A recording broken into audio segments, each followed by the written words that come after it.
Pangarep saat ini sedang menuai sorotan publik seusai terpergok menggunakan jet pribadi untuk pergi ke luar negeri bersama dengan sang istri Erina Gudono. KPK pun kemudian diminta mengklarifikasi terkait apa yang dilakukan Kaisang Pangarep dengan dugaan gratifikasi. Lantas apakah mungkin Kaisang Pangarep bisa terjerat pidana atas kasus jet pribadi yang saat ini sedang menjadi sorotan publik? Saya akan berdiskusi dan membahasnya Tribuners bersama dengan pakar hukum pidana.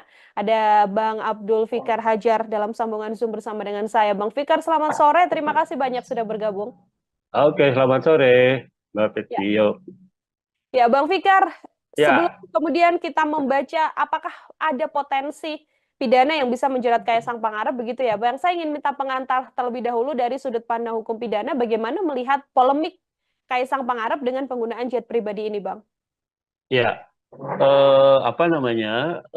Ada kecenderungan para pejabat publik itu, ya, meskipun tidak secara sengaja melakukan apa namanya, memanfaatkan jabatan publiknya, ya, tetapi masyarakat, terutama masyarakat yang eh, berhubungan dengan jabatan publik itu apa namanya seringkali mempengaruhi dengan apa namanya hadiah-hadiah atau kenangan-kenangan atau apapun namanya gitu ya yang sebenarnya berkaitan dengan tugas dan kewenangannya di sisi yang lain apa namanya pemberian fasilitas gitu apakah fasilitas perizinan atau fasilitas modal atau fasilitas lainnya yang diharapkan itu diperoleh oleh terutama oleh para pengusaha yang membutuhkan ya soal perizinan itu. Nah itu yang terjadi atau kemudahan-kemudahan berusaha gitu. Nah karena itu kemudian potensi yang sangat besar ini diantisipasi oleh Undang-Undang Tindak Pidana Korupsi pada tahun 99 gitu ya. Hmm. Kalau pada undang-undang yang lama ya, undang-undang korupsi yang tahun 71 itu apa belum secara rinci ya, belum secara rinci apa namanya tindak pidana atau perbuatan apa saja yang termasuk bagian dari korupsi. Hmm. Korupsi hanya dirumuskan sebagai perbuatan yang merugikan keuangan negara, ya baik dilakukan dengan melawan hukum atau dilakukan dengan menggunakan jabatannya. Nah, itu yang ada. Tetapi di dalam undang-undang korupsi yang baru, ya yang 3199 kemudian 2021 ya di perubahannya gitu ya. Itu selain selain merugikan keuangan negara ya karena perbuatan melawan hukum atau karena penyalahgunaan jabatan, di situ ada juga umpamanya apa korupsi yang lahir karena suap menyuap gitu Hmm. ya. Korupsi yang lahir karena gratifikasi ya menerima hadiah gitu. Kemudian apa namanya korupsi yang lahir karena apa namanya penyalahgunaan jabatan gitu ya apa dalam pengertian yang luas gitu ya Hmm. tidak hanya jabatan dalam pengertian berkaitan dengan usaha atau apa namanya perizinan yang di bawah kewenangannya tapi juga jabatan secara umum gitu jabatan publik secara umum. Nah jadi dengan undang-undang yang baru undang-undang korupsi yang baru ya itu apa korupsi pengertian korupsi itu diperluas gitu ya diperluas tidak melulu pada apa perbuatan melawan hukum atau penyalahgunaan jabatan tapi juga ada pemerasan suap menyuap ya kemudian apa namanya perbuatan curang gitu ya eh, dan seterusnya gitu ya jadi ada banyak kalau buka undang-undang nomor 20 tahun 2021 ya itu akan kelihatan ya model-model korupsi gitu ya. Jadi tidak Hmm. melulu pada tekanannya pada penyalahgunaan keuangan negara. Jadi kerugiannya bisa tidak langsung keuangan negara gitu. Tetapi bagaimana apa namanya seorang pejabat publik itu mendapat keuntungan karena menyalahgunakan jabatannya. Nah, tekanannya pada itu gitu. Jadi di Hmm. samping kerugian negara tapi juga keuntungan yang didapat oleh pejabat publik ya karena menyalahgunakan jabatannya. Nah itu saya kira begitu perkembangan tindak pidana korupsi itu seperti itu. Begitu. Oke, artinya langkah KPK untuk kemudian diminta untuk mengklarifikasi Kaisang Pangarep dengan dugaan Ya. gratifikasi yang sebelumnya dilaporkan dalam penggunaan jet pribadi ini juga sesuai dengan aturan hukum pidana yang berlaku, Bang Fikar? Iya, saya kira iya. Meskipun kalau dikaitkan dengan tindak pidananya, yaitu gratifikasi, gratifikasi itu menerima hadiah ya, Ya. pejabat negara atau pejabat publik yang menerima hadiah gitu, ya, ancamannya cukup berat ya, 4 sampai 10 tahun tuh, ya. Nah, apa namanya? Kan orang akan bilang, loh, Kaisang itu kan bukan bukan pejabat negara Penyelenggara kan gitu ya. negara, ya. Ya, dia kan orang sipil gitu. Nah, tetapi kan orang harusnya juga berpikir, apakah dia mungkin diberikan fasilitas jet umpamanya kalau dia tidak punya pemberinya itu, pengusahanya itu atau orang yang memberi gratifikasi itu punya kepentingan ya terhadap dia dan keluarganya tentunya seperti itu gitu ya. Nah, dalam hal ini umpamanya ayahnya kan sebagai seorang presiden, tentu Ya. saja ada sesuatu yang diharapkan dari fasilitas yang diberikan oleh pengusaha itu dengan memberikan fasilitas jet dan sebagainya gitu. Nah, karena itu menjadi sangat relevan ya, apa namanya, malah ada teman saya yang di Jogja itu bilang KPK ini keterlaluan, bukannya mengklarifikasi, harusnya langsung mengadvokasi gitu. Ya, kalau klarifikasi kan cuma tanya betul apa enggak gitu ya kan, Ya. cuma mengklarifikasi peristiwanya. Tetapi kalau mengadvokasi itu sudah mendudukan peristiwa itu sebagai kasus gitu, ya, peristiwa itu sebagai kasus korupsi. Nah, karena itu kemudian diadvokasi. Nah, sayangnya memang apa namanya, gratifikasi itu hanya menjerat pejabat publik, pejabat negara gitu ya. Nah, karena itu umpamanya kalau dikaitkan dengan Kaisang sendiri tidak apa namanya, tidak termasuk kualifikasi oleh pasal itu gitu ya, pasal sebagai pejabat negara karena dia bukan pejabat negara.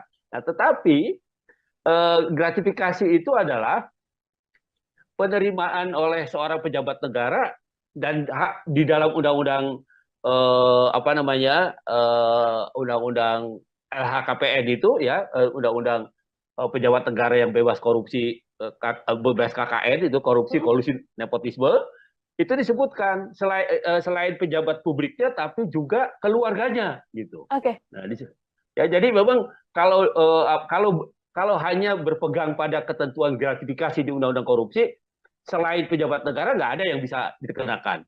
Tetapi begitu diperluas itu dikaitkan dengan undang-undang tentang apa namanya, LHKPN itu tentang pejabat negara yang pejabat publik yang bebas dari KKN itu, nah maka itu menjadi kena gitu. Nah, karena itu kemudian apa namanya, menjadi tepat gitu ya, Kaisang kemudian diklarifikasi atau diadvokasi bahkan gitu oleh KPK begitu. Oke, meskipun bukan penyelenggara negara, tapi dari aturan yang ada, keluarga dari penyelenggara negara ini juga bisa kemudian dilakukan penyelidikan ya, Bang Fikar ya, untuk dugaan Ya. gratifikasi yang mungkin dilakukan. Kalau dalam kasus Kaisang Pangarep ini, kalau dari analisa Bang Fikar sendiri, cukupkah dengan klarifikasi atau tadi yang sempat disampaikan Bang, harus diadvokasi atau kemudian diinvestigasi mendalam begitu? Ya, saya kira sesuai dengan kedudukannya gitu ya. Kan KPK itu kan punya dua fungsi sebenarnya, pencegahan dan penindakan gitu ya. Kalau pencegahan itu peristiwanya belum terjadi gitu ya. Peristiwanya belum terjadi, karena itu kemudian orang dikasih penyuluhan, dikasih tahu begini nggak boleh begini, ada pencegahan supaya tidak terjadi korupsi. Kalau termasuk klarifikasi itu juga itu sebenarnya bukan tindakan apa namanya, bukan tindakan investigasi, bukan tindakan advokasi sebenarnya, bukan tindakan apa namanya, penindakan gitu, tetapi lebih pada pencegahan itu sebenarnya gitu. Nah, karena itu saya sependapat dengan pendapat banyak orang gitu ya, bahwa seharusnya ya peristiwanya sudah jelas ada gitu ya, peristiwanya itu sudah nyata gitu. Nah, karena itu tindakan yang paling tepat adalah mengadvokasinya gitu ya. Jadi menginvestigasi, kemudian mengadvokasi karena peristiwanya sudah ada gitu. Mhm.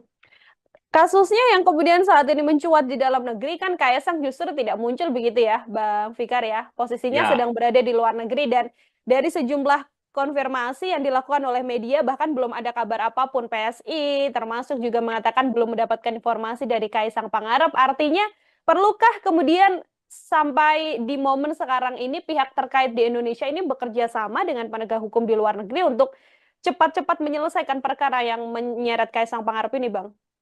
gini. Nah, itu tadi tergantung pada status tindakan yang dilakukan, gitu ya. Oke. Hmm. Kalau dia klarifikasi, itu artinya belum masuk jadi perkara itu sebenarnya. Ya, Hmm. masih kalaupun dikualifikasi jadi perkara itu masih penyelidikan. Hmm. Penyelidikan itu masih mencari peristiwa. Ya, masih ada nggak sebenarnya peristiwa pidananya.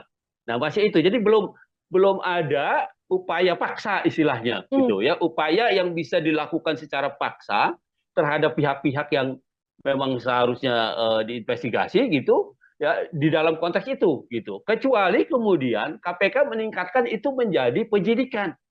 Oke. Nah, kalau penyidikan itu sudah bisa digunakan upaya paksa.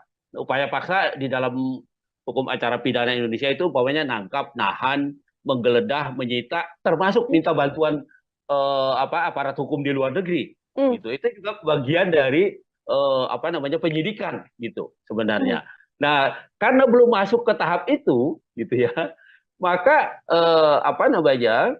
agak sulit ya kecuali memang KPK punya hubungan baik umpamanya dengan KPK Singapura atau dengan KPK Malaysia atau dengan KPK Amerika umpamanya ya Ya. dia punya hubungan baik ya dia bersurat gitu ya minta informasi ya bisa saja itu Hmm. artinya tidak secara formal gitu tetapi secara formal karena peristiwa ini belum diinvestigasi menjadi penyidikan gitu ya maka belum belum lahir kewenangan paksa Hmm. kewenangan melakukan upaya paksa di KPK gitu. Nah, karena Hmm. itu ya itu tadi saya bilang kritik-kritik masyarakat itu kenapa hanya diklarifikasi bukan diinvestigasi gitu ya. Ya. Nah, itu menjadi relevan gitu. Hmm. Nah, ketika KPK masuk ke wilayah investigasi, penyidikan, maka dia punya kewenangan. Dia punya hak untuk menggeledah, menyita, menangkap, menahan ya atau minta bantuan informasi dari penegak hukum lain dan sebagainya. Nah, itu Hmm. lahir gitu. Nah, tapi Hmm. kalau cuma klarifikasi gini kan seolah-olah belum ada apa-apa. Peristiwa aja belum ada gitu. Seperti Oke. itu. Oke, Bang Fikar, klarifikasi kan dilakukan terhadap Kaisang Pangarep begitu ya. Apabila kemudian ada pendalaman-pendalaman seperti yang juga beredar di media, MOU soal manifest pesawat yang kemudian dirahasiakan dan sebagainya. Apakah hal-hal semacam itu kemudian bisa menjadi bekal bagi KPK untuk bisa next step begitu, tidak hanya mengklarifikasi tapi langsung melakukan investigasi dalam kasus ini? Iya, saya kira itu satu kemungkinan gitu Hmm? ya. Satu kemungkinan yang sampai sekarang kita belum belum menyaksikan juga ini KPK mau Hmm. meningkatkan walaupun kritik di sana sini muncul gitu Ya. ya. Kritik di sana sini muncul gitu. Nah, itu yang seharusnya diperhatikan oleh KPK Hmm. gitu ya. KPK itu kan tidak tidak apa namanya bahwa dia penegak hukum iya, tapi dia penegak hukum menurut saya sih yang luar biasa karena dia dilahirkan karena kelemahan penegak hukum yang ada gitu, kelemahan Hmm. kepolisian, kelemahan kejaksaan kemudian dibentuklah itu KPK sengaja. Nah, karena itu dia punya kewenangan yang cukup luas gitu, cukup luas dan cukup cukup besar gitu. Nah karena itu oleh negara diberikan itu ya. Nah karena itu kemudian seharusnya dia lebih berani gitu, lebih meningkat, tidak melulu atau tidak hanya mengklarifikasi, tapi juga sudah masuk ke investigasi. Kalau Hmm. sudah dinyatakan investigasi itu ini KPK sudah leluasa gitu loh, Ya. leluasa menggunakan tindakannya atau kewenangannya ya untuk mencari tahu ya untuk bahkan menyita alat buktinya dan sebagainya itu sudah timbul gitu. Nah, tapi kalau Hmm. sekarang ketika KPK baru mengklarifikasi saja eh, bahkan kan panggilannya juga bentuknya kan undangan. Iya Ya. kan? Undangan itu sama dengan Anda diundang makan bakso ya, Hmm. nggak makan siang pokoknya, tidak datang pun tidak ada sanksinya gitu, namanya kan undangan gitu. Tetapi kalau sudah investigasi, sudah penyidikan, maka dia undangan itu berubah menjadi panggilan. Nah, panggilan kalau tidak didatangi 2 kali maka bisa dipanggil secara paksa. Nah, jadi Hmm. kalau umpamanya sekarang apa namanya ketika mau diklarifikasi, diundang orang apa tidak datang, tidak tahu orangnya berada di mana, gitu ya, nggak ada yang bisa dilakukan oleh Oke. oleh KPK. Paling hanya mengundang, menghimbau untuk datang gitu. Hmm. Nah, padahal di sisi yang lain undangan itu tidak punya konsekuensi yuridis. Dia ya diundang, namanya undangan, diundang makan gitu, nggak datang pun nggak apa-apa gitu. Seperti itu. Hmm. Oke, artinya klarifikasi ini belum kemudian bisa menyelesaikan dugaan gratifikasi atau mungkin laporan-laporan yang juga muncul di publik ya, Bang Fikar ya, ya apa yang dilakukan Betul, oleh KPK kecuali betul. nanti KPK melayangkan surat untuk penyidikan terhadap Kaisang Pangarep dan itu wajib dihadiri oleh Kaisang. Apabila tidak dihadiri, tindakan langsung selain kemudian menunggu klarifikasi Kaisang juga bisa langsung dilakukan oleh KPK seperti itu. Betul, Mhm. betul. Oke, Jadi Bang Fikar, ya, silakan. ya udah apa silakan lanjutkan. Mhm. Oke, ini kemudian kita membaca dugaan gratifikasi yang kemudian bisa berpotensi menjerat Kaisang Pangarep begitu ya, Bang Fikar. Potensi jeratan pidana yang bisa disangkakan pada Kaisang Pangarep jika terbukti ada gratifikasi ini seperti apa, Bang? Oke, ya gini, itu tadi yang saya bilang, Hmm, gratifikasi itu objeknya adalah pejabat publik oke. atau pejabat negara. Itu objeknya itu dia. Hmm, Jadi kalau yang bukan pejabat publik tidak kena. Artinya kalau Kaisang kemudian terbukti dia menerima sesuatu ada kaitannya dengan jabatan bapaknya, hmm, maka sebenarnya bapaknya yang kena, gitu loh. oke. Hmm, Eh, jadi sebenarnya arahnya itu pada apakah ini sepengetahuan presiden atau tidak? Apakah ini bagian dari sesuatu yang diberikan karena jabatan bapaknya atau tidak? Sebenarnya itu ininya arahnya hmm, gitu. Nah, padahal kalau mau dipikir pakai logika terbalik kan, siapa sih yang mau kasih fasilitas pesawat terbang, ya kan? hmm, Kalau yang memberikan itu tidak ada yang dipandang atau tidak dapat apa-apa atau tidak orang yang diberikan pesawat terbang itu bukan siapa-siapa, bukan pejabat negara, bukan, atau mungkin kecuali dia punya perjanjian bisnis gitu, ya. Dan itu pun sebenarnya harus diklarifikasi bahwa bisnisnya itu sudah lahir jauh sebelum umpamanya orang tuanya atau bapaknya itu menjabat sebagai pejabat negara. Nah, itu yang harus diklarifikasikan gitu. Bahkan kan di dalam undang-undang LHKPN itu hmm, tentang pejabat publik yang anti kolusi korupsi dan nepotisme itu sudah dinyatakan lebih dahulu. Yang pertama umpamanya ada kewajiban klarifikasi soal harta, ya, harta kekayaan dari keluarga gitu. Itu satu. Yang kedua, ada pengertian pejabat negara itu tidak bisa menerima gratifikasi, ya, selain pada pejabat negaranya tapi juga pada keluarganya gitu. hmm, Dan pokoknya undang-undang itu sebenarnya begitu rinci, ya, begitu begitu rigid gitu, sehingga bisa menjerat orang. Karena kan gini, gratifikasi itu bisa bisa tidak terasa gitu, bisa hmm, macam-macam bentuknya, iya kan? hmm, Bisa eh, apa namanya eh, bisa dia pemberian, bisa dia berbentuk undangan, dia bisa bentuknya bisa macam-macam begitu, hmm, ya. Tidak melulu pemberian satu sesuatu yang bernilai ekonomi gitu, tetapi juga fasilitas-fasilitas yang menguntungkan yang juga punya nilai ekonomi itu bisa bisa dilakukan.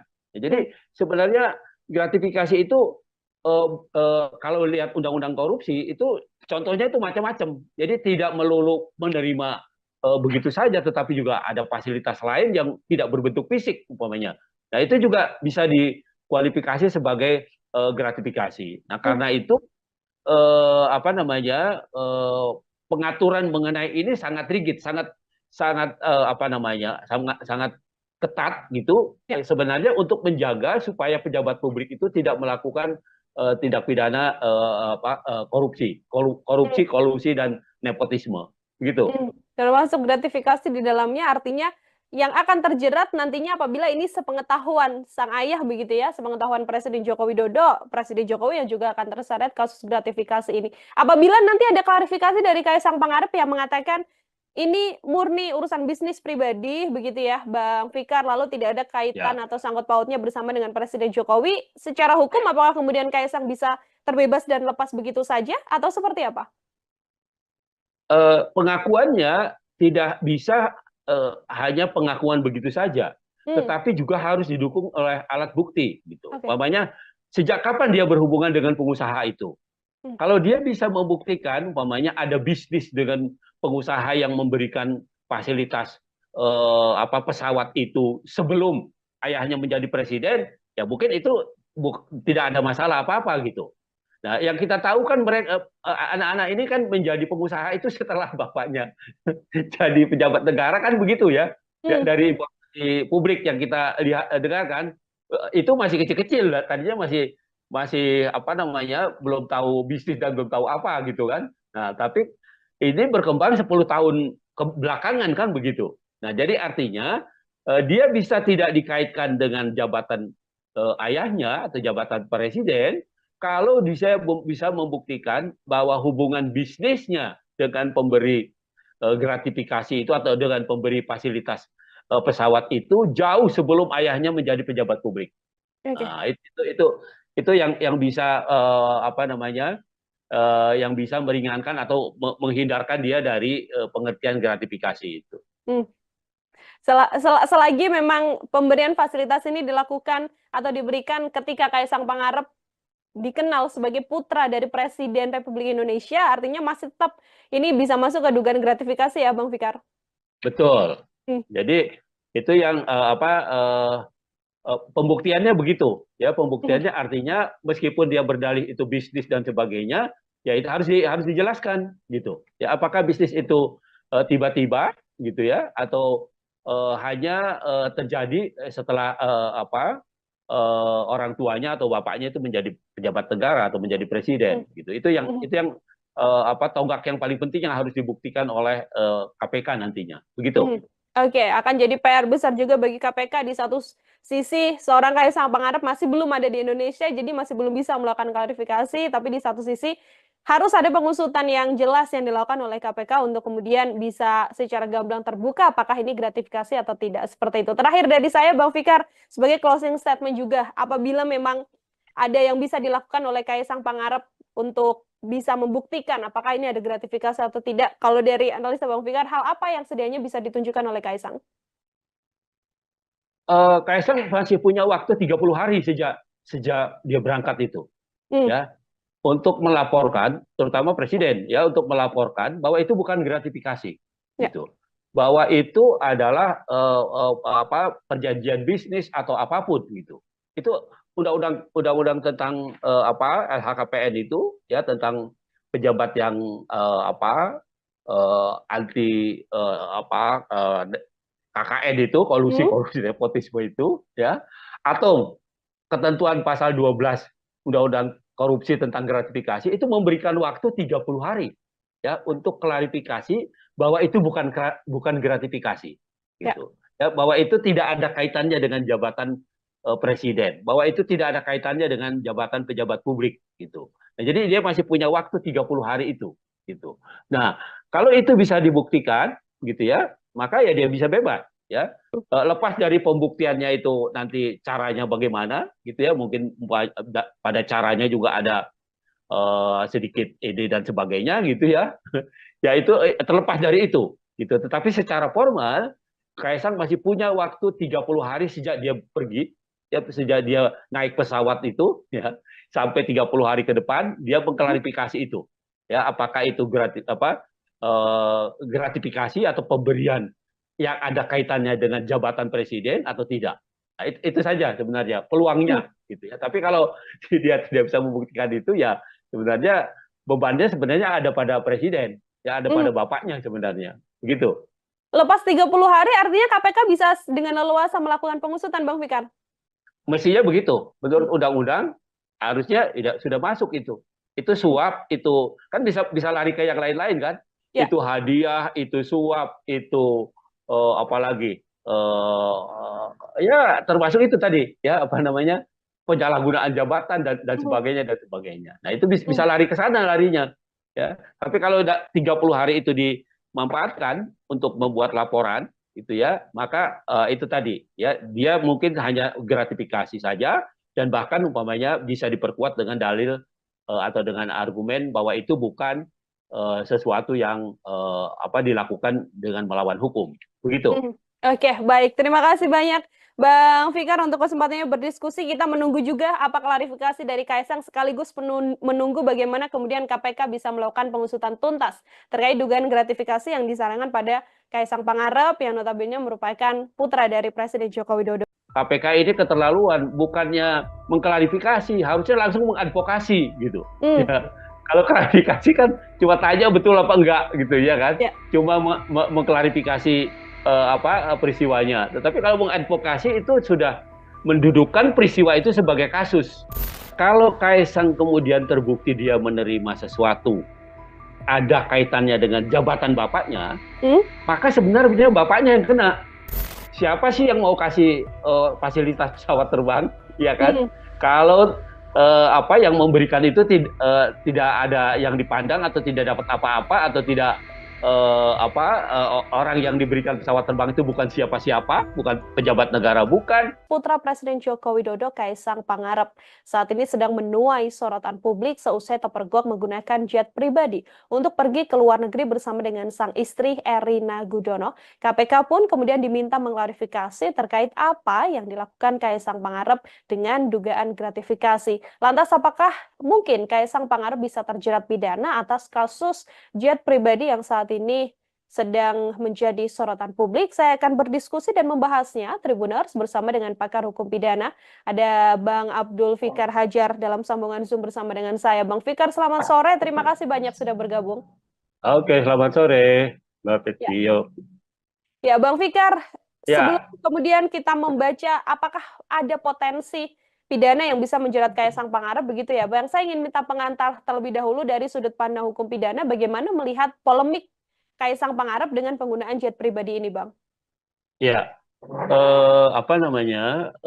Ada kecenderungan para pejabat publik itu ya meskipun tidak secara sengaja melakukan apa namanya memanfaatkan jabatan publiknya ya tetapi masyarakat terutama masyarakat yang eh, berhubungan dengan jabatan publik itu apa namanya seringkali mempengaruhi dengan apa namanya hadiah-hadiah atau kenangan-kenangan atau apapun namanya gitu ya yang sebenarnya berkaitan dengan tugas dan kewenangannya. Di sisi yang lain, apa namanya pemberian fasilitas gitu. Apakah fasilitas perizinan atau fasilitas modal atau fasilitas lainnya yang diharapkan itu diperoleh oleh terutama oleh para pengusaha yang membutuhkan ya soal perizinan itu. Nah itu yang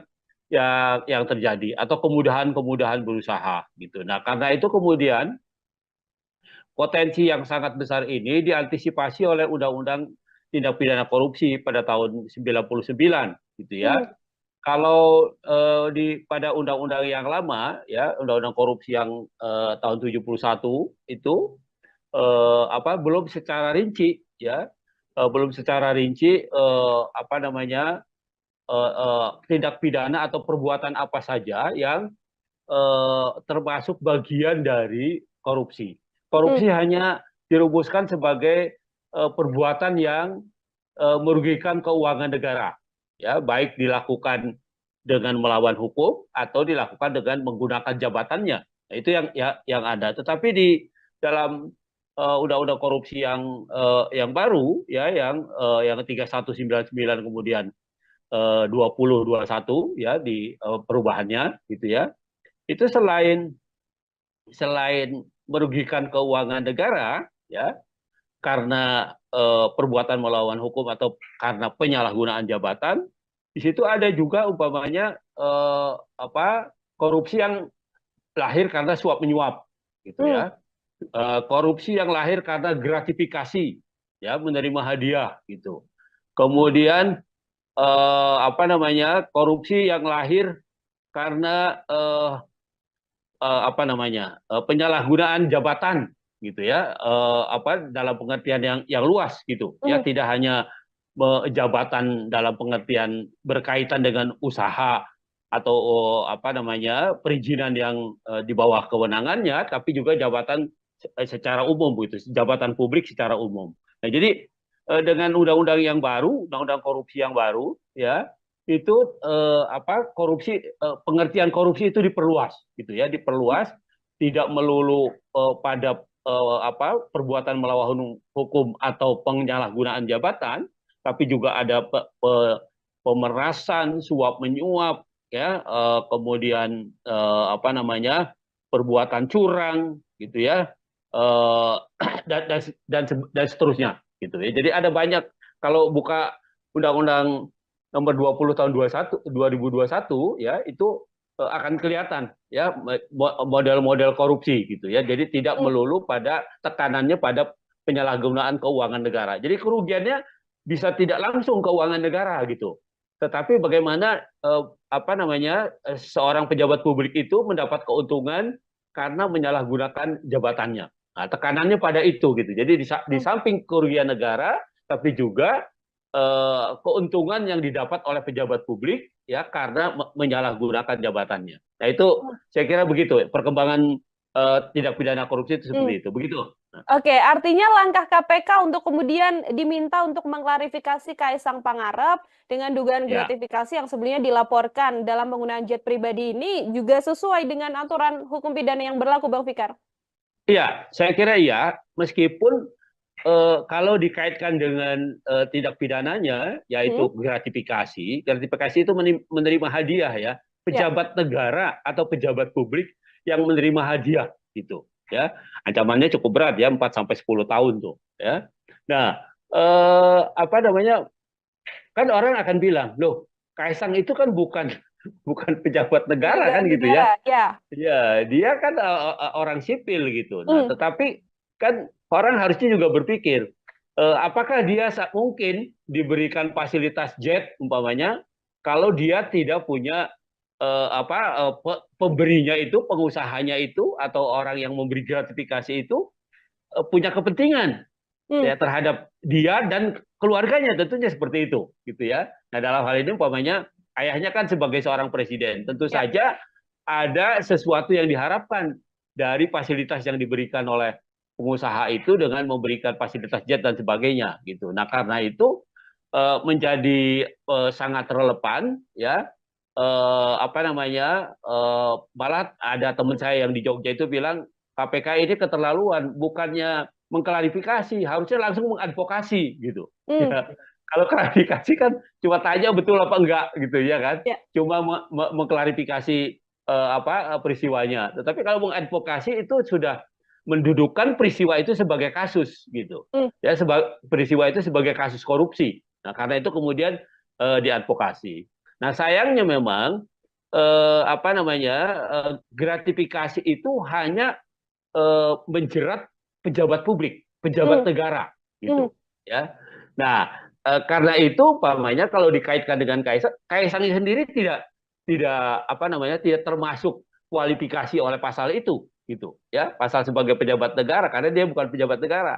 Nah, tetapi gratifikasi itu adalah penerimaan oleh seorang pejabat negara dan hak di dalam undang-undang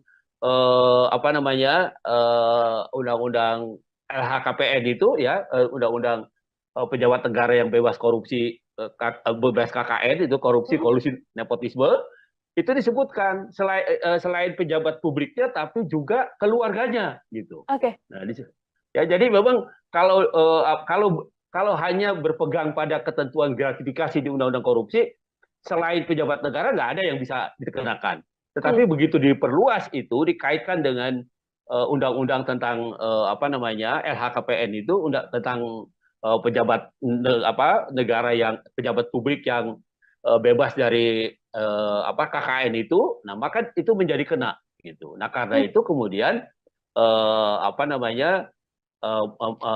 menjadi tepat gitu ya, Kaisang kemudian diklarifikasi atau diadvokasi bahkan gitu oleh KPK begitu.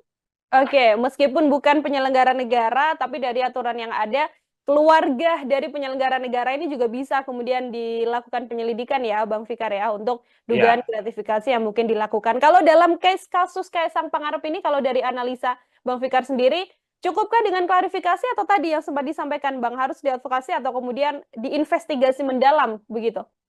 ya, saya kira sesuai dengan kedudukannya gitu ya. Kan KPK itu kan punya dua fungsi sebenarnya, pencegahan dan penindakan gitu Hmm, ya. Kalau pencegahan itu peristiwanya belum terjadi gitu hmm, ya. Peristiwanya belum terjadi, karena itu kemudian orang dikasih penyuluhan, dikasih tahu begini nggak boleh begini, ada pencegahan supaya tidak terjadi korupsi. Kalau termasuk klarifikasi itu juga itu sebenarnya bukan tindakan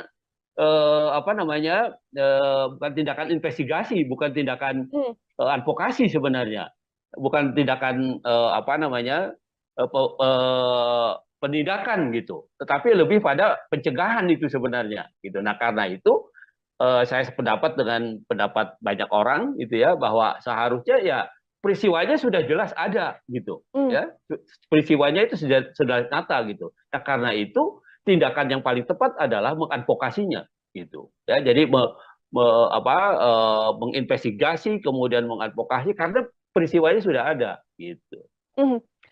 Kasusnya yang kemudian saat ini mencuat di dalam negeri kan Kaisang justru tidak muncul begitu ya, Bang Fikar ya. Posisinya Ya, sedang berada di luar negeri dan dari sejumlah konfirmasi yang dilakukan oleh media bahkan belum ada kabar apapun PSI termasuk juga mengatakan belum mendapatkan informasi dari Kaisang Pangarep. Artinya perlukah kemudian sampai di momen sekarang ini pihak terkait di Indonesia ini bekerja sama dengan penegak hukum di luar negeri untuk cepat-cepat menyelesaikan perkara yang menyeret Kaisang Pangarep ini, Bang? gini. Nah, itu tadi tergantung pada status tindakan yang dilakukan, gitu ya. Oke. Hmm. Kalau dia klarifikasi, itu artinya belum masuk jadi perkara itu sebenarnya. Ya, Hmm. masih kalaupun dikualifikasi jadi perkara itu masih penyelidikan. Hmm. Penyelidikan itu masih mencari peristiwa, ya masih ada nggak sebenarnya peristiwa pidananya. Nah masih itu, jadi belum belum ada upaya paksa istilahnya, Hmm. gitu ya, upaya yang bisa dilakukan secara paksa terhadap pihak-pihak yang memang seharusnya diinvestigasi gitu ya, di dalam konteks itu gitu, kecuali kemudian KPK meningkatkan itu menjadi penyidikan. Oke. Nah kalau penyidikan itu sudah bisa digunakan upaya paksa.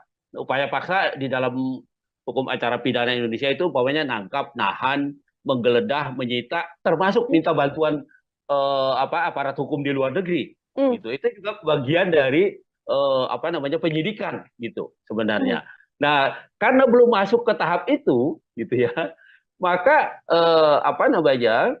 agak sulit ya, kecuali memang KPK punya hubungan baik umpamanya dengan KPK Singapura atau dengan KPK Malaysia atau dengan KPK Amerika umpamanya ya, Ya. dia punya hubungan baik ya, dia bersurat gitu ya, minta informasi ya bisa saja itu. Hmm. Artinya tidak secara formal gitu, tetapi secara formal karena peristiwa ini belum diinvestigasi menjadi penyidikan gitu ya, maka belum belum lahir kewenangan paksa, Hmm. kewenangan melakukan upaya paksa di KPK gitu. Nah karena Hmm. itu ya itu tadi saya bilang, kritik-kritik masyarakat itu kenapa hanya diklarifikasi bukan diinvestigasi gitu ya. Ya. Nah itu menjadi relevan gitu. Hmm. Nah ketika KPK masuk ke wilayah investigasi penyidikan, maka dia punya kewenangan, dia punya hak untuk menggeledah, menyita, menangkap, menahan ya, atau minta bantuan informasi dari penegak hukum lain dan sebagainya. Nah itu Hmm. lahir gitu. Nah, tapi Hmm. kalau cuma klarifikasi gini kan seolah-olah belum ada apa-apa. Peristiwanya belum ada gitu. Seperti Oke. itu. Oke, Bang Fikar, klarifikasi kan dilakukan terhadap Kaisang Pangarep begitu ya. Apabila kemudian ada pendalaman-pendalaman seperti yang juga beredar di media MOU soal manifest pesawat yang kemudian dirahasiakan dan sebagainya. Apakah hal-hal semacam itu kemudian bisa menjadi bekal bagi KPK untuk bisa next step begitu, tidak hanya mengklarifikasi tapi langsung melakukan investigasi dalam kasus ini? Iya, saya kira itu satu kemungkinan gitu Hmm? ya. Satu kemungkinan yang sampai sekarang kita belum menyaksikan juga ini KPK mau Hmm. meningkatkan walaupun kritik di sana sini muncul gitu Ya.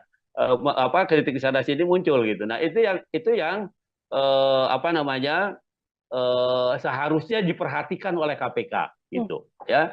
KPK itu kan tidak apa namanya bahwa dia penegak hukum, iya, tapi dia penegak hukum menurut saya sih yang luar biasa karena dia dilahirkan karena kelemahan penegak hukum yang ada gitu, kelemahan Hmm. kepolisian, kelemahan kejaksaan, kemudian dibentuklah itu KPK sengaja. Nah, karena itu dia punya kewenangan yang cukup luas gitu, cukup luas dan cukup apa namanya cukup besar gitu.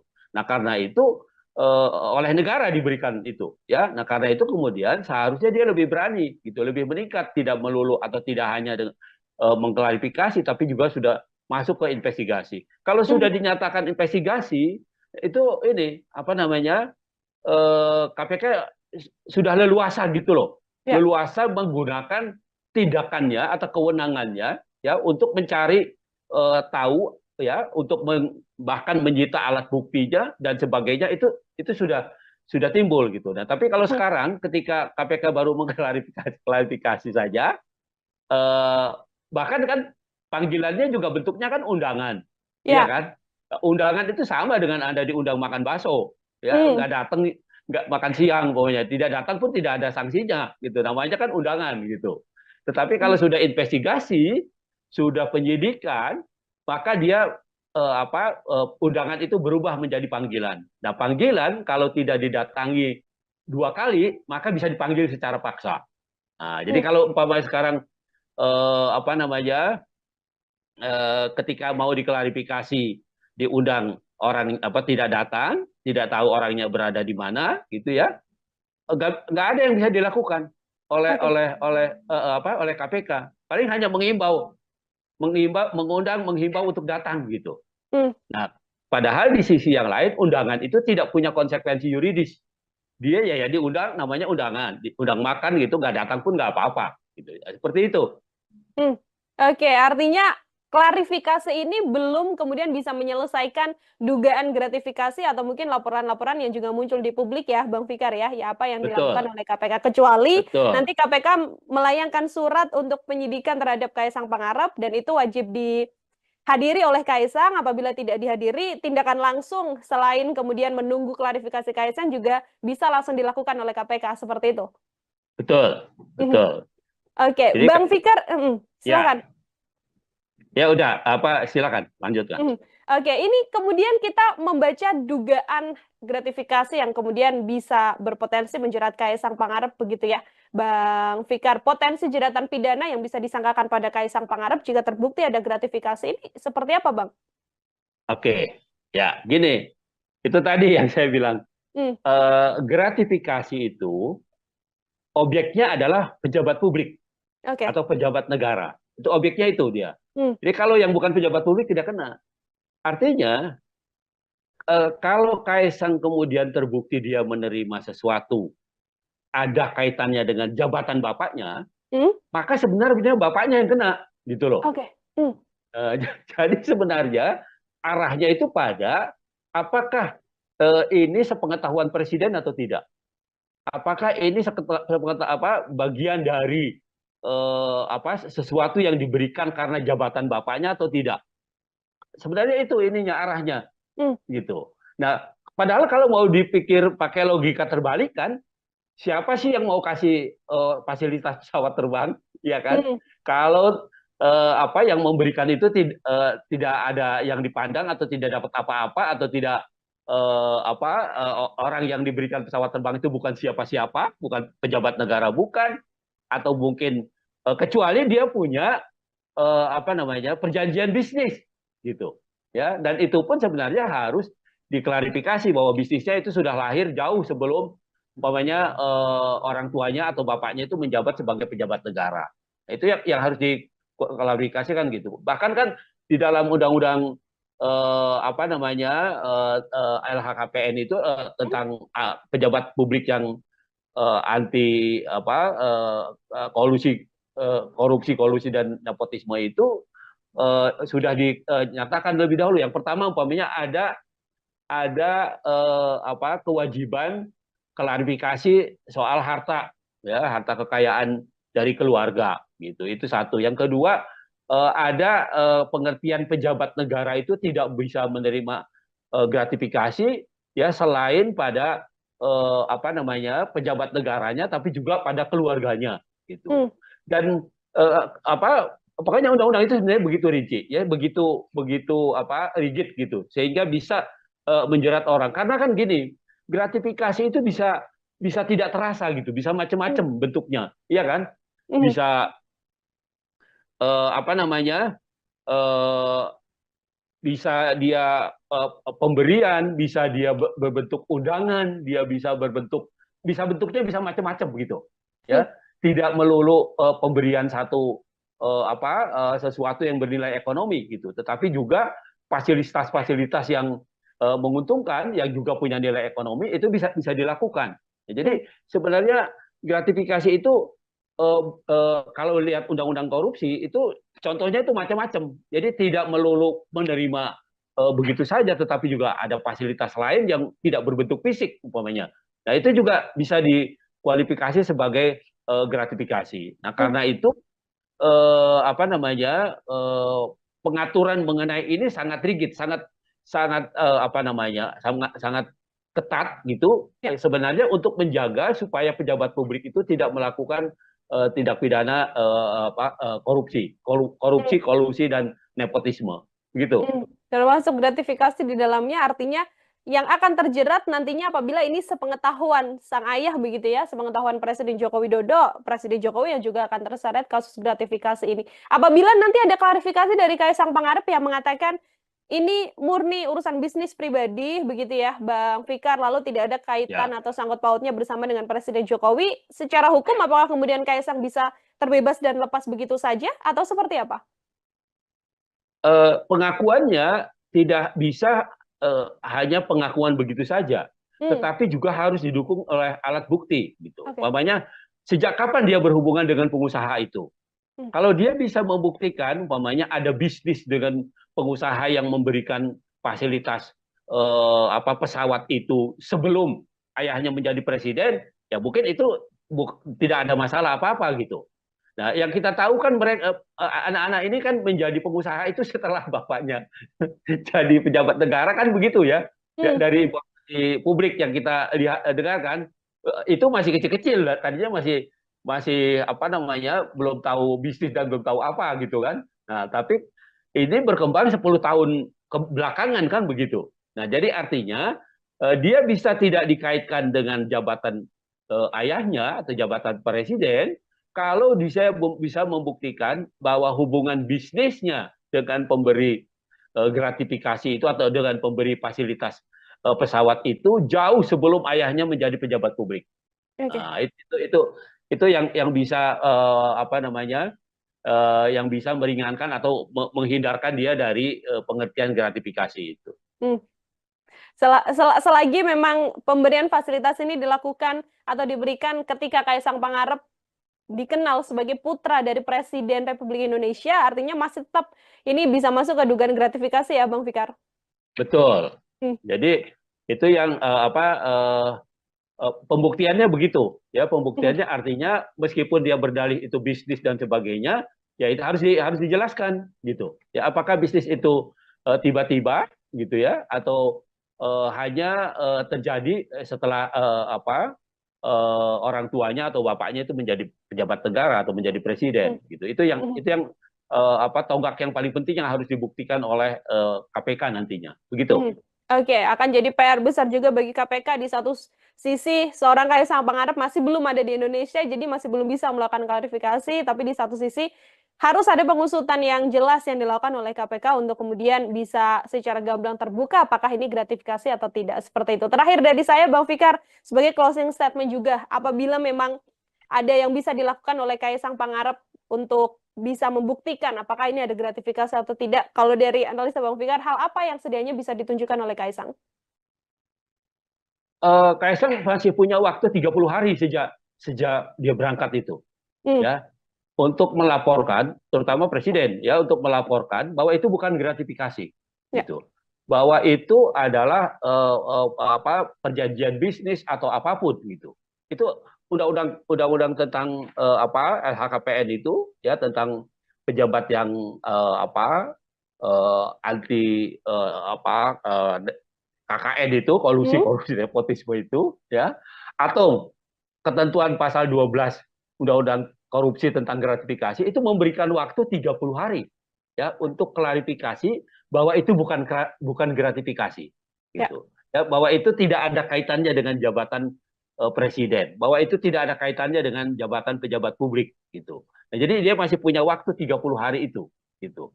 Nah, kalau itu bisa dibuktikan, gitu ya, maka ya dia bisa bebas, ya. Lepas dari pembuktiannya itu nanti caranya bagaimana, gitu ya, mungkin pada caranya juga ada sedikit ide dan sebagainya, gitu ya. Ya itu terlepas dari itu, gitu. Tetapi secara formal Kaisang masih punya waktu 30 hari sejak dia pergi, ya, sejak dia naik pesawat itu, ya, sampai 30 hari ke depan dia mengklarifikasi itu, ya, apakah itu gratifikasi atau pemberian yang ada kaitannya dengan jabatan presiden atau tidak. Nah, itu saja sebenarnya Hmm, peluangnya, gitu ya. Tapi kalau dia tidak bisa membuktikan itu, ya sebenarnya bebannya sebenarnya ada pada presiden, ya, ada hmm. pada bapaknya sebenarnya, begitu.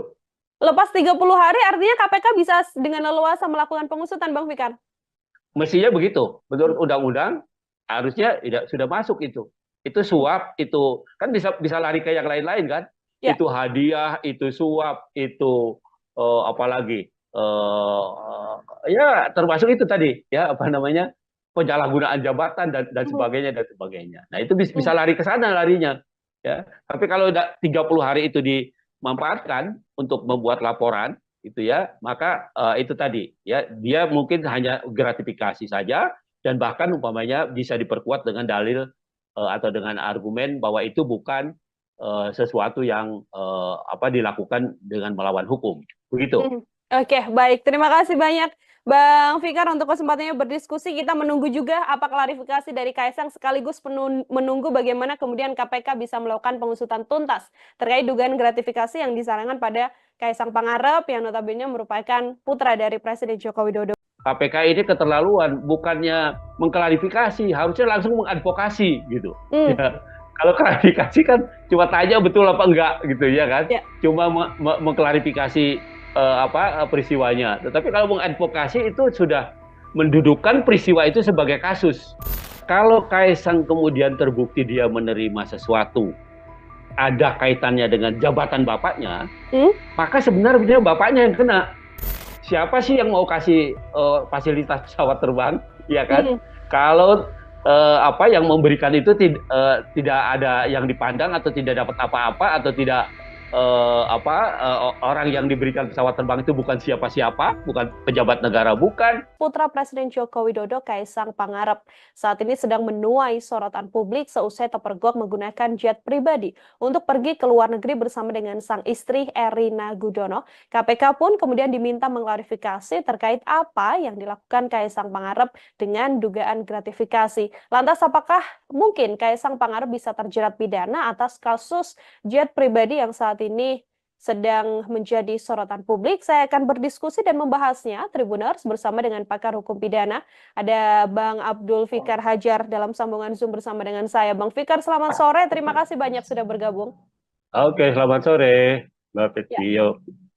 ya Bang Fikar, sebelum Ya, kemudian kita membaca apakah ada potensi pidana yang bisa menjerat Kaisang Pangarep begitu ya, Bang. Saya ingin minta pengantar terlebih dahulu dari sudut pandang hukum pidana, bagaimana melihat polemik Kaisang Pangarep dengan penggunaan jet pribadi ini, Bang? ya. Apa namanya? Ada kecenderungan para pejabat publik itu, ya, meskipun tidak secara sengaja melakukan apa namanya, memanfaatkan jabatan publiknya, ya, tetapi masyarakat, terutama masyarakat yang eh, berhubungan dengan jabatan publik itu apa namanya seringkali mempengaruhi dengan apa namanya hadiah-hadiah atau kenangan-kenangan atau apapun namanya gitu ya, yang sebenarnya berkaitan dengan tugas dan kewenangannya. Di satu sisi, di sisi yang lain apa namanya pemberian fasilitas gitu. Apakah fasilitas perizinan atau fasilitas modal atau fasilitas lainnya yang diharapkan itu diperoleh oleh terutama oleh para pengusaha yang membutuhkan ya soal perizinan itu. Nah, itu yang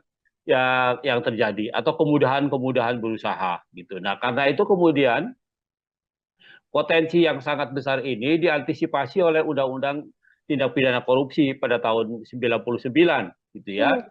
Kalau pada undang-undang yang lama ya, undang-undang korupsi yang tahun 71 itu apa belum secara rinci ya, belum secara rinci apa namanya tindak pidana atau perbuatan apa saja yang termasuk bagian dari korupsi.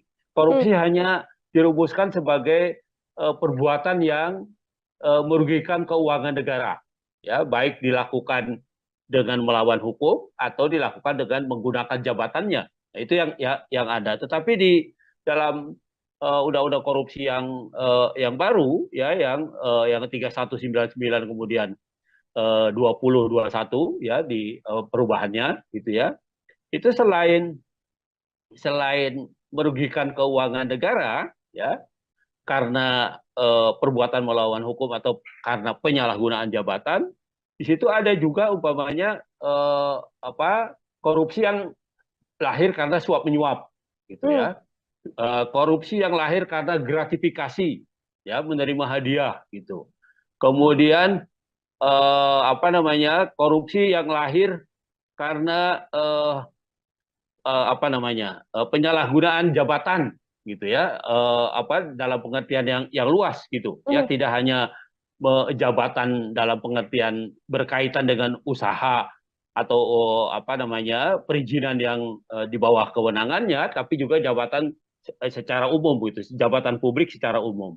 Nah, jadi dengan undang-undang yang baru, undang-undang korupsi yang baru ya, itu apa korupsi pengertian korupsi itu diperluas gitu ya, diperluas, tidak melulu pada apa perbuatan melawan hukum atau penyalahgunaan jabatan, tapi juga ada pemerasan, suap menyuap ya, kemudian apa namanya perbuatan curang gitu ya, dan seterusnya gitu ya. Jadi ada banyak, kalau buka undang-undang nomor 20 tahun 2021 ya, itu akan kelihatan ya model-model korupsi gitu ya. Jadi tidak melulu pada tekanannya pada penyalahgunaan keuangan negara. Jadi kerugiannya bisa tidak langsung keuangan negara gitu.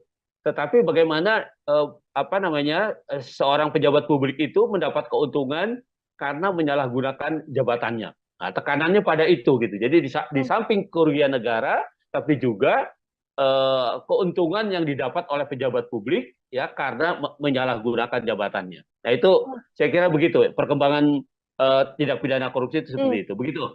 Oke, artinya langkah KPK untuk kemudian diminta untuk mengklarifikasi Kaisang Pangarep dengan dugaan gratifikasi yang sebelumnya dilaporkan dalam penggunaan jet pribadi ini juga sesuai dengan aturan hukum pidana yang berlaku, Bang Fikar? Iya, saya kira iya, meskipun kalau dikaitkan dengan tindak pidananya, yaitu gratifikasi itu menerima hadiah ya, pejabat negara atau pejabat publik yang menerima hadiah gitu ya, ancamannya cukup berat ya, 4 sampai 10 tahun tuh ya. Nah, apa namanya, kan orang akan bilang, loh Kaisang itu kan bukan pejabat negara kan gitu ya.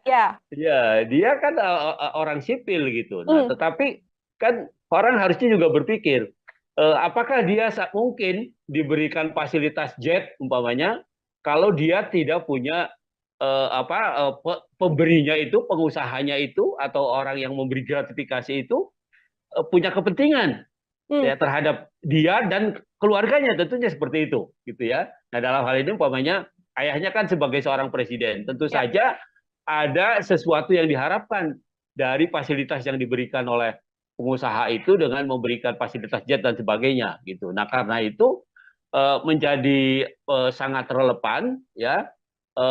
Apa namanya, malah ada teman saya yang di Jogja itu bilang KPK ini keterlaluan, bukannya mengklarifikasi, harusnya langsung mengadvokasi gitu. Hmm, Ya, kalau klarifikasi kan cuma tanya betul apa enggak gitu ya kan, ya. cuma mengklarifikasi peristiwanya. Tetapi kalau mengadvokasi itu sudah mendudukkan peristiwa itu sebagai kasus gitu, Hmm, ya peristiwa itu sebagai kasus korupsi. Nah, karena itu kemudian diadvokasi. Nah, sayangnya memang apa namanya, gratifikasi itu hanya menjerat pejabat publik, pejabat hmm, negara hmm. gitu ya. Nah, karena itu umpamanya kalau dikaitkan dengan Kaisang, Kaisang sendiri tidak apa namanya, tidak termasuk kualifikasi oleh pasal itu gitu ya, pasal sebagai pejabat negara karena dia bukan pejabat negara. Nah, tetapi gratifikasi itu adalah penerimaan oleh seorang pejabat negara dan hak di dalam undang-undang apa namanya, undang-undang LHKPN itu ya, undang-undang pejabat negara yang bebas korupsi, bebas KKN itu korupsi, Hmm. kolusi, nepotisme itu disebutkan selain pejabat publiknya tapi juga keluarganya gitu. Oke. Nah, ya jadi memang kalau kalau hanya berpegang pada ketentuan gratifikasi di undang-undang korupsi, selain pejabat negara nggak ada yang bisa dikenakan. Hmm, Tetapi begitu diperluas itu dikaitkan dengan undang-undang tentang apa namanya, LHKPN itu tentang pejabat negara yang pejabat publik yang bebas dari KKN itu, nah maka itu menjadi kena gitu. Nah, karena hmm. itu kemudian apa namanya, menjadi tepat gitu ya, Kaisang kemudian diklarifikasi atau diadvokasi bahkan gitu oleh KPK begitu. Oke, meskipun bukan penyelenggara negara, tapi dari aturan yang ada, keluarga dari penyelenggara negara ini juga bisa kemudian dilakukan penyelidikan ya, Bang Fikar ya, untuk dugaan Ya, gratifikasi yang mungkin dilakukan. Kalau dalam case kasus Kaisang Pangarep ini, kalau dari analisa Bang Fikar sendiri, cukupkah dengan klarifikasi atau tadi yang sempat disampaikan Bang, harus diadvokasi atau kemudian diinvestigasi mendalam begitu? ya, saya kira sesuai dengan kedudukannya gitu Hmm, ya. Kan KPK itu kan punya dua fungsi sebenarnya, pencegahan dan penindakan gitu hmm, ya. Kalau pencegahan itu peristiwanya belum terjadi gitu hmm, ya. Peristiwanya belum terjadi, karena itu kemudian orang dikasih penyuluhan, dikasih tahu begini nggak boleh begini, ada pencegahan supaya tidak terjadi korupsi. Kalau termasuk klarifikasi itu juga itu sebenarnya bukan tindakan apa namanya, bukan tindakan investigasi, bukan tindakan hmm, advokasi sebenarnya, bukan tindakan apa namanya, penindakan gitu, tetapi lebih pada pencegahan itu sebenarnya gitu. Nah, karena itu saya sependapat dengan pendapat banyak orang gitu ya, bahwa seharusnya ya peristiwanya sudah jelas ada gitu hmm, ya, peristiwanya itu sudah nyata gitu. Nah, karena itu tindakan yang paling tepat adalah mengadvokasinya gitu ya. Jadi menginvestigasi kemudian mengadvokasi karena peristiwanya sudah ada gitu. hmm. Kasusnya yang kemudian saat ini mencuat di dalam negeri kan Kaisang justru tidak muncul begitu ya, Bang Fikar ya. Posisinya Ya, sedang berada di luar negeri dan dari sejumlah konfirmasi yang dilakukan oleh media bahkan belum ada kabar apapun. PSI termasuk juga mengatakan belum mendapatkan informasi dari Kaisang Pangarep. Artinya perlukah kemudian sampai di momen sekarang ini pihak terkait di Indonesia ini bekerja sama dengan penegak hukum di luar negeri untuk cepat-cepat menyelesaikan perkara yang menyeret Kaisang Pangarep ini, Bang? gini. Nah, itu tadi tergantung pada status tindakan yang dilakukan, gitu ya. Oke. Hmm. Kalau dia klarifikasi, itu artinya belum masuk jadi perkara itu sebenarnya. Ya, Hmm. masih kalaupun dikualifikasi jadi perkara itu masih penyelidikan. Hmm. Penyelidikan itu masih mencari peristiwa, ya masih ada nggak sebenarnya peristiwa pidananya. Nah, masih itu. Jadi belum belum ada upaya paksa istilahnya, Hmm. gitu ya. Upaya yang bisa dilakukan secara paksa terhadap pihak-pihak yang memang seharusnya diinvestigasi gitu ya, di dalam konteks itu gitu. Kecuali kemudian KPK meningkatkan itu menjadi penyidikan. Oke. Nah, kalau penyidikan itu sudah bisa digunakan upaya paksa. Upaya paksa di dalam hukum acara pidana Indonesia itu umpamanya nangkap, nahan, menggeledah, menyita, termasuk minta bantuan aparat hukum di luar negeri. Hmm, Gitu. Itu juga bagian dari penyidikan gitu hmm, sebenarnya. Nah, karena belum masuk ke tahap itu, gitu ya, maka agak sulit ya kecuali memang KPK punya hubungan baik umpamanya dengan KPK Singapura atau dengan KPK Malaysia atau dengan KPK Amerika umpamanya ya, ya. dia punya hubungan baik ya, dia bersurat gitu ya, minta informasi ya bisa saja itu, Hmm, artinya tidak secara formal gitu, tetapi secara formal karena peristiwa ini belum diinvestigasi menjadi penyidikan gitu ya, maka belum lahir kewenangan paksa, hmm, kewenangan melakukan upaya paksa di KPK gitu. Nah, karena hmm, itu ya itu tadi saya bilang kritik-kritik masyarakat itu kenapa hanya diklarifikasi bukan diinvestigasi gitu ya. ya. Nah, itu menjadi relevan gitu. Hmm, Nah, ketika KPK masuk ke wilayah investigasi, penyidikan, maka dia punya kewenangan. Dia punya hak untuk menggeledah, menyita, menangkap, menahan ya atau minta bantuan informasi dari penegak hukum lain dan sebagainya. Nah, itu hmm, lahir gitu. Nah, tapi hmm. kalau cuma klarifikasi gini kan seolah-olah belum ada apa-apa. Peristiwa aja belum ada gitu. Seperti Oke. itu. Oke, Bang Fikar, klarifikasi kan dilakukan terhadap Kaisang Pangarep begitu ya. Apabila kemudian ada pendalaman-pendalaman seperti yang juga beredar di media, MOU soal manifest pesawat yang kemudian dirahasiakan dan sebagainya. Apakah hal-hal semacam itu kemudian bisa menjadi bekal bagi KPK untuk bisa next step begitu, tidak hanya mengklarifikasi tapi langsung melakukan investigasi dalam kasus ini? Iya, saya kira itu satu kemungkinan gitu Hmm? ya. Satu kemungkinan yang sampai sekarang kita belum belum menyaksikan juga ini KPK mau Hmm. meninggalkan walaupun kritik di sana sini muncul gitu Ya. ya. Kritik di sana sini muncul gitu. Nah, itu yang seharusnya diperhatikan oleh KPK Hmm. gitu ya. KPK itu kan tidak tidak eh, apa namanya eh, bahwa dia penegak hukum iya, tapi dia penegak hukum menurut saya sih yang luar biasa karena dia dilahirkan karena kelemahan penegak hukum yang ada gitu, kelemahan Hmm. kepolisian, kelemahan kejaksaan, kemudian dibentuklah itu KPK sengaja. Nah, karena itu dia punya kewenangan yang cukup luas gitu, cukup luas dan cukup cukup besar gitu. Nah, karena itu oleh negara diberikan itu ya. Nah, karena itu kemudian seharusnya dia lebih berani gitu, lebih meningkat, tidak melulu atau tidak hanya dengan mengklarifikasi tapi juga sudah masuk ke investigasi. Kalau Hmm. sudah dinyatakan investigasi itu ini KPK sudah leluasa gitu loh, Ya. leluasa menggunakan tindakannya atau kewenangannya ya untuk mencari tahu ya, untuk bahkan menyita alat buktinya dan sebagainya itu sudah timbul gitu. Nah, tapi kalau Hmm. sekarang ketika KPK baru mengklarifikasi saja, eh, bahkan kan panggilannya juga bentuknya kan undangan, iya Ya. kan? Undangan itu sama dengan Anda diundang makan bakso, ya Hmm. nggak datang, nggak makan siang pokoknya, tidak datang pun tidak ada sanksinya, gitu. Namanya kan undangan gitu. Tetapi kalau Hmm. sudah investigasi, sudah penyidikan, maka dia undangan itu berubah menjadi panggilan. Nah, panggilan kalau tidak didatangi 2 kali, maka bisa dipanggil secara paksa. Nah, jadi Hmm. kalau umpamanya sekarang eh, apa namanya ketika mau diklarifikasi diundang orang tidak datang, tidak tahu orangnya berada di mana, gitu ya, nggak ada yang bisa dilakukan Oke. oleh KPK. Paling hanya mengundang, menghimbau untuk datang gitu. Hmm. Nah, padahal di sisi yang lain undangan itu tidak punya konsekuensi yuridis. Dia ya diundang, namanya undangan, diundang makan gitu, nggak datang pun nggak apa-apa. Gitu. Seperti itu. Hmm. Oke, artinya klarifikasi ini belum kemudian bisa menyelesaikan dugaan gratifikasi atau mungkin laporan-laporan yang juga muncul di publik ya, Bang Fikar ya, ya apa yang dilakukan Betul, oleh KPK. Kecuali betul. nanti KPK melayangkan surat untuk penyidikan terhadap Kaisang Pangarep dan itu wajib dihadiri oleh Kaisang. Apabila tidak dihadiri, tindakan langsung selain kemudian menunggu klarifikasi Kaisang juga bisa langsung dilakukan oleh KPK seperti itu. Betul, Mhm. betul. Oke, Jadi Bang Fikar, ya, silakan. Ya udah, silakan lanjutkan.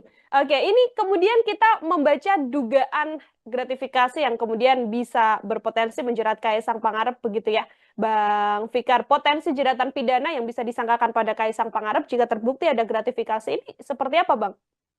Oke, ya gini, itu tadi yang saya bilang. Hmm, Gratifikasi itu objeknya adalah pejabat publik oke. atau pejabat negara. Itu objeknya itu dia. Hmm, Jadi kalau yang bukan pejabat publik tidak kena. Artinya kalau Kaisang kemudian terbukti dia menerima sesuatu ada kaitannya dengan jabatan bapaknya, hmm, maka sebenarnya bapaknya yang kena, gitu loh. oke. Hmm, Jadi sebenarnya arahnya itu pada apakah ini sepengetahuan presiden atau tidak? Apakah ini bagian dari sesuatu yang diberikan karena jabatan bapaknya atau tidak? Sebenarnya itu ininya arahnya hmm, gitu. Nah, padahal kalau mau dipikir pakai logika terbalik kan, siapa sih yang mau kasih fasilitas pesawat terbang, ya kan? hmm, Kalau yang memberikan itu tidak ada yang dipandang atau tidak dapat apa-apa atau tidak orang yang diberikan pesawat terbang itu bukan siapa-siapa, bukan pejabat negara, bukan, atau mungkin kecuali dia punya perjanjian bisnis gitu, ya. Dan itu pun sebenarnya harus diklarifikasi bahwa bisnisnya itu sudah lahir jauh sebelum umpamanya orang tuanya atau bapaknya itu menjabat sebagai pejabat negara. Nah, itu yang harus diklarifikasikan gitu. Bahkan kan di dalam undang-undang LHKPN itu tentang pejabat publik yang anti kolusi korupsi, kolusi dan nepotisme itu sudah dinyatakan lebih dahulu. Yang pertama umpamanya ada kewajiban klarifikasi soal harta, ya, harta kekayaan dari keluarga gitu. Itu satu. Yang kedua, ada pengertian pejabat negara itu tidak bisa menerima gratifikasi ya selain pada pejabat negaranya tapi juga pada keluarganya gitu. hmm, Dan pokoknya undang-undang itu sebenarnya begitu rinci ya, begitu begitu rigid gitu sehingga bisa menjerat orang. Karena kan gini, gratifikasi itu bisa bisa tidak terasa gitu, bisa hmm, macam-macam bentuknya, iya kan? hmm, Bisa eh, apa namanya? eh, Bisa dia pemberian, bisa dia berbentuk undangan, dia bisa berbentuk, bisa bentuknya bisa macam-macam begitu, hmm, ya. Tidak melulu pemberian satu sesuatu yang bernilai ekonomi gitu, tetapi juga fasilitas-fasilitas yang menguntungkan, yang juga punya nilai ekonomi itu bisa bisa dilakukan. Ya, hmm, jadi sebenarnya gratifikasi itu kalau lihat undang-undang korupsi itu contohnya itu macam-macam. Jadi tidak melulu menerima begitu saja, tetapi juga ada fasilitas lain yang tidak berbentuk fisik umpamanya. Nah itu juga bisa dikualifikasi sebagai gratifikasi. Nah hmm, karena itu pengaturan mengenai ini sangat rigid, sangat sangat sangat sangat ketat gitu. ya. Sebenarnya untuk menjaga supaya pejabat publik itu tidak melakukan tindak pidana korupsi, Hmm, korupsi, kolusi dan nepotisme, gitu. termasuk gratifikasi di dalamnya artinya yang akan terjerat nantinya apabila ini sepengetahuan sang ayah begitu ya, sepengetahuan Presiden Joko Widodo, Presiden Jokowi yang juga akan terseret kasus gratifikasi ini. Apabila nanti ada klarifikasi dari Kaisang Pangarep yang mengatakan ini murni urusan bisnis pribadi begitu ya, Bang Fikar, lalu tidak ada kaitan Ya. atau sangkut pautnya bersama dengan Presiden Jokowi, secara hukum apakah kemudian Kaisang bisa terbebas dan lepas begitu saja atau seperti apa? Pengakuannya tidak bisa hanya pengakuan begitu saja, Hmm, tetapi juga harus didukung oleh alat bukti gitu. oke. Umpamanya sejak kapan dia berhubungan dengan pengusaha itu? Hmm, Kalau dia bisa membuktikan umpamanya ada bisnis dengan pengusaha yang memberikan fasilitas pesawat itu sebelum ayahnya menjadi presiden, ya mungkin itu tidak ada masalah apa-apa gitu. Nah, yang kita tahu kan mereka anak-anak ini kan menjadi pengusaha itu setelah bapaknya jadi pejabat negara kan begitu ya. hmm, Dari informasi publik yang kita lihat dengarkan itu masih kecil-kecil, tadinya masih masih belum tahu bisnis dan belum tahu apa gitu kan. Nah, tapi ini berkembang 10 tahun belakangan kan begitu. Nah, jadi artinya dia bisa tidak dikaitkan dengan jabatan ayahnya atau jabatan presiden kalau dia bisa membuktikan bahwa hubungan bisnisnya dengan pemberi gratifikasi itu atau dengan pemberi fasilitas pesawat itu jauh sebelum ayahnya menjadi pejabat publik. Oke. Nah, itu yang bisa apa namanya yang bisa meringankan atau menghindarkan dia dari pengertian gratifikasi itu. Hmm. Selagi memang pemberian fasilitas ini dilakukan atau diberikan ketika Kaisang Pangarep dikenal sebagai putra dari Presiden Republik Indonesia, artinya masih tetap ini bisa masuk ke dugaan gratifikasi ya, Bang Fikar? Betul. Hmm. Jadi itu yang pembuktiannya begitu, ya pembuktiannya artinya meskipun dia berdalih itu bisnis dan sebagainya, ya itu harus dijelaskan gitu. Ya apakah bisnis itu tiba-tiba gitu ya atau hanya terjadi setelah orang tuanya atau bapaknya itu menjadi pejabat negara atau menjadi presiden gitu. Itu yang tonggak yang paling penting yang harus dibuktikan oleh KPK nantinya. Begitu. Oke, akan jadi PR besar juga bagi KPK. Di satu sisi, seorang Kaisang Pangarep masih belum ada di Indonesia, jadi masih belum bisa melakukan klarifikasi. Tapi di satu sisi, harus ada pengusutan yang jelas yang dilakukan oleh KPK untuk kemudian bisa secara gamblang terbuka apakah ini gratifikasi atau tidak. Seperti itu. Terakhir dari saya, Bang Fikar, sebagai closing statement juga, apabila memang ada yang bisa dilakukan oleh Kaisang Pangarep untuk bisa membuktikan apakah ini ada gratifikasi atau tidak. Kalau dari analisa Bang Fikar, hal apa yang sedianya bisa ditunjukkan oleh Kaisang? Kaisang masih punya waktu 30 hari sejak dia berangkat itu. Ya, untuk melaporkan, terutama presiden, ya untuk melaporkan bahwa itu bukan gratifikasi, gitu. Bahwa itu adalah perjanjian bisnis atau apapun, gitu. Itu undang-undang tentang LHKPN itu, ya tentang pejabat yang anti KKN itu, kolusi nepotisme itu, ya, atau ketentuan pasal 12 Undang-Undang korupsi tentang gratifikasi itu memberikan waktu 30 hari ya untuk klarifikasi bahwa itu bukan gratifikasi gitu. Ya, bahwa itu tidak ada kaitannya dengan jabatan presiden, bahwa itu tidak ada kaitannya dengan jabatan pejabat publik gitu. Nah, jadi dia masih punya waktu 30 hari itu gitu. Nah, kalau itu bisa dibuktikan gitu ya, maka ya dia bisa bebas ya. Lepas dari pembuktiannya itu nanti caranya bagaimana gitu ya, mungkin pada caranya juga ada sedikit ide dan sebagainya gitu ya. Ya itu terlepas dari itu gitu. Tetapi secara formal Kaisang masih punya waktu 30 hari sejak dia pergi ya, sejak dia naik pesawat itu ya sampai 30 hari ke depan dia mengklarifikasi itu. Ya, apakah itu gratifikasi atau pemberian yang ada kaitannya dengan jabatan presiden atau tidak. Nah, itu saja sebenarnya peluangnya gitu ya. Tapi kalau dia tidak bisa membuktikan itu ya sebenarnya bebannya sebenarnya ada pada presiden, ya ada pada bapaknya sebenarnya. Begitu. Lepas 30 hari artinya KPK bisa dengan leluasa melakukan pengusutan, Bang Fikar? Mestinya begitu. Menurut undang-undang harusnya sudah masuk itu. Itu suap, itu kan bisa lari ke yang lain-lain kan? Ya. Itu hadiah, itu suap, itu apalagi ya termasuk itu tadi ya apa namanya penyalahgunaan jabatan dan sebagainya dan sebagainya. Nah itu bisa lari ke sana larinya ya. Tapi kalau 30 hari itu dimanfaatkan untuk membuat laporan itu ya, maka itu tadi ya dia mungkin hanya gratifikasi saja dan bahkan umpamanya bisa diperkuat dengan dalil atau dengan argumen bahwa itu bukan sesuatu yang dilakukan dengan melawan hukum. Begitu.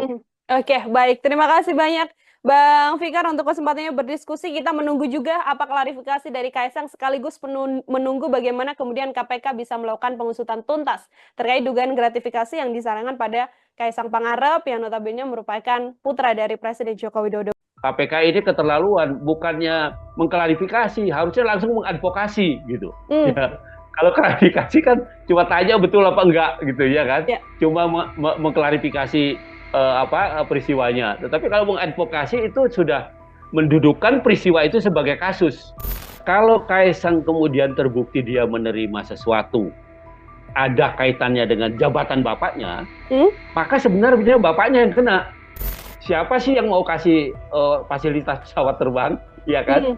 Kalau apa yang memberikan itu tidak ada yang dipandang atau tidak dapat apa-apa atau tidak orang yang diberikan pesawat terbang itu bukan siapa-siapa, bukan pejabat negara, bukan. Putra Presiden Joko Widodo, Kaisang Pangarep, saat ini sedang menuai sorotan publik seusai terpergok menggunakan jet pribadi untuk pergi ke luar negeri bersama dengan sang istri Erina Gudono. KPK pun kemudian diminta mengklarifikasi terkait apa yang dilakukan Kaisang Pangarep dengan dugaan gratifikasi. Lantas apakah mungkin Kaisang Pangarep bisa terjerat pidana atas kasus jet pribadi yang saat ini sedang menjadi sorotan publik? Saya akan berdiskusi dan membahasnya, Tribuners, bersama dengan pakar hukum pidana. Ada Bang Abdul Fikar Hajar dalam sambungan Zoom bersama dengan saya. Bang Fikar, selamat sore. Terima kasih banyak sudah bergabung. Oke, selamat sore, Mbak Ya, Petio. ya Bang Fikar, sebelum Ya, kemudian kita membaca apakah ada potensi pidana yang bisa menjerat Kaisang Pangarep, begitu ya Bang? Saya ingin minta pengantar terlebih dahulu dari sudut pandang hukum pidana, bagaimana melihat polemik Kaisang Pangarep dengan penggunaan jet pribadi ini, Bang? ya, apa namanya?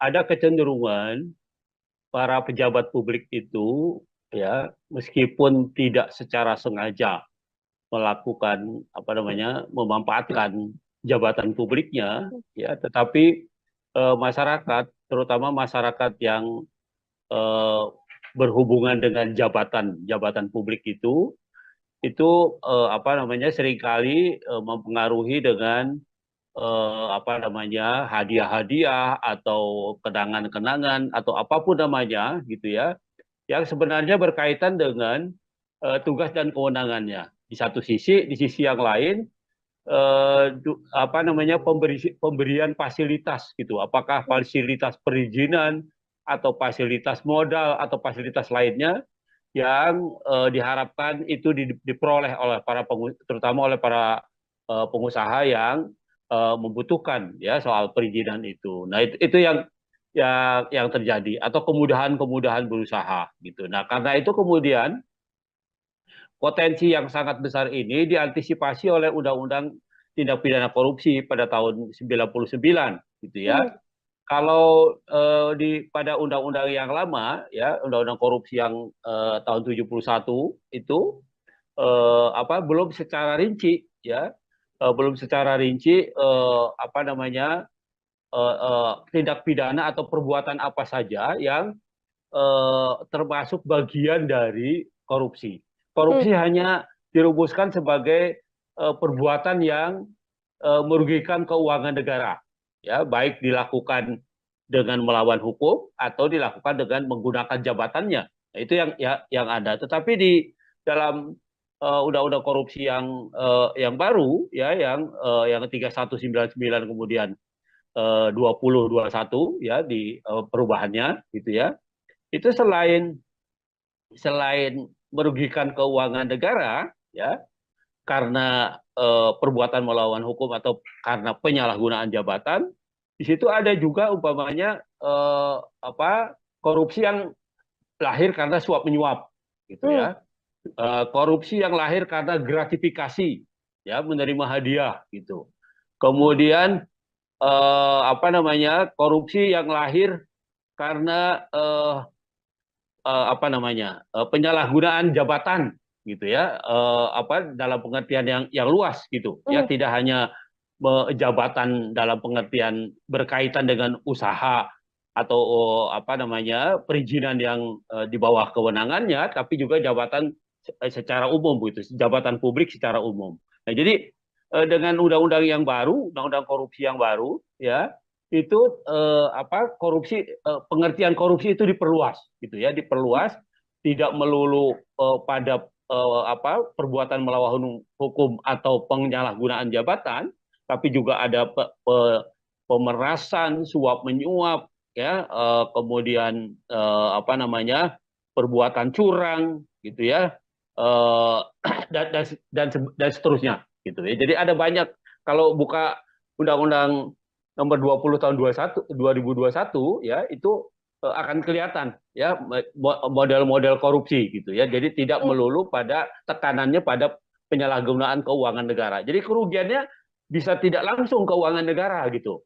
Tetapi bagaimana apa namanya seorang pejabat publik itu mendapat keuntungan karena menyalahgunakan jabatannya. Nah, tekanannya pada itu gitu. Jadi di Hmm. samping kerugian negara, tapi juga keuntungan yang didapat oleh pejabat publik ya karena menyalahgunakan jabatannya. Nah itu saya kira begitu perkembangan tindak pidana korupsi itu Hmm. seperti itu. Begitu. Oke, artinya langkah KPK untuk kemudian diminta untuk mengklarifikasi Kaisang Pangarep dengan dugaan Ya, gratifikasi yang sebelumnya dilaporkan dalam penggunaan jet pribadi ini juga sesuai dengan aturan hukum pidana yang berlaku, Bang Fikar. iya, saya kira iya. Meskipun kalau dikaitkan dengan tindak pidananya, Hmm? yaitu gratifikasi, gratifikasi itu menerima hadiah ya, Ya. pejabat negara atau pejabat publik yang menerima hadiah gitu, ya, ancamannya cukup berat ya, 4 sampai 10 tahun tuh, ya. Nah, apa namanya, kan orang akan bilang, loh, Kaisang itu kan bukan bukan pejabat negara Penyelenggara kan gitu negara, ya. ya. Ya, dia kan orang sipil gitu. Nah, Hmm. tetapi kan orang harusnya juga berpikir, apakah dia mungkin diberikan fasilitas jet umpamanya kalau dia tidak punya pemberinya itu, pengusahanya itu atau orang yang memberi gratifikasi itu punya kepentingan Hmm. ya terhadap dia dan keluarganya tentunya seperti itu gitu ya. Nah, dalam hal ini umpamanya ayahnya kan sebagai seorang presiden, tentu Ya. saja ada sesuatu yang diharapkan dari fasilitas yang diberikan oleh pengusaha itu dengan memberikan fasilitas jet dan sebagainya gitu. Nah, karena itu menjadi sangat relevan ya, apa namanya, malah ada teman saya yang di Jogja itu bilang KPK ini keterlaluan, bukannya mengklarifikasi, harusnya langsung mengadvokasi gitu. Hmm. Ya, kalau klarifikasi kan cuma tanya betul apa enggak gitu ya kan, Ya. cuma mengklarifikasi peristiwanya. Tetapi kalau mengadvokasi itu sudah mendudukan peristiwa itu sebagai kasus gitu, Hmm. ya peristiwa itu sebagai kasus korupsi. Nah, karena itu kemudian diadvokasi. Nah, sayangnya memang apa namanya gratifikasi itu hanya menjerat pejabat publik, pejabat Hmm. negara Hmm. gitu ya. Nah, karena itu pamannya kalau dikaitkan dengan Kaisang, Kaisang sendiri tidak apa namanya tidak termasuk kualifikasi oleh pasal itu gitu ya, pasal sebagai pejabat negara karena dia bukan pejabat negara. Nah, tetapi gratifikasi itu adalah penerimaan oleh seorang pejabat negara dan hak di dalam undang-undang apa namanya undang-undang LHKPN itu ya, undang-undang pejabat negara yang bebas korupsi, bebas KKN itu korupsi Hmm. kolusi nepotisme itu disebutkan selain pejabat publiknya tapi juga keluarganya gitu. Oke. Nah, ya jadi memang kalau hanya berpegang pada ketentuan gratifikasi di undang-undang korupsi, selain pejabat negara nggak ada yang bisa dikenakan. Hmm. Tetapi begitu diperluas itu dikaitkan dengan undang-undang tentang apa namanya LHKPN itu tentang pejabat negara yang pejabat publik yang bebas dari KKN itu, nah maka itu menjadi kena gitu. Nah karena Hmm. itu kemudian apa namanya menjadi tepat gitu ya, Kaisang kemudian diklarifikasi atau diadvokasi bahkan gitu oleh KPK begitu. Oke, meskipun bukan penyelenggara negara, tapi dari aturan yang ada, keluarga dari penyelenggara negara ini juga bisa kemudian dilakukan penyelidikan ya, Bang Fikar ya, untuk dugaan Ya, gratifikasi yang mungkin dilakukan. Kalau dalam case kasus Kaisang Pangarep ini, kalau dari analisa Bang Fikar sendiri, cukupkah dengan klarifikasi atau tadi yang sempat disampaikan Bang, harus diadvokasi atau kemudian diinvestigasi mendalam begitu? ya, saya kira sesuai dengan kedudukannya gitu Hmm? ya. Kan KPK itu kan punya dua fungsi sebenarnya, pencegahan dan penindakan gitu Hmm. ya. Kalau pencegahan itu peristiwanya belum terjadi gitu Hmm. ya. Peristiwanya belum terjadi karena itu kemudian orang dikasih penyuluhan, dikasih tahu begini nggak boleh begini ada pencegahan supaya tidak terjadi korupsi. Kalau termasuk klarifikasi itu juga itu sebenarnya bukan tindakan apa namanya bukan tindakan investigasi, bukan tindakan Hmm. advokasi sebenarnya. bukan tindakan apa namanya penindakan gitu, tetapi lebih pada pencegahan itu sebenarnya gitu. Nah karena itu saya sependapat dengan pendapat banyak orang gitu ya, bahwa seharusnya ya peristiwanya sudah jelas ada gitu Hmm. ya, peristiwanya itu sudah nyata gitu. Nah karena itu tindakan yang paling tepat adalah mengadvokasinya gitu ya. Jadi menginvestigasi kemudian mengadvokasi karena peristiwanya sudah ada gitu. Hmm. Kasusnya yang kemudian saat ini mencuat di dalam negeri kan Kaisang justru tidak muncul begitu ya, Bang Fikar ya. Posisinya sedang Ya, berada di luar negeri dan dari sejumlah konfirmasi yang dilakukan oleh media bahkan belum ada kabar apapun PSI termasuk juga mengatakan belum mendapatkan informasi dari Kaisang Pangarep. Artinya perlukah kemudian sampai di momen sekarang ini pihak terkait di Indonesia ini bekerja sama dengan penegak hukum di luar negeri untuk cepat-cepat menyelesaikan perkara yang menyeret Kaisang Pangarep ini, Bang? gini. Nah, itu tadi tergantung pada status tindakan yang dilakukan, gitu ya. Oke. Hmm. Kalau dia klarifikasi, itu artinya belum masuk jadi perkara itu sebenarnya. Ya, Hmm. masih kalaupun dikualifikasi jadi perkara itu masih penyelidikan. Hmm. Penyelidikan itu masih mencari peristiwa, ya masih ada nggak sebenarnya peristiwa pidananya. Nah masih itu, jadi belum belum ada upaya paksa istilahnya, Hmm. gitu ya, upaya yang bisa dilakukan secara paksa terhadap pihak-pihak yang memang seharusnya diinvestigasi gitu ya, di dalam konteks itu gitu, kecuali kemudian KPK meningkatkan itu menjadi penyidikan. Oke. Nah kalau penyidikan itu sudah bisa digunakan upaya paksa. Upaya paksa di dalam hukum acara pidana Indonesia itu umpamanya nangkap, nahan, menggeledah, menyita, termasuk Hmm. minta bantuan aparat hukum di luar negeri. Hmm. Gitu. Itu juga bagian dari apa namanya penyidikan gitu Hmm. sebenarnya.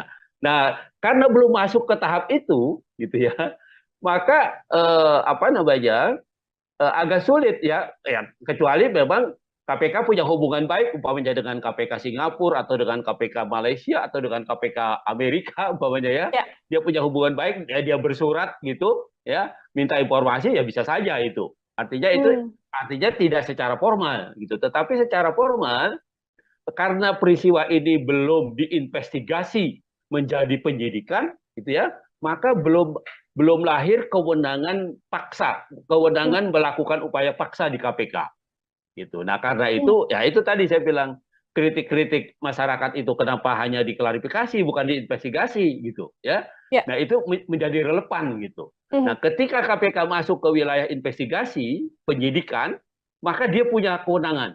Dia punya hak untuk menggeledah, menyita, menangkap, menahan ya, atau minta bantuan informasi dari penegak hukum lain dan sebagainya. Nah, itu Hmm. lahir gitu. Nah, tapi Hmm. kalau cuma klarifikasi gini kan seolah-olah belum ada apa-apa. Peristiwanya belum ada gitu. Seperti Oke. itu.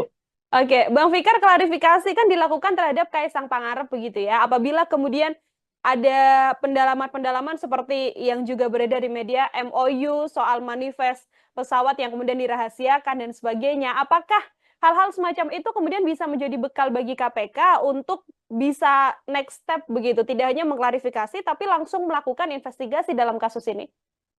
Iya, saya kira itu satu kemungkinan gitu Hmm? ya. Satu kemungkinan yang sampai sekarang kita belum belum menyaksikan juga ini KPK mau Hmm. meningkatkan, walaupun kritik di sana sini muncul gitu Ya. ya. Apa kritik di sana sini muncul gitu. Nah, itu yang apa namanya seharusnya diperhatikan oleh KPK Hmm. gitu ya. KPK itu kan tidak tidak apa namanya bahwa dia penegak hukum, iya, tapi dia penegak hukum menurut saya sih yang luar biasa karena dia dilahirkan karena kelemahan penegak hukum yang ada gitu, kelemahan Hmm. kepolisian, kelemahan kejaksaan, kemudian dibentuklah itu KPK sengaja. Nah, karena itu dia punya kewenangan yang apa cukup luas gitu, cukup luas dan cukup apa namanya cukup besar gitu. Nah karena itu oleh negara diberikan itu ya. Nah karena itu kemudian seharusnya dia lebih berani gitu, lebih meningkat, tidak melulu atau tidak hanya dengan mengklarifikasi, tapi juga sudah masuk ke investigasi. Kalau Hmm. sudah dinyatakan investigasi itu ini apa namanya KPK sudah leluasa gitu loh, Ya. leluasa menggunakan tindakannya atau kewenangannya ya untuk mencari tahu ya untuk bahkan menyita alat buktinya dan sebagainya itu sudah timbul gitu. Nah, tapi kalau Hmm. sekarang ketika KPK baru mengklarifikasi saja, eh, bahkan kan panggilannya juga bentuknya kan undangan, iya Ya. kan? Undangan itu sama dengan Anda diundang makan bakso, ya Hmm. nggak datang, nggak makan siang pokoknya, tidak datang pun tidak ada sanksinya, gitu. Namanya kan undangan gitu. Tetapi kalau Hmm. sudah investigasi, sudah penyidikan, maka dia undangan itu berubah menjadi panggilan. Nah, panggilan kalau tidak didatangi 2 kali, maka bisa dipanggil secara paksa. Nah, jadi Hmm. kalau umpamanya sekarang apa namanya ketika mau diklarifikasi diundang orang apa tidak datang, tidak tahu orangnya berada di mana, gitu ya, nggak ada yang bisa dilakukan oleh Oke. oleh KPK. Paling hanya menghimbau untuk datang gitu. Hmm. Nah, padahal di sisi yang lain undangan itu tidak punya konsekuensi yuridis. Dia ya diundang, namanya undangan, diundang makan gitu, nggak datang pun nggak apa-apa gitu. Seperti itu. Hmm. Oke, artinya klarifikasi ini belum kemudian bisa menyelesaikan dugaan gratifikasi atau mungkin laporan-laporan yang juga muncul di publik ya, Bang Fikar ya, ya apa yang dilakukan Betul, oleh KPK kecuali betul. nanti KPK melayangkan surat untuk penyidikan terhadap Kaisang Pangarep dan itu wajib dihadiri oleh Kaisang. Apabila tidak dihadiri, tindakan langsung selain kemudian menunggu klarifikasi Kaisang juga bisa langsung dilakukan oleh KPK seperti itu. Betul, Mhm. betul. Oke, Jadi Bang Fikar, ya, silakan. ya udah apa silakan lanjutkan. Mhm. Oke, ini kemudian kita membaca dugaan gratifikasi yang kemudian bisa berpotensi menjerat Kaisang Pangarep begitu ya, Bang Fikar. Potensi jeratan pidana yang bisa disangkakan pada Kaisang Pangarep jika terbukti ada gratifikasi ini seperti apa, Bang? Oke, ya gini, itu tadi yang saya bilang Hmm. gratifikasi itu objeknya adalah pejabat publik Oke. atau pejabat negara. Itu objeknya itu dia. Hmm. Jadi kalau yang bukan pejabat publik tidak kena. Artinya kalau Kaisang kemudian terbukti dia menerima sesuatu ada kaitannya dengan jabatan bapaknya, Hmm. maka sebenarnya bapaknya yang kena, gitu loh. Oke. Hmm. Eh, jadi sebenarnya arahnya itu pada apakah ini sepengetahuan presiden atau tidak? Apakah ini bagian dari sesuatu yang diberikan karena jabatan bapaknya atau tidak? Sebenarnya itu ininya arahnya Hmm. gitu.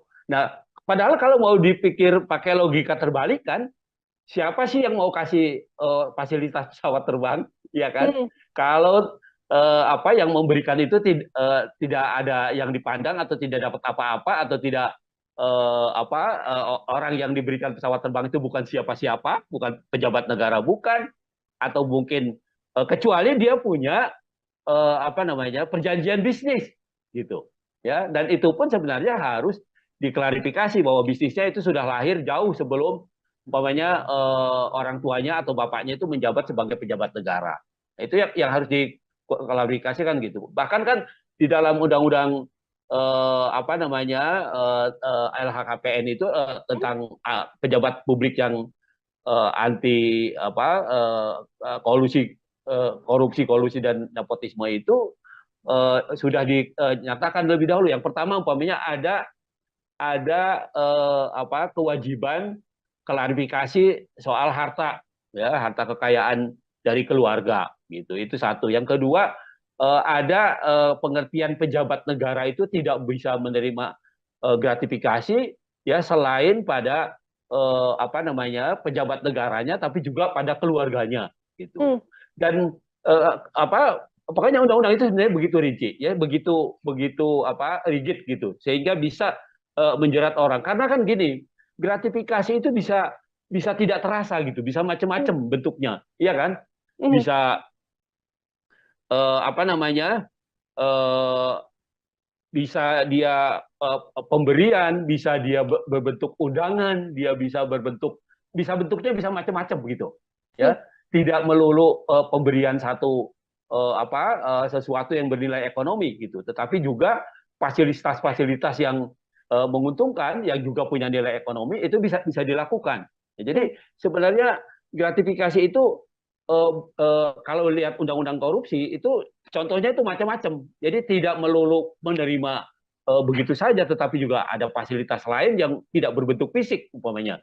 Nah itu juga bisa dikualifikasi sebagai gratifikasi. Nah karena itu apa namanya pengaturan mengenai ini sangat rigid, sangat sangat apa namanya sangat sangat ketat gitu Ya. sebenarnya untuk menjaga supaya pejabat publik itu tidak melakukan tindak pidana korupsi, korupsi, kolusi dan nepotisme gitu.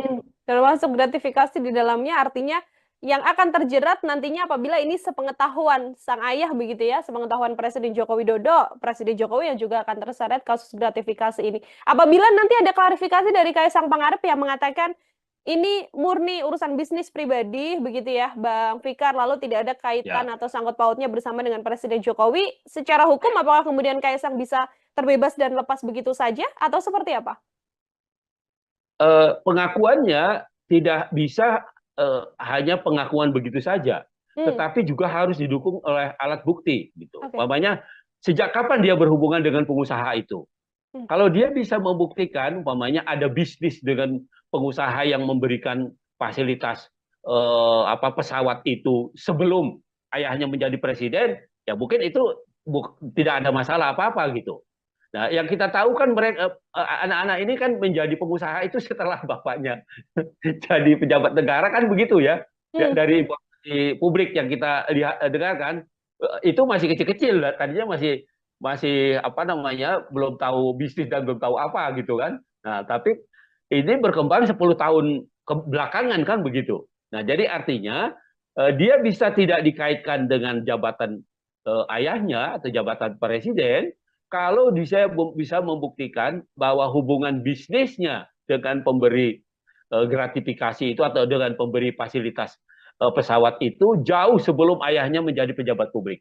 oke. Nah, itu yang bisa apa namanya yang bisa meringankan atau menghindarkan dia dari pengertian gratifikasi itu.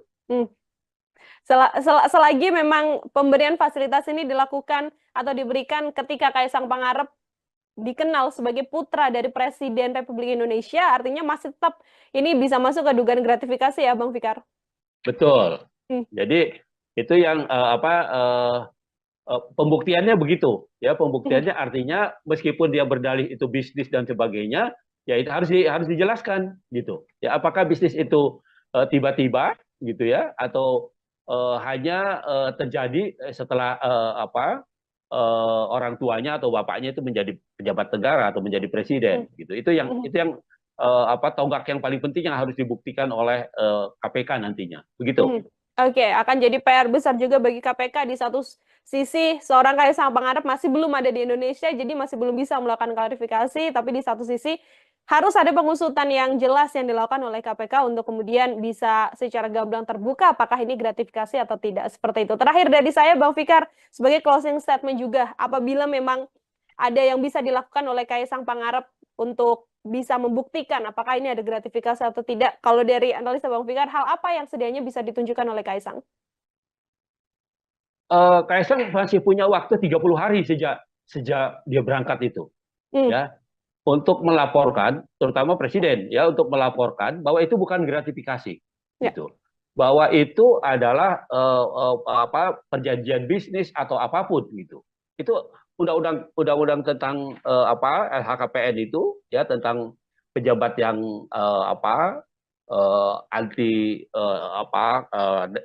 KKN itu kolusi Hmm, korupsi nepotisme itu ya atau ketentuan pasal 12 Undang-Undang korupsi tentang gratifikasi itu memberikan waktu 30 hari ya untuk klarifikasi bahwa itu bukan gratifikasi ya. gitu. Ya, bahwa itu tidak ada kaitannya dengan jabatan presiden, bahwa itu tidak ada kaitannya dengan jabatan pejabat publik gitu. Nah, jadi dia masih punya waktu 30 hari itu gitu. Nah, kalau itu bisa dibuktikan gitu ya, maka ya dia bisa bebas ya. Lepas dari pembuktiannya itu nanti caranya bagaimana gitu ya, mungkin pada caranya juga ada sedikit ide dan sebagainya gitu ya. Ya itu terlepas dari itu gitu. Tetapi secara formal Kaisang masih punya waktu 30 hari sejak dia pergi ya sejak dia naik pesawat itu ya sampai 30 hari ke depan dia mengklarifikasi itu. Ya, apakah itu gratifikasi atau pemberian yang ada kaitannya dengan jabatan presiden atau tidak. Nah, itu saja sebenarnya Hmm. peluangnya gitu ya. Tapi kalau dia tidak bisa membuktikan itu ya sebenarnya bebannya sebenarnya ada pada presiden, ya ada Hmm. pada bapaknya sebenarnya. Begitu. Lepas 30 hari artinya KPK bisa dengan leluasa melakukan pengusutan, Bang Fikar? Mestinya begitu. Hmm. Menurut undang-undang harusnya tidak sudah masuk itu. Itu suap, itu kan bisa bisa lari ke yang lain-lain kan? Ya. Itu hadiah, itu suap, itu apalagi ya termasuk itu tadi ya apa namanya penyalahgunaan jabatan dan Hmm. sebagainya dan sebagainya. Nah itu bisa, Hmm. bisa lari ke sana larinya ya. Tapi kalau 30 hari itu dimanfaatkan untuk membuat laporan itu ya, maka itu tadi ya dia mungkin hanya gratifikasi saja dan bahkan umpamanya bisa diperkuat dengan dalil atau dengan argumen bahwa itu bukan sesuatu yang apa dilakukan dengan melawan hukum. Begitu. Hmm. Oke, baik. Terima kasih banyak Bang Fikar untuk kesempatannya berdiskusi. Kita menunggu juga apa klarifikasi dari Kaisang sekaligus menunggu bagaimana kemudian KPK bisa melakukan pengusutan tuntas terkait dugaan gratifikasi yang disarankan pada Kaisang Pangarep yang notabene merupakan putra dari Presiden Joko Widodo. KPK ini keterlaluan, bukannya mengklarifikasi, harusnya langsung mengadvokasi gitu. Hmm. Ya, kalau klarifikasi kan cuma tanya betul apa enggak gitu ya kan, Ya. cuma mengklarifikasi peristiwanya. Tetapi kalau mengadvokasi itu sudah mendudukan peristiwa itu sebagai kasus. Kalau Kaisang kemudian terbukti dia menerima sesuatu ada kaitannya dengan jabatan bapaknya, Hmm? maka sebenarnya bapaknya yang kena. Siapa sih yang mau kasih fasilitas pesawat terbang, ya kan? Hmm. Kalau apa yang memberikan itu tidak ada yang dipandang atau tidak dapat apa-apa atau tidak orang yang diberikan pesawat terbang itu bukan siapa-siapa, bukan pejabat negara, bukan. Putra Presiden Joko Widodo Kaisang Pangarep saat ini sedang menuai sorotan publik seusai terpergok menggunakan jet pribadi untuk pergi ke luar negeri bersama dengan sang istri Erina Gudono. KPK pun kemudian diminta mengklarifikasi terkait apa yang dilakukan Kaisang Pangarep dengan dugaan gratifikasi. Lantas apakah mungkin Kaisang Pangarep bisa terjerat pidana atas kasus jet pribadi yang saat ini sedang menjadi sorotan publik? Saya akan berdiskusi dan membahasnya, Tribuners, bersama dengan pakar hukum pidana. Ada Bang Abdul Fikar Hajar dalam sambungan Zoom bersama dengan saya. Bang Fikar, selamat sore. Terima kasih banyak sudah bergabung. Oke, selamat sore, Mbak Ya, Petio. ya Bang Fikar, sebelum Ya, kemudian kita membaca apakah ada potensi pidana yang bisa menjerat Kaisang Pangarep begitu ya, Bang. Saya ingin minta pengantar terlebih dahulu dari sudut pandang hukum pidana, bagaimana melihat polemik Kaisang Pangarep dengan penggunaan jet pribadi ini, Bang? ya. Apa namanya? Ada kecenderungan para pejabat publik itu ya meskipun tidak secara sengaja melakukan apa namanya memanfaatkan jabatan publiknya ya tetapi masyarakat terutama masyarakat yang eh, berhubungan dengan jabatan publik itu apa namanya seringkali mempengaruhi dengan apa namanya hadiah-hadiah atau kenangan-kenangan atau apapun namanya gitu ya yang sebenarnya berkaitan dengan tugas dan kewenangannya. Di sisi yang lain apa namanya pemberian fasilitas gitu. Apakah fasilitas perizinan atau fasilitas modal atau fasilitas lainnya yang diharapkan itu diperoleh oleh terutama oleh para pengusaha yang membutuhkan ya soal perizinan itu. Nah itu yang terjadi atau kemudahan-kemudahan berusaha gitu. Nah karena itu kemudian potensi yang sangat besar ini diantisipasi oleh Undang-Undang Tindak Pidana Korupsi pada tahun 99 gitu ya. Hmm.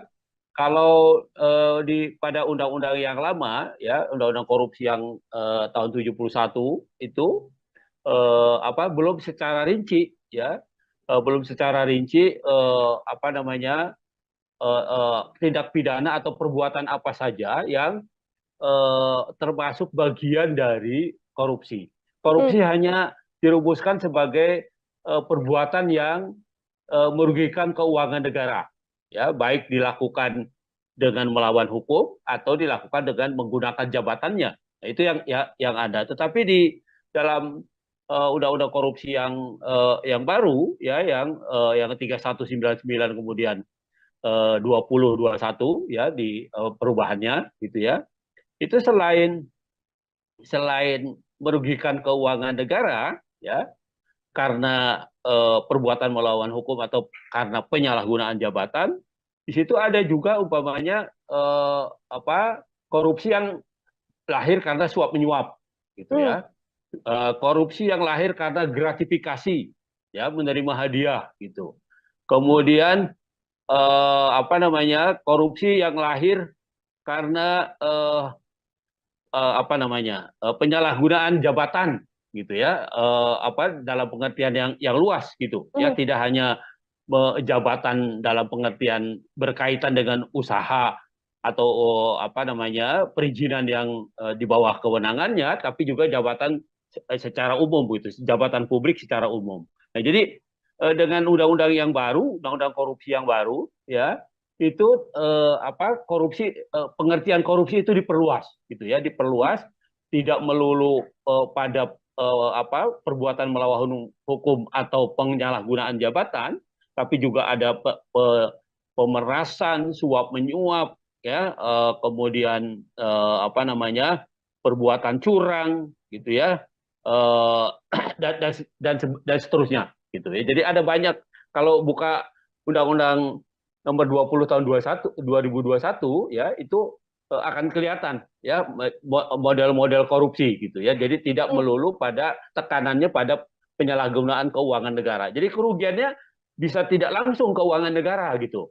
Tetapi bagaimana seorang pejabat publik itu mendapat keuntungan karena menyalahgunakan jabatannya. Nah, tekanannya pada itu gitu. Jadi di Hmm. samping kerugian negara tapi juga keuntungan yang didapat oleh pejabat publik ya karena menyalahgunakan jabatannya. Nah itu saya kira begitu perkembangan tindak pidana korupsi itu Hmm. seperti itu. Begitu. Oke, artinya langkah KPK untuk kemudian diminta untuk mengklarifikasi Kaisang Pangarep dengan dugaan Ya, gratifikasi yang sebelumnya dilaporkan dalam penggunaan jet pribadi ini juga sesuai dengan aturan hukum pidana yang berlaku, Bang Fikar. iya, saya kira iya. Meskipun kalau dikaitkan dengan tindak pidananya, Hmm? yaitu gratifikasi, gratifikasi itu menerima hadiah ya, Ya. pejabat negara atau pejabat publik yang menerima hadiah gitu, ya, ancamannya cukup berat ya, 4 sampai 10 tahun tuh, ya. Nah, apa namanya, kan orang akan bilang, loh, Kaisang itu kan bukan bukan pejabat negara Pejabat kan gitu ya, negara, ya. ya, dia kan orang sipil gitu. Nah, Hmm. tetapi kan orang harusnya juga berpikir, apakah dia mungkin diberikan fasilitas jet umpamanya kalau dia tidak punya pemberinya itu, pengusahanya itu atau orang yang memberi gratifikasi itu punya kepentingan Hmm. ya terhadap dia dan keluarganya tentunya seperti itu gitu ya. Nah, dalam hal ini umpamanya ayahnya kan sebagai seorang presiden, tentu Ya. saja ada sesuatu yang diharapkan dari fasilitas yang diberikan oleh pengusaha itu dengan memberikan fasilitas jet dan sebagainya gitu. Nah, karena itu menjadi sangat relevan ya malah ada teman saya yang di Jogja itu bilang KPK ini keterlaluan, bukannya mengklarifikasi, harusnya langsung mengadvokasi gitu. Hmm. Ya, kalau klarifikasi kan cuma tanya betul apa enggak gitu ya kan, Ya. cuma mengklarifikasi peristiwanya. Tetapi kalau mengadvokasi itu sudah mendudukkan peristiwa itu sebagai kasus gitu, Hmm. ya peristiwa itu sebagai kasus korupsi. Nah karena itu kemudian diadvokasi. Nah sayangnya memang gratifikasi itu hanya menjerat pejabat publik, pejabat Hmm. negara Hmm. gitu ya. Nah, karena itu umpamanya kalau dikaitkan dengan Kaisang, Kaisang sendiri tidak termasuk kualifikasi oleh pasal itu gitu ya, pasal sebagai pejabat negara karena dia bukan pejabat negara. Nah, tetapi gratifikasi itu adalah penerimaan oleh seorang pejabat negara dan hak di dalam undang-undang undang-undang LHKPN itu ya undang-undang pejabat negara yang bebas korupsi bebas KKN itu korupsi Hmm. kolusi nepotisme itu disebutkan selain pejabat publiknya, tapi juga keluarganya gitu. Oke. Nah, ya jadi memang kalau hanya berpegang pada ketentuan gratifikasi di Undang-Undang Korupsi, selain pejabat negara nggak ada yang bisa dikenakan. Hmm. Tetapi begitu diperluas itu dikaitkan dengan undang-undang tentang apa namanya LHKPN itu tentang pejabat negara yang pejabat publik yang bebas dari apa KKN itu, nah maka itu menjadi kena gitu. Nah karena Hmm. itu kemudian apa namanya menjadi tepat gitu ya, Kaisang kemudian diklarifikasi atau diadvokasi bahkan gitu oleh KPK begitu. Oke, meskipun bukan penyelenggara negara, tapi dari aturan yang ada, keluarga dari penyelenggara negara ini juga bisa kemudian dilakukan penyelidikan ya, Bang Fikar ya, untuk dugaan Ya, gratifikasi yang mungkin dilakukan. Kalau dalam kasus Kaisang Pangarep ini, kalau dari analisa Bang Fikar sendiri, cukupkah dengan klarifikasi atau tadi yang sempat disampaikan Bang, harus diadvokasi atau kemudian diinvestigasi mendalam begitu? ya, saya kira sesuai dengan kedudukannya gitu Hmm. ya. Kan KPK itu kan punya dua fungsi sebenarnya, pencegahan dan penindakan gitu Hmm. ya. Kalau pencegahan itu peristiwanya belum terjadi gitu Hmm. ya. Peristiwanya belum terjadi, karena itu kemudian orang dikasih penyuluhan, dikasih tahu begini nggak boleh begini, ada pencegahan supaya tidak terjadi korupsi. Kalau termasuk klarifikasi itu juga itu sebenarnya bukan tindakan apa namanya bukan tindakan investigasi, bukan tindakan Hmm. advokasi sebenarnya, bukan tindakan apa namanya penindakan gitu, tetapi lebih pada pencegahan itu sebenarnya gitu. Nah karena itu saya sependapat dengan pendapat banyak orang gitu ya, bahwa seharusnya ya peristiwanya sudah jelas ada gitu Hmm. ya, peristiwanya itu sudah nyata gitu. Nah karena itu tindakan yang paling tepat adalah mengadvokasinya gitu ya. Jadi menginvestigasi kemudian mengadvokasi karena peristiwanya sudah ada gitu. Hmm. Kasusnya yang kemudian saat ini mencuat di dalam negeri kan Kaisang justru tidak muncul begitu ya, Bang Fikar ya. Posisinya Ya, sedang berada di luar negeri dan dari sejumlah konfirmasi yang dilakukan oleh media bahkan belum ada kabar apapun. PSI termasuk juga mengatakan belum mendapatkan informasi dari Kaisang Pangarep. Artinya perlukah kemudian sampai di momen sekarang ini pihak terkait di Indonesia ini bekerja sama dengan penegak hukum di luar negeri untuk cepat-cepat menyelesaikan perkara yang menyeret Kaisang Pangarep ini, Bang? gini. Nah, itu tadi tergantung pada status tindakan yang dilakukan, gitu ya. Oke. Hmm.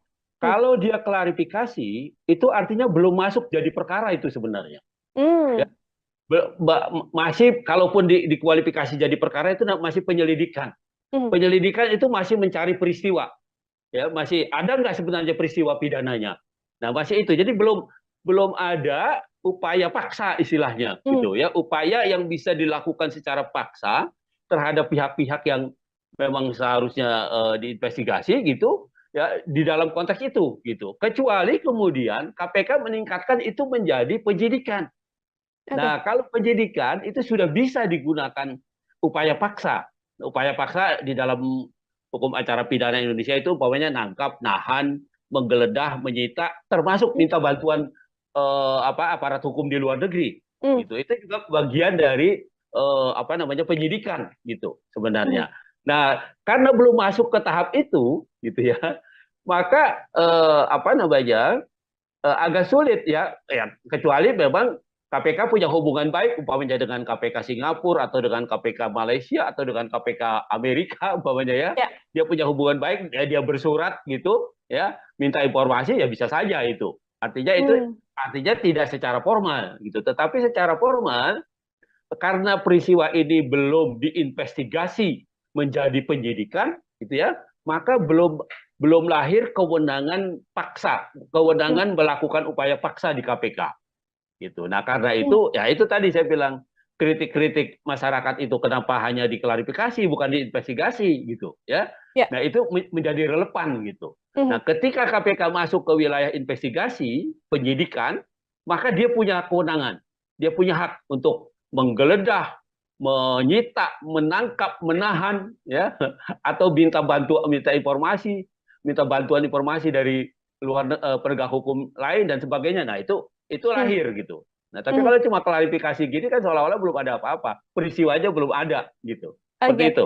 Oke, Bang Fikar, klarifikasi kan dilakukan terhadap Kaisang Pangarep begitu ya. Apabila kemudian ada pendalaman-pendalaman seperti yang juga beredar di media, MOU soal manifest pesawat yang kemudian dirahasiakan dan sebagainya. Apakah hal-hal semacam itu kemudian bisa menjadi bekal bagi KPK untuk bisa next step begitu, tidak hanya mengklarifikasi tapi langsung melakukan investigasi dalam kasus ini?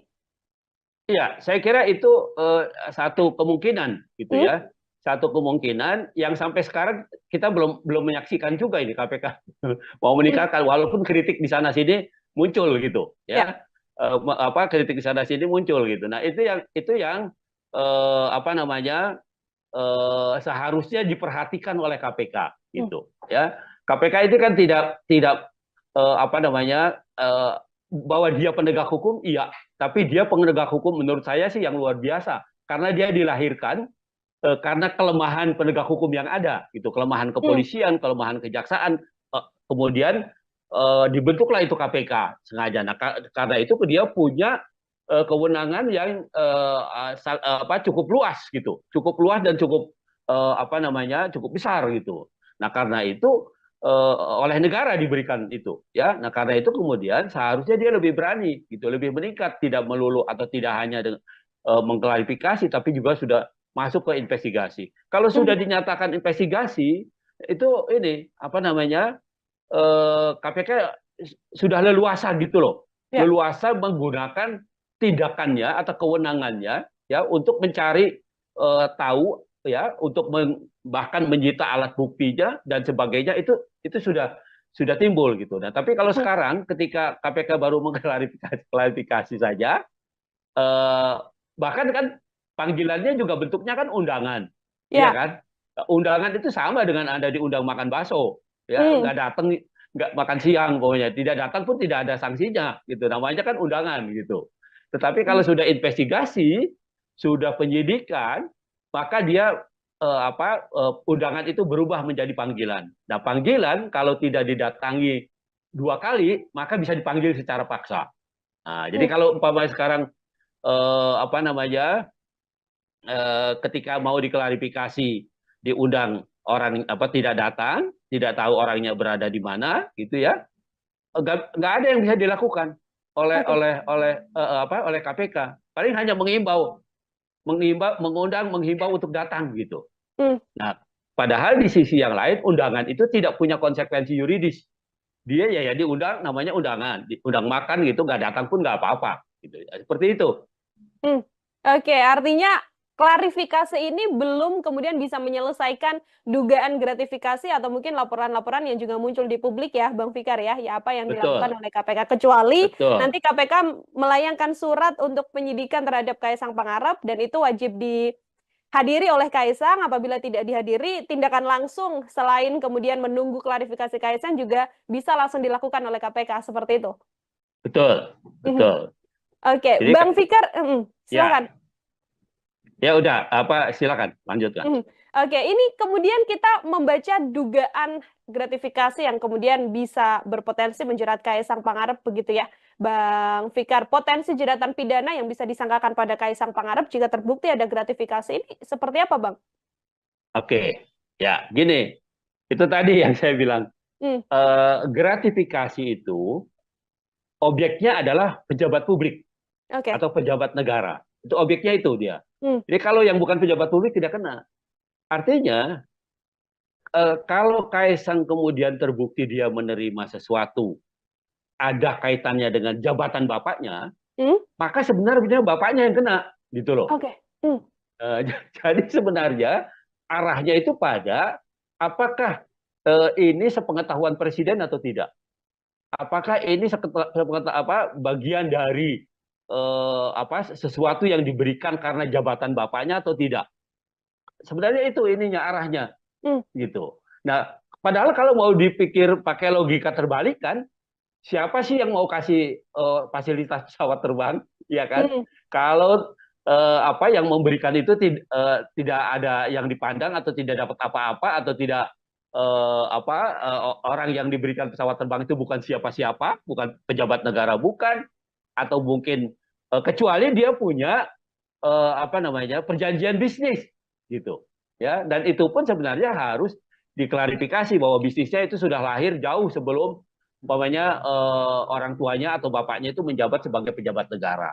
Nah, itu yang harus diklarifikasikan gitu. Bahkan kan di dalam undang-undang apa namanya LHKPN itu tentang pejabat publik yang anti apa kolusi korupsi, kolusi dan nepotisme itu sudah dinyatakan lebih dahulu. Yang pertama umpamanya ada apa kewajiban klarifikasi soal harta, ya, harta kekayaan dari keluarga gitu. Itu satu. Yang kedua ada pengertian pejabat negara itu tidak bisa menerima gratifikasi ya selain pada apa namanya pejabat negaranya tapi juga pada keluarganya gitu. Hmm. Dan apa pokoknya undang-undang itu sebenarnya begitu rinci ya, begitu begitu apa rigid gitu sehingga bisa menjerat orang. Karena kan gini, gratifikasi itu bisa bisa tidak terasa gitu, bisa macam-macam Hmm. bentuknya, iya kan? Hmm. Bisa apa namanya? eh, Bisa dia pemberian, bisa dia berbentuk undangan, dia bisa berbentuk bisa bentuknya bisa macam-macam begitu. Hmm. Ya, tidak melulu pemberian satu apa sesuatu yang bernilai ekonomi gitu, tetapi juga fasilitas-fasilitas yang menguntungkan yang juga punya nilai ekonomi itu bisa bisa dilakukan.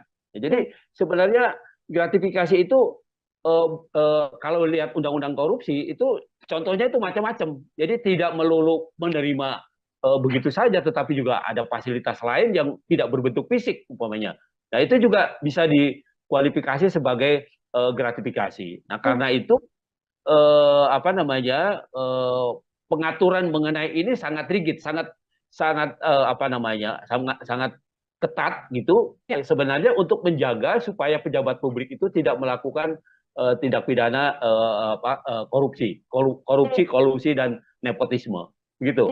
Termasuk gratifikasi di dalamnya artinya yang akan terjerat nantinya apabila ini sepengetahuan sang ayah begitu ya, sepengetahuan Presiden Joko Widodo, Presiden Jokowi yang juga akan terseret kasus gratifikasi ini. Apabila nanti ada klarifikasi dari Kaisang Pangarep yang mengatakan ini murni urusan bisnis pribadi begitu ya, Bang Fikar, lalu tidak ada kaitan Ya. atau sangkut pautnya bersama dengan Presiden Jokowi, secara hukum apakah kemudian Kaisang bisa terbebas dan lepas begitu saja atau seperti apa? Pengakuannya tidak bisa hanya pengakuan begitu saja, Hmm, tetapi juga harus didukung oleh alat bukti gitu. oke. Umpamanya sejak kapan dia berhubungan dengan pengusaha itu? Hmm, Kalau dia bisa membuktikan umpamanya ada bisnis dengan pengusaha yang memberikan fasilitas apa pesawat itu sebelum ayahnya menjadi presiden, ya mungkin itu tidak ada masalah apa-apa gitu.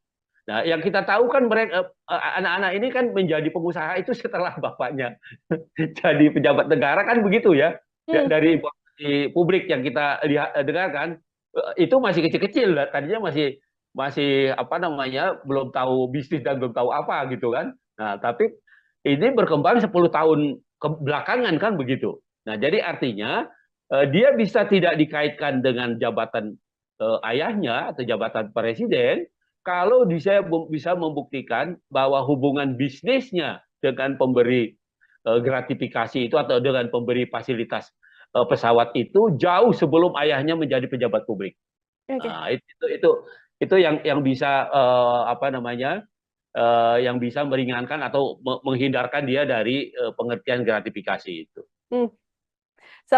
Selagi memang pemberian fasilitas ini dilakukan atau diberikan ketika Kaisang Pangarep dikenal sebagai putra dari Presiden Republik Indonesia, artinya masih tetap ini bisa masuk ke dugaan gratifikasi ya, Bang Fikar?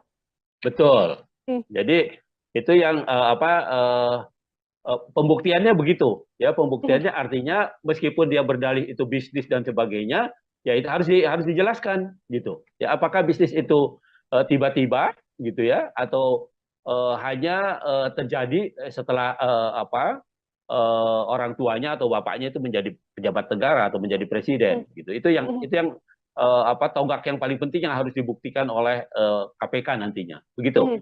Oke, akan jadi PR besar juga bagi KPK. Di satu sisi, seorang Kaisang Pangarep masih belum ada di Indonesia, jadi masih belum bisa melakukan klarifikasi. Tapi di satu sisi, harus ada pengusutan yang jelas yang dilakukan oleh KPK untuk kemudian bisa secara gamblang terbuka apakah ini gratifikasi atau tidak. Seperti itu. Terakhir dari saya, Bang Fikar, sebagai closing statement juga, apabila memang ada yang bisa dilakukan oleh Kaisang Pangarep untuk bisa membuktikan apakah ini ada gratifikasi atau tidak. Kalau dari analisa Bang Fikar, hal apa yang sedianya bisa ditunjukkan oleh Kaisang?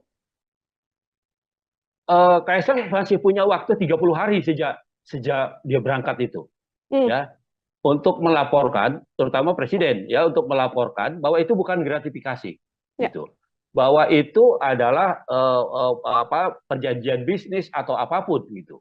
Itu undang-undang tentang apa LHKPN itu, ya, tentang pejabat yang anti apa KKN itu, kolusi Hmm, korupsi nepotisme itu, ya, atau ketentuan pasal 12 Undang-Undang Korupsi tentang gratifikasi itu memberikan waktu 30 hari, ya, untuk klarifikasi bahwa itu bukan gratifikasi, ya. gitu, ya, bahwa itu tidak ada kaitannya dengan jabatan presiden, bahwa itu tidak ada kaitannya dengan jabatan pejabat publik, gitu. Nah, jadi dia masih punya waktu 30 hari itu, gitu. Nah, kalau itu bisa dibuktikan, gitu ya, maka ya dia bisa bebas, ya. Lepas dari pembuktiannya itu nanti caranya bagaimana, gitu ya, mungkin pada caranya juga ada sedikit ide dan sebagainya, gitu ya. Ya itu terlepas dari itu, gitu. Tetapi secara formal Kaisang masih punya waktu 30 hari sejak dia pergi, ya, sejak dia naik pesawat itu, ya, sampai 30 hari ke depan dia Hmm, mengklarifikasi itu, ya, apakah itu gratifikasi atau pemberian yang ada kaitannya dengan jabatan presiden atau tidak. Nah, itu saja sebenarnya hmm, peluangnya, gitu ya. Tapi kalau dia tidak bisa membuktikan itu, ya sebenarnya bebannya sebenarnya ada pada presiden, ya, ada hmm. pada bapaknya sebenarnya, begitu. Lepas 30 hari artinya KPK bisa dengan leluasa melakukan pengusutan, Bang Fikar. Mestinya begitu. Hmm, Menurut undang-undang harusnya sudah masuk itu. Itu suap, itu kan bisa lari ke yang lain-lain kan? ya. Itu hadiah, itu suap, itu apalagi ya termasuk itu tadi, ya, apa namanya, penyalahgunaan jabatan dan Hmm, sebagainya dan sebagainya. Nah, itu bisa hmm, lari ke sana larinya, ya. Tapi kalau udah 30 hari itu dimanfaatkan untuk membuat laporan, itu ya, maka itu tadi, ya, dia mungkin hanya gratifikasi saja dan bahkan umpamanya bisa diperkuat dengan dalil atau dengan argumen bahwa itu bukan sesuatu yang apa dilakukan dengan melawan hukum, begitu. hmm. Oke, baik. Terima kasih banyak, Bang Fikar, untuk kesempatannya berdiskusi. Kita menunggu juga apa klarifikasi dari Kaisang, sekaligus menunggu bagaimana kemudian KPK bisa melakukan pengusutan tuntas terkait dugaan gratifikasi yang disarankan pada Kaisang Pangarep yang notabene merupakan putra dari Presiden Joko Widodo. KPK ini keterlaluan, bukannya mengklarifikasi, harusnya langsung mengadvokasi, gitu. Hmm, Ya, kalau klarifikasi kan cuma tanya betul apa enggak, gitu ya kan, ya. cuma mengklarifikasi apa peristiwanya. Tetapi kalau mengadvokasi itu sudah mendudukan peristiwa itu sebagai kasus. Kalau Kaisang kemudian terbukti dia menerima sesuatu ada kaitannya dengan jabatan bapaknya, Hmm, maka sebenarnya bapaknya yang kena. Siapa sih yang mau kasih fasilitas pesawat terbang, ya kan? hmm. Kalau apa yang memberikan itu tidak ada yang dipandang atau tidak dapat apa-apa atau tidak apa orang yang diberikan pesawat terbang itu bukan siapa-siapa, bukan pejabat negara, bukan. Putra Presiden Joko Widodo, Kaisang Pangarep, saat ini sedang menuai sorotan publik seusai terpergok menggunakan jet pribadi untuk pergi ke luar negeri bersama dengan sang istri Erina Gudono. KPK pun kemudian diminta mengklarifikasi terkait apa yang dilakukan Kaisang Pangarep dengan dugaan gratifikasi. Lantas apakah mungkin Kaisang Pangarep bisa terjerat pidana atas kasus jet pribadi yang saat ini sedang menjadi sorotan publik? Saya akan berdiskusi dan membahasnya, Tribuners, bersama dengan pakar hukum pidana. Ada Bang Abdul Fikar Hajar dalam sambungan Zoom bersama dengan saya. Bang Fikar, selamat sore. Terima kasih banyak sudah bergabung. Oke, selamat sore, Mbak Ya, Petio. ya, Bang Fikar, sebelum Ya, kemudian kita membaca apakah ada potensi pidana yang bisa menjerat Kaisang Pangarep, begitu ya, Bang? Saya ingin minta pengantar terlebih dahulu dari sudut pandang hukum pidana, bagaimana melihat polemik Kaisang Pangarep dengan penggunaan jet pribadi ini, Bang? Ya, apa namanya? Ada kecenderungan para pejabat publik itu, ya, meskipun tidak secara sengaja melakukan apa namanya, memanfaatkan jabatan publiknya, ya, tetapi masyarakat, terutama masyarakat yang eh, berhubungan dengan jabatan publik itu apa namanya, seringkali mempengaruhi dengan apa namanya, hadiah-hadiah atau kenangan-kenangan atau apapun namanya gitu ya, yang sebenarnya berkaitan dengan tugas dan kewenangannya. Di satu sisi, di sisi yang lain apa namanya, pemberian fasilitas gitu. Apakah fasilitas perizinan atau fasilitas modal atau fasilitas lainnya yang diharapkan itu diperoleh oleh terutama oleh para pengusaha yang membutuhkan ya soal perizinan itu. Nah, itu yang terjadi atau kemudahan-kemudahan berusaha gitu. Nah, karena itu kemudian potensi yang sangat besar ini diantisipasi oleh Undang-Undang Tindak Pidana Korupsi pada tahun 99 gitu ya. Hmm. Kalau pada undang-undang yang lama ya, undang-undang korupsi yang tahun 71 itu apa, belum secara rinci ya, belum secara rinci apa namanya, tindak pidana atau perbuatan apa saja yang termasuk bagian dari korupsi. Hmm. Korupsi hanya dirumuskan sebagai perbuatan yang merugikan keuangan negara, ya, baik dilakukan dengan melawan hukum atau dilakukan dengan menggunakan jabatannya. Nah, itu yang ada. Tetapi di dalam undang-undang korupsi yang baru, ya, yang 3199 kemudian 2021 ya, di perubahannya gitu ya, itu selain selain merugikan keuangan negara ya karena perbuatan melawan hukum atau karena penyalahgunaan jabatan, di situ ada juga umpamanya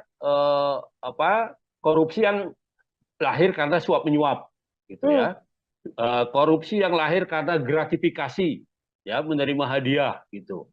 Kemudian apa namanya, korupsi yang lahir karena apa namanya, penyalahgunaan jabatan gitu ya, apa, dalam pengertian yang luas gitu ya, Hmm. tidak hanya jabatan dalam pengertian berkaitan dengan usaha atau apa namanya, perizinan yang di bawah kewenangannya, tapi juga jabatan secara umum gitu, jabatan publik secara umum.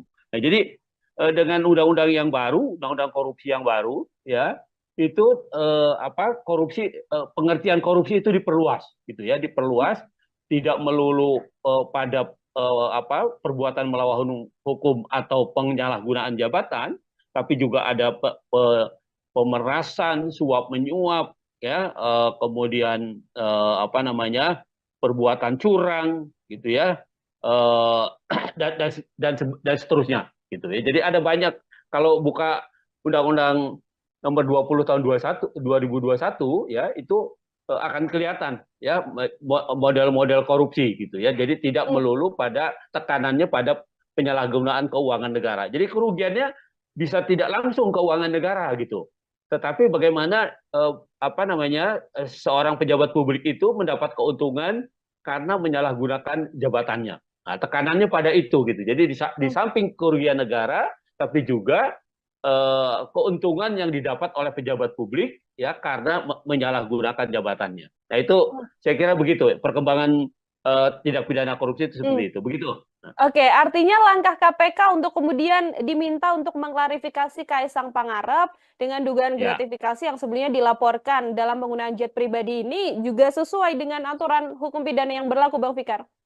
Iya, saya kira iya. Meskipun kalau dikaitkan dengan tindak pidananya, Hmm? yaitu gratifikasi, gratifikasi itu menerima hadiah ya, Ya. pejabat negara atau pejabat publik yang menerima hadiah gitu, ya, ancamannya cukup berat ya, 4 sampai 10 tahun tuh, ya. Nah, apa namanya, kan orang akan bilang, loh, Kaisang itu kan bukan bukan pejabat negara Penyelenggara kan gitu ya. negara, ya. Ya, dia kan orang sipil gitu. Nah, Hmm. tetapi kan orang harusnya juga berpikir, apakah dia mungkin diberikan fasilitas jet umpamanya kalau dia tidak punya pemberinya itu, pengusahanya itu atau orang yang memberi gratifikasi itu punya kepentingan Hmm. ya terhadap dia dan keluarganya, tentunya seperti itu gitu ya. Nah, dalam hal ini umpamanya ayahnya kan sebagai seorang presiden, tentu Ya. saja ada sesuatu yang diharapkan dari fasilitas yang diberikan oleh pengusaha itu dengan memberikan fasilitas jet dan sebagainya gitu. Nah, karena itu menjadi sangat relevan ya. Apa namanya, malah ada teman saya yang di Jogja itu bilang KPK ini keterlaluan, bukannya mengklarifikasi, harusnya langsung mengadvokasi gitu. Hmm. Ya, kalau klarifikasi kan cuma tanya betul apa enggak gitu ya kan, Ya. cuma mengklarifikasi peristiwanya. Tetapi kalau mengadvokasi itu sudah mendudukan peristiwa itu sebagai kasus gitu, Hmm. ya peristiwa itu sebagai kasus korupsi. Nah, karena itu kemudian diadvokasi. Nah, sayangnya memang apa namanya, gratifikasi itu hanya menjerat pejabat publik, pejabat Hmm. negara Hmm. gitu ya. Nah, karena itu umpamanya kalau dikaitkan dengan Kaisang, Kaisang sendiri tidak apa namanya, tidak termasuk kualifikasi oleh pasal itu gitu ya, pasal sebagai pejabat negara karena dia bukan pejabat negara. Nah, tetapi gratifikasi itu adalah penerimaan oleh seorang pejabat negara dan hak di dalam undang-undang apa namanya, undang-undang LHKPN itu ya, undang-undang pejabat negara yang bebas korupsi, bebas KKN itu korupsi, Hmm. kolusi, nepotisme itu disebutkan selain pejabat publiknya tapi juga keluarganya gitu. Oke. Nah, ya jadi memang kalau kalau hanya berpegang pada ketentuan gratifikasi di undang-undang korupsi, selain pejabat negara nggak ada yang bisa dikenakan. Hmm. Tetapi begitu diperluas itu dikaitkan dengan undang-undang tentang apa namanya, LHKPN itu tentang pejabat negara yang pejabat publik yang bebas dari KKN itu, nah maka itu menjadi kena gitu. Nah, karena Hmm. itu kemudian apa namanya, menjadi tepat gitu ya, Kaisang kemudian diklarifikasi atau diadvokasi bahkan gitu oleh KPK begitu.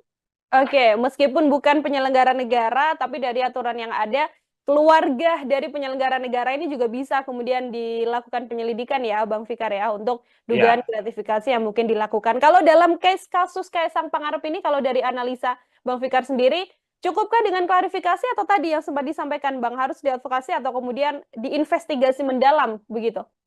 ya, saya kira sesuai dengan kedudukannya gitu Hmm. ya. Kan KPK itu kan punya dua fungsi sebenarnya, pencegahan dan penindakan gitu Hmm. ya. Kalau pencegahan itu peristiwanya belum terjadi gitu Hmm. ya. Peristiwanya belum terjadi, karena itu kemudian orang dikasih penyuluhan, dikasih tahu begini nggak boleh begini, ada pencegahan supaya tidak terjadi korupsi. Kalau termasuk klarifikasi itu sebenarnya bukan tindakan apa namanya, bukan tindakan investigasi, bukan tindakan Hmm. advokasi sebenarnya, bukan tindakan apa namanya, penindakan gitu, tetapi lebih pada pencegahan itu sebenarnya gitu. Nah, karena itu saya sependapat dengan pendapat banyak orang gitu ya, bahwa seharusnya ya peristiwanya sudah jelas ada gitu Hmm. ya, peristiwanya itu sudah nyata gitu. Nah, karena itu tindakan yang paling tepat adalah mengadvokasinya gitu ya. Jadi menginvestigasi kemudian mengadvokasi karena peristiwanya sudah ada gitu. Hmm. Kasusnya yang kemudian saat ini mencuat di dalam negeri kan Kaisang justru tidak muncul begitu ya, Bang Fikar ya. Posisinya Ya, sedang berada di luar negeri dan dari sejumlah konfirmasi yang dilakukan oleh media bahkan belum ada kabar apapun. PSI termasuk juga mengatakan belum mendapatkan informasi dari Kaisang Pangarep. Artinya perlukah kemudian sampai di momen sekarang ini pihak terkait di Indonesia ini bekerja sama dengan penegak hukum di luar negeri untuk cepat-cepat menyelesaikan perkara yang menyeret Kaisang Pangarep ini, Bang? gini. Nah, itu tadi tergantung pada status tindakan yang dilakukan, gitu ya. Oke. Hmm.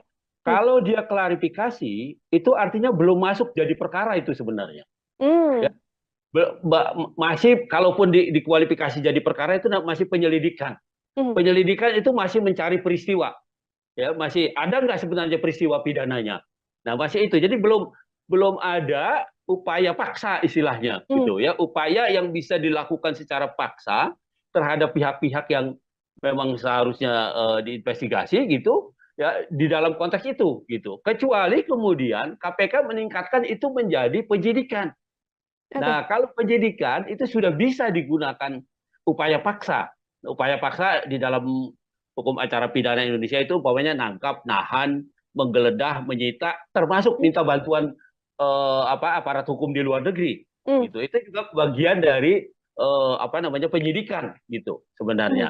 Nah, karena belum masuk ke tahap itu gitu ya, maka apa namanya agak sulit ya, ya kecuali memang KPK punya hubungan baik umpamanya dengan KPK Singapura atau dengan KPK Malaysia atau dengan KPK Amerika umpamanya ya, Ya. dia punya hubungan baik ya, dia bersurat gitu ya minta informasi ya bisa saja itu artinya Hmm, tidak secara formal gitu, tetapi secara formal karena peristiwa ini belum diinvestigasi menjadi penyidikan gitu ya, maka belum lahir kewenangan paksa, hmm, kewenangan melakukan upaya paksa di KPK gitu. Nah, karena hmm. itu ya itu tadi saya bilang kritik-kritik masyarakat itu kenapa hanya diklarifikasi bukan diinvestigasi gitu ya.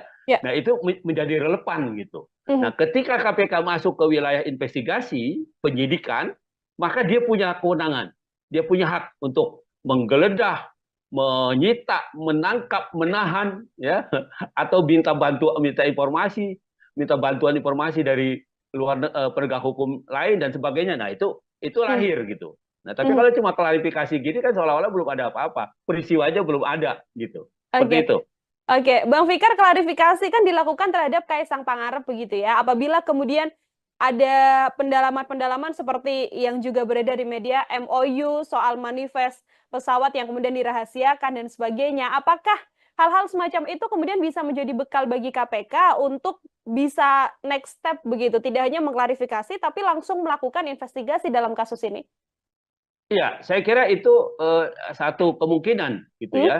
Satu kemungkinan yang sampai sekarang kita belum belum menyaksikan juga ini KPK mau Hmm. meningkatkan walaupun kritik di sana sini muncul gitu Ya. ya. Apa kritik di sana sini muncul gitu. Nah, itu yang apa namanya seharusnya diperhatikan oleh KPK Hmm. gitu ya.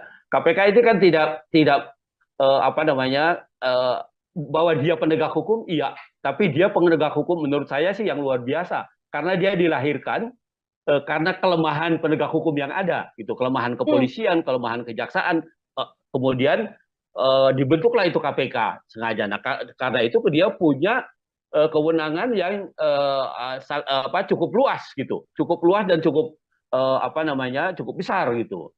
Nah, karena itu oleh negara diberikan itu ya. Nah, karena itu kemudian seharusnya dia lebih berani gitu, lebih meningkat, tidak melulu atau tidak hanya mengklarifikasi tapi juga sudah masuk ke investigasi. Kalau Hmm. sudah dinyatakan investigasi itu ini apa namanya KPK sudah leluasa gitu loh, Ya. leluasa menggunakan tindakannya atau kewenangannya ya untuk mencari tahu ya untuk bahkan menyita alat buktinya dan sebagainya itu sudah timbul gitu. Nah, tapi kalau Hmm. sekarang ketika KPK baru mengklarifikasi saja, eh, bahkan kan panggilannya juga bentuknya kan undangan, iya Ya. kan? Undangan itu sama dengan Anda diundang makan bakso, ya Hmm. nggak datang, nggak makan siang pokoknya, tidak datang pun tidak ada sanksinya, gitu. Namanya kan undangan gitu. Tetapi Hmm. kalau sudah investigasi, sudah penyidikan, maka dia undangan itu berubah menjadi panggilan. Nah, panggilan kalau tidak didatangi 2 kali, maka bisa dipanggil secara paksa. Nah, jadi Hmm. kalau umpamanya sekarang apa namanya ketika mau diklarifikasi diundang orang apa tidak datang, tidak tahu orangnya berada di mana, gitu ya, nggak ada yang bisa dilakukan Oke. oleh KPK. Paling hanya mengundang, menghimbau untuk datang gitu. Hmm. Nah, padahal di sisi yang lain undangan itu tidak punya konsekuensi yuridis. Dia ya diundang, namanya undangan, diundang makan gitu, nggak datang pun nggak apa-apa, gitu. Seperti itu. Hmm. Oke, artinya klarifikasi ini belum kemudian bisa menyelesaikan dugaan gratifikasi atau mungkin laporan-laporan yang juga muncul di publik ya, Bang Fikar ya, ya apa yang dilakukan Betul, oleh KPK kecuali betul. nanti KPK melayangkan surat untuk penyidikan terhadap Kaisang Pangarep dan itu wajib dihadiri oleh Kaisang. Apabila tidak dihadiri, tindakan langsung selain kemudian menunggu klarifikasi Kaisang juga bisa langsung dilakukan oleh KPK seperti itu. Betul, Mhm. betul. Oke, Jadi Bang Fikar, ya, silakan. ya udah apa silakan lanjutkan. Mhm. Oke, ini kemudian kita membaca dugaan gratifikasi yang kemudian bisa berpotensi menjerat Kaisang Pangarep begitu ya, Bang Fikar. Potensi jeratan pidana yang bisa disangkakan pada Kaisang Pangarep jika terbukti ada gratifikasi ini seperti apa, Bang? Oke, ya gini, itu tadi yang saya bilang Hmm, gratifikasi itu objeknya adalah pejabat publik oke. atau pejabat negara. Itu objeknya itu dia. Hmm, Jadi kalau yang bukan pejabat publik tidak kena. Artinya kalau Kaisang kemudian terbukti dia menerima sesuatu ada kaitannya dengan jabatan bapaknya, hmm, maka sebenarnya bapaknya yang kena, gitu loh. oke. Hmm, Eh, jadi sebenarnya arahnya itu pada apakah ini sepengetahuan presiden atau tidak? Apakah ini bagian dari sesuatu yang diberikan karena jabatan bapaknya atau tidak? Sebenarnya itu ininya arahnya hmm, gitu. Nah, padahal kalau mau dipikir pakai logika terbalik kan, siapa sih yang mau kasih fasilitas pesawat terbang, ya kan? hmm, Kalau apa yang memberikan itu tidak ada yang dipandang atau tidak dapat apa-apa atau tidak orang yang diberikan pesawat terbang itu bukan siapa-siapa, bukan pejabat negara, bukan, atau mungkin kecuali dia punya perjanjian bisnis gitu, ya. Dan itu pun sebenarnya harus diklarifikasi bahwa bisnisnya itu sudah lahir jauh sebelum umpamanya orang tuanya atau bapaknya itu menjabat sebagai pejabat negara.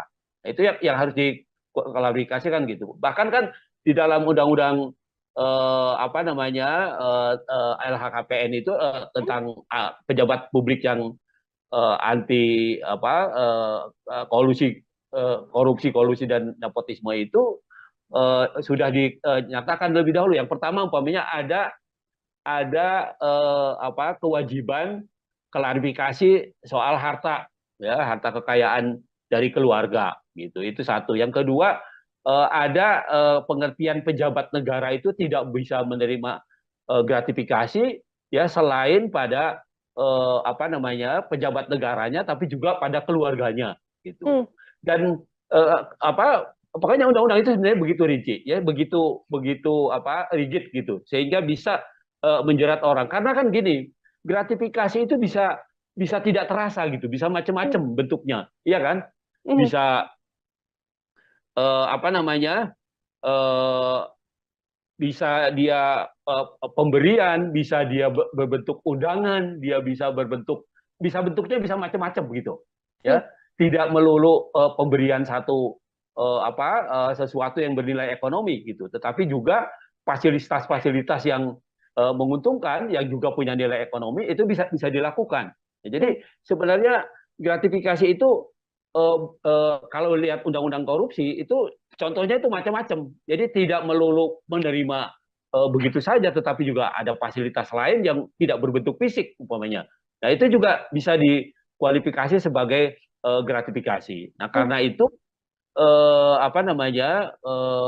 pengaturan mengenai ini sangat rigid, sangat sangat sangat sangat ketat gitu. ya. Sebenarnya untuk menjaga supaya pejabat publik itu tidak melakukan tindak pidana korupsi, Hmm. korupsi, kolusi dan nepotisme, gitu.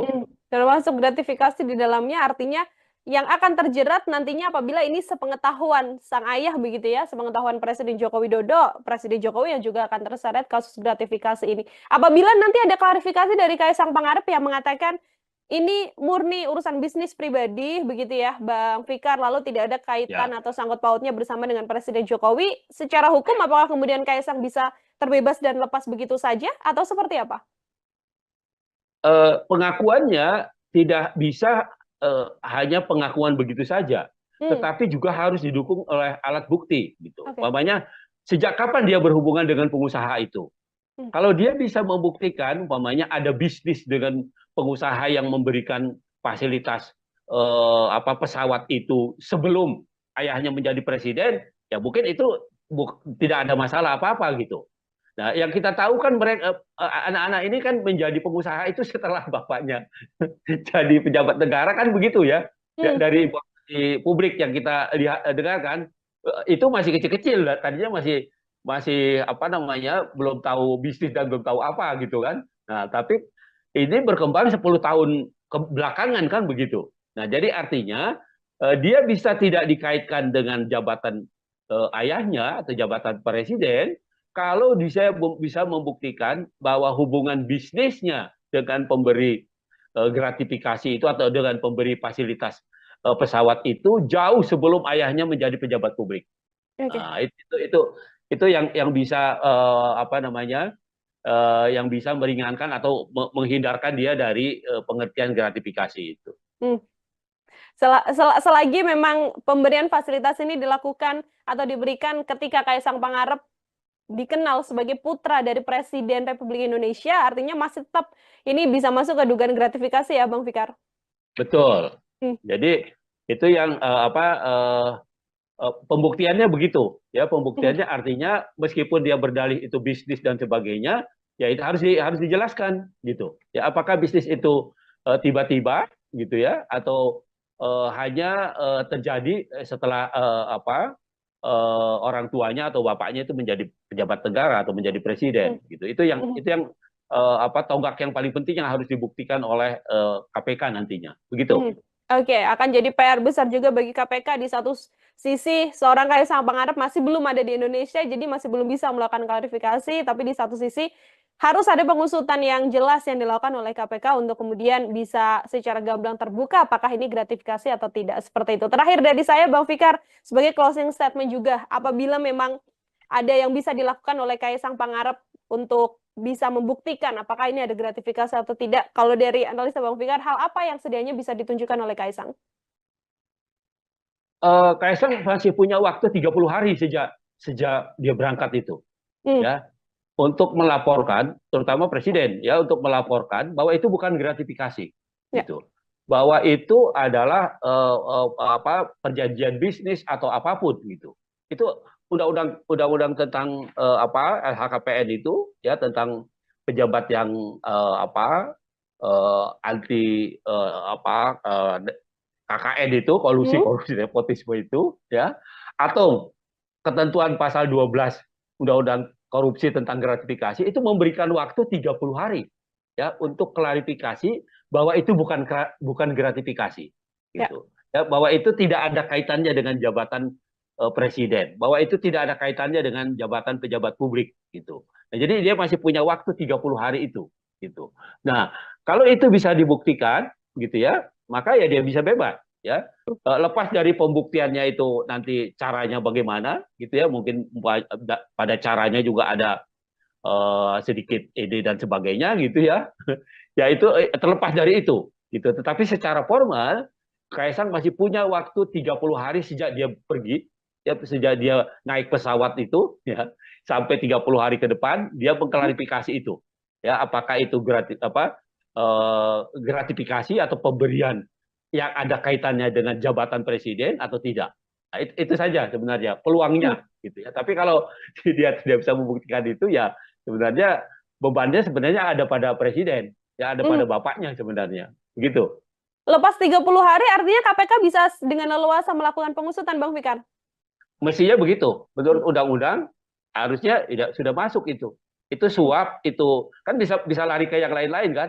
Ya. Itu hadiah, itu suap, itu apalagi ya termasuk itu tadi ya apa namanya penyalahgunaan jabatan dan sebagainya dan sebagainya. Nah itu bisa lari ke sana larinya ya. Tapi kalau 30 hari itu dimanfaatkan untuk membuat laporan gitu ya, maka itu tadi ya dia mungkin hanya gratifikasi saja dan bahkan umpamanya bisa diperkuat dengan dalil atau dengan argumen bahwa itu bukan sesuatu yang dilakukan dengan melawan hukum.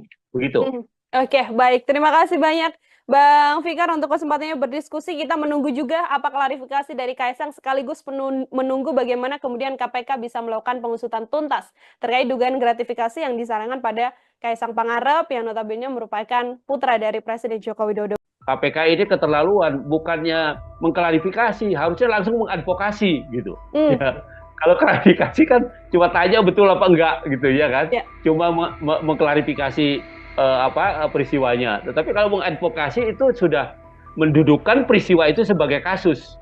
Kalau Kaisang kemudian terbukti dia menerima sesuatu ada kaitannya dengan jabatan bapaknya, Hmm? maka sebenarnya bapaknya yang kena.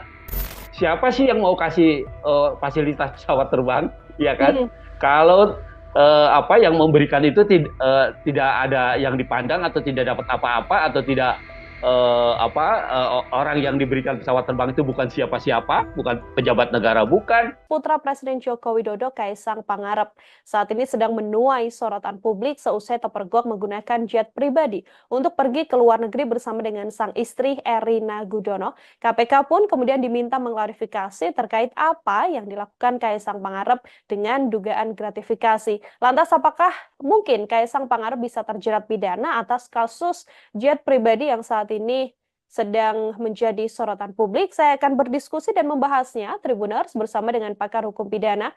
Ada Bang Abdul Fikar Hajar dalam sambungan Zoom bersama dengan saya. Bang Fikar, selamat sore. Terima kasih banyak sudah bergabung. Oke, selamat sore, Mbak Ya, Petio. ya Bang Fikar, sebelum Ya, kemudian kita membaca apakah ada potensi pidana yang bisa menjerat Kaisang Pangarep, begitu ya, Bang? Saya ingin minta pengantar terlebih dahulu dari sudut pandang hukum pidana, bagaimana melihat polemik Kaisang Pangarep dengan penggunaan jet pribadi ini, Bang? ya,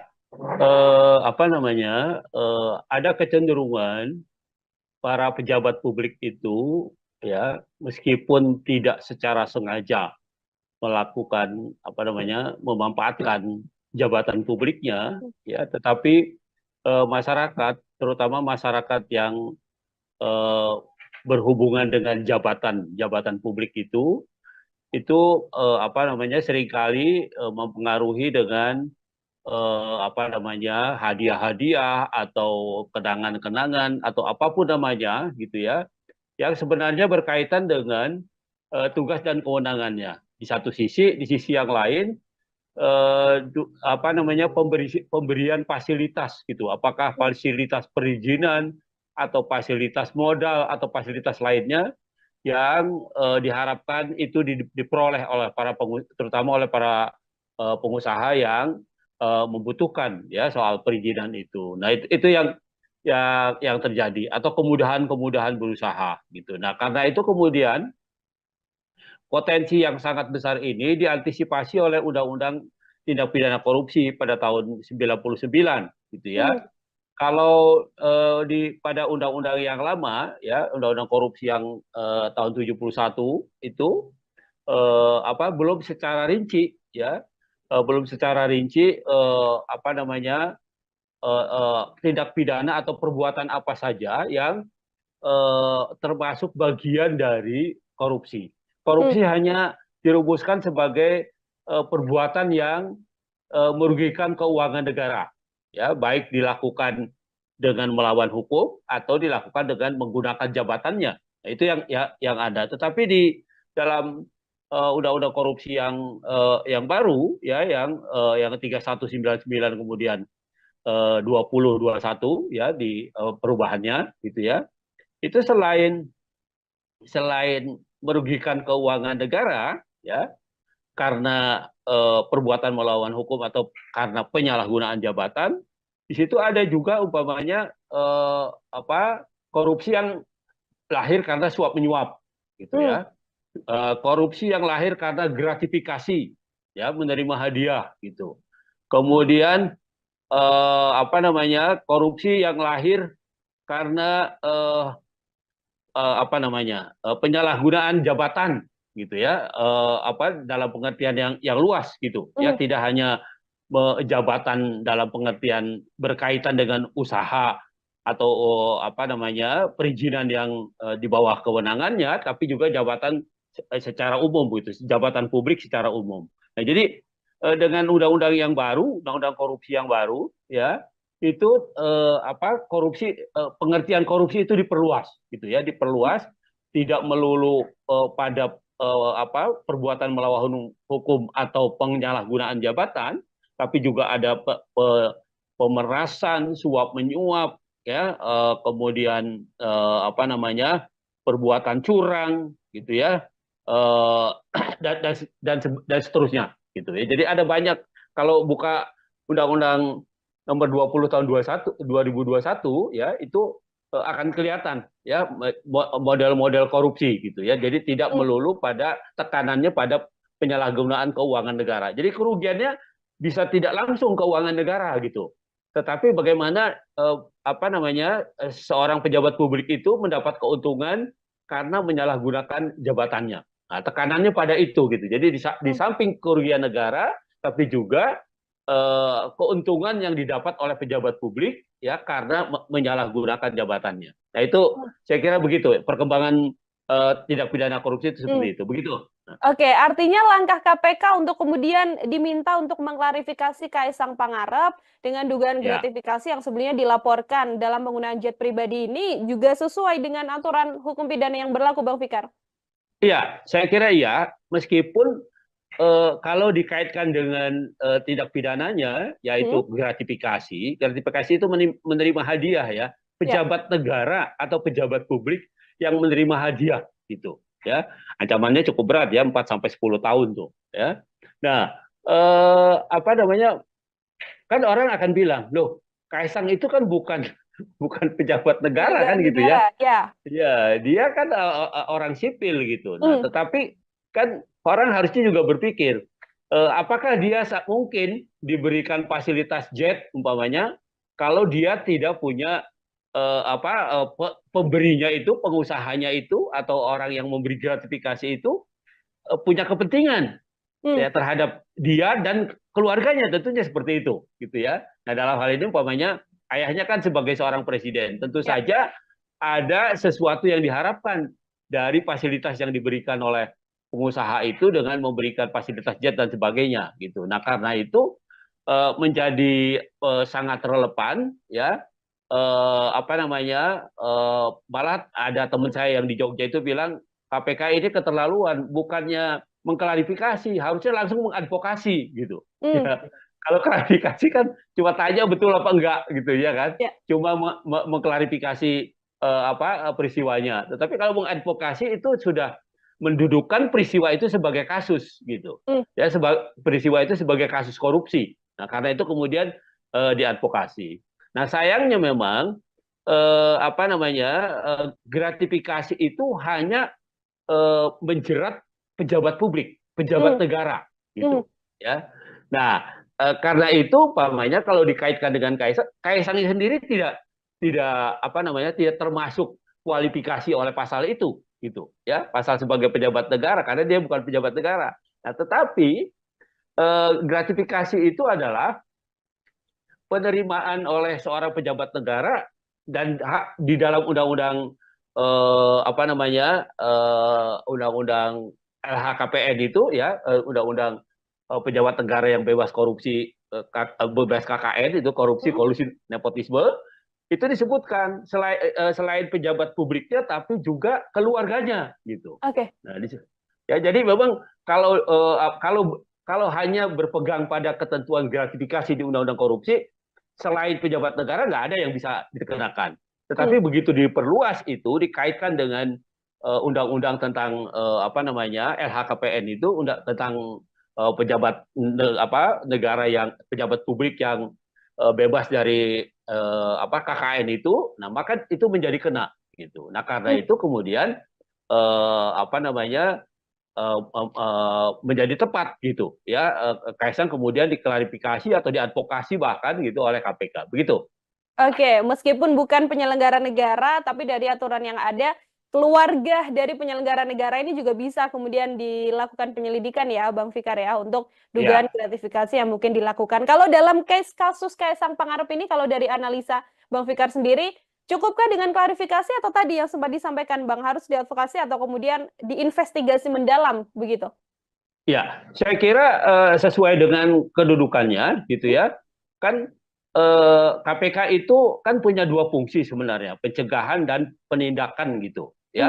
Kalau pencegahan itu peristiwanya belum terjadi, gitu hmm, ya. Peristiwanya belum terjadi, karena itu kemudian orang dikasih penyuluhan, dikasih tahu begini nggak boleh begini, ada pencegahan supaya tidak terjadi korupsi. Kalau termasuk klarifikasi itu juga itu sebenarnya bukan tindakan bukan tindakan investigasi, bukan tindakan hmm, advokasi sebenarnya, bukan tindakan penindakan gitu, tetapi lebih pada pencegahan itu sebenarnya gitu. Nah karena itu saya sependapat dengan pendapat banyak orang gitu ya, bahwa seharusnya ya peristiwanya sudah jelas ada gitu hmm, ya, peristiwanya itu sudah nyata gitu. Nah karena itu tindakan yang paling tepat adalah mengadvokasinya gitu ya. Jadi menginvestigasi kemudian mengadvokasi karena peristiwanya sudah ada gitu. hmm.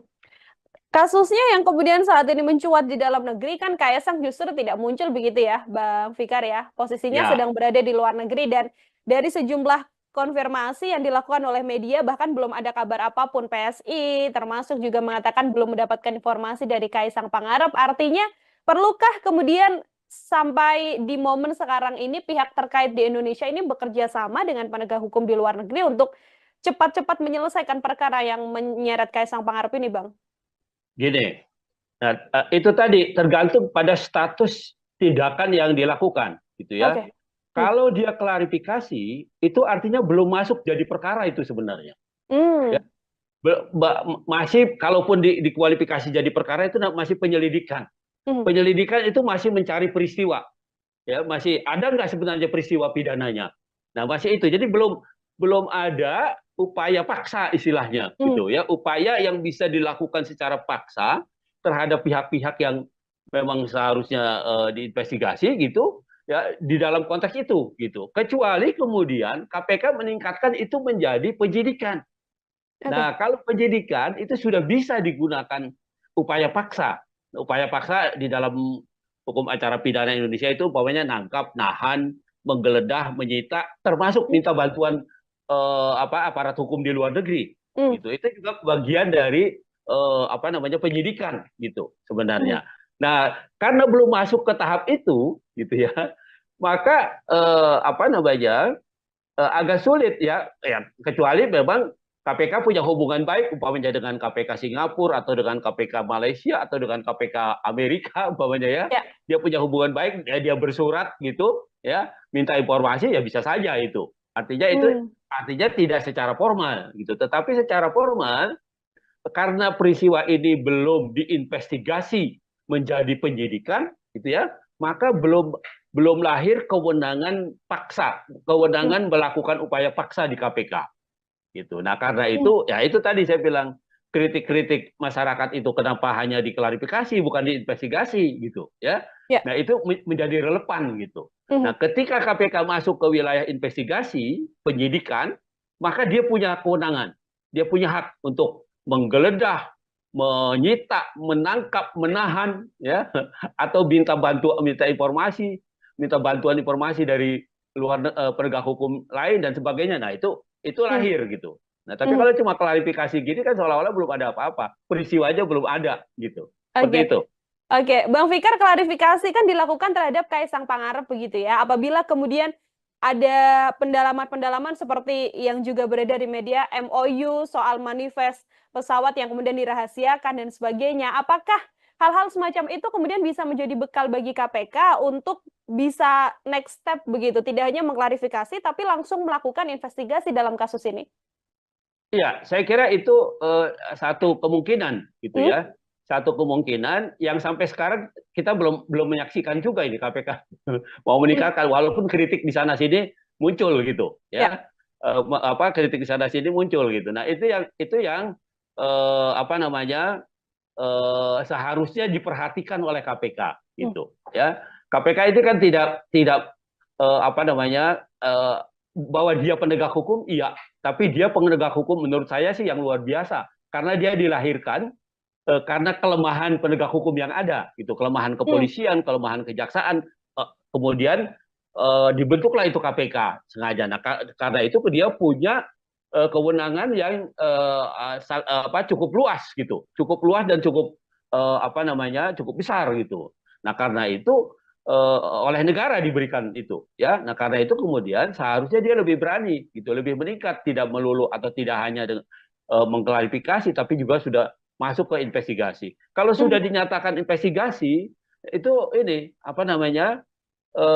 KPK sudah leluasa gitu loh, Ya. leluasa menggunakan tindakannya atau kewenangannya ya untuk mencari tahu ya, untuk bahkan menyita alat buktinya dan sebagainya, itu sudah timbul gitu. Nah, tapi kalau Hmm. sekarang ketika KPK baru mengklarifikasi saja, eh, bahkan kan panggilannya juga bentuknya kan undangan, iya Ya. kan?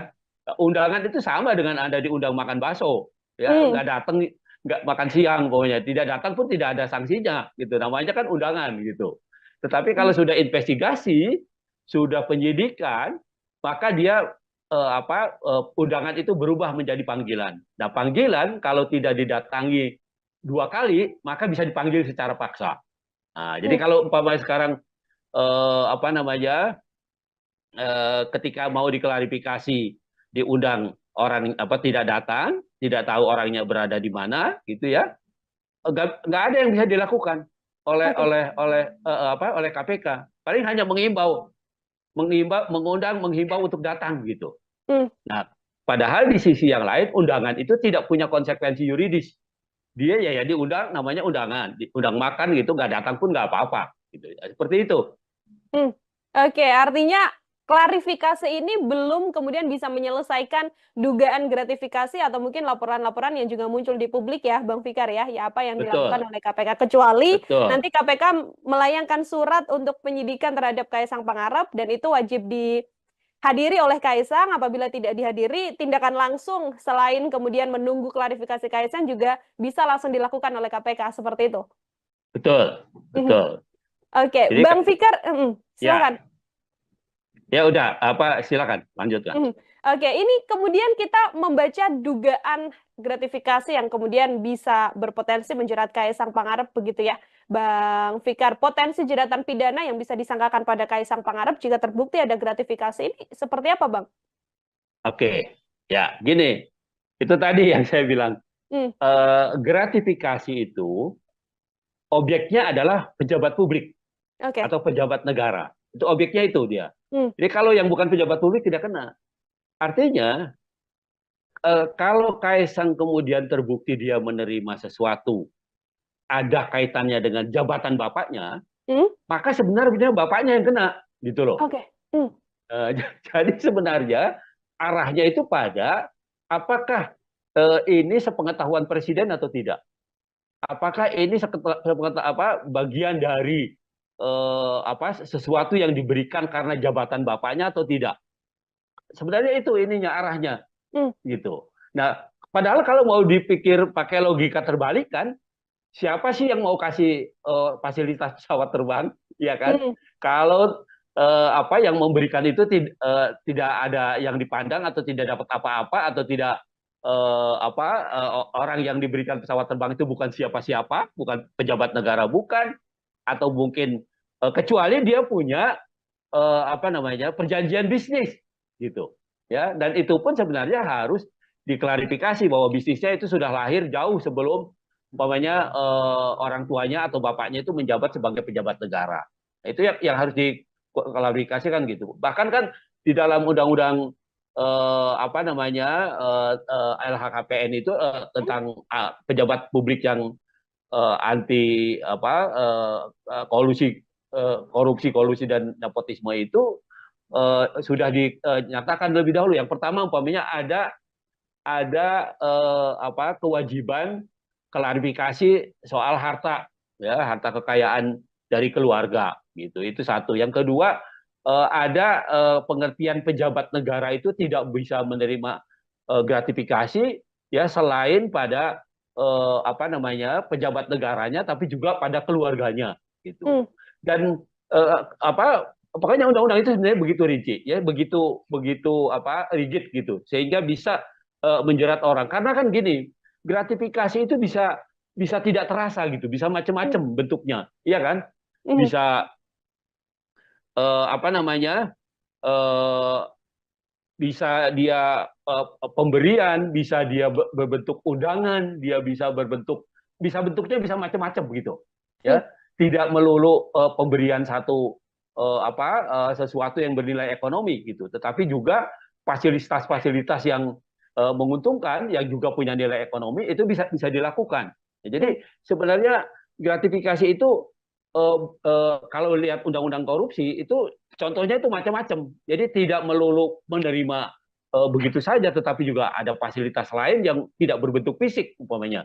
Nah itu juga bisa dikualifikasi sebagai gratifikasi. Nah Hmm. karena itu apa namanya pengaturan mengenai ini sangat rigid, sangat sangat apa namanya sangat sangat ketat gitu Ya. sebenarnya untuk menjaga supaya pejabat publik itu tidak melakukan tindak pidana korupsi, Hmm. korupsi, kolusi dan nepotisme, gitu.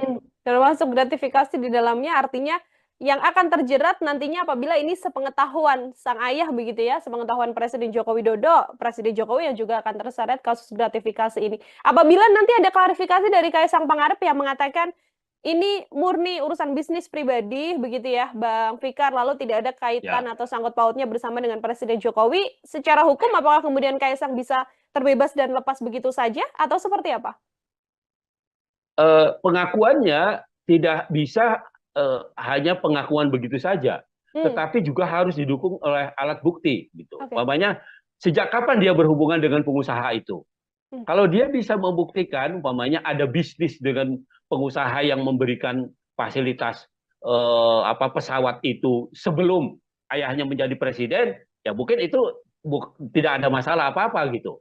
Nah, yang kita tahu kan mereka anak-anak ini kan menjadi pengusaha itu setelah bapaknya jadi pejabat negara kan begitu ya. Ya, hmm, dari informasi publik yang kita lihat dengarkan itu masih kecil-kecil, tadinya masih masih apa namanya belum tahu bisnis dan belum tahu apa gitu kan. Nah, tapi ini berkembang 10 tahun ke belakangan kan begitu. Nah, jadi artinya dia bisa tidak dikaitkan dengan jabatan ayahnya atau jabatan presiden kalau dia bisa membuktikan bahwa hubungan bisnisnya dengan pemberi gratifikasi itu atau dengan pemberi fasilitas pesawat itu jauh sebelum ayahnya menjadi pejabat publik. oke. Nah, itu yang bisa apa namanya yang bisa meringankan atau menghindarkan dia dari pengertian gratifikasi itu. Hmm. Selagi memang pemberian fasilitas ini dilakukan atau diberikan ketika Kaisang Pangarep dikenal sebagai putra dari Presiden Republik Indonesia, artinya masih tetap ini bisa masuk ke dugaan gratifikasi ya, Bang Fikar? Betul. Hmm, Jadi itu yang pembuktiannya begitu ya, hmm, pembuktiannya artinya meskipun dia berdalih itu bisnis dan sebagainya ya itu harus dijelaskan gitu ya, apakah bisnis itu tiba-tiba gitu ya atau hanya terjadi setelah orang tuanya atau bapaknya itu menjadi pejabat negara atau menjadi hmm, presiden gitu. hmm, Itu yang tonggak yang paling penting yang harus dibuktikan oleh KPK nantinya begitu. hmm. Oke, akan jadi PR besar juga bagi KPK. Di satu sisi, seorang Kaisang Pangarep masih belum ada di Indonesia, jadi masih belum bisa melakukan klarifikasi. Tapi di satu sisi, harus ada pengusutan yang jelas yang dilakukan oleh KPK untuk kemudian bisa secara gamblang terbuka apakah ini gratifikasi atau tidak. Seperti itu. Terakhir dari saya, Bang Fikar, sebagai closing statement juga, apabila memang ada yang bisa dilakukan oleh Kaisang Pangarep untuk bisa membuktikan apakah ini ada gratifikasi atau tidak. Kalau dari analisa Bang Fikar, hal apa yang sedianya bisa ditunjukkan oleh Kaisang? Kaisang masih punya waktu 30 hari sejak sejak dia berangkat itu Hmm, ya untuk melaporkan terutama presiden ya untuk melaporkan bahwa itu bukan gratifikasi ya. gitu. Bahwa itu adalah perjanjian bisnis atau apapun gitu. Itu undang-undang tentang LHKPN itu ya tentang pejabat yang anti KKN itu kolusi Hmm, korupsi nepotisme itu ya atau ketentuan pasal 12 Undang-Undang Korupsi tentang gratifikasi itu memberikan waktu 30 hari ya untuk klarifikasi bahwa itu bukan gratifikasi ya. gitu. Ya, bahwa itu tidak ada kaitannya dengan jabatan presiden, bahwa itu tidak ada kaitannya dengan jabatan pejabat publik gitu. Nah, jadi dia masih punya waktu 30 hari itu, gitu. Nah, kalau itu bisa dibuktikan, gitu ya, maka ya dia bisa bebas, ya. Lepas dari pembuktiannya itu nanti caranya bagaimana, gitu ya, mungkin pada caranya juga ada sedikit ide dan sebagainya, gitu ya. Ya itu terlepas dari itu, gitu. Tetapi secara formal, Kaisang masih punya waktu 30 hari sejak dia pergi, ya, sejak dia naik pesawat itu, ya, sampai 30 hari ke depan dia mengklarifikasi itu, ya, apakah itu gratifikasi atau pemberian yang ada kaitannya dengan jabatan presiden atau tidak. Nah, itu saja sebenarnya peluangnya, gitu ya. Tapi kalau dia tidak bisa membuktikan itu, ya sebenarnya bebannya sebenarnya ada pada presiden, ya ada pada bapaknya sebenarnya, begitu. Lepas 30 hari artinya KPK bisa dengan leluasa melakukan pengusutan, Bang Fikar? Mestinya begitu. Menurut undang-undang harusnya tidak sudah masuk itu. Itu suap, itu kan bisa lari ke yang lain-lain kan? Ya. Itu hadiah, itu suap, itu apalagi ya termasuk itu tadi ya apa namanya penyalahgunaan jabatan dan sebagainya dan sebagainya. Nah itu bisa lari ke sana larinya ya. Tapi kalau 30 hari itu dimanfaatkan untuk membuat laporan itu ya, maka itu tadi ya dia mungkin hanya gratifikasi saja dan bahkan umpamanya bisa diperkuat dengan dalil atau dengan argumen bahwa itu bukan sesuatu yang dilakukan dengan melawan hukum. Begitu. Oke, baik. Terima kasih banyak Bang Fikar untuk kesempatannya berdiskusi. Kita menunggu juga apa klarifikasi dari Kaisang sekaligus menunggu bagaimana kemudian KPK bisa melakukan pengusutan tuntas terkait dugaan gratifikasi yang disarankan pada Kaisang Pangarep yang notabene merupakan putra dari Presiden Joko Widodo. KPK ini keterlaluan, bukannya mengklarifikasi, harusnya langsung mengadvokasi gitu. Ya. Kalau klarifikasi kan cuma tanya betul apa enggak gitu ya kan, cuma mengklarifikasi peristiwanya. Tetapi kalau mengadvokasi itu sudah mendudukkan peristiwa itu sebagai kasus. Kalau Kaisang kemudian terbukti dia menerima sesuatu ada kaitannya dengan jabatan bapaknya, maka sebenarnya bapaknya yang kena.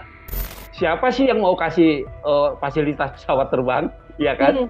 Kalau yang memberikan itu tidak ada yang dipandang atau tidak dapat apa-apa atau tidak orang yang diberikan pesawat terbang itu bukan siapa-siapa, bukan pejabat negara, bukan. Putra Presiden Joko Widodo, Kaisang Pangarep, saat ini sedang menuai sorotan publik seusai terpergok menggunakan jet pribadi untuk pergi ke luar negeri bersama dengan sang istri Erina Gudono. KPK pun kemudian diminta mengklarifikasi terkait apa yang dilakukan Kaisang Pangarep dengan dugaan gratifikasi. Lantas apakah mungkin Kaisang Pangarep bisa terjerat pidana atas kasus jet pribadi yang saat ini sedang menjadi sorotan publik? Saya akan berdiskusi dan membahasnya, Tribuners, bersama dengan pakar hukum pidana. Ada Bang Abdul Fikar Hajar dalam sambungan Zoom bersama dengan saya. Bang Fikar, selamat sore. Terima kasih banyak sudah bergabung. Oke, selamat sore, Mbak Petio. Ya, Bang Fikar, sebelum kemudian kita membaca apakah ada potensi pidana yang bisa menjerat Kaisang Pangarep begitu ya, Bang. Saya ingin minta pengantar terlebih dahulu dari sudut pandang hukum pidana, bagaimana melihat polemik Kaisang Pangarep dengan penggunaan jet pribadi ini, Bang? Ya, ada kecenderungan para pejabat publik itu, ya, meskipun tidak secara sengaja melakukan memanfaatkan jabatan publiknya, ya, tetapi masyarakat, terutama masyarakat yang berhubungan dengan jabatan publik itu seringkali mempengaruhi dengan hadiah-hadiah atau kenangan-kenangan atau apapun namanya gitu ya, yang sebenarnya berkaitan dengan tugas dan kewenangannya. Di sisi yang lain pemberian fasilitas gitu, apakah fasilitas perizinan atau fasilitas modal atau fasilitas lainnya yang diharapkan itu diperoleh oleh terutama oleh para pengusaha yang membutuhkan ya soal perizinan itu. Nah itu yang terjadi atau kemudahan berusaha gitu. Nah karena itu kemudian potensi yang sangat besar ini diantisipasi oleh Undang-Undang Tindak Pidana Korupsi pada tahun 99 gitu ya.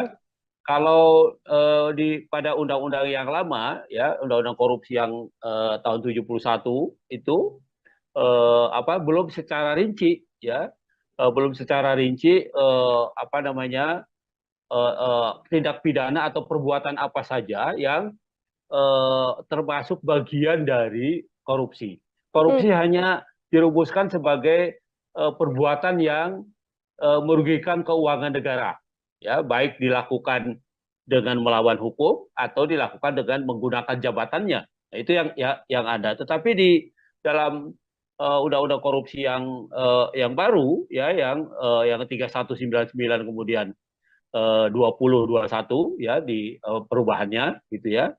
Itu selain merugikan keuangan negara ya karena perbuatan melawan hukum atau karena penyalahgunaan jabatan, di situ ada juga umpamanya korupsi yang lahir karena suap menyuap gitu Hmm. ya. Korupsi yang lahir karena gratifikasi ya, menerima hadiah gitu. Kemudian korupsi yang lahir karena penyalahgunaan jabatan gitu ya, dalam pengertian yang luas gitu ya, Hmm. tidak hanya jabatan dalam pengertian berkaitan dengan usaha atau perizinan yang di bawah kewenangannya, tapi juga jabatan secara umum gitu, jabatan publik secara umum. Nah, jadi dengan undang-undang yang baru, undang-undang korupsi yang baru ya, itu pengertian korupsi itu diperluas gitu ya, diperluas, tidak melulu pada perbuatan melawan hukum atau penyalahgunaan jabatan, tapi juga ada pemerasan, suap menyuap ya, kemudian perbuatan curang gitu ya, eh, dan seterusnya gitu ya. Jadi ada banyak, kalau buka undang-undang nomor 20 tahun 2021 ya, itu akan kelihatan ya model-model korupsi gitu ya. Jadi tidak Hmm. melulu pada tekanannya pada penyalahgunaan keuangan negara. Jadi kerugiannya bisa tidak langsung keuangan negara gitu. Tetapi bagaimana seorang pejabat publik itu mendapat keuntungan karena menyalahgunakan jabatannya. Nah, tekanannya pada itu gitu. Jadi di Hmm. samping kerugian negara, tapi juga keuntungan yang didapat oleh pejabat publik ya karena menyalahgunakan jabatannya. Nah, itu saya kira begitu perkembangan tindak pidana korupsi itu Hmm. seperti itu. Begitu. Oke, artinya langkah KPK untuk kemudian diminta untuk mengklarifikasi Kaisang Pangarep dengan dugaan Ya. gratifikasi yang sebelumnya dilaporkan dalam penggunaan jet pribadi ini juga sesuai dengan aturan hukum pidana yang berlaku, Bang Fikar. Iya, saya kira iya, meskipun kalau dikaitkan dengan tindak pidananya, Hmm? yaitu gratifikasi, gratifikasi itu menerima hadiah ya, Ya. pejabat negara atau pejabat publik yang menerima hadiah gitu, ya, ancamannya cukup berat ya, 4 sampai 10 tahun tuh, ya. Nah, kan orang akan bilang, loh, Kaisang itu kan bukan bukan pejabat negara Pejabat kan gitu ya. negara, ya. Ya, dia kan orang sipil gitu. Nah, Hmm. tetapi kan orang harusnya juga berpikir, apakah dia mungkin diberikan fasilitas jet umpamanya kalau dia tidak punya pemberinya itu, pengusahanya itu atau orang yang memberi gratifikasi itu punya kepentingan Hmm. ya terhadap dia dan keluarganya, tentunya seperti itu gitu ya. Nah, dalam hal ini umpamanya ayahnya kan sebagai seorang presiden, tentu Ya. saja ada sesuatu yang diharapkan dari fasilitas yang diberikan oleh pengusaha itu dengan memberikan fasilitas jet dan sebagainya gitu. Nah, karena itu menjadi sangat relevan ya, malah ada teman saya yang di Jogja itu bilang KPK ini keterlaluan, bukannya mengklarifikasi, harusnya langsung mengadvokasi gitu. Hmm. Ya, kalau klarifikasi kan cuma tanya betul apa enggak gitu ya kan, Ya. cuma mengklarifikasi peristiwanya. Tetapi kalau mengadvokasi itu sudah mendudukan peristiwa itu sebagai kasus gitu. Hmm. Ya, peristiwa itu sebagai kasus korupsi. Nah, karena itu kemudian diadvokasi. Nah, sayangnya memang gratifikasi itu hanya menjerat pejabat publik, pejabat Hmm. negara Hmm. gitu ya.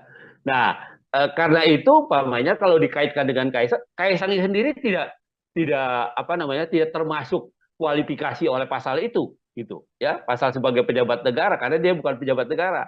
Nah, tetapi gratifikasi itu adalah penerimaan oleh seorang pejabat negara dan hak di dalam undang-undang apa namanya undang-undang LHKPN itu ya, undang-undang pejabat negara yang bebas korupsi, bebas KKN itu korupsi, Hmm, kolusi, nepotisme itu disebutkan selain pejabat publiknya tapi juga keluarganya gitu. oke. Nah, ya jadi memang kalau hanya berpegang pada ketentuan gratifikasi di Undang-Undang Korupsi, selain pejabat negara nggak ada yang bisa dikenakan. Hmm, Tetapi begitu diperluas itu dikaitkan dengan undang-undang tentang apa namanya LHKPN itu tentang pejabat negara yang pejabat publik yang bebas dari apa KKN itu, nah maka itu menjadi kena gitu. Nah karena hmm. itu kemudian apa namanya menjadi tepat gitu ya, Kaisang kemudian diklarifikasi atau diadvokasi bahkan gitu oleh KPK begitu. Oke, meskipun bukan penyelenggara negara, tapi dari aturan yang ada, keluarga dari penyelenggara negara ini juga bisa kemudian dilakukan penyelidikan ya, Bang Fikar ya, untuk dugaan Ya, gratifikasi yang mungkin dilakukan. Kalau dalam case kasus Kaisang Pangarep ini, kalau dari analisa Bang Fikar sendiri, cukupkah dengan klarifikasi atau tadi yang sempat disampaikan Bang, harus diadvokasi atau kemudian diinvestigasi mendalam begitu? ya, saya kira sesuai dengan kedudukannya gitu Hmm, ya. Kan KPK itu kan punya dua fungsi sebenarnya, pencegahan dan penindakan gitu hmm, ya. Kalau pencegahan itu peristiwanya belum terjadi gitu hmm. ya. Peristiwanya belum terjadi karena itu kemudian orang dikasih penyuluhan, dikasih tahu begini nggak boleh begini ada apa pencegahan supaya tidak terjadi korupsi. Kalau termasuk klarifikasi itu juga itu sebenarnya bukan tindakan apa namanya bukan tindakan investigasi, bukan tindakan Hmm, advokasi sebenarnya, bukan tindakan apa namanya penindakan gitu, tetapi lebih pada pencegahan itu sebenarnya gitu. Nah karena itu saya sependapat dengan pendapat banyak orang gitu ya bahwa seharusnya ya peristiwanya sudah jelas ada gitu hmm. ya, peristiwanya itu sudah nyata gitu. Nah karena itu tindakan yang paling tepat adalah mengadvokasinya gitu ya, jadi apa menginvestigasi kemudian mengadvokasi karena peristiwanya sudah ada gitu. Hmm. Kasusnya yang kemudian saat ini mencuat di dalam negeri kan Kaisang justru tidak muncul begitu ya, Bang Fikar ya. Posisinya Ya, sedang berada di luar negeri dan dari sejumlah konfirmasi yang dilakukan oleh media bahkan belum ada kabar apapun. PSI termasuk juga mengatakan belum mendapatkan informasi dari Kaisang Pangarep. Artinya perlukah kemudian sampai di momen sekarang ini pihak terkait di Indonesia ini bekerja sama dengan penegak hukum di luar negeri untuk cepat-cepat menyelesaikan perkara yang menyeret Kaisang Pangarep ini, Bang? gini. Nah, itu tadi tergantung pada status tindakan yang dilakukan, gitu ya. Oke. Hmm. Kalau dia klarifikasi, itu artinya belum masuk jadi perkara itu sebenarnya. Ya, Hmm. masih kalaupun dikualifikasi jadi perkara itu masih penyelidikan. Hmm. Penyelidikan itu masih mencari peristiwa, ya masih ada nggak sebenarnya peristiwa pidananya. Nah masih itu, jadi belum belum ada upaya paksa istilahnya, Hmm. gitu ya, upaya yang bisa dilakukan secara paksa terhadap pihak-pihak yang memang seharusnya diinvestigasi gitu ya di dalam konteks itu gitu. Kecuali kemudian KPK meningkatkan itu menjadi penyidikan. Oke. Nah, kalau penyidikan itu sudah bisa digunakan upaya paksa. Upaya paksa di dalam hukum acara pidana Indonesia itu umpamanya nangkap, nahan, menggeledah, menyita, termasuk Hmm. minta bantuan apa aparat hukum di luar negeri. Hmm. Gitu. Itu juga bagian dari apa namanya penyidikan gitu Hmm. sebenarnya. Nah, karena belum masuk ke tahap itu gitu ya, maka apa namanya agak sulit ya, ya kecuali memang KPK punya hubungan baik umpamanya dengan KPK Singapura atau dengan KPK Malaysia atau dengan KPK Amerika umpamanya ya, Ya. dia punya hubungan baik ya, dia bersurat gitu ya minta informasi ya bisa saja itu, artinya itu Hmm. artinya tidak secara formal gitu, tetapi secara formal karena peristiwa ini belum diinvestigasi menjadi penyidikan gitu ya, maka belum belum lahir kewenangan paksa, kewenangan melakukan upaya paksa di KPK gitu. Nah, karena itu ya itu tadi saya bilang kritik-kritik masyarakat itu kenapa hanya diklarifikasi bukan diinvestigasi gitu ya. Ya. Nah, itu menjadi relevan gitu. Nah, ketika KPK masuk ke wilayah investigasi, penyidikan, maka dia punya kewenangan. Dia punya hak untuk menggeledah, menyita, menangkap, menahan ya atau minta bantuan informasi dari luar penegak hukum lain dan sebagainya. Nah, itu lahir gitu. Nah, tapi kalau cuma klarifikasi gini kan seolah-olah belum ada apa-apa. Peristiwa aja belum ada gitu. Seperti Oke. itu. Oke, Bang Fikar, klarifikasi kan dilakukan terhadap Kaisang Pangarep begitu ya. Apabila kemudian ada pendalaman-pendalaman seperti yang juga beredar di media, MOU soal manifest pesawat yang kemudian dirahasiakan dan sebagainya. Apakah hal-hal semacam itu kemudian bisa menjadi bekal bagi KPK untuk bisa next step begitu, tidak hanya mengklarifikasi tapi langsung melakukan investigasi dalam kasus ini? Iya, saya kira itu satu kemungkinan gitu ya. Satu kemungkinan yang sampai sekarang kita belum menyaksikan juga ini KPK mau meninggalkan walaupun kritik di sana sini muncul gitu Ya. ya. Kritik di sana sini muncul gitu. Nah, itu yang apa namanya seharusnya diperhatikan oleh KPK gitu ya. KPK itu kan tidak apa namanya bahwa dia penegak hukum, iya, tapi dia penegak hukum menurut saya sih yang luar biasa karena dia dilahirkan karena kelemahan penegak hukum yang ada, gitu, kelemahan kepolisian, kelemahan kejaksaan, kemudian dibentuklah itu KPK sengaja. Nah, karena itu dia punya kewenangan yang cukup luas, gitu, cukup luas dan cukup apa namanya cukup besar, gitu.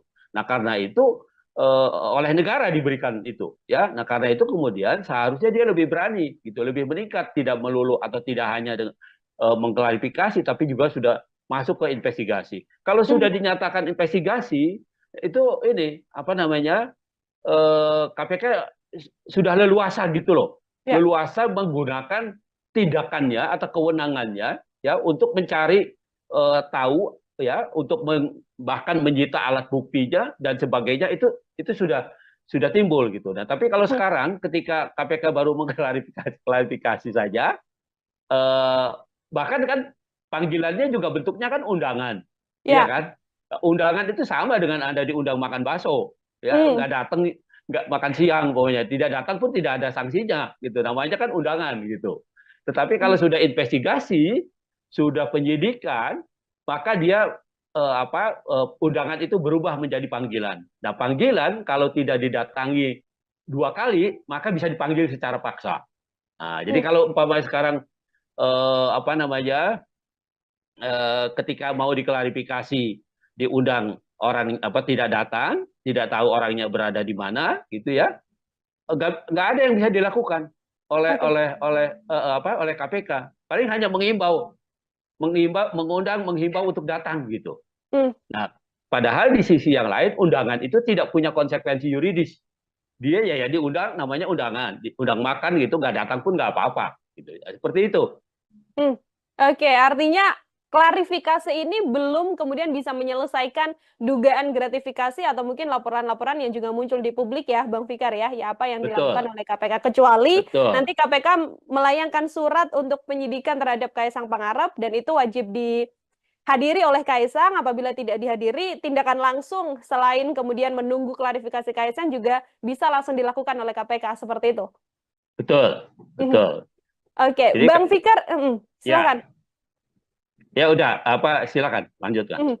Oke, ini kemudian kita membaca dugaan gratifikasi yang kemudian bisa berpotensi menjerat Kaisang Pangarep begitu ya, Bang Fikar. Potensi jeratan pidana yang bisa disangkakan pada Kaisang Pangarep jika terbukti ada gratifikasi ini seperti apa, Bang? Oke, ya gini, itu tadi yang saya bilang, gratifikasi itu objeknya adalah pejabat publik Oke. atau pejabat negara. Itu objeknya itu dia. Jadi kalau yang bukan pejabat publik tidak kena. Artinya kalau Kaisang kemudian terbukti dia menerima sesuatu ada kaitannya dengan jabatan bapaknya, maka sebenarnya bapaknya yang kena, gitu loh. Oke. Jadi sebenarnya arahnya itu pada apakah ini sepengetahuan presiden atau tidak? Apakah ini bagian dari sesuatu yang diberikan karena jabatan bapaknya atau tidak? Sebenarnya itu ininya arahnya gitu. Nah, padahal kalau mau dipikir pakai logika terbalik kan, siapa sih yang mau kasih fasilitas pesawat terbang, ya kan? Kalau yang memberikan itu tidak ada yang dipandang atau tidak dapat apa-apa atau tidak orang yang diberikan pesawat terbang itu bukan siapa-siapa, bukan pejabat negara, bukan, atau mungkin kecuali dia punya perjanjian bisnis gitu, ya. Dan itu pun sebenarnya harus diklarifikasi bahwa bisnisnya itu sudah lahir jauh sebelum umpamanya orang tuanya atau bapaknya itu menjabat sebagai pejabat negara. Nah, itu yang harus diklarifikasikan gitu. Bahkan kan di dalam undang-undang LHKPN itu tentang pejabat publik yang anti korupsi kolusi dan nepotisme itu sudah dinyatakan lebih dahulu. Yang pertama umpamanya ada kewajiban klarifikasi soal harta, ya, harta kekayaan dari keluarga gitu. Itu satu. Yang kedua, ada pengertian pejabat negara itu tidak bisa menerima gratifikasi, ya, selain pada pejabat negaranya, tapi juga pada keluarganya gitu. Dan pokoknya undang-undang itu sebenarnya begitu rinci, ya, begitu rigid gitu, sehingga bisa menjerat orang. Karena kan gini, gratifikasi itu bisa tidak terasa gitu, bisa macam-macam bentuknya, iya kan? Bisa bisa dia pemberian, bisa dia berbentuk undangan, dia bisa bentuknya bisa macam-macam begitu, ya. Tidak melulu pemberian sesuatu yang bernilai ekonomi gitu, tetapi juga fasilitas-fasilitas yang menguntungkan, yang juga punya nilai ekonomi, itu bisa dilakukan. Jadi sebenarnya gratifikasi itu kalau lihat undang-undang korupsi itu contohnya itu macam-macam. Jadi tidak melulu menerima begitu saja, tetapi juga ada fasilitas lain yang tidak berbentuk fisik umpamanya. Nah, itu juga bisa dikualifikasi sebagai gratifikasi. Nah, karena itu pengaturan mengenai ini sangat rigid, sangat ketat gitu, sebenarnya untuk menjaga supaya pejabat publik itu tidak melakukan tindak pidana korupsi, kolusi dan nepotisme, gitu. Termasuk gratifikasi di dalamnya, artinya yang akan terjerat nantinya apabila ini sepengetahuan sang ayah begitu ya, sepengetahuan Presiden Joko Widodo, Presiden Jokowi yang juga akan terseret kasus gratifikasi ini. Apabila nanti ada klarifikasi dari Kaisang Pangarep yang mengatakan ini murni urusan bisnis pribadi begitu ya, Bang Fikar, lalu tidak ada kaitan atau sangkut pautnya bersama dengan Presiden Jokowi. Secara hukum apakah kemudian Kaisang bisa terbebas dan lepas begitu saja atau seperti apa? Pengakuannya tidak bisa hanya pengakuan begitu saja, tetapi juga harus didukung oleh alat bukti gitu. Umpamanya sejak kapan dia berhubungan dengan pengusaha itu? Kalau dia bisa membuktikan umpamanya ada bisnis dengan pengusaha yang memberikan fasilitas pesawat itu sebelum ayahnya menjadi presiden, ya mungkin itu tidak ada masalah apa-apa gitu. Nah, yang kita tahu kan mereka anak-anak ini kan menjadi pengusaha itu setelah bapaknya jadi pejabat negara kan begitu ya. Dari informasi publik yang kita dengarkan itu masih kecil-kecil, tadinya masih belum tahu bisnis dan belum tahu apa gitu kan. Nah, tapi ini berkembang 10 tahun belakangan kan begitu. Nah, jadi artinya dia bisa tidak dikaitkan dengan jabatan ayahnya atau jabatan presiden kalau bisa membuktikan bahwa hubungan bisnisnya dengan pemberi gratifikasi itu atau dengan pemberi fasilitas pesawat itu jauh sebelum ayahnya menjadi pejabat publik. Nah, itu yang bisa yang bisa meringankan atau menghindarkan dia dari pengertian gratifikasi itu. Selagi memang pemberian fasilitas ini dilakukan atau diberikan ketika Kaisang Pangarep dikenal sebagai putra dari Presiden Republik Indonesia, artinya masih tetap ini bisa masuk ke dugaan gratifikasi ya, Bang Fikar? Betul. Jadi Itu yang pembuktiannya begitu, ya pembuktiannya artinya meskipun dia berdalih itu bisnis dan sebagainya, ya itu harus dijelaskan gitu. Ya apakah bisnis itu tiba-tiba gitu ya, atau hanya terjadi setelah orang tuanya atau bapaknya itu menjadi pejabat negara atau menjadi presiden gitu. Itu yang tonggak yang paling penting yang harus dibuktikan oleh KPK nantinya. Begitu. Oke, akan jadi PR besar juga bagi KPK. Di satu sisi, seorang Kaisang Pangarep masih belum ada di Indonesia, jadi masih belum bisa melakukan klarifikasi. Tapi di satu sisi, harus ada pengusutan yang jelas yang dilakukan oleh KPK untuk kemudian bisa secara gamblang terbuka apakah ini gratifikasi atau tidak. Seperti itu. Terakhir dari saya, Bang Fikar, sebagai closing statement juga, apabila memang ada yang bisa dilakukan oleh Kaisang Pangarep untuk bisa membuktikan apakah ini ada gratifikasi atau tidak. Kalau dari analisa Bang Fikar, hal apa yang sedianya bisa ditunjukkan oleh Kaisang? Kaisang masih punya waktu 30 hari sejak dia berangkat itu, ya, untuk melaporkan, terutama presiden, ya, untuk melaporkan bahwa itu bukan gratifikasi, gitu, bahwa itu adalah perjanjian bisnis atau apapun, gitu. Itu undang-undang tentang LHKPN itu, ya, tentang pejabat yang anti KKN itu, kolusi nepotisme itu, ya, atau ketentuan pasal 12 Undang-Undang korupsi tentang gratifikasi itu memberikan waktu 30 hari, ya, untuk klarifikasi bahwa itu bukan gratifikasi, gitu. Ya, bahwa itu tidak ada kaitannya dengan jabatan presiden, bahwa itu tidak ada kaitannya dengan jabatan pejabat publik, gitu. Nah, jadi dia masih punya waktu 30 hari itu, gitu. Nah, kalau itu bisa dibuktikan, gitu ya, maka ya dia bisa bebas, ya. Lepas dari pembuktiannya itu nanti caranya bagaimana, gitu ya, mungkin pada caranya juga ada sedikit ide dan sebagainya, gitu ya. Ya itu terlepas dari itu, gitu. Tetapi secara formal Kaisang masih punya waktu 30 hari sejak dia pergi, ya, sejak dia naik pesawat itu, ya, sampai 30 hari ke depan dia mengklarifikasi itu, ya, apakah itu gratifikasi atau pemberian yang ada kaitannya dengan jabatan presiden atau tidak. Nah, itu saja sebenarnya peluangnya, gitu ya. Tapi kalau dia tidak bisa membuktikan itu, ya sebenarnya bebannya sebenarnya ada pada presiden, ya, ada pada bapaknya sebenarnya, begitu. Lepas 30 hari artinya KPK bisa dengan leluasa melakukan pengusutan, Bang Fikar? Mestinya begitu. Menurut undang-undang harusnya sudah masuk itu. Itu suap, itu kan bisa lari ke yang lain-lain kan?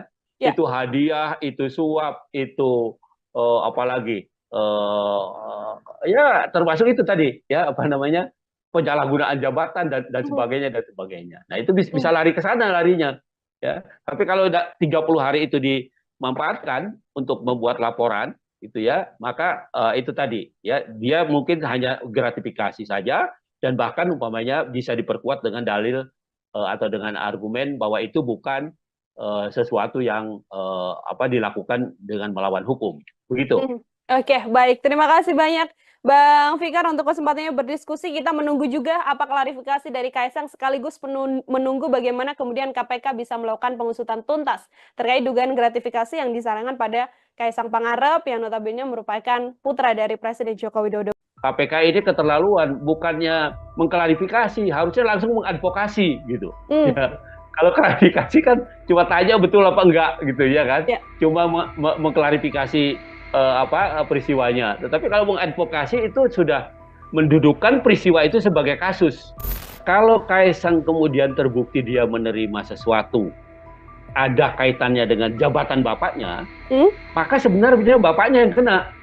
Siapa sih yang mau kasih fasilitas pesawat terbang, ya kan? Kalau yang memberikan itu tidak ada yang dipandang atau tidak dapat apa-apa atau tidak orang yang diberikan pesawat terbang itu bukan siapa-siapa, bukan pejabat negara, bukan. Putra Presiden Joko Widodo, Kaisang Pangarep, saat ini sedang menuai sorotan publik seusai terpergok menggunakan jet pribadi untuk pergi ke luar negeri bersama dengan sang istri Erina Gudono. KPK pun kemudian diminta mengklarifikasi terkait apa yang dilakukan Kaisang Pangarep dengan dugaan gratifikasi. Lantas apakah mungkin Kaisang Pangarep bisa terjerat pidana atas kasus jet pribadi yang saat ini sedang menjadi sorotan publik. Saya akan berdiskusi dan membahasnya, Tribuners, bersama dengan pakar hukum pidana. Ada Bang Abdul Fikar Hajar dalam sambungan Zoom bersama dengan saya. Bang Fikar, selamat sore. Terima kasih banyak sudah bergabung. Oke, selamat sore, Mbak Ya, Petio. ya Bang Fikar, sebelum Ya, kemudian kita membaca apakah ada potensi pidana yang bisa menjerat Kaisang Pangarep, begitu ya Bang? Saya ingin minta pengantar terlebih dahulu dari sudut pandang hukum pidana, bagaimana melihat polemik Kaisang Pangarep dengan penggunaan jet pribadi ini, Bang? ya, apa namanya? Ada kecenderungan para pejabat publik itu, ya, meskipun tidak secara sengaja melakukan apa namanya, memanfaatkan jabatan publiknya, ya, tetapi masyarakat, terutama masyarakat yang eh, berhubungan dengan jabatan publik itu apa namanya seringkali mempengaruhi dengan apa namanya hadiah-hadiah atau kenangan-kenangan atau apapun namanya gitu ya yang sebenarnya berkaitan dengan tugas dan kewenangannya di satu sisi, di sisi yang lain apa namanya pemberian fasilitas gitu, apakah fasilitas perizinan atau fasilitas modal atau fasilitas lainnya yang diharapkan itu diperoleh oleh terutama oleh para pengusaha yang membutuhkan ya soal perizinan itu. Nah itu yang terjadi atau kemudahan-kemudahan berusaha gitu. Nah karena itu kemudian potensi yang sangat besar ini diantisipasi oleh Undang-Undang Tindak Pidana Korupsi pada tahun 99 gitu ya. Kalau pada undang-undang yang lama ya, undang-undang korupsi yang tahun 71 itu apa belum secara rinci ya, belum secara rinci apa namanya tindak pidana atau perbuatan apa saja yang termasuk bagian dari korupsi. Hmm, Korupsi hanya dirumuskan sebagai perbuatan yang merugikan keuangan negara, ya baik dilakukan dengan melawan hukum atau dilakukan dengan menggunakan jabatannya. Nah, itu yang ada. Tetapi di dalam undang-undang korupsi yang baru, ya yang 3199 kemudian 2021 ya di perubahannya gitu ya. Itu selain selain merugikan keuangan negara ya karena perbuatan melawan hukum atau karena penyalahgunaan jabatan, di situ ada juga umpamanya apa korupsi yang lahir karena suap menyuap gitu hmm, ya. Korupsi yang lahir karena gratifikasi ya menerima hadiah gitu. Kemudian apa namanya korupsi yang lahir karena apa namanya penyalahgunaan jabatan gitu ya apa dalam pengertian yang luas gitu ya hmm. tidak hanya jabatan dalam pengertian berkaitan dengan usaha atau apa namanya perizinan yang di bawah kewenangannya tapi juga jabatan secara umum gitu jabatan publik secara umum. Nah jadi dengan undang-undang yang baru undang-undang korupsi yang baru ya itu apa korupsi pengertian korupsi itu diperluas gitu ya diperluas tidak melulu pada apa perbuatan melawan hukum atau penyalahgunaan jabatan tapi juga ada pemerasan suap menyuap ya kemudian apa namanya perbuatan curang gitu ya eh, dan seterusnya gitu ya jadi ada banyak kalau buka undang-undang nomor 20 tahun 2021 ya itu akan kelihatan ya model-model korupsi gitu ya. Jadi tidak Hmm. melulu pada tekanannya pada penyalahgunaan keuangan negara. Jadi kerugiannya bisa tidak langsung keuangan negara gitu. Tetapi bagaimana apa namanya seorang pejabat publik itu mendapat keuntungan karena menyalahgunakan jabatannya. Nah, tekanannya pada itu gitu. Jadi di samping kerugian negara tapi juga keuntungan yang didapat oleh pejabat publik ya karena menyalahgunakan jabatannya. Nah itu saya kira begitu perkembangan tindak pidana korupsi itu Hmm. seperti itu. Begitu. Oke, artinya langkah KPK untuk kemudian diminta untuk mengklarifikasi Kaisang Pangarep dengan dugaan Ya, gratifikasi yang sebelumnya dilaporkan dalam penggunaan jet pribadi ini juga sesuai dengan aturan hukum pidana yang berlaku, Bang Fikar. iya, saya kira iya. Meskipun kalau dikaitkan dengan tindak pidananya, Hmm? yaitu gratifikasi, gratifikasi itu menerima hadiah ya, Ya. pejabat negara atau pejabat publik yang menerima hadiah gitu ya, ancamannya cukup berat ya, 4 sampai 10 tahun tuh ya. Nah, apa namanya?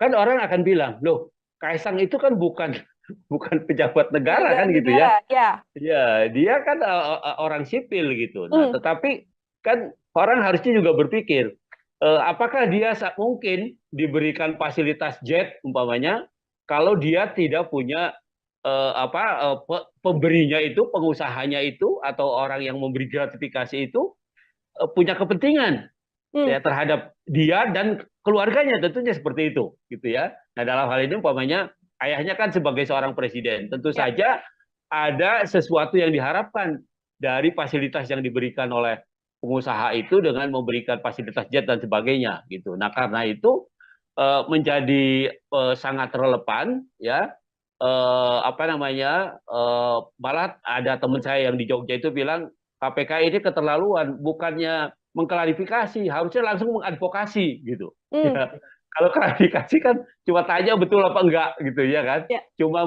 mengklarifikasi peristiwanya. Tetapi kalau mengadvokasi itu sudah mendudukan peristiwa itu sebagai kasus gitu. Hmm. Ya, peristiwa itu sebagai kasus korupsi. Nah, karena itu kemudian diadvokasi.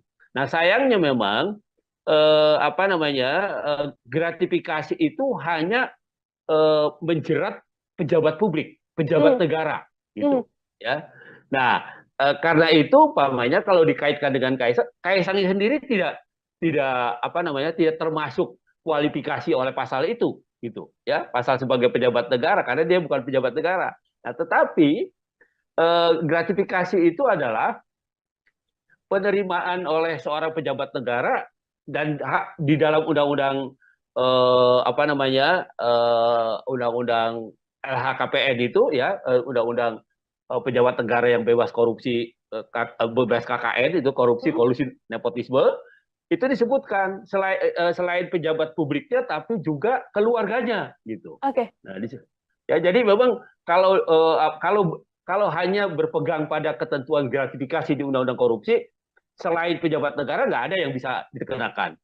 Tetapi begitu diperluas itu dikaitkan dengan undang-undang tentang apa namanya, LHKPN itu, tentang pejabat negara yang pejabat publik yang bebas dari KKN itu, nah maka itu menjadi kena gitu. Nah, karena Hmm. itu kemudian apa namanya, menjadi tepat gitu ya, Kaisang kemudian diklarifikasi atau diadvokasi bahkan gitu oleh KPK begitu.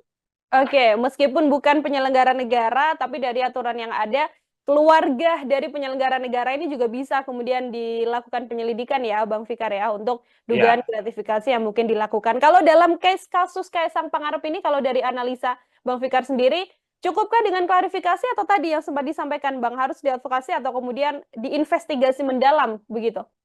ya, saya kira sesuai dengan kedudukannya gitu Hmm? ya. Kan KPK itu kan punya dua fungsi sebenarnya, pencegahan dan penindakan gitu Hmm. ya. Kalau pencegahan itu peristiwanya belum terjadi gitu Hmm. ya. Peristiwanya belum terjadi, karena itu kemudian orang dikasih penyuluhan, dikasih tahu begini nggak boleh begini, ada pencegahan supaya tidak terjadi korupsi. Kalau termasuk klarifikasi itu juga, itu sebenarnya bukan tindakan apa namanya, bukan tindakan investigasi, bukan tindakan Hmm. advokasi sebenarnya, bukan tindakan apa namanya, penindakan gitu, tetapi lebih pada pencegahan itu sebenarnya gitu. Nah, karena itu saya sependapat dengan pendapat banyak orang gitu ya, bahwa seharusnya ya peristiwanya sudah jelas ada gitu Hmm. ya, peristiwanya itu sudah nyata gitu. Nah, karena itu tindakan yang paling tepat adalah mengadvokasinya gitu ya. Jadi menginvestigasi kemudian mengadvokasi karena peristiwanya sudah ada gitu. Hmm. Kasusnya yang kemudian saat ini mencuat di dalam negeri kan Kaisang justru tidak muncul begitu ya, Bang Fikar ya. Posisinya Ya, sedang berada di luar negeri dan dari sejumlah konfirmasi yang dilakukan oleh media bahkan belum ada kabar apapun. PSI termasuk juga mengatakan belum mendapatkan informasi dari Kaisang Pangarep. Artinya perlukah kemudian sampai di momen sekarang ini pihak terkait di Indonesia ini bekerja sama dengan penegak hukum di luar negeri untuk cepat-cepat menyelesaikan perkara yang menyeret Kaisang Pangarep ini, Bang? Gini, nah, itu tadi tergantung pada status tindakan yang dilakukan, gitu ya. Oke. Kalau dia klarifikasi, itu artinya belum masuk jadi perkara itu sebenarnya. Ya, Hmm. masih kalaupun dikualifikasi jadi perkara itu masih penyelidikan. Hmm. Penyelidikan itu masih mencari peristiwa. Ya, masih ada nggak sebenarnya peristiwa pidananya. Nah, masih itu. Jadi belum ada upaya paksa istilahnya Hmm. gitu ya. Upaya yang bisa dilakukan secara paksa terhadap pihak-pihak yang memang seharusnya diinvestigasi gitu ya di dalam konteks itu gitu. Kecuali kemudian KPK meningkatkan itu menjadi penyidikan. Oke. Nah, kalau penyidikan itu sudah bisa digunakan upaya paksa. Upaya paksa di dalam hukum acara pidana Indonesia itu umpamanya nangkap, nahan, menggeledah, menyita, termasuk Hmm. minta bantuan aparat hukum di luar negeri. Hmm. Gitu. Itu juga bagian dari penyidikan gitu Hmm. sebenarnya. Nah, karena belum masuk ke tahap itu gitu ya, maka agak sulit ya kecuali memang KPK punya hubungan baik umpamanya dengan KPK Singapura atau dengan KPK Malaysia atau dengan KPK Amerika umpamanya ya Ya. dia punya hubungan baik ya dia bersurat gitu ya minta informasi ya bisa saja itu Hmm. artinya tidak secara formal gitu tetapi secara formal karena peristiwa ini belum diinvestigasi menjadi penyidikan gitu ya maka belum lahir kewenangan paksa Hmm. kewenangan melakukan upaya paksa di KPK gitu. Nah karena Hmm. itu ya itu tadi saya bilang kritik-kritik masyarakat itu kenapa hanya diklarifikasi bukan diinvestigasi gitu ya. Ya. Nah itu menjadi relevan gitu. Hmm. Nah ketika KPK masuk ke wilayah investigasi penyidikan maka dia punya kewenangan, dia punya hak untuk menggeledah, menyita, menangkap, menahan ya atau minta bantuan informasi dari penegak hukum lain dan sebagainya. Nah, itu Hmm. lahir gitu. Nah, tapi Hmm. kalau cuma klarifikasi gini kan seolah-olah belum ada apa-apa. Peristiwa aja belum ada gitu. Seperti Oke. itu. Oke, Bang Fikar, klarifikasi kan dilakukan terhadap Kaisang Pangarep begitu ya. Apabila kemudian ada pendalaman-pendalaman seperti yang juga beredar di media, MOU soal manifest pesawat yang kemudian dirahasiakan dan sebagainya. Apakah hal-hal semacam itu kemudian bisa menjadi bekal bagi KPK untuk bisa next step begitu, tidak hanya mengklarifikasi tapi langsung melakukan investigasi dalam kasus ini? Iya, saya kira itu satu kemungkinan gitu Hmm? ya. Satu kemungkinan yang sampai sekarang kita belum menyaksikan juga ini KPK mau Hmm. meningkatkan walaupun kritik di sana sini muncul gitu Ya. ya. Kritik di sana sini muncul gitu. Nah, itu yang seharusnya diperhatikan oleh KPK Hmm. gitu ya. KPK itu kan tidak tidak apa namanya bahwa dia penegak hukum iya, tapi dia penegak hukum menurut saya sih yang luar biasa karena dia dilahirkan karena kelemahan penegak hukum yang ada gitu, kelemahan Hmm. kepolisian, kelemahan kejaksaan kemudian dibentuklah itu KPK sengaja. Nah, karena itu dia punya kewenangan yang cukup luas gitu, cukup luas dan cukup cukup besar gitu. Nah karena itu oleh negara diberikan itu ya. Nah karena itu kemudian seharusnya dia lebih berani gitu, lebih meningkat, tidak melulu atau tidak hanya mengklarifikasi, tapi juga sudah masuk ke investigasi. Kalau Hmm. sudah dinyatakan investigasi itu ini KPK sudah leluasa gitu loh, Ya. leluasa menggunakan tindakannya atau kewenangannya ya untuk mencari tahu ya untuk bahkan menyita alat buktinya dan sebagainya itu sudah timbul gitu. Nah, tapi kalau Hmm. sekarang ketika KPK baru mengklarifikasi saja eh, bahkan kan panggilannya juga bentuknya kan undangan. Iya Ya. kan? Undangan itu sama dengan Anda diundang makan bakso, ya Hmm. nggak datang nggak makan siang pokoknya tidak datang pun tidak ada sanksinya gitu namanya kan undangan gitu tetapi kalau Hmm. sudah investigasi sudah penyidikan maka dia undangan itu berubah menjadi panggilan. Nah panggilan kalau tidak didatangi 2 kali maka bisa dipanggil secara paksa. Nah, jadi Hmm. kalau umpamanya sekarang ketika mau diklarifikasi diundang orang tidak datang, tidak tahu orangnya berada di mana, gitu ya, nggak ada yang bisa dilakukan oleh Oke. oleh KPK. Paling hanya menghimbau untuk datang gitu. Hmm. Nah, padahal di sisi yang lain undangan itu tidak punya konsekuensi yuridis. Dia ya diundang, namanya undangan, diundang makan gitu, nggak datang pun nggak apa-apa gitu. Seperti itu. Hmm. Oke, artinya klarifikasi ini belum kemudian bisa menyelesaikan dugaan gratifikasi atau mungkin laporan-laporan yang juga muncul di publik ya, Bang Fikar ya, ya apa yang dilakukan Betul, oleh KPK kecuali betul. nanti KPK melayangkan surat untuk penyidikan terhadap Kaisang Pangarep dan itu wajib dihadiri oleh Kaisang. Apabila tidak dihadiri, tindakan langsung selain kemudian menunggu klarifikasi Kaisang juga bisa langsung dilakukan oleh KPK seperti itu. Betul, Mhm. betul. Oke, Jadi Bang Fikar, ya, silakan. ya udah silakan lanjutkan. Mhm. Oke, ini kemudian kita membaca dugaan gratifikasi yang kemudian bisa berpotensi menjerat Kaisang Pangarep begitu ya, Bang Fikar. Potensi jeratan pidana yang bisa disangkakan pada Kaisang Pangarep jika terbukti ada gratifikasi ini seperti apa, Bang? Oke, ya gini, itu tadi yang saya bilang, Hmm, gratifikasi itu objeknya adalah pejabat publik oke. atau pejabat negara. Itu objeknya itu dia. Hmm, Jadi kalau yang bukan pejabat publik tidak kena. Artinya kalau Kaisang kemudian terbukti dia menerima sesuatu ada kaitannya dengan jabatan bapaknya, hmm, maka sebenarnya bapaknya yang kena, gitu loh. oke. Hmm, Eh, jadi sebenarnya arahnya itu pada apakah ini sepengetahuan presiden atau tidak? Apakah ini bagian dari sesuatu yang diberikan karena jabatan bapaknya atau tidak? Sebenarnya itu ininya arahnya hmm, gitu.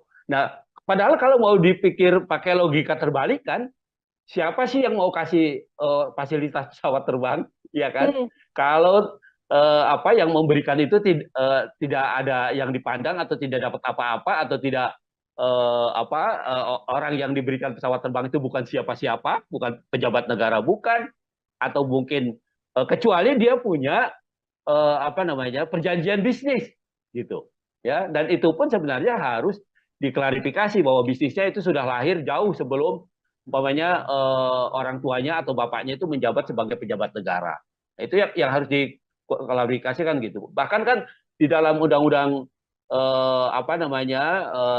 LHKPN itu hmm, tentang pejabat publik yang anti kolusi, korupsi dan nepotisme itu sudah dinyatakan lebih dahulu. Yang pertama umpamanya ada kewajiban klarifikasi soal harta, ya, harta kekayaan dari keluarga gitu. Itu satu. Yang kedua, ada pengertian pejabat negara itu tidak bisa menerima gratifikasi, ya, selain pada pejabat negaranya tapi juga pada keluarganya gitu. hmm, Dan pokoknya undang-undang itu sebenarnya begitu rinci, ya, begitu begitu rigid gitu, sehingga bisa menjerat orang. Karena kan gini, gratifikasi itu bisa bisa tidak terasa gitu, bisa hmm, macam-macam bentuknya, iya kan? hmm, Bisa eh, apa namanya eh, bisa dia pemberian, bisa dia berbentuk undangan, dia bisa bentuknya bisa macam-macam begitu, hmm, ya. Tidak melulu pemberian satu sesuatu yang bernilai ekonomi gitu, tetapi juga fasilitas-fasilitas yang menguntungkan yang juga punya nilai ekonomi itu bisa bisa dilakukan. Ya, hmm, jadi sebenarnya gratifikasi itu kalau lihat undang-undang korupsi itu contohnya itu macam-macam. Jadi tidak melulu menerima begitu saja, tetapi juga ada fasilitas lain yang tidak berbentuk fisik umpamanya. Nah, itu juga bisa dikualifikasi sebagai gratifikasi. Nah, hmm, karena itu pengaturan mengenai ini sangat rigid, sangat sangat sangat sangat ketat gitu, ya. sebenarnya untuk menjaga supaya pejabat publik itu tidak melakukan tindak pidana korupsi, kolusi dan nepotisme gitu. Termasuk gratifikasi di dalamnya artinya yang akan terjerat nantinya apabila ini sepengetahuan sang ayah begitu ya, sepengetahuan Presiden Joko Widodo, Presiden Jokowi yang juga akan terseret kasus gratifikasi ini. Apabila nanti ada klarifikasi dari Kaisang Pangarep yang mengatakan ini murni urusan bisnis pribadi begitu ya, Bang Fikar, lalu tidak ada kaitan Ya. atau sangkut pautnya bersama dengan Presiden Jokowi. Secara hukum, apakah kemudian Kaisang bisa terbebas dan lepas begitu saja, atau seperti apa? Pengakuannya tidak bisa hanya pengakuan begitu saja, Hmm, tetapi juga harus didukung oleh alat bukti gitu. oke. Umpamanya sejak kapan dia berhubungan dengan pengusaha itu? Hmm, Kalau dia bisa membuktikan, umpamanya ada bisnis dengan pengusaha yang memberikan fasilitas pesawat itu sebelum ayahnya menjadi presiden, ya mungkin itu tidak ada masalah apa-apa gitu. Nah, yang kita tahu kan mereka anak-anak ini kan menjadi pengusaha itu setelah bapaknya jadi pejabat negara kan begitu ya. Ya, hmm, dari informasi publik yang kita dengarkan itu masih kecil-kecil, tadinya masih masih apa namanya belum tahu bisnis dan belum tahu apa gitu kan. Nah, tapi ini berkembang 10 tahun ke belakangan kan begitu. Nah, jadi artinya dia bisa tidak dikaitkan dengan jabatan ayahnya atau jabatan presiden kalau bisa membuktikan bahwa hubungan bisnisnya dengan pemberi gratifikasi itu atau dengan pemberi fasilitas pesawat itu jauh sebelum ayahnya menjadi pejabat publik. oke. Nah, itu yang bisa apa namanya yang bisa meringankan atau menghindarkan dia dari pengertian gratifikasi itu. Hmm. Selagi memang pemberian fasilitas ini dilakukan atau diberikan ketika Kaisang Pangarep dikenal sebagai putra dari Presiden Republik Indonesia, artinya masih tetap ini bisa masuk ke dugaan gratifikasi ya, Bang Fikar? Betul. Hmm, Jadi itu yang pembuktiannya begitu ya, hmm, pembuktiannya artinya meskipun dia berdalih itu bisnis dan sebagainya ya itu harus dijelaskan gitu ya, apakah bisnis itu tiba-tiba gitu ya atau hanya terjadi setelah orang tuanya atau bapaknya itu menjadi pejabat negara atau menjadi hmm, presiden gitu. hmm. Tonggak yang paling penting yang harus dibuktikan oleh KPK nantinya begitu. Hmm. Oke, akan jadi PR besar juga bagi KPK. Di satu sisi, seorang Kaisang Pangarep masih belum ada di Indonesia, jadi masih belum bisa melakukan klarifikasi. Tapi di satu sisi, harus ada pengusutan yang jelas yang dilakukan oleh KPK untuk kemudian bisa secara gamblang terbuka apakah ini gratifikasi atau tidak. Seperti itu. Terakhir dari saya, Bang Fikar, sebagai closing statement juga, apabila memang ada yang bisa dilakukan oleh Kaisang Pangarep untuk bisa membuktikan apakah ini ada gratifikasi atau tidak. Kalau dari analisa Bang Fikar, hal apa yang sedianya bisa ditunjukkan oleh Kaisang? Kaisang masih punya waktu 30 hari sejak sejak dia berangkat itu Hmm, ya untuk melaporkan terutama presiden ya untuk melaporkan bahwa itu bukan gratifikasi ya, gitu. Bahwa itu adalah perjanjian bisnis atau apapun gitu. Itu undang-undang tentang LHKPN itu ya tentang pejabat yang anti KKN itu kolusi hmm, korupsi nepotisme itu ya atau ketentuan pasal 12 Undang-Undang korupsi tentang gratifikasi itu memberikan waktu 30 hari ya untuk klarifikasi bahwa itu bukan gratifikasi ya. gitu. Ya, bahwa itu tidak ada kaitannya dengan jabatan presiden, bahwa itu tidak ada kaitannya dengan jabatan pejabat publik gitu. Nah, jadi dia masih punya waktu 30 hari itu gitu. Nah, kalau itu bisa dibuktikan gitu ya, maka ya dia bisa bebas ya. Lepas dari pembuktiannya itu nanti caranya bagaimana gitu ya, mungkin pada caranya juga ada sedikit ide dan sebagainya gitu ya.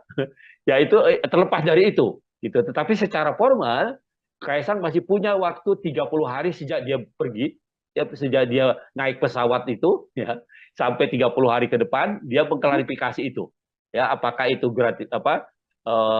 gratifikasi atau pemberian yang ada kaitannya dengan jabatan presiden atau tidak.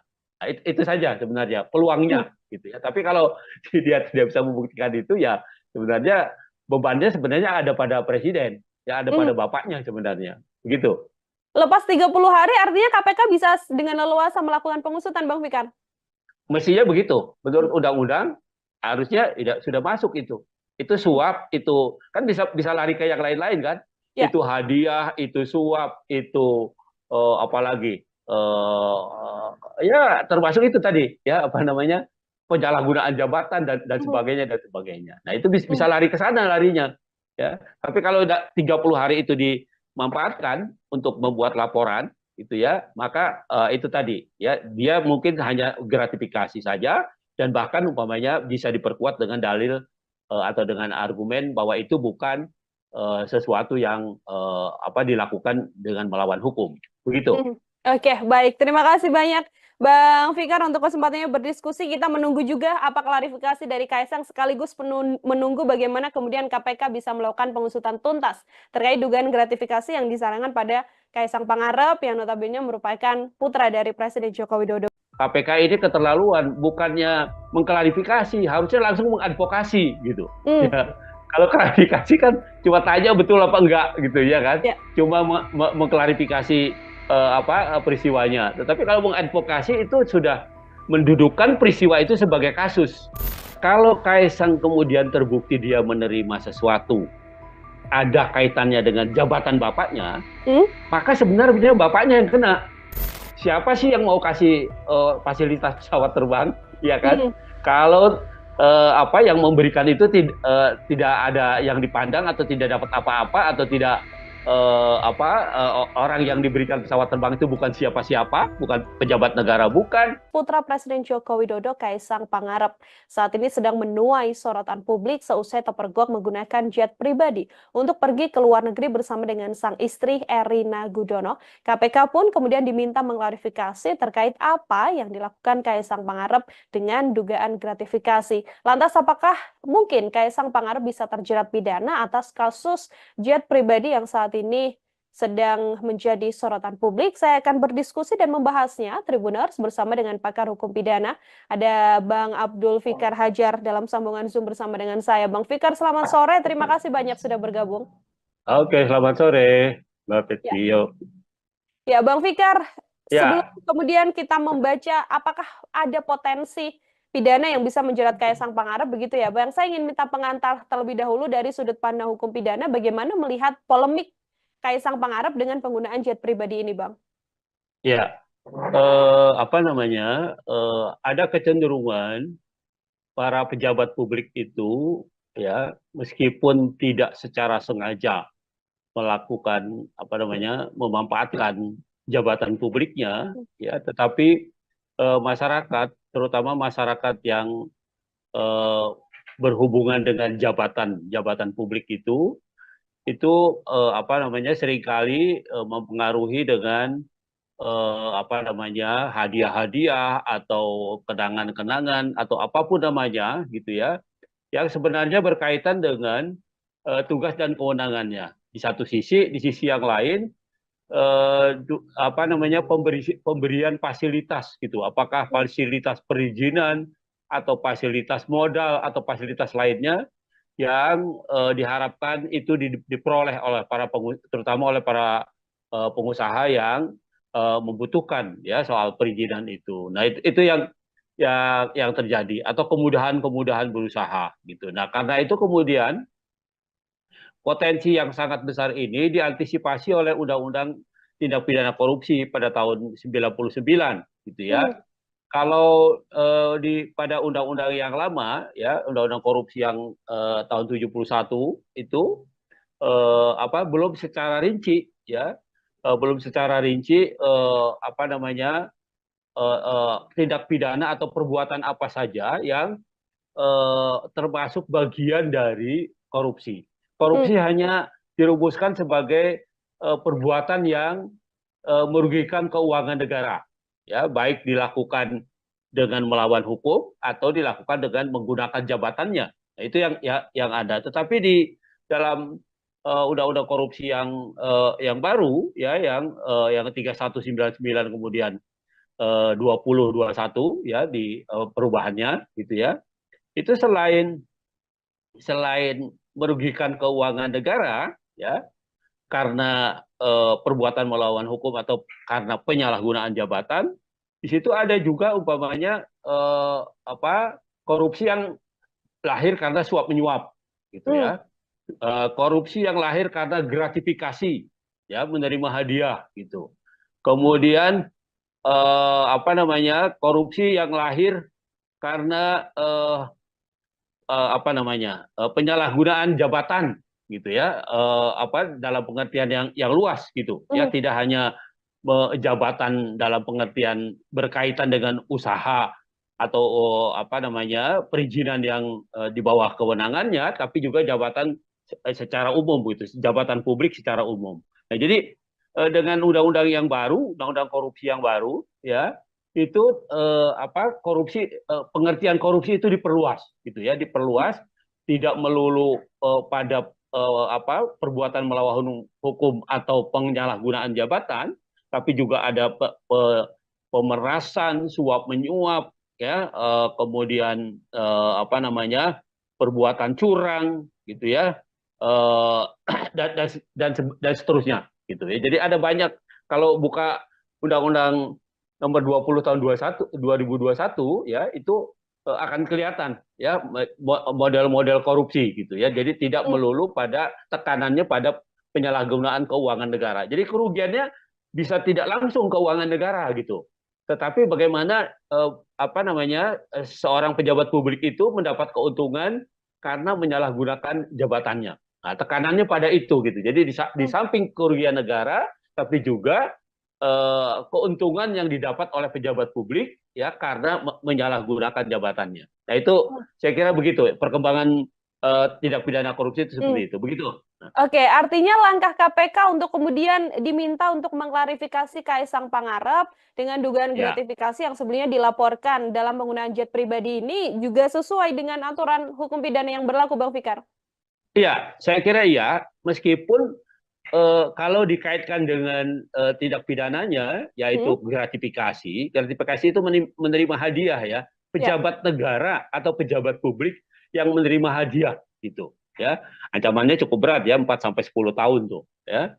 Nah, apa namanya, kan orang akan bilang, loh, Kaisang itu kan bukan bukan pejabat negara Penyelenggara kan gitu ya. negara, ya. Ya, dia kan orang sipil gitu. Nah, Hmm. tetapi kan orang harusnya juga berpikir, apakah dia mungkin diberikan fasilitas jet umpamanya kalau dia tidak punya pemberinya itu, pengusahanya itu atau orang yang memberi gratifikasi itu punya kepentingan Hmm. ya terhadap dia dan keluarganya, tentunya seperti itu gitu ya. Nah, dalam hal ini umpamanya ayahnya kan sebagai seorang presiden, tentu Ya. saja ada sesuatu yang diharapkan dari fasilitas yang diberikan oleh pengusaha itu dengan memberikan fasilitas jet dan sebagainya gitu. Nah, karena itu menjadi sangat relevan ya,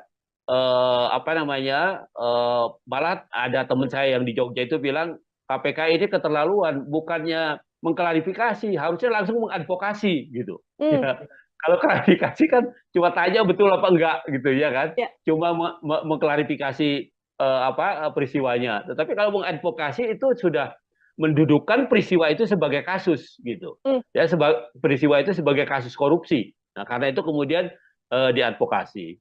Nah, sayangnya memang gratifikasi itu hanya menjerat pejabat publik, pejabat Hmm. negara Hmm. gitu ya.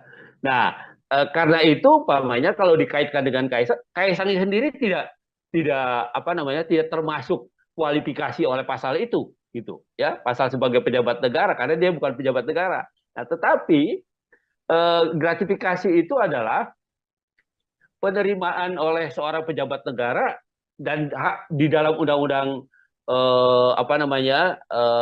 undang-undang LHKPN itu ya, undang-undang pejabat negara yang bebas korupsi, bebas KKN itu, korupsi, Hmm. kolusi, nepotisme, itu disebutkan selain pejabat publiknya tapi juga keluarganya gitu. Oke. Nah, ya jadi memang kalau hanya berpegang pada ketentuan gratifikasi di undang-undang korupsi, selain pejabat negara nggak ada yang bisa dikenakan. Hmm. Tetapi begitu diperluas itu dikaitkan dengan undang-undang tentang LHKPN itu, tentang pejabat negara yang pejabat publik yang bebas dari KKN itu, nah maka itu menjadi kena gitu. Nah, karena Hmm. itu kemudian eh, apa namanya menjadi tepat gitu ya, Kaisang kemudian diklarifikasi atau diadvokasi bahkan gitu oleh KPK begitu.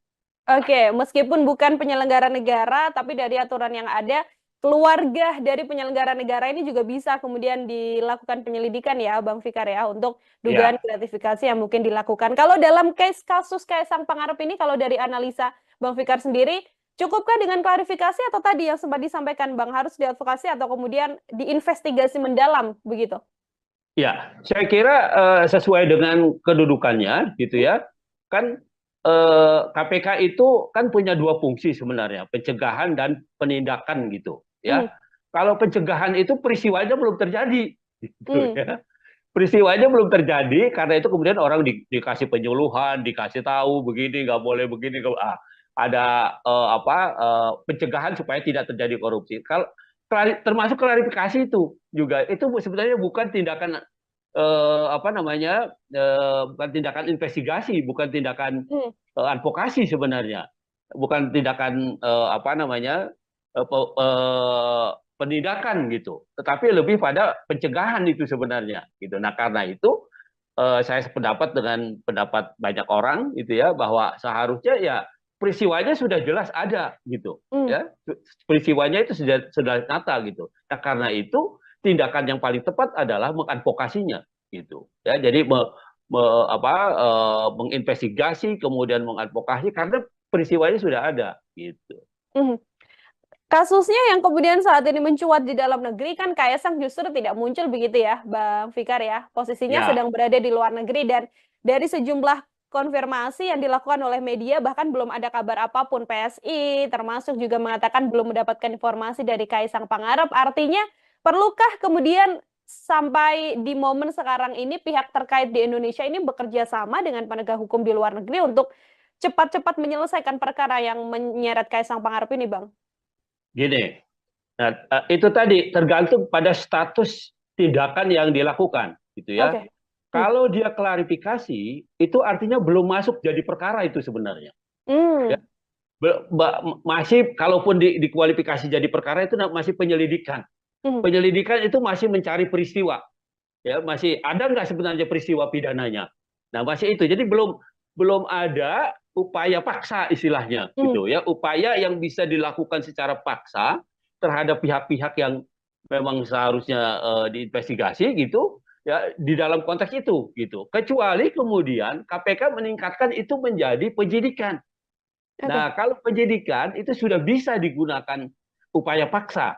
Upaya paksa di dalam hukum acara pidana Indonesia itu umpamanya nangkap, nahan, menggeledah, menyita, termasuk Hmm. minta bantuan aparat hukum di luar negeri. Hmm. Gitu. Itu juga bagian dari penyidikan gitu Hmm. sebenarnya. Nah, karena belum masuk ke tahap itu gitu ya, maka agak sulit ya, kecuali memang KPK punya hubungan baik umpamanya dengan KPK Singapura atau dengan KPK Malaysia atau dengan KPK Amerika umpamanya ya, Ya. dia punya hubungan baik, ya, dia bersurat gitu ya, minta informasi ya bisa saja itu. Hmm. Artinya tidak secara formal gitu, tetapi secara formal karena peristiwa ini belum diinvestigasi menjadi penyidikan gitu ya, maka belum belum lahir kewenangan paksa, Hmm. kewenangan melakukan upaya paksa di KPK gitu. Nah, karena Hmm. itu ya itu tadi saya bilang, kritik-kritik masyarakat itu kenapa hanya diklarifikasi bukan diinvestigasi gitu ya. Ya. Nah, itu menjadi relevan gitu. Hmm. Nah, ketika KPK masuk ke wilayah investigasi, penyidikan, maka dia punya kewenangan. Dia punya hak untuk menggeledah, menyita, menangkap, menahan ya, atau minta bantuan informasi dari penegak hukum lain dan sebagainya. Nah, itu Hmm. lahir gitu. Nah, tapi Hmm. kalau cuma klarifikasi gini kan seolah-olah belum ada apa-apa. Peristiwanya belum ada gitu. Seperti Oke. itu. Oke, Bang Fikar, klarifikasi kan dilakukan terhadap Kaisang Pangarep begitu ya. Apabila kemudian ada pendalaman-pendalaman seperti yang juga beredar di media MOU soal manifest pesawat yang kemudian dirahasiakan dan sebagainya. Apakah hal-hal semacam itu kemudian bisa menjadi bekal bagi KPK untuk bisa next step begitu, tidak hanya mengklarifikasi tapi langsung melakukan investigasi dalam kasus ini? Iya, saya kira itu satu kemungkinan gitu Hmm? ya. Satu kemungkinan yang sampai sekarang kita belum belum menyaksikan juga ini KPK mau Hmm. meningkatkan, walaupun kritik di sana sini muncul gitu Ya. ya. Kritik di sana sini muncul gitu. Nah, itu yang seharusnya diperhatikan oleh KPK gitu ya. KPK itu kan tidak apa namanya bahwa dia penegak hukum, iya, tapi dia penegak hukum menurut saya sih yang luar biasa karena dia dilahirkan karena kelemahan penegak hukum yang ada, gitu, kelemahan kepolisian, kelemahan kejaksaan, kemudian dibentuklah itu KPK sengaja. Nah, karena itu dia punya kewenangan yang cukup luas, gitu, cukup luas dan cukup apa namanya cukup besar gitu. Nah, karena itu oleh negara diberikan itu, ya. Nah, karena itu kemudian seharusnya dia lebih berani, gitu, lebih meningkat, tidak melulu atau tidak hanya dengan mengklarifikasi, tapi juga sudah masuk ke investigasi. Kalau sudah dinyatakan investigasi, itu ini apa namanya KPK sudah leluasa gitu loh, leluasa menggunakan tindakannya atau kewenangannya ya untuk mencari tahu ya, untuk bahkan menyita alat buktinya dan sebagainya, itu sudah timbul gitu. Nah, tapi kalau sekarang ketika KPK baru mengklarifikasi saja, bahkan kan panggilannya juga bentuknya kan undangan, ya kan?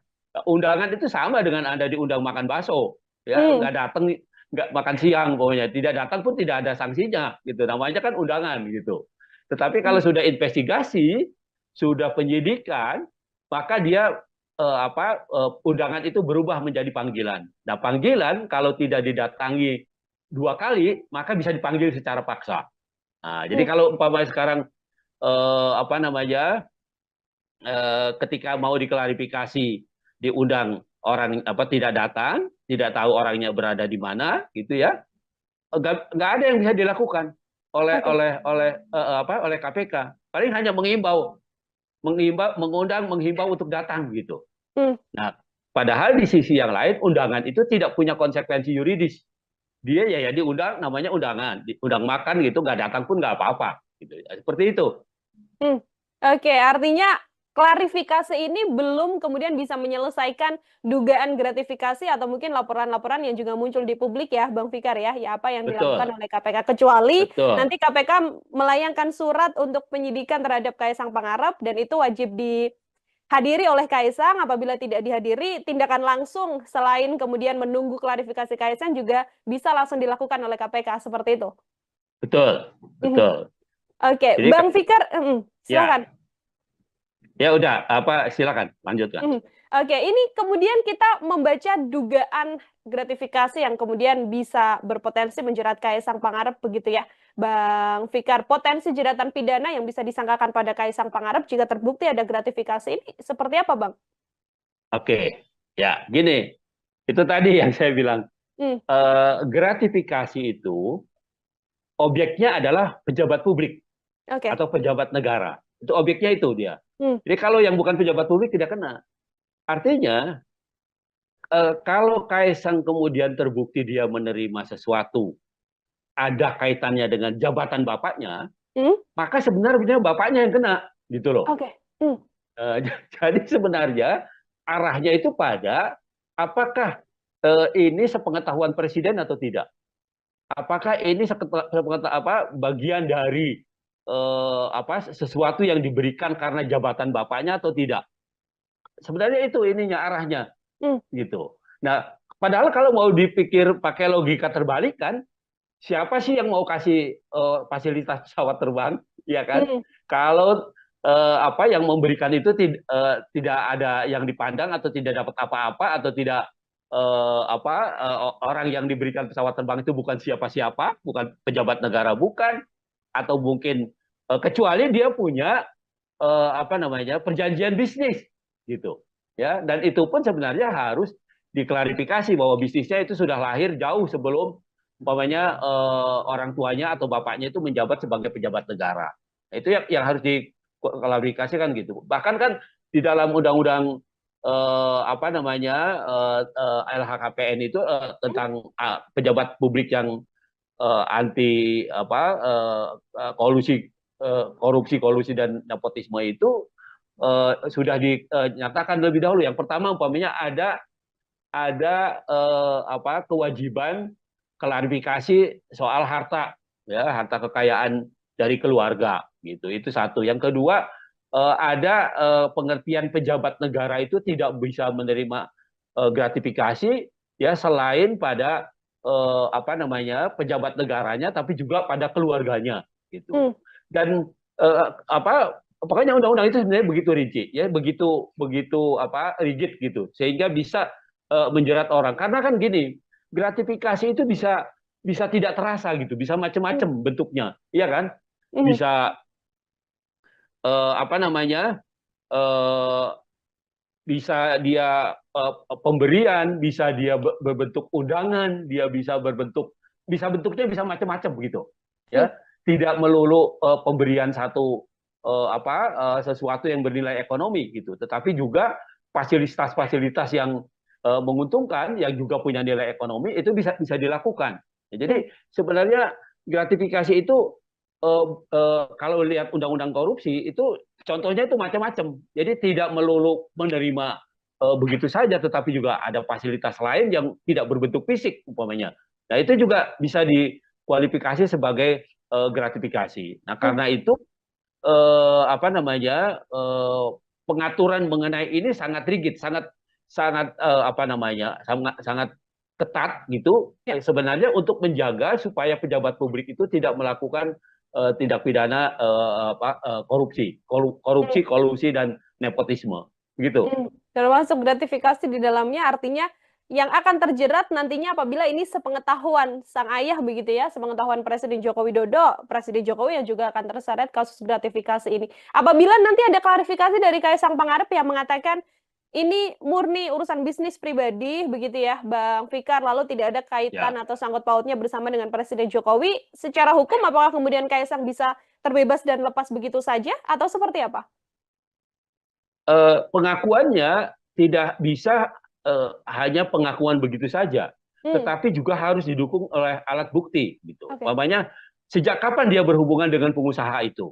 Hmm, Kalau dia bisa membuktikan umpamanya ada bisnis dengan pengusaha yang memberikan fasilitas pesawat itu sebelum ayahnya menjadi presiden, ya mungkin itu tidak ada masalah apa-apa gitu.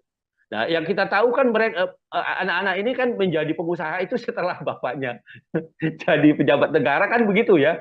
Ya, hmm, dari publik yang kita lihat dengarkan itu masih kecil-kecil, tadinya masih masih apa namanya belum tahu bisnis dan belum tahu apa gitu kan. Nah, tapi ini berkembang 10 tahun ke belakangan kan begitu. Nah, jadi artinya dia bisa tidak dikaitkan dengan jabatan ayahnya atau jabatan presiden kalau dia bisa membuktikan bahwa hubungan bisnisnya dengan pemberi gratifikasi itu atau dengan pemberi fasilitas pesawat itu jauh sebelum ayahnya menjadi pejabat publik.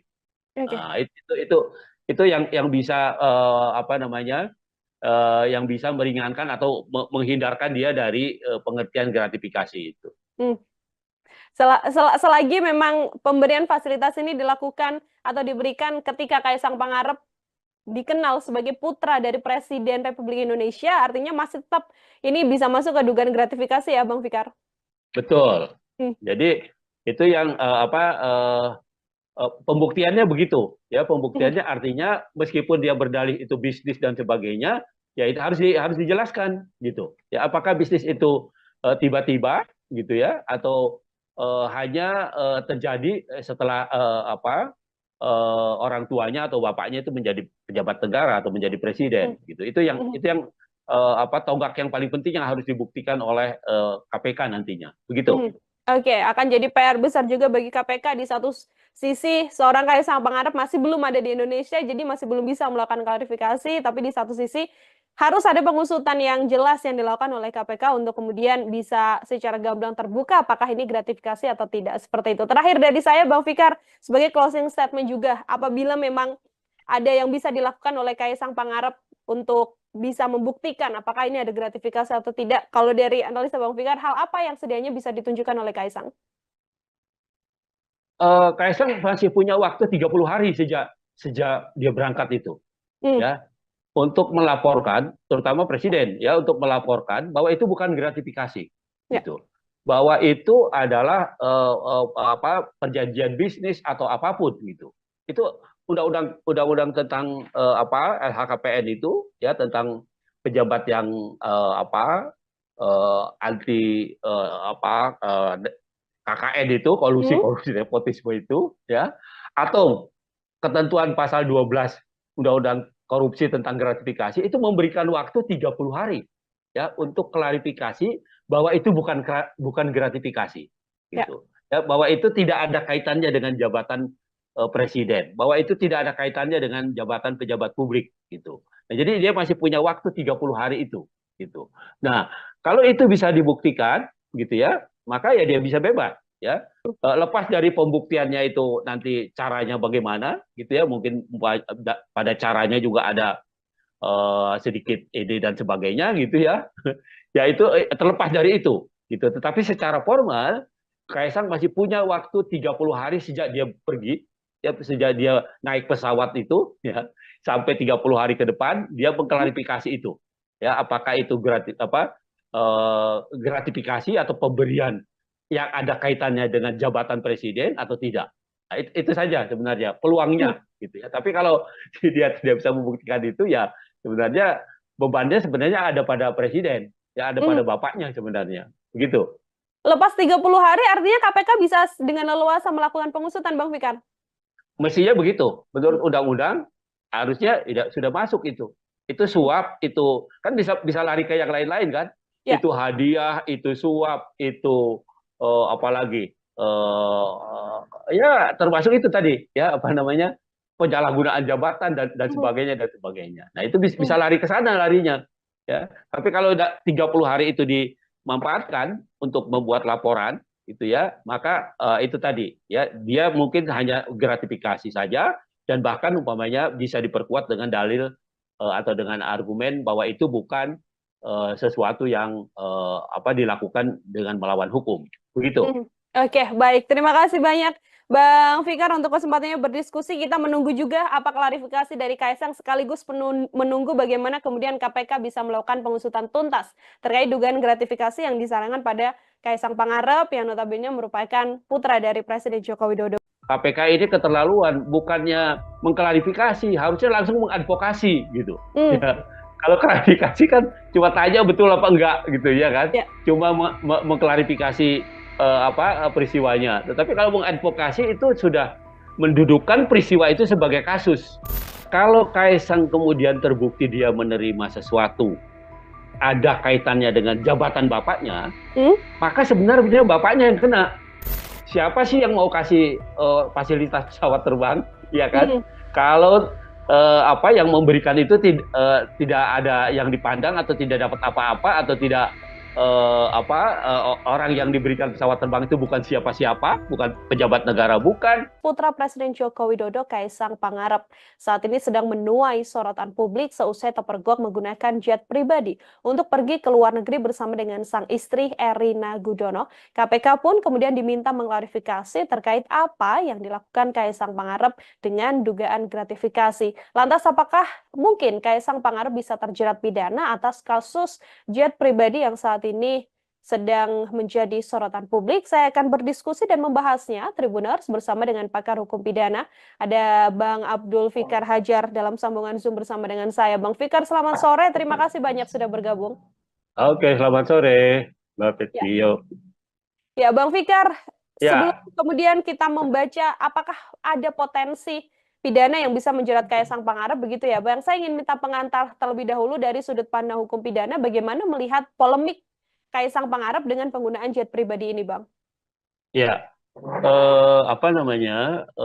Ada kecenderungan para pejabat publik itu ya meskipun tidak secara sengaja melakukan memanfaatkan jabatan publiknya ya tetapi masyarakat terutama masyarakat yang eh, berhubungan dengan jabatan publik itu seringkali mempengaruhi dengan hadiah-hadiah atau kenangan-kenangan atau apapun namanya gitu ya yang sebenarnya berkaitan dengan tugas dan kewenangannya di satu sisi di sisi yang lain pemberian fasilitas gitu apakah fasilitas perizinan atau fasilitas modal atau fasilitas lainnya yang diharapkan itu diperoleh oleh terutama oleh para pengusaha yang membutuhkan ya soal perizinan itu. Nah, itu yang terjadi atau kemudahan-kemudahan berusaha gitu. Nah, karena itu kemudian potensi yang sangat besar ini diantisipasi oleh Undang-Undang Tindak Pidana Korupsi pada tahun 99 gitu ya. Hmm. Kalau pada undang-undang yang lama ya, undang-undang korupsi yang tahun 71 itu belum secara rinci ya, belum secara rinci tindak pidana atau perbuatan apa saja yang termasuk bagian dari korupsi. Hmm. Korupsi hanya dirumuskan sebagai perbuatan yang merugikan keuangan negara, ya baik dilakukan dengan melawan hukum atau dilakukan dengan menggunakan jabatannya. Nah, itu yang ada. Tetapi di dalam undang-undang korupsi yang baru, ya yang 3199 kemudian 2021 ya di perubahannya gitu ya. Itu selain merugikan keuangan negara ya karena perbuatan melawan hukum atau karena penyalahgunaan jabatan, di situ ada juga umpamanya korupsi yang lahir karena suap menyuap gitu Hmm. ya. Korupsi yang lahir karena gratifikasi ya, menerima hadiah gitu. Kemudian korupsi yang lahir karena penyalahgunaan jabatan gitu ya, dalam pengertian yang luas gitu ya, Hmm. tidak hanya jabatan dalam pengertian berkaitan dengan usaha atau perizinan yang di bawah kewenangannya, tapi juga jabatan secara umum gitu, jabatan publik secara umum. Nah, jadi dengan undang-undang yang baru, undang-undang korupsi yang baru ya, itu pengertian korupsi itu diperluas gitu ya, diperluas, tidak melulu pada perbuatan melawan hukum atau penyalahgunaan jabatan, tapi juga ada pemerasan, suap menyuap ya, kemudian perbuatan curang gitu ya, eh, dan seterusnya gitu ya. Jadi ada banyak, kalau buka undang-undang nomor 20 tahun 2021 ya, itu akan kelihatan ya model-model korupsi gitu ya. Jadi tidak Hmm. melulu pada tekanannya pada penyalahgunaan keuangan negara. Jadi kerugiannya bisa tidak langsung keuangan negara gitu. Tetapi bagaimana seorang pejabat publik itu mendapat keuntungan karena menyalahgunakan jabatannya. Nah, tekanannya pada itu gitu. Jadi di Hmm. samping kerugian negara, tapi juga keuntungan yang didapat oleh pejabat publik ya karena menyalahgunakan jabatannya. Nah, itu saya kira begitu perkembangan tindak pidana korupsi itu Hmm. seperti itu. Begitu. Oke, artinya langkah KPK untuk kemudian diminta untuk mengklarifikasi Kaisang Pangarep dengan dugaan Ya. gratifikasi yang sebelumnya dilaporkan dalam penggunaan jet pribadi ini juga sesuai dengan aturan hukum pidana yang berlaku, Bang Fikar. Iya, saya kira iya. Meskipun kalau dikaitkan dengan tindak pidananya, Hmm? yaitu gratifikasi, gratifikasi itu menerima hadiah ya, Ya. pejabat negara atau pejabat publik yang menerima hadiah gitu, ya, ancamannya cukup berat ya, 4 sampai 10 tahun tuh, ya. Nah, kan orang akan bilang, loh, Kaisang itu kan bukan bukan pejabat negara Penyelenggara kan gitu ya. negara, ya. Ya, dia kan orang sipil gitu. Nah, Hmm. tetapi kan orang harusnya juga berpikir, apakah dia mungkin diberikan fasilitas jet umpamanya kalau dia tidak punya pemberinya itu, pengusahanya itu atau orang yang memberi gratifikasi itu punya kepentingan Hmm. ya terhadap dia dan keluarganya, tentunya seperti itu gitu ya. Nah, dalam hal ini umpamanya ayahnya kan sebagai seorang presiden, tentu Ya. saja ada sesuatu yang diharapkan dari fasilitas yang diberikan oleh pengusaha itu dengan memberikan fasilitas jet dan sebagainya gitu. Nah, karena itu menjadi sangat relevan ya, malah ada teman saya yang di Jogja itu bilang KPK ini keterlaluan, bukannya mengklarifikasi, harusnya langsung mengadvokasi gitu. Hmm. Ya, kalau klarifikasi kan cuma tanya betul apa enggak gitu ya kan, Ya. cuma mengklarifikasi peristiwanya. Tetapi kalau mengadvokasi itu sudah mendudukan peristiwa itu sebagai kasus gitu. Hmm. Ya, peristiwa itu sebagai kasus korupsi. Nah, karena itu kemudian diadvokasi. Nah, sayangnya memang gratifikasi itu hanya menjerat pejabat publik, pejabat Hmm. negara Hmm. gitu ya. Nah, karena itu umpamanya kalau dikaitkan dengan Kaisang sendiri tidak termasuk kualifikasi oleh pasal itu gitu ya, pasal sebagai pejabat negara karena dia bukan pejabat negara. Nah, tetapi gratifikasi itu adalah penerimaan oleh seorang pejabat negara dan hak di dalam undang-undang undang-undang LHKPN itu ya, undang-undang pejabat negara yang bebas korupsi, bebas KKN itu korupsi, Hmm. kolusi, nepotisme itu disebutkan selain pejabat publiknya tapi juga keluarganya gitu. Oke. Nah, ya jadi memang kalau hanya berpegang pada ketentuan gratifikasi di undang-undang korupsi, selain pejabat negara nggak ada yang bisa dikenakan. Hmm. Tetapi begitu diperluas itu dikaitkan dengan undang-undang tentang LHKPN itu tentang pejabat negara yang pejabat publik yang bebas dari KKN itu, nah maka itu menjadi kena gitu. Nah karena Hmm. itu kemudian eh, apa namanya menjadi tepat gitu ya, Kaisang kemudian diklarifikasi atau diadvokasi bahkan gitu oleh KPK begitu. Oke, meskipun bukan penyelenggara negara, tapi dari aturan yang ada, keluarga dari penyelenggara negara ini juga bisa kemudian dilakukan penyelidikan ya, Bang Fikar ya, untuk dugaan Ya, gratifikasi yang mungkin dilakukan. Kalau dalam kasus Kaisang Pangarep ini, kalau dari analisa Bang Fikar sendiri, cukupkah dengan klarifikasi atau tadi yang sempat disampaikan Bang, harus diadvokasi atau kemudian diinvestigasi mendalam begitu? ya, saya kira sesuai dengan kedudukannya gitu Hmm. ya. Kan KPK itu kan punya dua fungsi sebenarnya, pencegahan dan penindakan gitu Hmm. ya. Kalau pencegahan itu peristiwanya belum terjadi gitu Hmm. ya.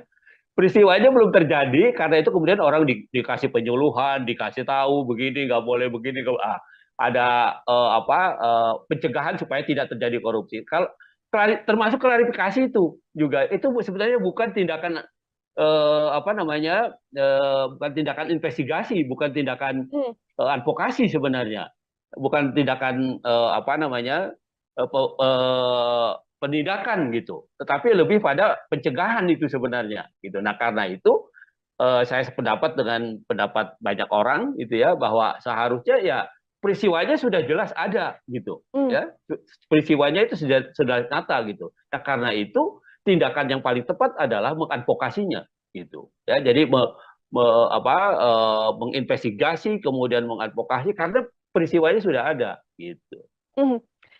Kasusnya yang kemudian saat ini mencuat di dalam negeri kan Kaisang justru tidak muncul begitu ya, Bang Fikar ya. Posisinya Ya, sedang berada di luar negeri dan dari sejumlah konfirmasi yang dilakukan oleh media bahkan belum ada kabar apapun. PSI termasuk juga mengatakan belum mendapatkan informasi dari Kaisang Pangarep. Artinya perlukah kemudian sampai di momen sekarang ini pihak terkait di Indonesia ini bekerja sama dengan penegak hukum di luar negeri untuk cepat-cepat menyelesaikan perkara yang menyeret Kaisang Pangarep ini, Bang? gini. Nah, itu tadi tergantung pada status tindakan yang dilakukan, gitu ya. Oke. Hmm. Kalau dia klarifikasi, itu artinya belum masuk jadi perkara itu sebenarnya. Ya, Hmm. masih kalaupun dikualifikasi jadi perkara itu masih penyelidikan. Hmm. Penyelidikan itu masih mencari peristiwa.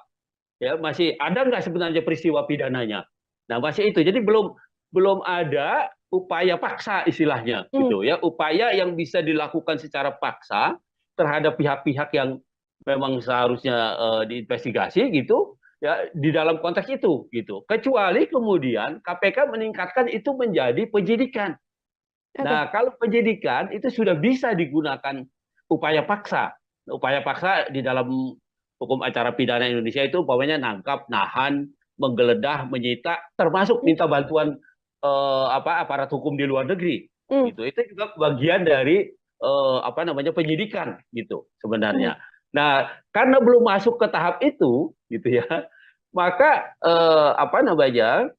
agak sulit ya, kecuali memang KPK punya hubungan baik umpamanya dengan KPK Singapura atau dengan KPK Malaysia atau dengan KPK Amerika umpamanya ya. Ya. Dia punya hubungan baik, ya dia bersurat gitu ya, minta informasi ya bisa saja itu. Artinya tidak secara formal gitu. Tetapi secara formal karena peristiwa ini belum diinvestigasi menjadi penyidikan gitu ya, maka belum lahir kewenangan paksa, kewenangan melakukan upaya paksa di KPK gitu. Nah, karena itu ya itu tadi saya bilang kritik-kritik masyarakat itu kenapa hanya diklarifikasi bukan diinvestigasi gitu ya. Ya. Nah, itu menjadi relevan gitu. Nah, ketika KPK masuk ke wilayah investigasi, penyidikan, maka dia punya kewenangan. Dia punya hak untuk menggeledah, menyita, menangkap, menahan ya atau minta informasi, minta bantuan informasi dari luar penegak hukum lain dan sebagainya. Nah, itu lahir gitu. Nah, tapi kalau cuma klarifikasi gini kan seolah-olah belum ada apa-apa. Peristiwanya belum ada gitu. Seperti Oke. itu. Oke, Bang Fikar, klarifikasi kan dilakukan terhadap Kaisang Pangarep begitu ya. Apabila kemudian ada pendalaman-pendalaman seperti yang juga beredar di media, MOU soal manifest pesawat yang kemudian dirahasiakan dan sebagainya. Apakah hal-hal semacam itu kemudian bisa menjadi bekal bagi KPK untuk bisa next step begitu, tidak hanya mengklarifikasi tapi langsung melakukan investigasi dalam kasus ini? Iya, saya kira itu satu kemungkinan gitu ya. Satu kemungkinan yang sampai sekarang kita belum menyaksikan juga ini KPK mau meningkatkan walaupun kritik di sana sini muncul gitu ya. Kritik di sana sini muncul gitu. Nah, itu yang apa namanya seharusnya diperhatikan oleh KPK gitu ya. KPK itu kan tidak apa namanya bahwa dia penegak hukum iya, tapi dia penegak hukum menurut saya sih yang luar biasa karena dia dilahirkan karena kelemahan penegak hukum yang ada, gitu, kelemahan kepolisian, kelemahan kejaksaan, kemudian dibentuklah itu KPK sengaja. Nah, karena itu dia punya kewenangan yang cukup luas, gitu, cukup luas dan cukup cukup besar, gitu. Nah, karena itu oleh negara diberikan itu, ya. Nah, karena itu kemudian seharusnya dia lebih berani, gitu, lebih meningkat, tidak melulu atau tidak hanya dengan mengklarifikasi, tapi juga sudah masuk ke investigasi. Kalau sudah dinyatakan investigasi, itu ini apa namanya KPK sudah leluasa gitu loh, leluasa menggunakan tindakannya atau kewenangannya ya untuk mencari tahu ya, untuk bahkan menyita alat buktinya dan sebagainya itu sudah timbul gitu. Nah, tapi kalau sekarang ketika KPK baru mengklarifikasi saja, bahkan kan panggilannya juga bentuknya kan undangan, ya kan? Undangan itu sama dengan Anda diundang makan bakso, ya nggak datang, nggak makan siang, pokoknya tidak datang pun tidak ada sanksinya, gitu. Namanya kan undangan, gitu. Tetapi kalau sudah investigasi, sudah penyidikan, maka dia undangan itu berubah menjadi panggilan. Nah, panggilan kalau tidak didatangi 2 kali, maka bisa dipanggil secara paksa. Nah, jadi kalau umpamanya sekarang ketika mau diklarifikasi diundang orang tidak datang, tidak tahu orangnya berada di mana, gitu ya, nggak ada yang bisa dilakukan oleh KPK. Paling hanya menghimbau untuk datang gitu. Nah, padahal di sisi yang lain undangan itu tidak punya konsekuensi yuridis. Dia ya diundang, namanya undangan, diundang makan gitu, nggak datang pun nggak apa-apa, gitu. Seperti itu. Oke, artinya klarifikasi ini belum kemudian bisa menyelesaikan dugaan gratifikasi atau mungkin laporan-laporan yang juga muncul di publik ya, Bang Fikar ya, apa yang dilakukan oleh KPK. Kecuali nanti KPK melayangkan surat untuk penyidikan terhadap Kaisang Pangarep dan itu wajib dihadiri oleh Kaisang. Apabila tidak dihadiri, tindakan langsung selain kemudian menunggu klarifikasi Kaisang juga bisa langsung dilakukan oleh KPK, seperti itu. Betul. Oke, Jadi, Bang Fikar, silakan. Ya udah, silakan lanjutkan. Oke, ini kemudian kita membaca dugaan gratifikasi yang kemudian bisa berpotensi menjerat Kaisang Pangarep begitu ya, Bang Fikar. Potensi jeratan pidana yang bisa disangkakan pada Kaisang Pangarep jika terbukti ada gratifikasi ini seperti apa, Bang? Oke, ya gini, itu tadi yang saya bilang.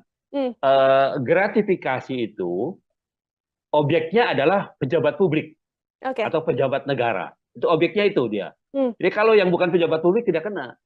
Artinya kalau Kaisang kemudian terbukti dia menerima sesuatu ada kaitannya dengan jabatan bapaknya, Hmm. maka sebenarnya bapaknya yang kena, gitu loh. Oke. Hmm. Eh, jadi sebenarnya arahnya itu pada apakah ini sepengetahuan presiden atau tidak? Apakah ini bagian dari sesuatu yang diberikan karena jabatan bapaknya atau tidak?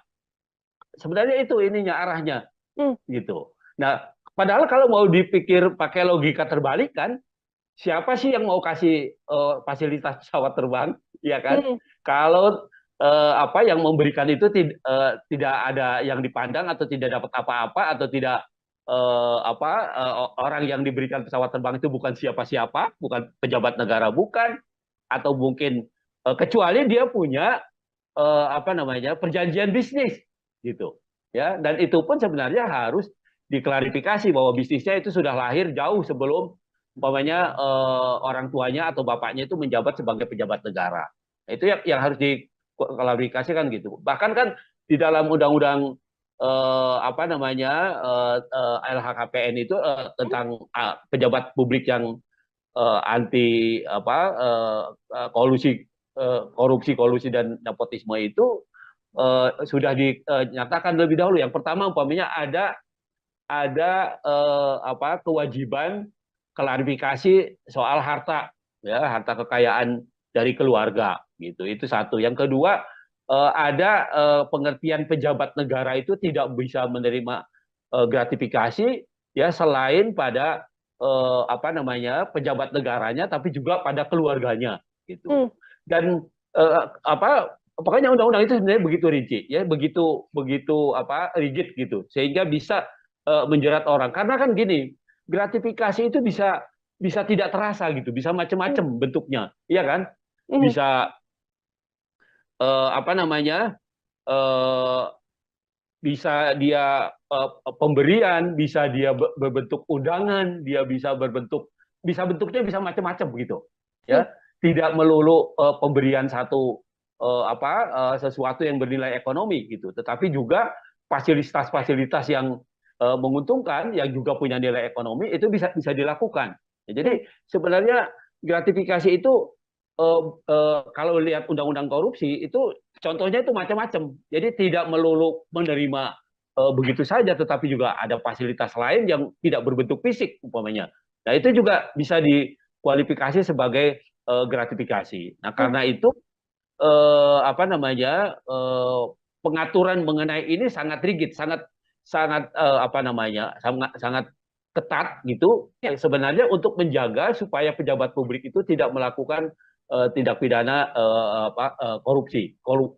kolusi dan nepotisme, gitu. Hmm. Termasuk gratifikasi di dalamnya artinya yang akan terjerat nantinya apabila ini sepengetahuan sang ayah begitu ya, sepengetahuan Presiden Joko Widodo, Presiden Jokowi yang juga akan terseret kasus gratifikasi ini. Apabila nanti ada klarifikasi dari Kaisang Pangarep yang mengatakan ini murni urusan bisnis pribadi begitu ya, Bang Fikar, lalu tidak ada kaitan Ya. atau sangkut pautnya bersama dengan Presiden Jokowi, secara hukum apakah kemudian Kaisang bisa terbebas dan lepas begitu saja atau seperti apa?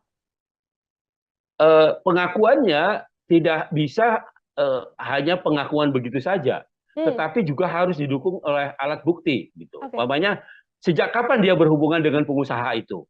Hmm. Kalau dia bisa membuktikan, umpamanya ada bisnis dengan pengusaha yang memberikan fasilitas pesawat itu sebelum ayahnya menjadi presiden, ya mungkin itu tidak ada masalah apa-apa gitu.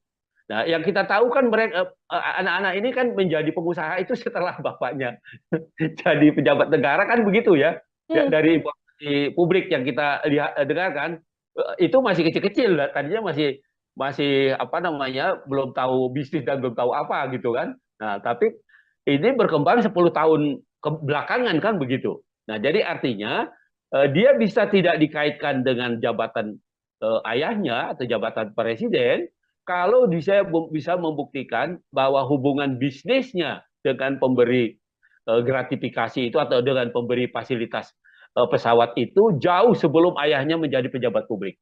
Oke. Nah, itu yang bisa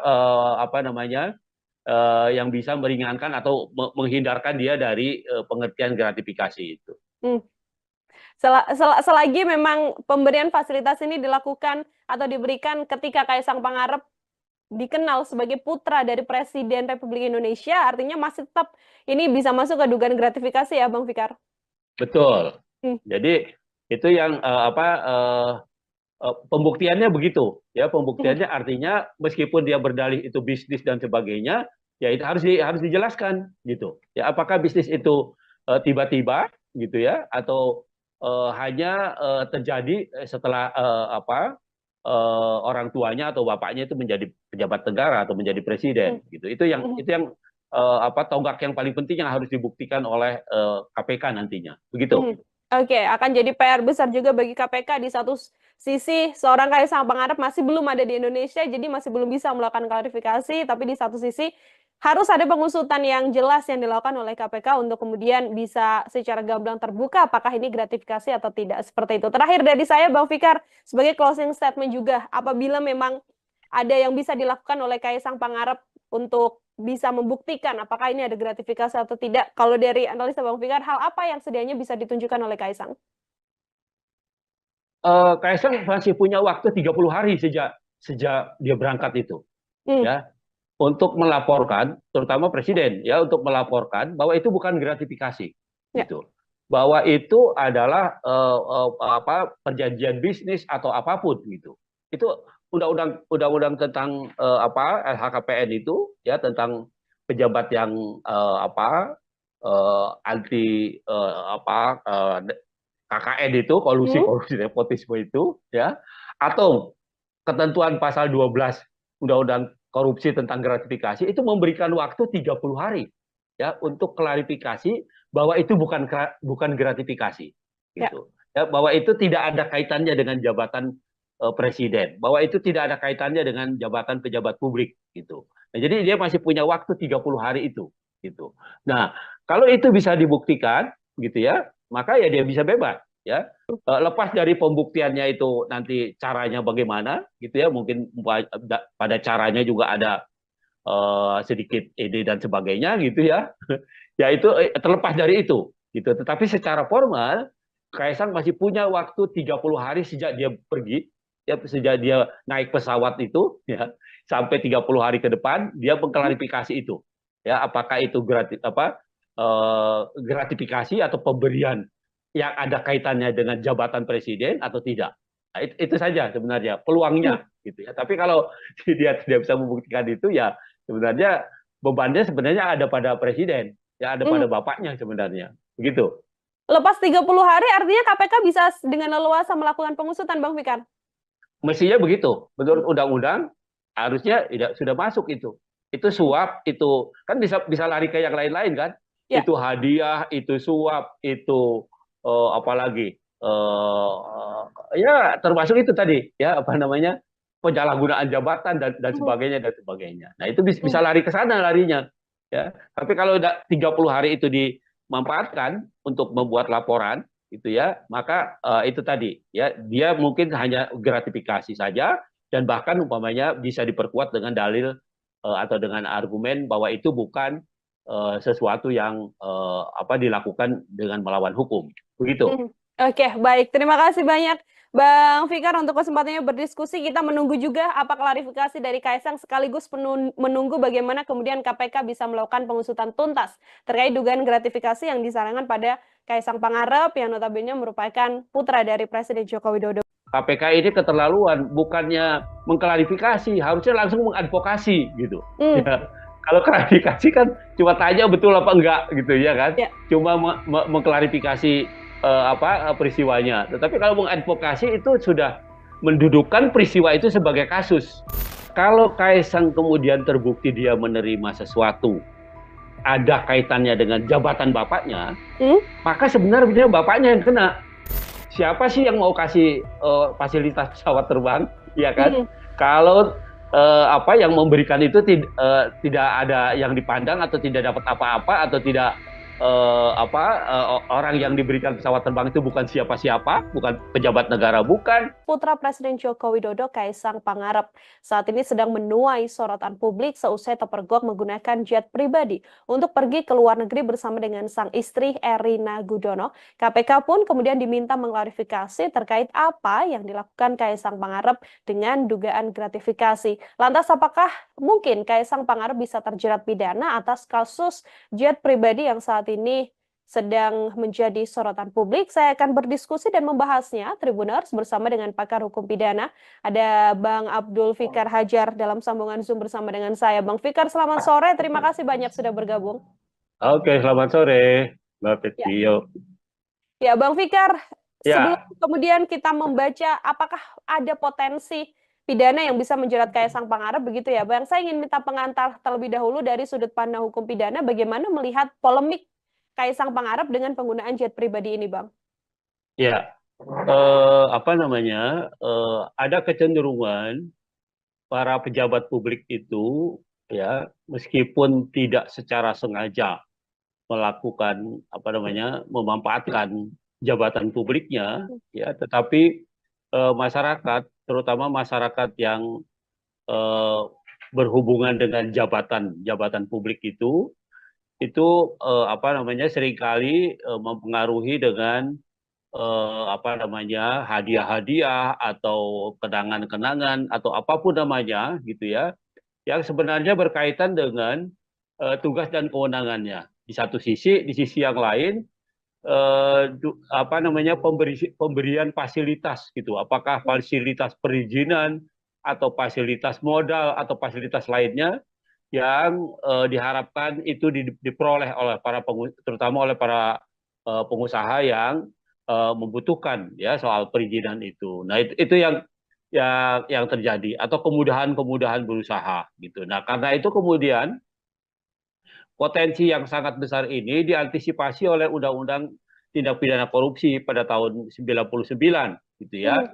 Kalau pada undang-undang yang lama ya, undang-undang korupsi yang tahun 71 itu belum secara rinci ya, tindak pidana atau perbuatan apa saja yang termasuk bagian dari korupsi. Hmm. Korupsi hanya dirumuskan sebagai perbuatan yang merugikan keuangan negara, ya, baik dilakukan dengan melawan hukum atau dilakukan dengan menggunakan jabatannya. Nah, itu yang ada. Tetapi di dalam undang-undang korupsi yang baru ya, yang 3199 kemudian 2021 ya, di perubahannya gitu ya. Itu selain selain merugikan keuangan negara ya, karena perbuatan melawan hukum atau karena penyalahgunaan jabatan, di situ ada juga umpamanya korupsi yang lahir karena suap menyuap gitu Hmm. ya. Korupsi yang lahir karena gratifikasi ya, menerima hadiah gitu. Kemudian korupsi yang lahir karena penyalahgunaan jabatan gitu ya, dalam pengertian yang luas gitu ya, Hmm. tidak hanya jabatan dalam pengertian berkaitan dengan usaha atau perizinan yang di bawah kewenangannya, tapi juga jabatan secara umum gitu, jabatan publik secara umum. Nah, jadi dengan undang-undang yang baru, undang-undang korupsi yang baru ya, itu pengertian korupsi itu diperluas gitu ya, diperluas, tidak melulu pada perbuatan melawan hukum atau penyalahgunaan jabatan, tapi juga ada pemerasan, suap menyuap ya, kemudian perbuatan curang gitu ya, eh, dan seterusnya gitu ya. Jadi ada banyak, kalau buka undang-undang nomor 20 tahun 2021 ya, itu akan kelihatan ya model-model korupsi gitu ya. Jadi tidak Hmm. melulu pada tekanannya pada penyalahgunaan keuangan negara. Jadi kerugiannya bisa tidak langsung keuangan negara gitu. Tetapi bagaimana seorang pejabat publik itu mendapat keuntungan karena menyalahgunakan jabatannya. Nah, tekanannya pada itu gitu. Jadi di samping kerugian negara, tapi juga keuntungan yang didapat oleh pejabat publik ya karena menyalahgunakan jabatannya. Nah itu saya kira begitu. Perkembangan tindak pidana korupsi itu Hmm. seperti itu. Begitu. Nah, Oke, artinya langkah KPK untuk kemudian diminta untuk mengklarifikasi Kaisang Pangarep dengan dugaan ya, gratifikasi yang sebelumnya dilaporkan dalam penggunaan jet pribadi ini juga sesuai dengan aturan hukum pidana yang berlaku, Bang Fikar. iya, saya kira iya. Meskipun kalau dikaitkan dengan tindak pidananya, Hmm? yaitu gratifikasi, gratifikasi itu menerima hadiah ya, Ya. pejabat negara atau pejabat publik yang menerima hadiah gitu, ya, ancamannya cukup berat ya, 4 sampai 10 tahun tuh, ya. Nah, apa namanya?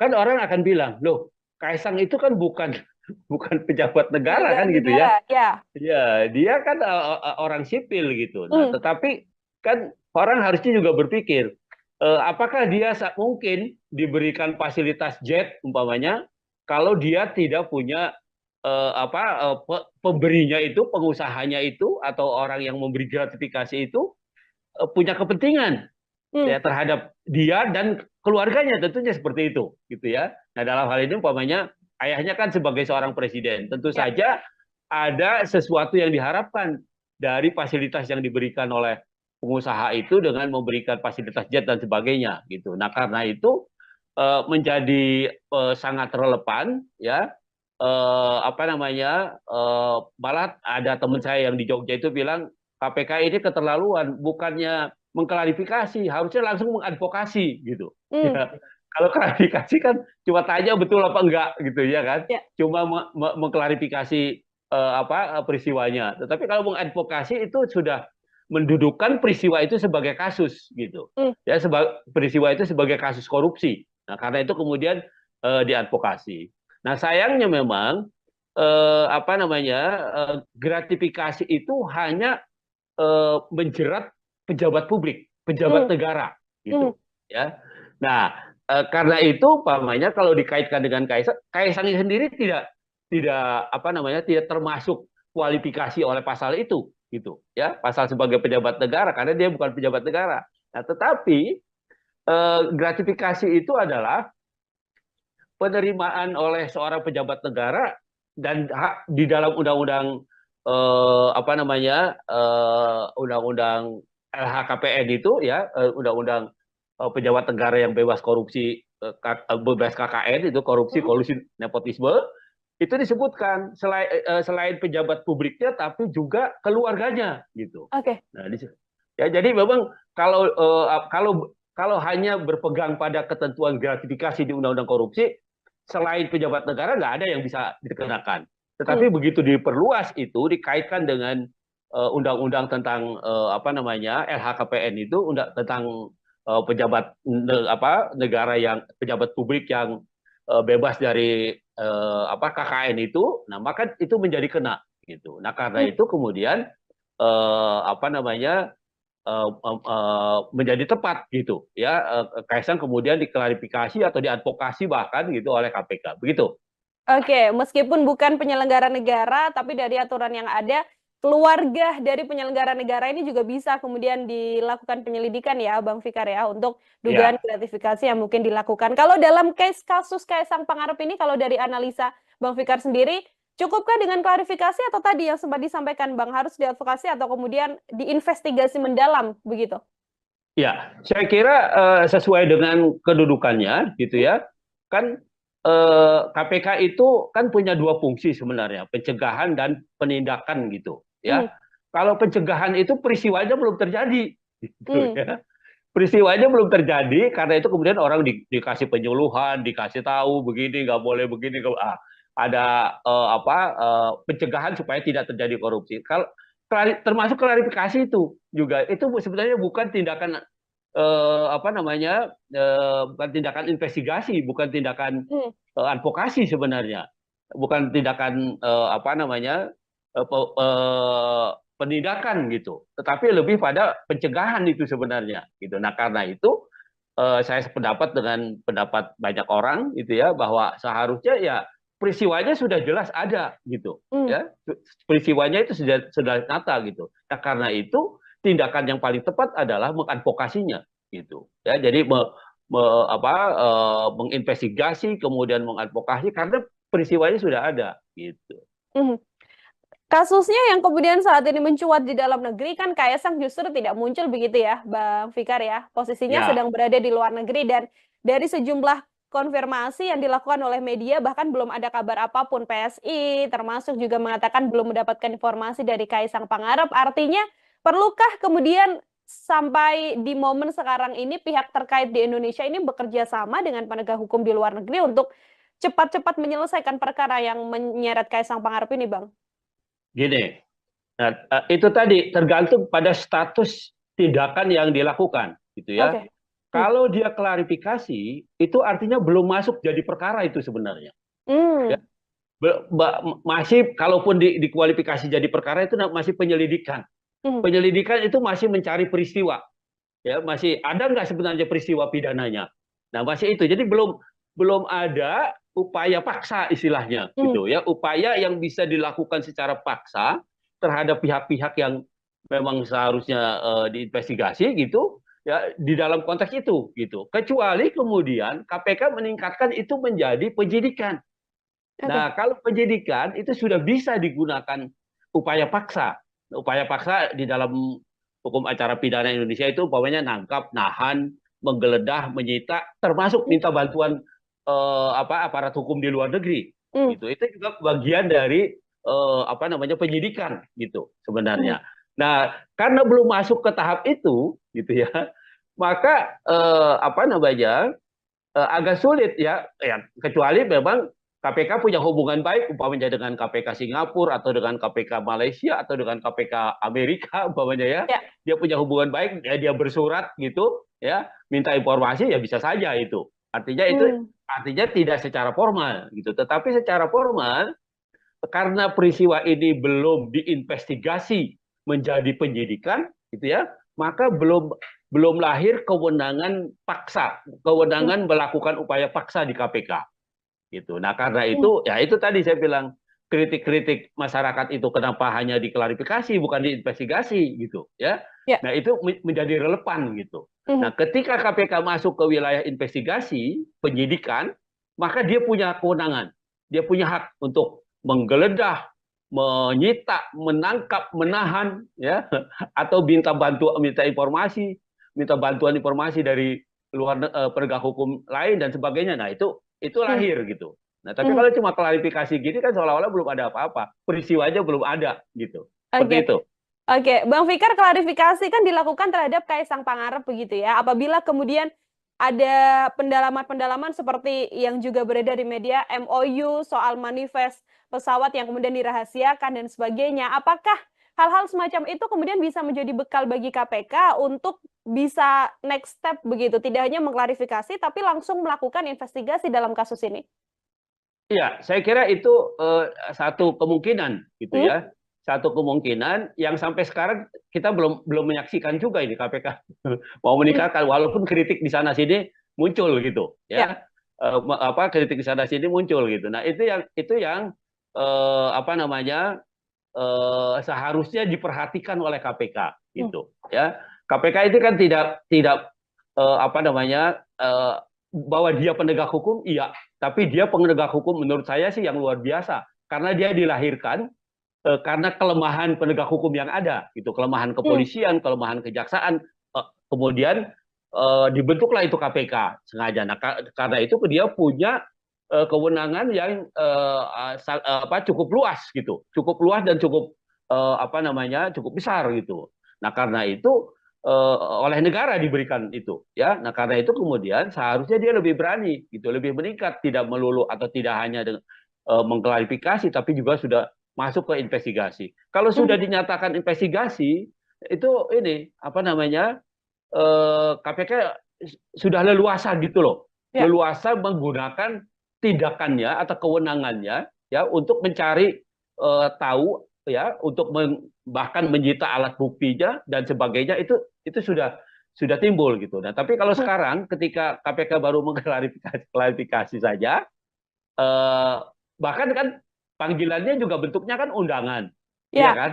Undangan itu sama dengan Anda diundang makan bakso, ya Hmm. nggak datang, nggak makan siang pokoknya, tidak datang pun tidak ada sanksinya, gitu. Namanya kan undangan, gitu.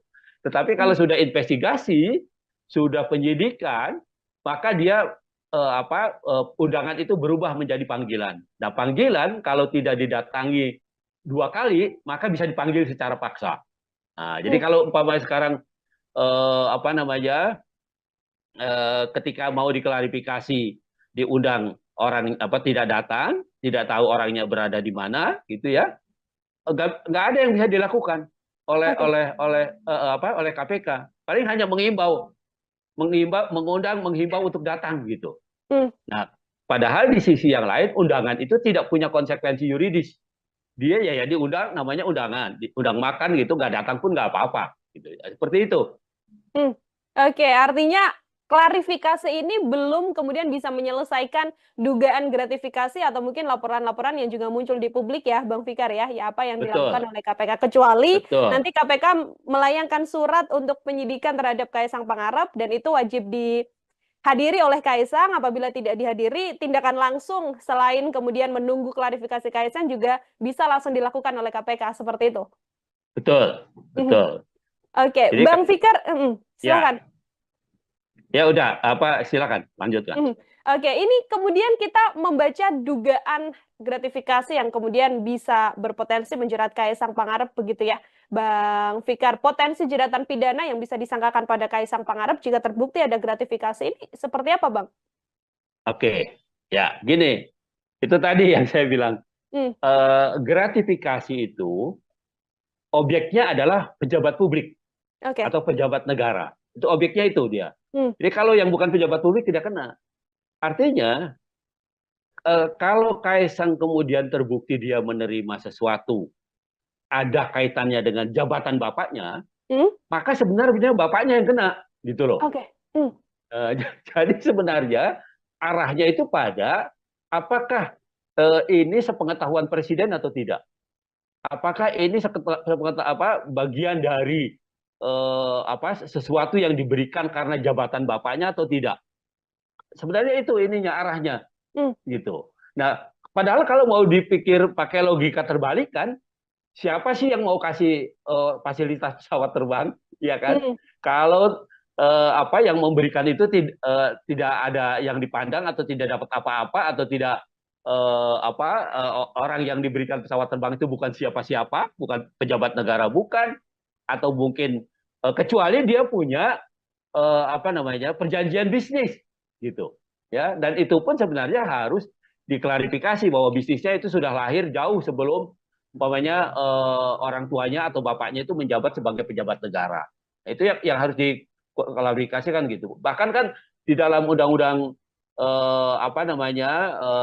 LHKPN itu tentang pejabat publik yang anti korupsi dan nepotisme itu sudah dinyatakan lebih dahulu. Yang pertama umpamanya ada kewajiban klarifikasi soal harta, ya, harta kekayaan dari keluarga gitu. Itu satu. Yang kedua, ada pengertian pejabat negara itu tidak bisa menerima gratifikasi, ya, selain pada pejabat negaranya tapi juga pada keluarganya gitu. Hmm. Dan pokoknya undang-undang itu sebenarnya begitu rinci, ya, begitu begitu rigid gitu, sehingga bisa menjerat orang. Karena kan gini, gratifikasi itu bisa bisa tidak terasa gitu, bisa Hmm. macam-macam bentuknya, iya kan? Hmm. Bisa eh, apa namanya eh, bisa dia pemberian, bisa dia berbentuk undangan, dia bisa bentuknya bisa macam-macam begitu, Hmm. ya. Tidak melulu pemberian satu sesuatu yang bernilai ekonomi gitu, tetapi juga fasilitas-fasilitas yang menguntungkan yang juga punya nilai ekonomi itu bisa bisa dilakukan. Ya, Hmm. jadi sebenarnya gratifikasi itu kalau lihat undang-undang korupsi itu contohnya itu macam-macam. Jadi tidak melulu menerima begitu saja, tetapi juga ada fasilitas lain yang tidak berbentuk fisik umpamanya. Nah, itu juga bisa dikualifikasi sebagai gratifikasi. Nah, Hmm. karena itu pengaturan mengenai ini sangat rigid, sangat sangat apa namanya, sangat sangat ketat gitu Ya. sebenarnya untuk menjaga supaya pejabat publik itu tidak melakukan tindak pidana korupsi, Hmm. kolusi dan nepotisme gitu. Termasuk gratifikasi di dalamnya, artinya yang akan terjerat nantinya apabila ini sepengetahuan sang ayah begitu ya, sepengetahuan Presiden Joko Widodo, Presiden Jokowi yang juga akan terseret kasus gratifikasi ini. Apabila nanti ada klarifikasi dari Kaisang Pangarep yang mengatakan ini murni urusan bisnis pribadi begitu ya, Bang Fikar, lalu tidak ada kaitan Ya. atau sangkut pautnya bersama dengan Presiden Jokowi, secara hukum apakah kemudian Kaisang bisa terbebas dan lepas begitu saja atau seperti apa? Pengakuannya tidak bisa hanya pengakuan begitu saja, Hmm, tetapi juga harus didukung oleh alat bukti gitu. oke. Umpamanya sejak kapan dia berhubungan dengan pengusaha itu? Hmm, Kalau dia bisa membuktikan, umpamanya ada bisnis dengan pengusaha yang memberikan fasilitas pesawat itu sebelum ayahnya menjadi presiden, ya mungkin itu tidak ada masalah apa-apa gitu.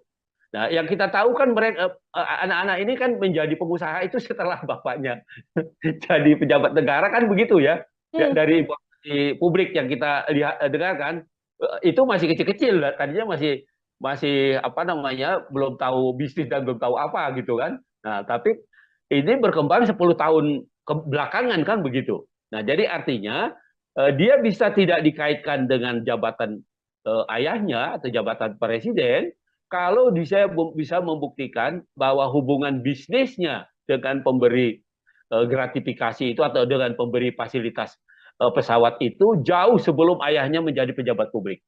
oke. Nah, itu yang bisa apa namanya yang bisa meringankan atau menghindarkan dia dari pengertian gratifikasi itu. Hmm.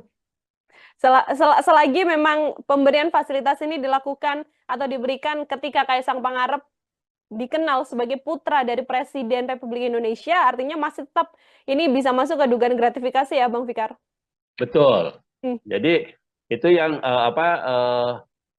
pembuktiannya begitu ya, hmm, pembuktiannya artinya meskipun dia berdalih itu bisnis dan sebagainya ya itu harus dijelaskan gitu ya, apakah bisnis itu tiba-tiba gitu ya atau hanya terjadi setelah orang tuanya atau bapaknya itu menjadi pejabat negara atau menjadi hmm, presiden gitu, hmm, itu yang tonggak yang paling penting yang harus dibuktikan oleh KPK nantinya begitu. hmm. Oke, akan jadi PR besar juga bagi KPK. Di satu sisi, seorang Kaisang Pangarep masih belum ada di Indonesia, jadi masih belum bisa melakukan klarifikasi. Tapi di satu sisi, harus ada pengusutan yang jelas yang dilakukan oleh KPK untuk kemudian bisa secara gamblang terbuka apakah ini gratifikasi atau tidak. Seperti itu. Terakhir dari saya, Bang Fikar, sebagai closing statement juga, apabila memang ada yang bisa dilakukan oleh Kaisang Pangarep untuk bisa membuktikan apakah ini ada gratifikasi atau tidak. Kalau dari analisa Bang Fikar, hal apa yang sedianya bisa ditunjukkan oleh Kaisang? Kaisang masih punya waktu 30 hari sejak sejak dia berangkat itu Hmm, ya untuk melaporkan terutama presiden ya untuk melaporkan bahwa itu bukan gratifikasi ya, gitu. Bahwa itu adalah perjanjian bisnis atau apapun gitu. Itu undang-undang tentang LHKPN itu ya tentang pejabat yang anti KKN itu kolusi hmm, korupsi nepotisme itu ya atau ketentuan pasal 12 Undang-Undang Korupsi tentang gratifikasi itu memberikan waktu 30 hari ya untuk klarifikasi bahwa itu bukan gratifikasi ya. gitu. Ya, bahwa itu tidak ada kaitannya dengan jabatan presiden, bahwa itu tidak ada kaitannya dengan jabatan pejabat publik gitu. Nah, jadi dia masih punya waktu 30 hari itu gitu. Nah, kalau itu bisa dibuktikan gitu ya, maka ya dia bisa bebas ya. Lepas dari pembuktiannya itu nanti caranya bagaimana gitu ya, mungkin pada caranya juga ada sedikit ide dan sebagainya gitu ya. Ya itu terlepas dari itu gitu. Tetapi secara formal Kaisang masih punya waktu 30 hari sejak dia pergi ya, sejak dia naik pesawat itu ya sampai 30 hari ke depan dia mengklarifikasi itu. Ya, apakah itu gratifikasi atau pemberian yang ada kaitannya dengan jabatan presiden atau tidak. Nah, itu saja sebenarnya Hmm. peluangnya gitu ya. Tapi kalau dia tidak bisa membuktikan itu ya sebenarnya bebannya sebenarnya ada pada presiden, ya ada Hmm. pada bapaknya sebenarnya. Begitu. Lepas 30 hari artinya KPK bisa dengan leluasa melakukan pengusutan, Bang Fikar? Mestinya begitu. Menurut undang-undang harusnya tidak sudah masuk itu. Itu suap, itu kan bisa lari ke yang lain-lain kan? Ya. Itu hadiah, itu suap, itu apalagi ya termasuk itu tadi ya apa namanya penyalahgunaan jabatan dan Mhm. sebagainya dan sebagainya. Nah itu bisa Mhm. lari ke sana larinya ya. Tapi kalau udah 30 hari itu dimanfaatkan untuk membuat laporan itu ya, maka itu tadi ya dia mungkin hanya gratifikasi saja dan bahkan umpamanya bisa diperkuat dengan dalil atau dengan argumen bahwa itu bukan sesuatu yang apa dilakukan dengan melawan hukum. Begitu. Mhm. Oke, baik. Terima kasih banyak Bang Fikar untuk kesempatannya berdiskusi. Kita menunggu juga apa klarifikasi dari Kaisang sekaligus menunggu bagaimana kemudian KPK bisa melakukan pengusutan tuntas terkait dugaan gratifikasi yang disarankan pada Kaisang Pangarep yang notabene merupakan putra dari Presiden Joko Widodo. KPK ini keterlaluan, bukannya mengklarifikasi, harusnya langsung mengadvokasi gitu. Hmm, Ya, kalau klarifikasi kan cuma tanya betul apa enggak gitu ya kan, ya. cuma mengklarifikasi peristiwanya. Tetapi kalau mengadvokasi itu sudah mendudukkan peristiwa itu sebagai kasus. Kalau Kaisang kemudian terbukti dia menerima sesuatu ada kaitannya dengan jabatan bapaknya, Hmm? maka sebenarnya bapaknya yang kena.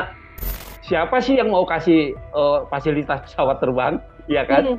Kalau apa yang memberikan itu tidak ada yang dipandang atau tidak dapat apa-apa atau tidak orang yang diberikan pesawat terbang itu bukan siapa-siapa, bukan pejabat negara, bukan. Putra Presiden Joko Widodo Kaisang Pangarep saat ini sedang menuai sorotan publik seusai terpergok menggunakan jet pribadi untuk pergi ke luar negeri bersama dengan sang istri Erina Gudono. KPK pun kemudian diminta mengklarifikasi terkait apa yang dilakukan Kaisang Pangarep dengan dugaan gratifikasi. Lantas apakah mungkin Kaisang Pangarep bisa terjerat pidana atas kasus jet pribadi yang saat ini sedang menjadi sorotan publik? Saya akan berdiskusi dan membahasnya, Tribuners, bersama dengan pakar hukum pidana.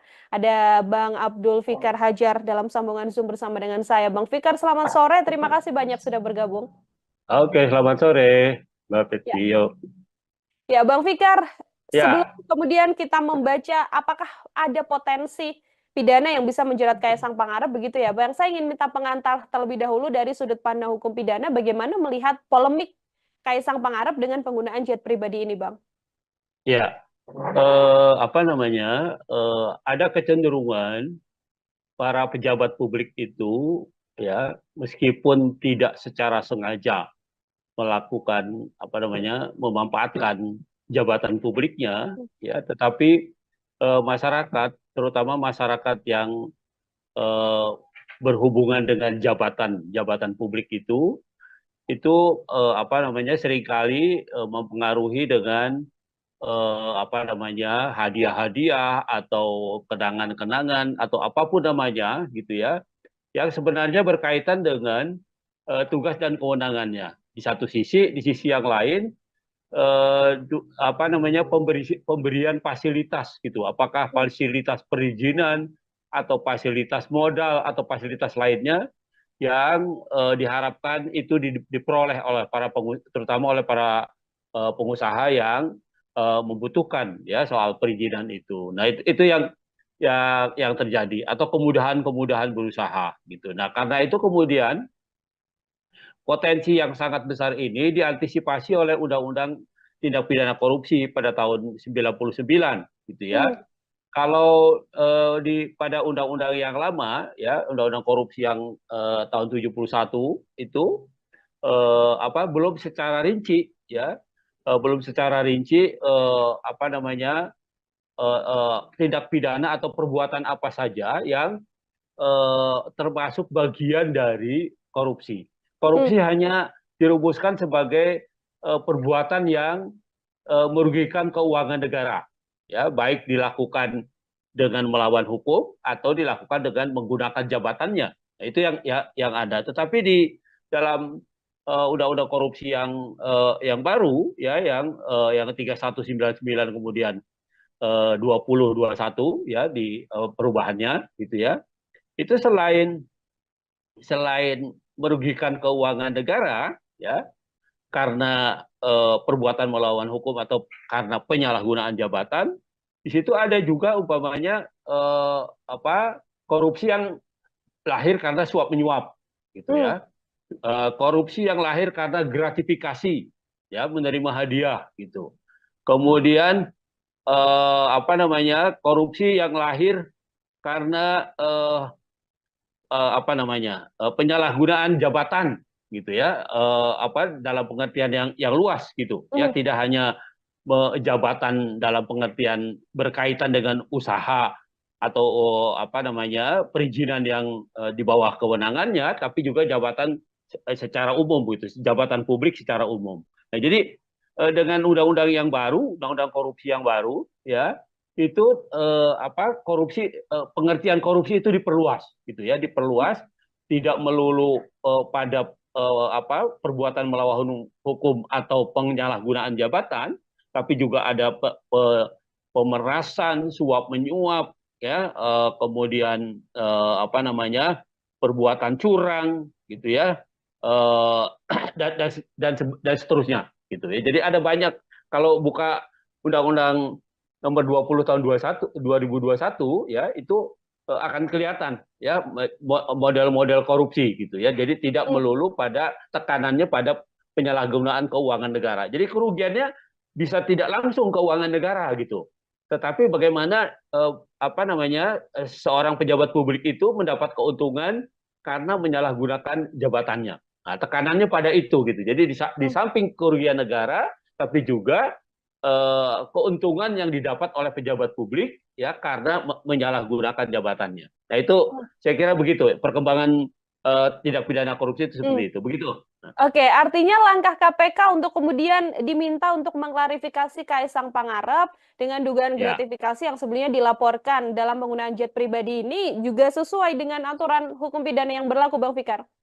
Iya, saya kira iya, meskipun kalau dikaitkan dengan tindak pidananya, Hmm? yaitu gratifikasi, gratifikasi itu menerima hadiah, ya, Ya. pejabat negara atau pejabat publik yang menerima hadiah, gitu, ya, ancamannya cukup berat, ya, 4 sampai 10 tahun tuh, ya.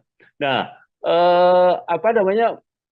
kan orang akan bilang, loh, Kaisang itu kan bukan bukan pejabat negara, Penyelenggara kan, gitu ya. negara, ya. Ya, dia kan orang sipil, gitu. Nah, Hmm. tetapi kan orang harusnya juga berpikir, apakah dia mungkin diberikan fasilitas jet umpamanya kalau dia tidak punya pemberinya itu, pengusahanya itu, atau orang yang memberi gratifikasi itu punya kepentingan, Hmm. ya, terhadap dia dan keluarganya, tentunya seperti itu, gitu ya. Nah, dalam hal ini umpamanya ayahnya kan sebagai seorang presiden, tentu Ya. saja ada sesuatu yang diharapkan dari fasilitas yang diberikan oleh pengusaha itu dengan memberikan fasilitas jet dan sebagainya, gitu. Nah, karena itu menjadi sangat relevan, ya,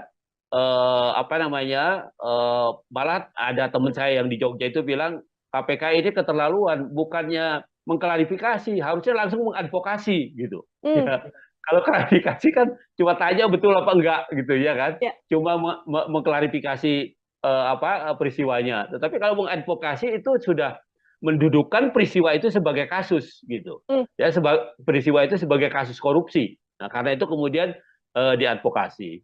Nah, sayangnya memang gratifikasi itu hanya menjerat pejabat publik, pejabat Hmm. negara, Hmm. gitu, ya. Nah, karena itu umpamanya kalau dikaitkan dengan Kaisang, Kaisang sendiri tidak termasuk kualifikasi oleh pasal itu, gitu, ya, pasal sebagai pejabat negara, karena dia bukan pejabat negara. Nah, tetapi gratifikasi itu adalah penerimaan oleh seorang pejabat negara dan hak di dalam undang-undang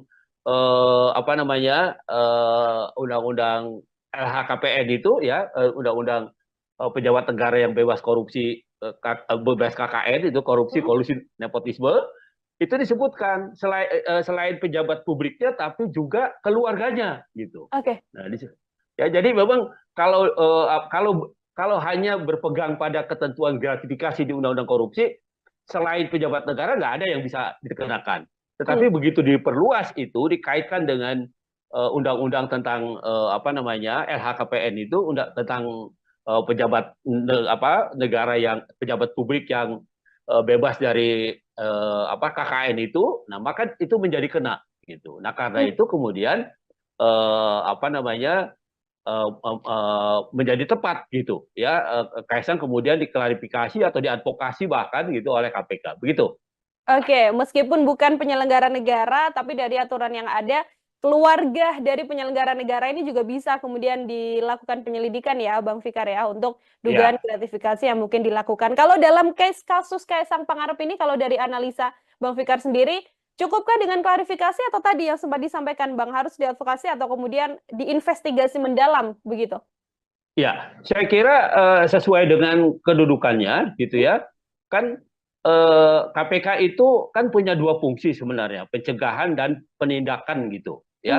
Kalau pencegahan itu peristiwanya belum terjadi gitu Hmm. ya. Peristiwanya belum terjadi, karena itu kemudian orang dikasih penyuluhan, dikasih tahu begini nggak boleh begini, ada pencegahan supaya tidak terjadi korupsi. Kalau termasuk klarifikasi itu juga itu sebenarnya bukan tindakan bukan tindakan investigasi, bukan tindakan Hmm. advokasi sebenarnya, bukan tindakan penindakan gitu, tetapi lebih pada pencegahan itu sebenarnya gitu. Nah karena itu saya sependapat dengan pendapat banyak orang gitu ya, bahwa seharusnya ya peristiwanya sudah jelas ada gitu Hmm. ya, peristiwanya itu sudah nyata gitu. Nah karena itu tindakan yang paling tepat adalah mengadvokasinya gitu ya. Jadi menginvestigasi kemudian mengadvokasi karena peristiwanya sudah ada gitu. Hmm. Kasusnya yang kemudian saat ini mencuat di dalam negeri kan Kaisang justru tidak muncul begitu ya, Bang Fikar ya. Posisinya Ya, sedang berada di luar negeri dan dari sejumlah konfirmasi yang dilakukan oleh media bahkan belum ada kabar apapun. PSI termasuk juga mengatakan belum mendapatkan informasi dari Kaisang Pangarep. Artinya perlukah kemudian sampai di momen sekarang ini pihak terkait di Indonesia ini bekerja sama dengan penegak hukum di luar negeri untuk cepat-cepat menyelesaikan perkara yang menyeret Kaisang Pangarep ini, Bang? gini. Nah, itu tadi tergantung pada status tindakan yang dilakukan, gitu ya. Oke. Hmm. Kalau dia klarifikasi, itu artinya belum masuk jadi perkara itu sebenarnya. Ya, Hmm. masih kalaupun dikualifikasi jadi perkara itu masih penyelidikan. Hmm. Penyelidikan itu masih mencari peristiwa, ya masih ada nggak sebenarnya peristiwa pidananya.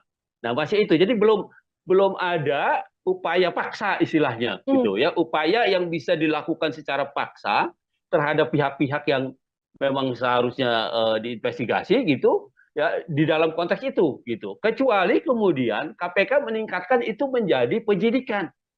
Oke. Nah, kalau penyidikan itu sudah bisa digunakan upaya paksa.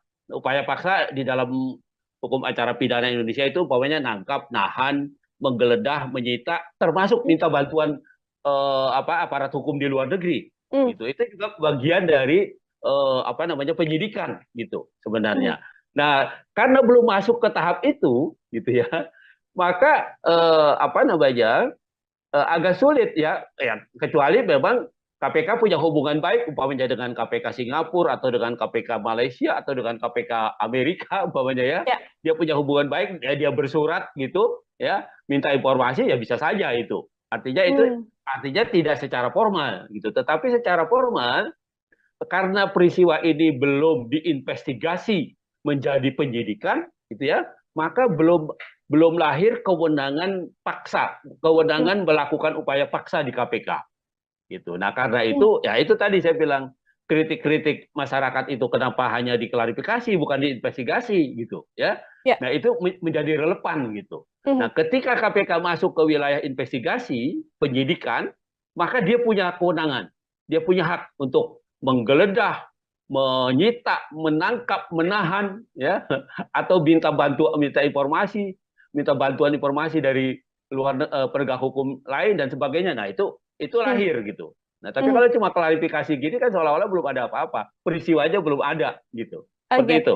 Oke, Bang Fikar, klarifikasi kan dilakukan terhadap Kaisang Pangarep begitu ya. Apabila kemudian ada pendalaman-pendalaman seperti yang juga beredar di media, MOU soal manifest pesawat yang kemudian dirahasiakan dan sebagainya. Apakah hal-hal semacam itu kemudian bisa menjadi bekal bagi KPK untuk bisa next step begitu, tidak hanya mengklarifikasi tapi langsung melakukan investigasi dalam kasus ini. Iya, saya kira itu satu kemungkinan gitu Hmm? ya. Satu kemungkinan yang sampai sekarang kita belum menyaksikan juga ini KPK mau Hmm. meninggalkan walaupun kritik di sana sini muncul gitu Ya. ya.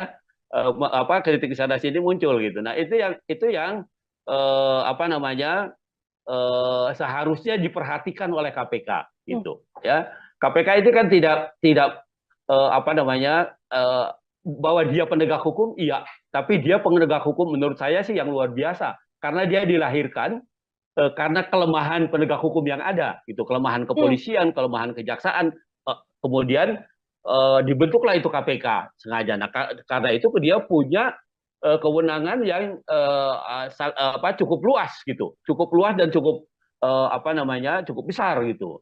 Nah, karena itu oleh negara diberikan itu ya. Nah, karena itu kemudian seharusnya dia lebih berani gitu, lebih meningkat, tidak melulu atau tidak hanya dengan mengklarifikasi tapi juga sudah masuk ke investigasi. Kalau Hmm. sudah dinyatakan investigasi itu ini apa namanya KPK sudah leluasa gitu loh, Ya. leluasa menggunakan tindakannya atau kewenangannya ya untuk mencari tahu ya untuk bahkan menyita alat buktinya dan sebagainya itu sudah timbul gitu. Nah, tapi kalau Hmm. sekarang ketika KPK baru mengklarifikasi saja, eh, bahkan kan panggilannya juga bentuknya kan undangan, ya Ya. kan? Undangan itu sama dengan Anda diundang makan bakso, ya Hmm. nggak datang, nggak makan siang pokoknya, tidak datang pun tidak ada sanksinya, gitu. Namanya kan undangan, gitu.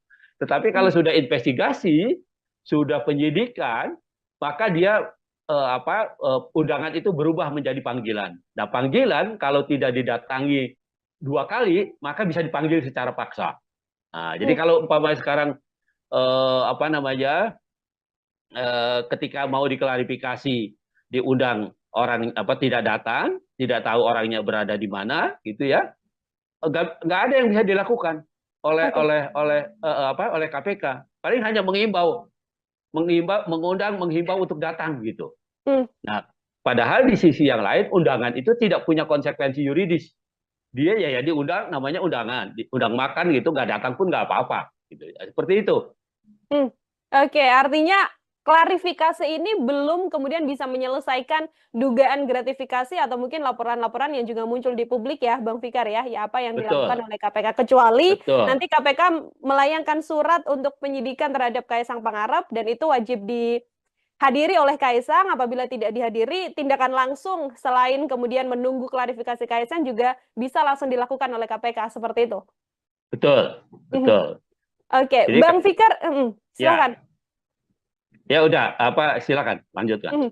Oke, ini kemudian kita membaca dugaan gratifikasi yang kemudian bisa berpotensi menjerat Kaisang Pangarep begitu ya, Bang Fikar. Potensi jeratan pidana yang bisa disangkakan pada Kaisang Pangarep jika terbukti ada gratifikasi ini seperti apa, Bang?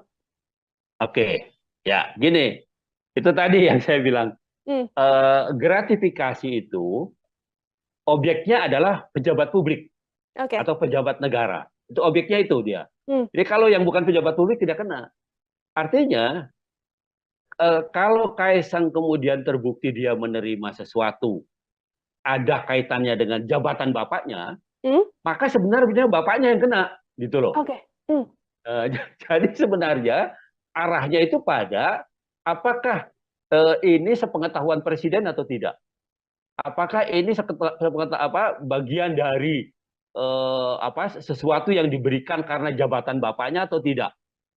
Sebenarnya itu ininya arahnya Hmm. gitu. Nah, padahal kalau mau dipikir pakai logika terbalik kan, siapa sih yang mau kasih fasilitas pesawat terbang, ya kan? Hmm. Kalau yang memberikan itu tidak ada yang dipandang atau tidak dapat apa-apa atau tidak orang yang diberikan pesawat terbang itu bukan siapa-siapa, bukan pejabat negara, bukan, atau mungkin kecuali dia punya perjanjian bisnis gitu, ya. Dan itu pun sebenarnya harus diklarifikasi bahwa bisnisnya itu sudah lahir jauh sebelum umpamanya orang tuanya atau bapaknya itu menjabat sebagai pejabat negara.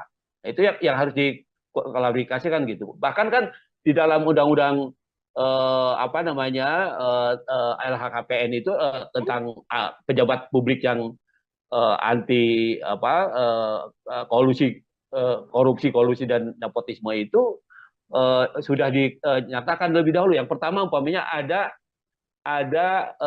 apa kewajiban klarifikasi soal harta, ya, harta kekayaan dari keluarga gitu. Itu satu. Yang kedua, ada pengertian pejabat negara itu tidak bisa menerima gratifikasi ya selain pada apa namanya pejabat negaranya, tapi juga pada keluarganya gitu. Hmm.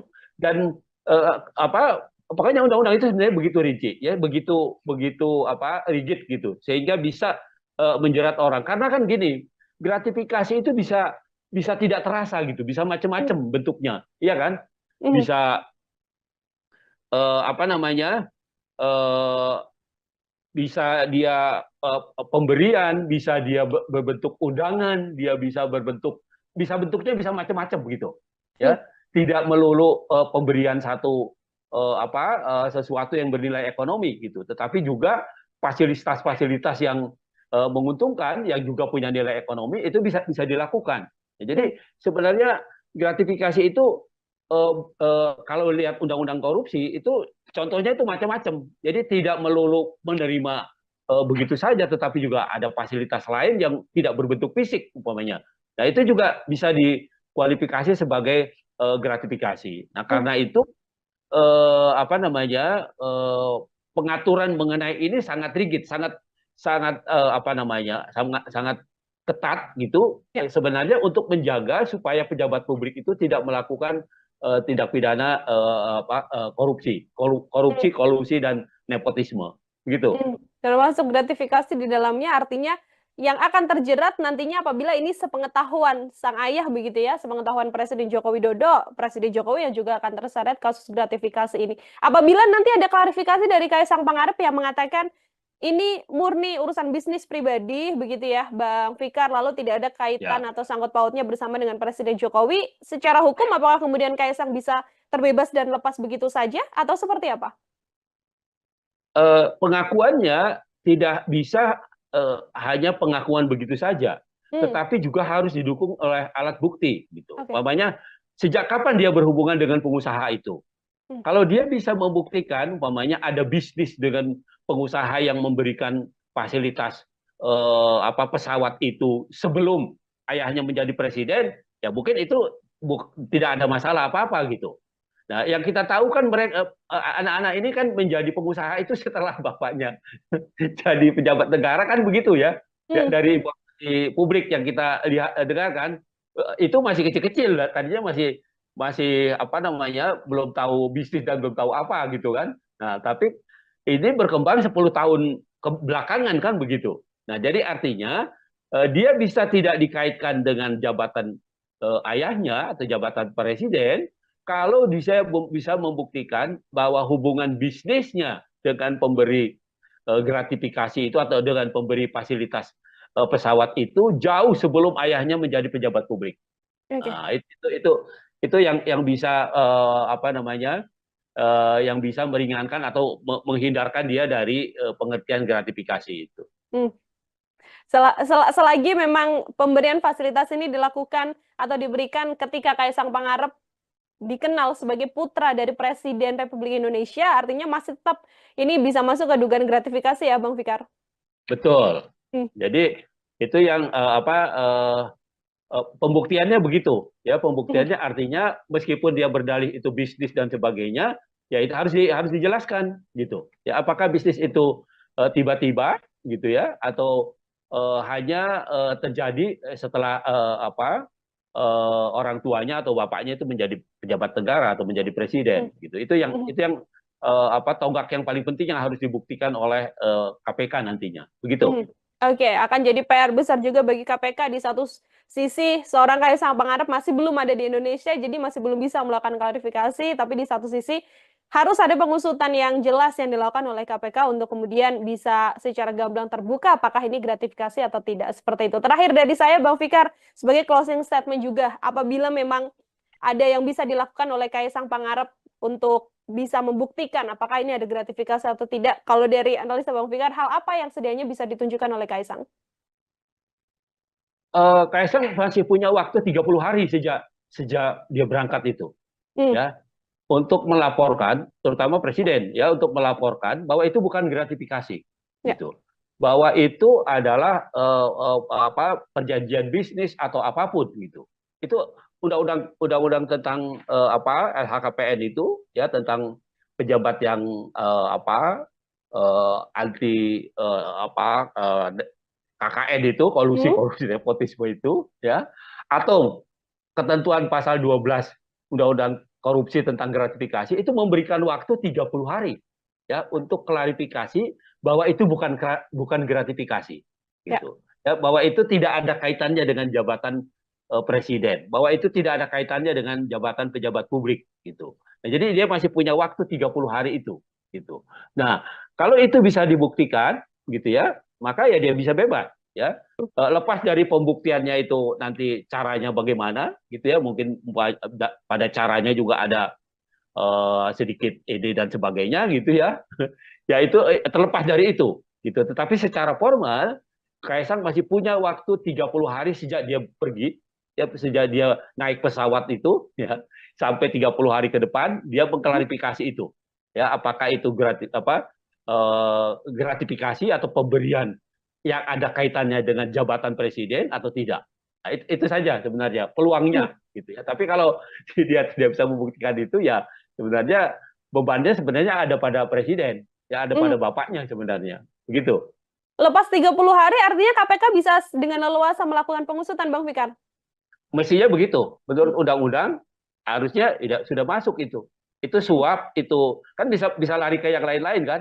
ya. Itu hadiah, itu suap, itu apalagi ya termasuk itu tadi, ya, apa namanya, penyalahgunaan jabatan dan Hmm, sebagainya dan sebagainya. Nah, itu bisa, hmm, bisa lari ke sana larinya, ya. Tapi kalau udah 30 hari itu dimanfaatkan untuk membuat laporan, gitu ya, maka itu tadi, ya, dia mungkin hanya gratifikasi saja, dan bahkan umpamanya bisa diperkuat dengan dalil atau dengan argumen bahwa itu bukan sesuatu yang apa, dilakukan dengan melawan hukum, begitu. hmm. Oke, baik. Terima kasih banyak, Bang Fikar, untuk kesempatannya berdiskusi. Kita menunggu juga apa klarifikasi dari Kaisang, sekaligus menunggu bagaimana kemudian KPK bisa melakukan pengusutan tuntas terkait dugaan gratifikasi yang disarankan pada Kaisang Pangarep yang notabene merupakan putra dari Presiden Joko Widodo.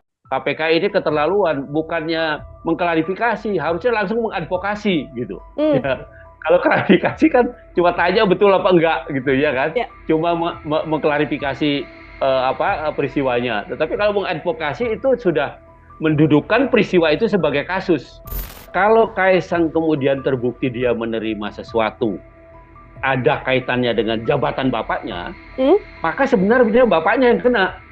Siapa sih yang mau kasih fasilitas pesawat terbang, ya kan? hmm. Kalau apa yang memberikan itu tidak ada yang dipandang atau tidak dapat apa-apa atau tidak apa, orang yang diberikan pesawat terbang itu bukan siapa-siapa, bukan pejabat negara, bukan. Putra Presiden Joko Widodo, Kaisang Pangarep, saat ini sedang menuai sorotan publik seusai terpergok menggunakan jet pribadi untuk pergi ke luar negeri bersama dengan sang istri Erina Gudono. KPK pun kemudian diminta mengklarifikasi terkait apa yang dilakukan Kaisang Pangarep dengan dugaan gratifikasi. Lantas apakah mungkin Kaisang Pangarep bisa terjerat pidana atas kasus jet pribadi yang saat ini sedang menjadi sorotan publik? Saya akan berdiskusi dan membahasnya, Tribuners, bersama dengan pakar hukum pidana. Ada Bang Abdul Fikar Hajar dalam sambungan Zoom bersama dengan saya. Bang Fikar, selamat sore. Terima kasih banyak sudah bergabung. Oke, selamat sore, Mbak Ya, Petio. ya, Bang Fikar, sebelum Ya, kemudian kita membaca apakah ada potensi pidana yang bisa menjerat Kaisang Pangarep, begitu ya, Bang? Saya ingin minta pengantar terlebih dahulu dari sudut pandang hukum pidana, bagaimana melihat polemik Kaisang Pangarep dengan penggunaan jet pribadi ini, Bang? ya, apa namanya, ada kecenderungan para pejabat publik itu, ya, meskipun tidak secara sengaja melakukan apa namanya, memanfaatkan jabatan publiknya, ya, tetapi masyarakat, terutama masyarakat yang eh, berhubungan dengan jabatan publik itu apa namanya seringkali mempengaruhi dengan apa namanya hadiah-hadiah atau kenangan-kenangan atau apapun namanya gitu ya, yang sebenarnya berkaitan dengan tugas dan kewenangannya. Di satu sisi, di sisi yang lain apa namanya pemberian fasilitas gitu. Apakah fasilitas perizinan atau fasilitas modal atau fasilitas lainnya yang diharapkan itu diperoleh oleh terutama oleh para pengusaha yang membutuhkan ya soal perizinan itu. Nah, itu yang terjadi atau kemudahan-kemudahan berusaha gitu. Nah, karena itu kemudian potensi yang sangat besar ini diantisipasi oleh Undang-Undang Tindak Pidana Korupsi pada tahun 99 gitu ya. Hmm. Kalau pada undang-undang yang lama ya, undang-undang korupsi yang tahun 71 itu apa belum secara rinci ya, belum secara rinci apa namanya tindak pidana atau perbuatan apa saja yang termasuk bagian dari korupsi. Hmm. Korupsi hanya dirumuskan sebagai perbuatan yang merugikan keuangan negara, ya baik dilakukan dengan melawan hukum atau dilakukan dengan menggunakan jabatannya. Nah, itu yang ada. Tetapi di dalam undang-undang korupsi yang baru, ya yang 3199 kemudian 2021 ya di perubahannya gitu ya. Itu selain selain merugikan keuangan negara ya karena perbuatan melawan hukum atau karena penyalahgunaan jabatan, di situ ada juga umpamanya apa korupsi yang lahir karena suap menyuap gitu Hmm. ya. Korupsi yang lahir karena gratifikasi ya menerima hadiah gitu.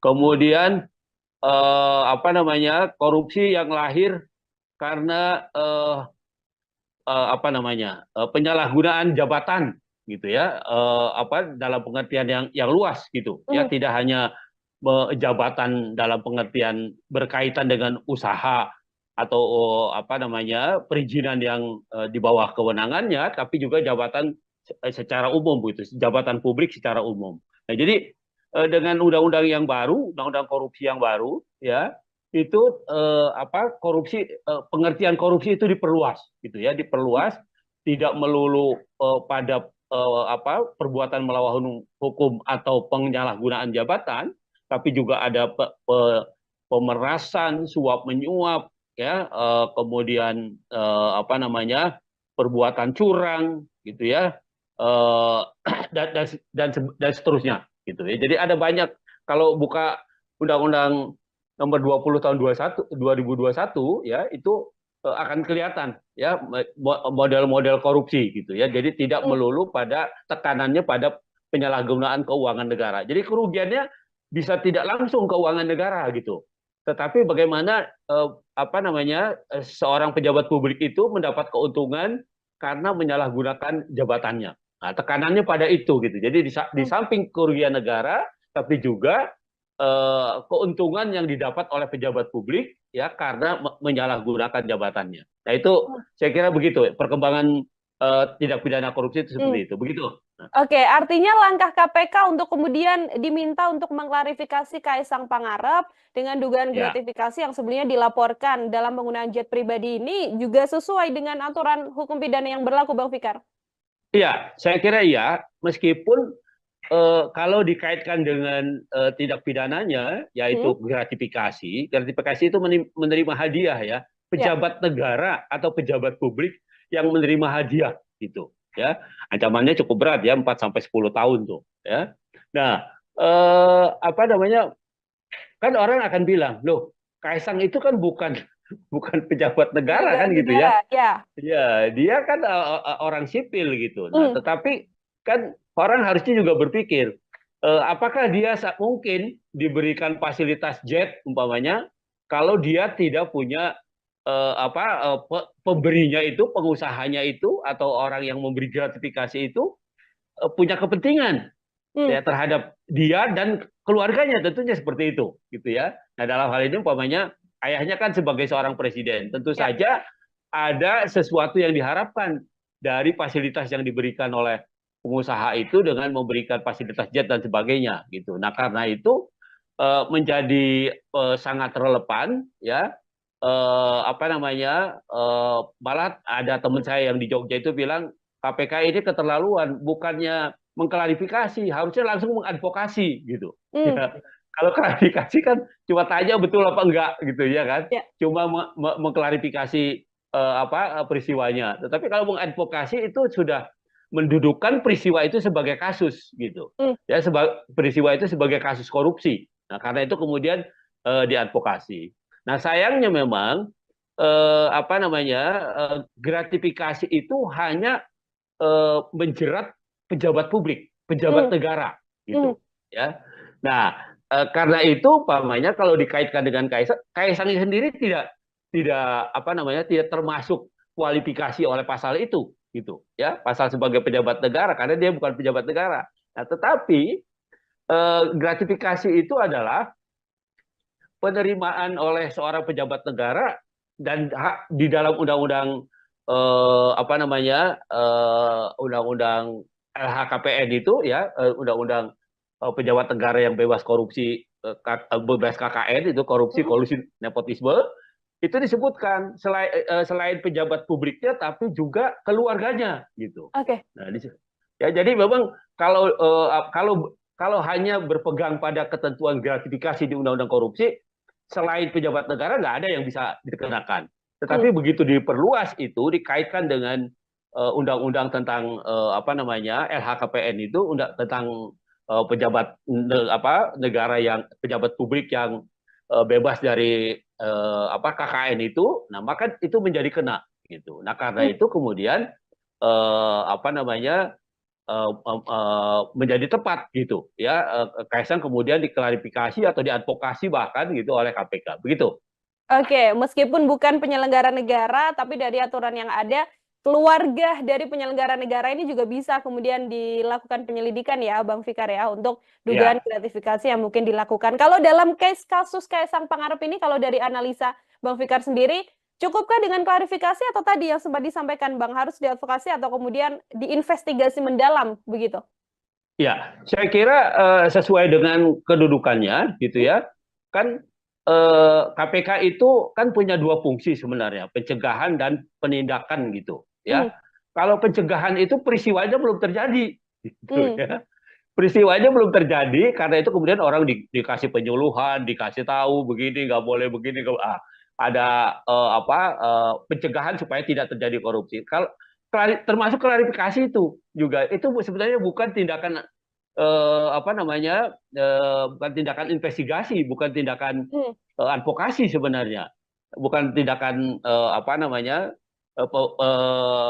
penindakan gitu, tetapi lebih pada pencegahan itu sebenarnya gitu. Nah, karena itu saya sependapat dengan pendapat banyak orang gitu ya, bahwa seharusnya ya peristiwanya sudah jelas ada gitu hmm. ya, peristiwanya itu sudah nyata gitu. Nah, karena itu tindakan yang paling tepat adalah mengadvokasinya gitu ya. Jadi apa, menginvestigasi kemudian mengadvokasi karena peristiwanya sudah ada gitu. Hmm.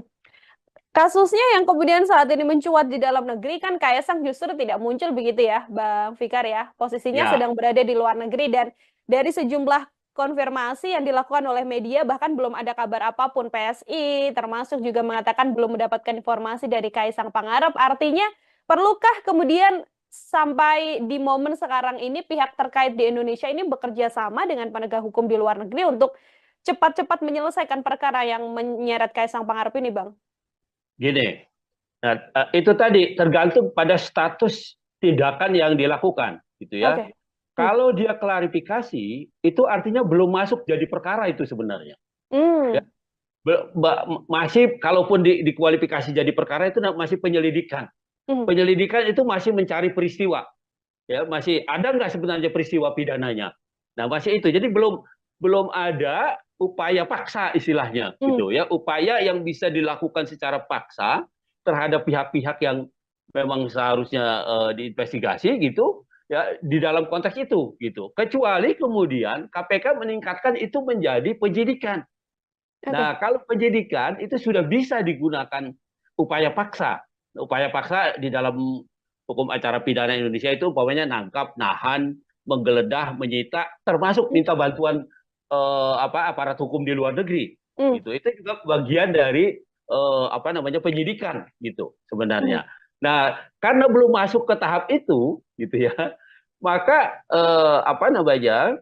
agak sulit ya kecuali memang KPK punya hubungan baik umpamanya dengan KPK Singapura atau dengan KPK Malaysia atau dengan KPK Amerika umpamanya ya, Ya. dia punya hubungan baik ya, dia bersurat gitu ya minta informasi ya bisa saja itu Hmm. artinya tidak secara formal gitu, tetapi secara formal karena peristiwa ini belum diinvestigasi menjadi penyidikan gitu ya, maka belum belum lahir kewenangan paksa, Hmm. kewenangan melakukan upaya paksa di KPK gitu. Nah, karena Hmm. itu ya itu tadi saya bilang kritik-kritik masyarakat itu kenapa hanya diklarifikasi bukan diinvestigasi gitu ya. Ya. Nah, itu menjadi relevan gitu. Hmm. Nah, ketika KPK masuk ke wilayah investigasi, penyidikan, maka dia punya kewenangan. Dia punya hak untuk menggeledah, menyita, menangkap, menahan ya atau minta bantuan informasi dari penegak hukum lain dan sebagainya. Nah, itu Hmm. lahir gitu. Nah, tapi Hmm. kalau cuma klarifikasi gini kan seolah-olah belum ada apa-apa. Peristiwa aja belum ada gitu. Seperti Oke. itu. Oke, Bang Fikar, klarifikasi kan dilakukan terhadap Kaisang Pangarep begitu ya. Apabila kemudian ada pendalaman-pendalaman seperti yang juga beredar di media, MOU soal manifest pesawat yang kemudian dirahasiakan dan sebagainya. Apakah hal-hal semacam itu kemudian bisa menjadi bekal bagi KPK untuk bisa next step begitu, tidak hanya mengklarifikasi tapi langsung melakukan investigasi dalam kasus ini? Iya, saya kira itu satu kemungkinan gitu Hmm? ya. Satu kemungkinan yang sampai sekarang kita belum belum menyaksikan juga ini KPK mau Hmm. meningkatkan walaupun kritik di sana sini muncul gitu Ya. ya. Kritik di sana sini muncul gitu. Nah, itu yang seharusnya diperhatikan oleh KPK Hmm. gitu ya. KPK itu kan tidak tidak apa namanya bahwa dia penegak hukum iya, tapi dia penegak hukum menurut saya sih yang luar biasa karena dia dilahirkan karena kelemahan penegak hukum yang ada gitu, kelemahan Hmm. kepolisian, kelemahan kejaksaan, kemudian dibentuklah itu KPK sengaja. Nah, karena itu dia punya kewenangan yang cukup luas gitu, cukup luas dan cukup cukup besar gitu. Nah, karena itu oleh negara diberikan itu ya. Nah, karena itu kemudian seharusnya dia lebih berani gitu, lebih meningkat, tidak melulu atau tidak hanya mengklarifikasi tapi juga sudah masuk ke investigasi. Kalau Hmm. sudah dinyatakan investigasi itu ini KPK sudah leluasa gitu loh, Ya. leluasa menggunakan tindakannya atau kewenangannya ya untuk mencari tahu ya, untuk bahkan menyita alat buktinya dan sebagainya itu sudah timbul gitu. Nah, tapi kalau Hmm. sekarang ketika KPK baru mengklarifikasi saja, eh, bahkan kan panggilannya juga bentuknya kan undangan, iya Ya. kan?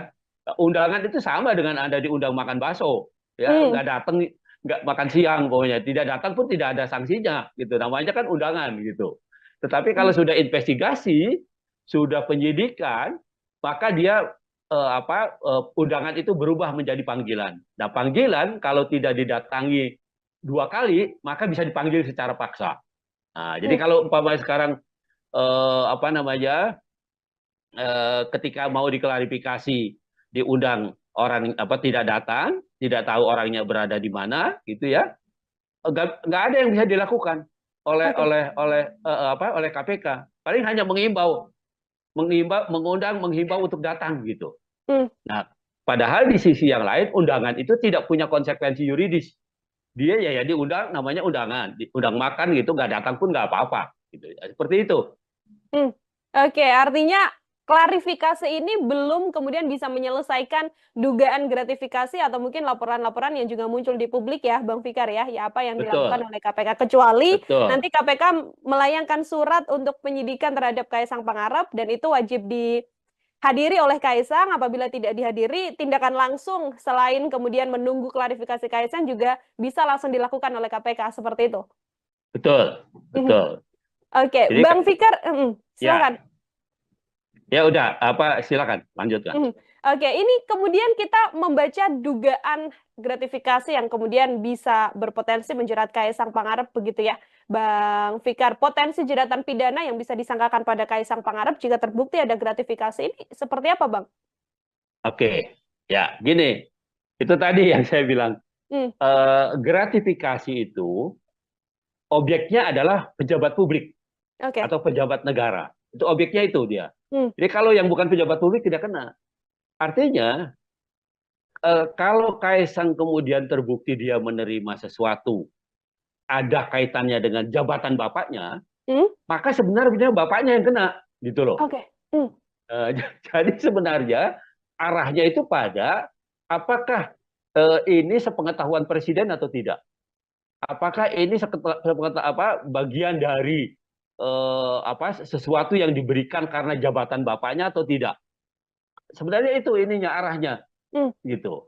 Nah, padahal kalau mau dipikir pakai logika terbalik kan, siapa sih yang mau kasih fasilitas pesawat terbang, ya kan? hmm, Kalau yang memberikan itu tidak ada yang dipandang atau tidak dapat apa-apa atau tidak orang yang diberikan pesawat terbang itu bukan siapa-siapa, bukan pejabat negara, bukan, atau mungkin kecuali dia punya perjanjian bisnis gitu, ya. Dan itu pun sebenarnya harus diklarifikasi bahwa bisnisnya itu sudah lahir jauh sebelum orang tuanya atau bapaknya itu menjabat sebagai pejabat negara. Itu yang harus diklarifikasikan gitu. Bahkan kan di dalam undang-undang LHKPN itu hmm, tentang pejabat publik yang anti kolusi korupsi dan nepotisme itu sudah dinyatakan lebih dahulu. Yang pertama umpamanya ada kewajiban klarifikasi soal harta, ya, harta kekayaan dari keluarga gitu. Itu satu. Yang kedua, ada pengertian pejabat negara itu tidak bisa menerima gratifikasi, ya, selain pada pejabat negaranya tapi juga pada keluarganya gitu. hmm, Dan pokoknya undang-undang itu sebenarnya begitu rinci, ya, begitu begitu rigid gitu, sehingga bisa menjerat orang. Karena kan gini, gratifikasi itu bisa bisa tidak terasa gitu, bisa hmm, macam-macam bentuknya, iya kan? hmm, Bisa eh, apa namanya eh, bisa dia pemberian, bisa dia berbentuk undangan, dia bisa bentuknya bisa macam-macam begitu, hmm, ya. Tidak melulu pemberian satu sesuatu yang bernilai ekonomi gitu, tetapi juga fasilitas-fasilitas yang menguntungkan yang juga punya nilai ekonomi itu bisa bisa dilakukan. Ya, hmm, jadi sebenarnya gratifikasi itu kalau lihat undang-undang korupsi itu contohnya itu macam-macam. Jadi tidak melulu menerima begitu saja, tetapi juga ada fasilitas lain yang tidak berbentuk fisik umpamanya. Nah itu juga bisa dikualifikasi sebagai gratifikasi. Nah hmm, karena itu pengaturan mengenai ini sangat rigid, sangat sangat sangat sangat ketat gitu ya. sebenarnya untuk menjaga supaya pejabat publik itu tidak melakukan tindak pidana korupsi, kolusi dan nepotisme gitu. Termasuk gratifikasi di dalamnya artinya yang akan terjerat nantinya apabila ini sepengetahuan sang ayah begitu ya, sepengetahuan Presiden Joko Widodo, Presiden Jokowi yang juga akan terseret kasus gratifikasi ini. Apabila nanti ada klarifikasi dari Kaisang Pangarep yang mengatakan ini murni urusan bisnis pribadi begitu ya, Bang Fikar, lalu tidak ada kaitan Ya, atau sangkut pautnya bersama dengan Presiden Jokowi, secara hukum apakah kemudian Kaisang bisa terbebas dan lepas begitu saja atau seperti apa? pengakuannya tidak bisa hanya pengakuan begitu saja, Hmm, tetapi juga harus didukung oleh alat bukti gitu. oke. Umpamanya sejak kapan dia berhubungan dengan pengusaha itu? Hmm, Kalau dia bisa membuktikan, umpamanya ada bisnis dengan pengusaha yang memberikan fasilitas pesawat itu sebelum ayahnya menjadi presiden, ya mungkin itu tidak ada masalah apa-apa gitu. Nah, yang kita tahu kan mereka anak-anak ini kan menjadi pengusaha itu setelah bapaknya jadi pejabat negara kan begitu ya.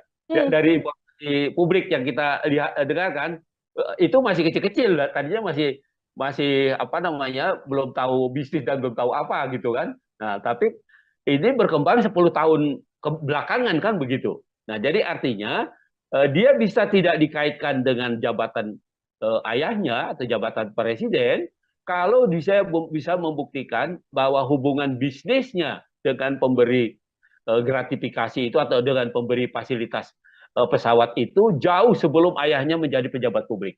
Oke. Nah, itu yang bisa apa namanya yang bisa meringankan atau menghindarkan dia dari pengertian gratifikasi itu. Hmm.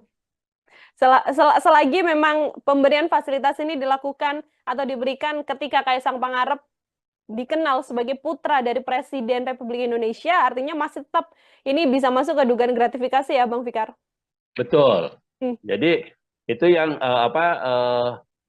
pembuktiannya begitu, ya pembuktiannya artinya meskipun dia berdalih itu bisnis dan sebagainya, ya itu harus dijelaskan gitu. Ya apakah bisnis itu tiba-tiba gitu ya atau hanya terjadi setelah orang tuanya atau bapaknya itu menjadi pejabat negara atau menjadi presiden gitu. Itu yang tonggak yang paling penting yang harus dibuktikan oleh KPK nantinya. Begitu. Oke, akan jadi PR besar juga bagi KPK. Di satu sisi, seorang Kaisang Pangarep masih belum ada di Indonesia, jadi masih belum bisa melakukan klarifikasi, tapi di satu sisi harus ada pengusutan yang jelas yang dilakukan oleh KPK untuk kemudian bisa secara gamblang terbuka apakah ini gratifikasi atau tidak, seperti itu. Terakhir dari saya, Bang Fikar, sebagai closing statement juga, apabila memang ada yang bisa dilakukan oleh Kaisang Pangarep untuk bisa membuktikan apakah ini ada gratifikasi atau tidak. Kalau dari analisa Bang Fikar, hal apa yang sedianya bisa ditunjukkan oleh Kaisang?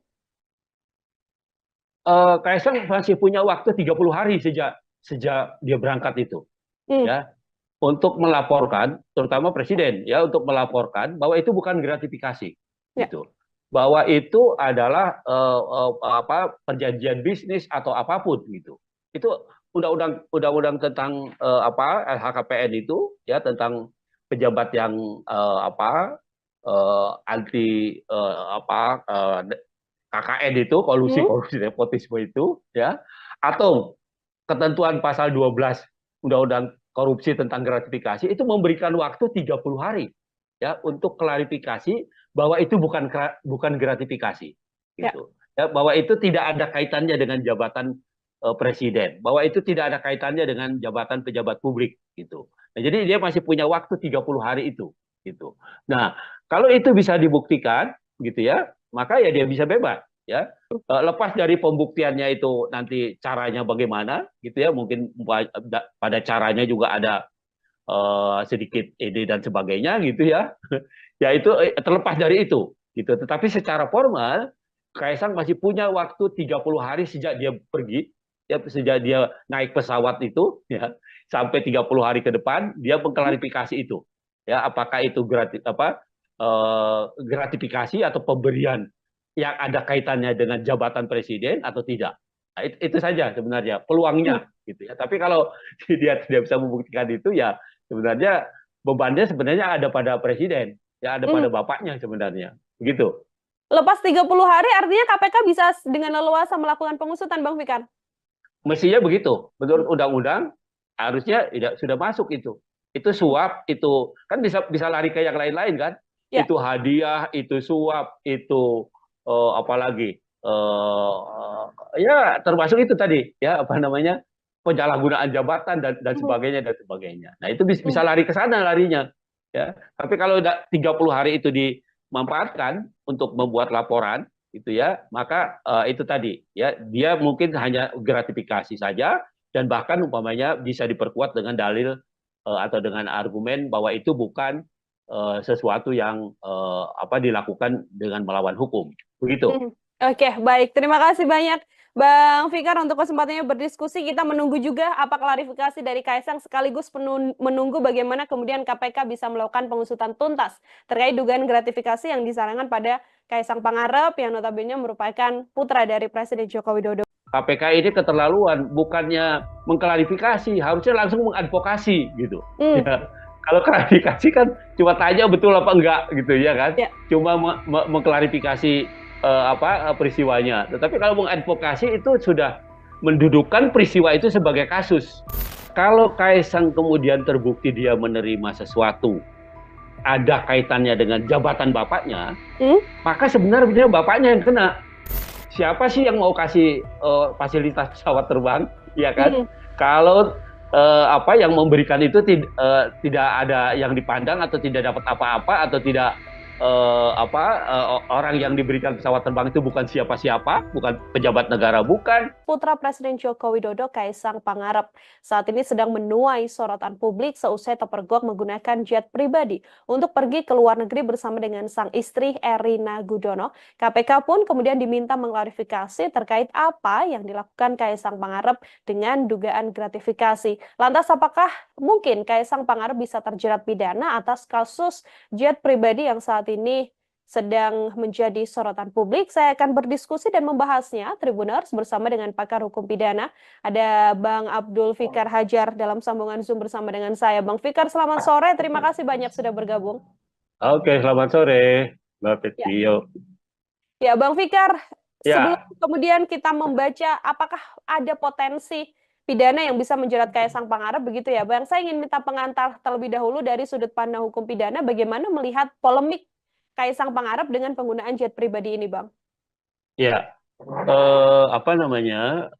Ada kecenderungan para pejabat publik itu, ya, meskipun tidak secara sengaja melakukan apa namanya, memanfaatkan jabatan publiknya, ya, tetapi masyarakat, terutama masyarakat yang eh, berhubungan dengan jabatan publik itu apa namanya, seringkali mempengaruhi dengan apa namanya, hadiah-hadiah atau kenangan-kenangan atau apapun namanya gitu ya, yang sebenarnya berkaitan dengan tugas dan kewenangannya. Di sisi yang lain apa namanya, pemberian fasilitas gitu. Apakah fasilitas perizinan atau fasilitas modal atau fasilitas lainnya yang diharapkan itu diperoleh oleh terutama oleh para pengusaha yang membutuhkan ya soal perizinan itu. Nah, itu yang terjadi atau kemudahan-kemudahan berusaha gitu. Nah, karena itu kemudian potensi yang sangat besar ini diantisipasi oleh Undang-Undang Tindak Pidana Korupsi pada tahun 99 gitu ya. Hmm. Kalau pada undang-undang yang lama ya, undang-undang korupsi yang tahun 71 itu apa, belum secara rinci ya, belum secara rinci apa namanya, tindak pidana atau perbuatan apa saja yang termasuk bagian dari korupsi. Hmm. Korupsi hanya dirumuskan sebagai perbuatan yang merugikan keuangan negara, ya, baik dilakukan dengan melawan hukum atau dilakukan dengan menggunakan jabatannya. Nah, itu yang ada. Tetapi di dalam undang-undang korupsi yang baru ya, yang 3199 kemudian 2021 ya, di perubahannya gitu ya, itu selain selain merugikan keuangan negara ya karena perbuatan melawan hukum atau karena penyalahgunaan jabatan, di situ ada juga umpamanya apa, korupsi yang lahir karena suap menyuap gitu Hmm. ya. Korupsi yang lahir karena gratifikasi ya, menerima hadiah gitu. Kemudian apa namanya, korupsi yang lahir karena apa namanya, penyalahgunaan jabatan gitu ya, apa, dalam pengertian yang luas gitu ya, Hmm. tidak hanya jabatan dalam pengertian berkaitan dengan usaha atau apa namanya, perizinan yang di bawah kewenangannya, tapi juga jabatan secara umum gitu, jabatan publik secara umum. Nah, jadi dengan undang-undang yang baru, undang-undang korupsi yang baru ya, itu apa, pengertian korupsi itu diperluas gitu ya, diperluas, tidak melulu pada apa, perbuatan melawan hukum atau penyalahgunaan jabatan, tapi juga ada pemerasan, suap menyuap ya, kemudian apa namanya, perbuatan curang gitu ya, eh, dan seterusnya gitu ya. Jadi ada banyak, kalau buka Undang-Undang nomor 20 tahun 21, 2021 ya, itu akan kelihatan ya model-model korupsi gitu ya. Jadi tidak Hmm. melulu pada tekanannya pada penyalahgunaan keuangan negara. Jadi kerugiannya bisa tidak langsung keuangan negara gitu. Tetapi bagaimana apa namanya seorang pejabat publik itu mendapat keuntungan karena menyalahgunakan jabatannya. Nah, tekanannya pada itu gitu. Jadi di Hmm. samping kerugian negara, tapi juga keuntungan yang didapat oleh pejabat publik ya karena menyalahgunakan jabatannya. Nah itu saya kira begitu perkembangan tindak pidana korupsi itu Hmm. seperti itu. Begitu. Oke, artinya langkah KPK untuk kemudian diminta untuk mengklarifikasi Kaisang Pangarep dengan dugaan Ya, gratifikasi yang sebelumnya dilaporkan dalam penggunaan jet pribadi ini juga sesuai dengan aturan hukum pidana yang berlaku, Bang Fikar. iya, saya kira iya. Meskipun kalau dikaitkan dengan tindak pidananya, Hmm? yaitu gratifikasi, gratifikasi itu menerima hadiah ya, Ya. pejabat negara atau pejabat publik yang menerima hadiah gitu, ya, ancamannya cukup berat ya, 4 sampai 10 tahun tuh, ya. Nah, apa namanya, kan orang akan bilang, loh, Kaisang itu kan bukan bukan pejabat negara Penyelenggara kan gitu ya. negara, ya. Ya, dia kan orang sipil gitu. Nah, Hmm. tetapi kan orang harusnya juga berpikir, apakah dia mungkin diberikan fasilitas jet umpamanya kalau dia tidak punya pemberinya itu, pengusahanya itu atau orang yang memberi gratifikasi itu punya kepentingan Hmm. ya terhadap dia dan keluarganya tentunya seperti itu gitu ya. Nah, dalam hal ini umpamanya ayahnya kan sebagai seorang presiden, tentu Ya. saja ada sesuatu yang diharapkan dari fasilitas yang diberikan oleh pengusaha itu dengan memberikan fasilitas jet dan sebagainya gitu. Nah, karena itu menjadi sangat relevan ya apa namanya malah ada teman saya yang di Jogja itu bilang KPK ini keterlaluan, bukannya mengklarifikasi, harusnya langsung mengadvokasi gitu. Hmm. Ya, kalau klarifikasi kan cuma tanya betul apa enggak gitu ya kan, Ya. cuma mengklarifikasi peristiwanya. Tetapi kalau mengadvokasi itu sudah mendudukan peristiwa itu sebagai kasus gitu, Hmm. ya peristiwa itu sebagai kasus korupsi. Nah karena itu kemudian diadvokasi. Nah sayangnya memang apa namanya gratifikasi itu hanya menjerat pejabat publik, pejabat Hmm. negara Hmm. gitu ya. Nah, karena itu pamannya kalau dikaitkan dengan Kaisang, Kaisang sendiri tidak apa namanya tidak termasuk kualifikasi oleh pasal itu gitu ya, pasal sebagai pejabat negara karena dia bukan pejabat negara. Nah, tetapi gratifikasi itu adalah penerimaan oleh seorang pejabat negara dan hak di dalam undang-undang apa namanya undang-undang LHKPN itu ya undang-undang pejabat negara yang bebas korupsi bebas KKN itu korupsi Hmm. kolusi nepotisme itu disebutkan selain pejabat publiknya tapi juga keluarganya gitu. Oke. Nah, ya jadi memang kalau hanya berpegang pada ketentuan gratifikasi di undang-undang korupsi selain pejabat negara nggak ada yang bisa dikenakan. Hmm. Tetapi begitu diperluas itu dikaitkan dengan undang-undang tentang apa namanya LHKPN itu tentang pejabat negara yang pejabat publik yang bebas dari KKN itu, nah maka itu menjadi kena gitu. Nah karena Hmm. itu kemudian apa namanya menjadi tepat gitu ya Kaisang kemudian diklarifikasi atau diadvokasi bahkan gitu oleh KPK begitu.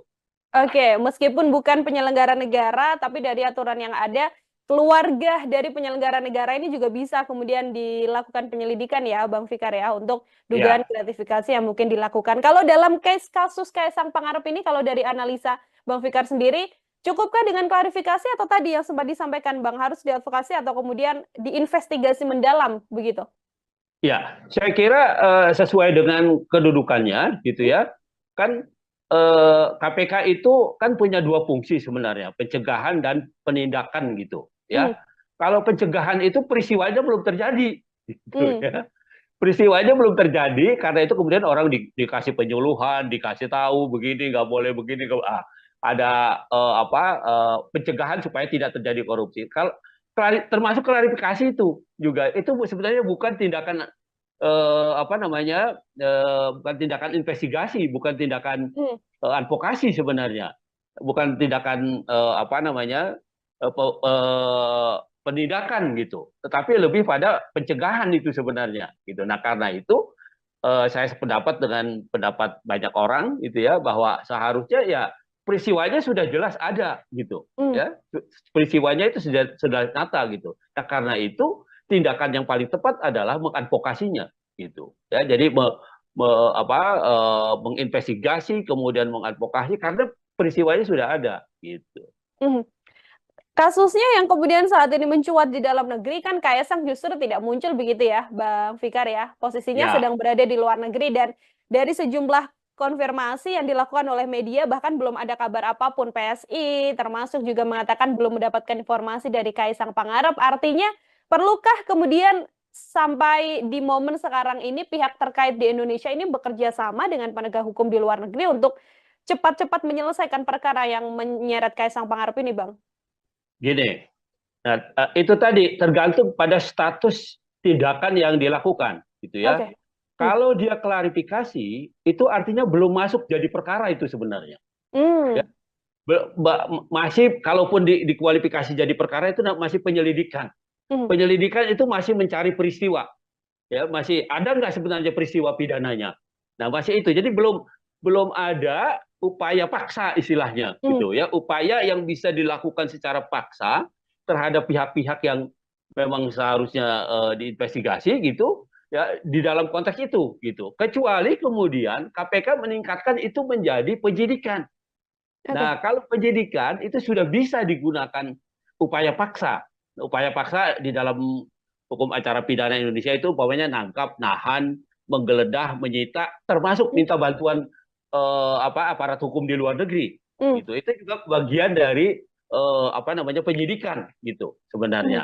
Nah karena belum masuk ke tahap itu gitu ya, maka apa namanya agak sulit ya, ya kecuali memang KPK punya hubungan baik umpamanya dengan KPK Singapura atau dengan KPK Malaysia atau dengan KPK Amerika umpamanya ya, Ya. dia punya hubungan baik ya, dia bersurat gitu ya, minta informasi ya bisa saja itu, Hmm. artinya tidak secara formal gitu, tetapi secara formal karena peristiwa ini belum diinvestigasi menjadi penyidikan gitu ya, maka belum belum lahir kewenangan paksa, Hmm. kewenangan melakukan upaya paksa di KPK gitu. Nah karena Hmm. itu ya itu tadi saya bilang, kritik-kritik masyarakat itu kenapa hanya diklarifikasi bukan diinvestigasi gitu ya. Ya. Nah itu menjadi relevan gitu. Hmm. Nah ketika KPK masuk ke wilayah investigasi penyidikan, maka dia punya kewenangan, dia punya hak untuk menggeledah, menyita, menangkap, menahan ya, atau minta bantuan informasi dari luar penegak hukum lain dan sebagainya. Nah itu Hmm. lahir gitu.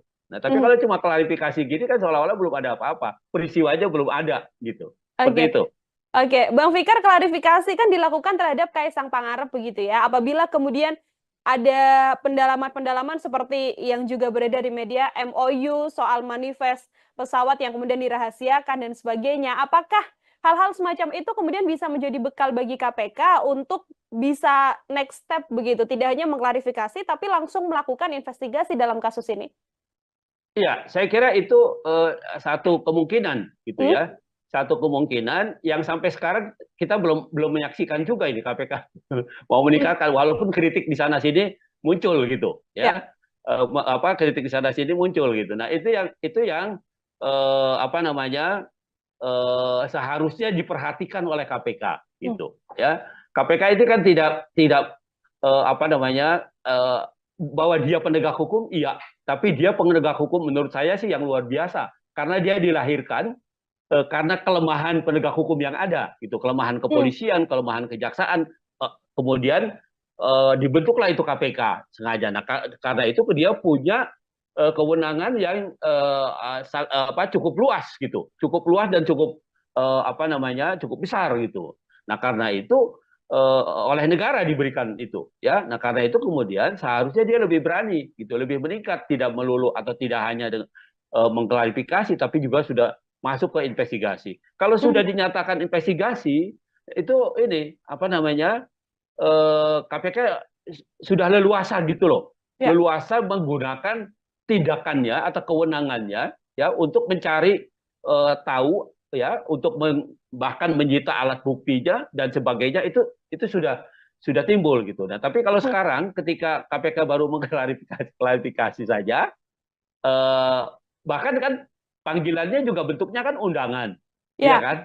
Undangan itu sama dengan Anda diundang makan bakso, ya Hmm. nggak datang, nggak makan siang pokoknya, tidak datang pun tidak ada sanksinya, gitu. Namanya kan undangan gitu.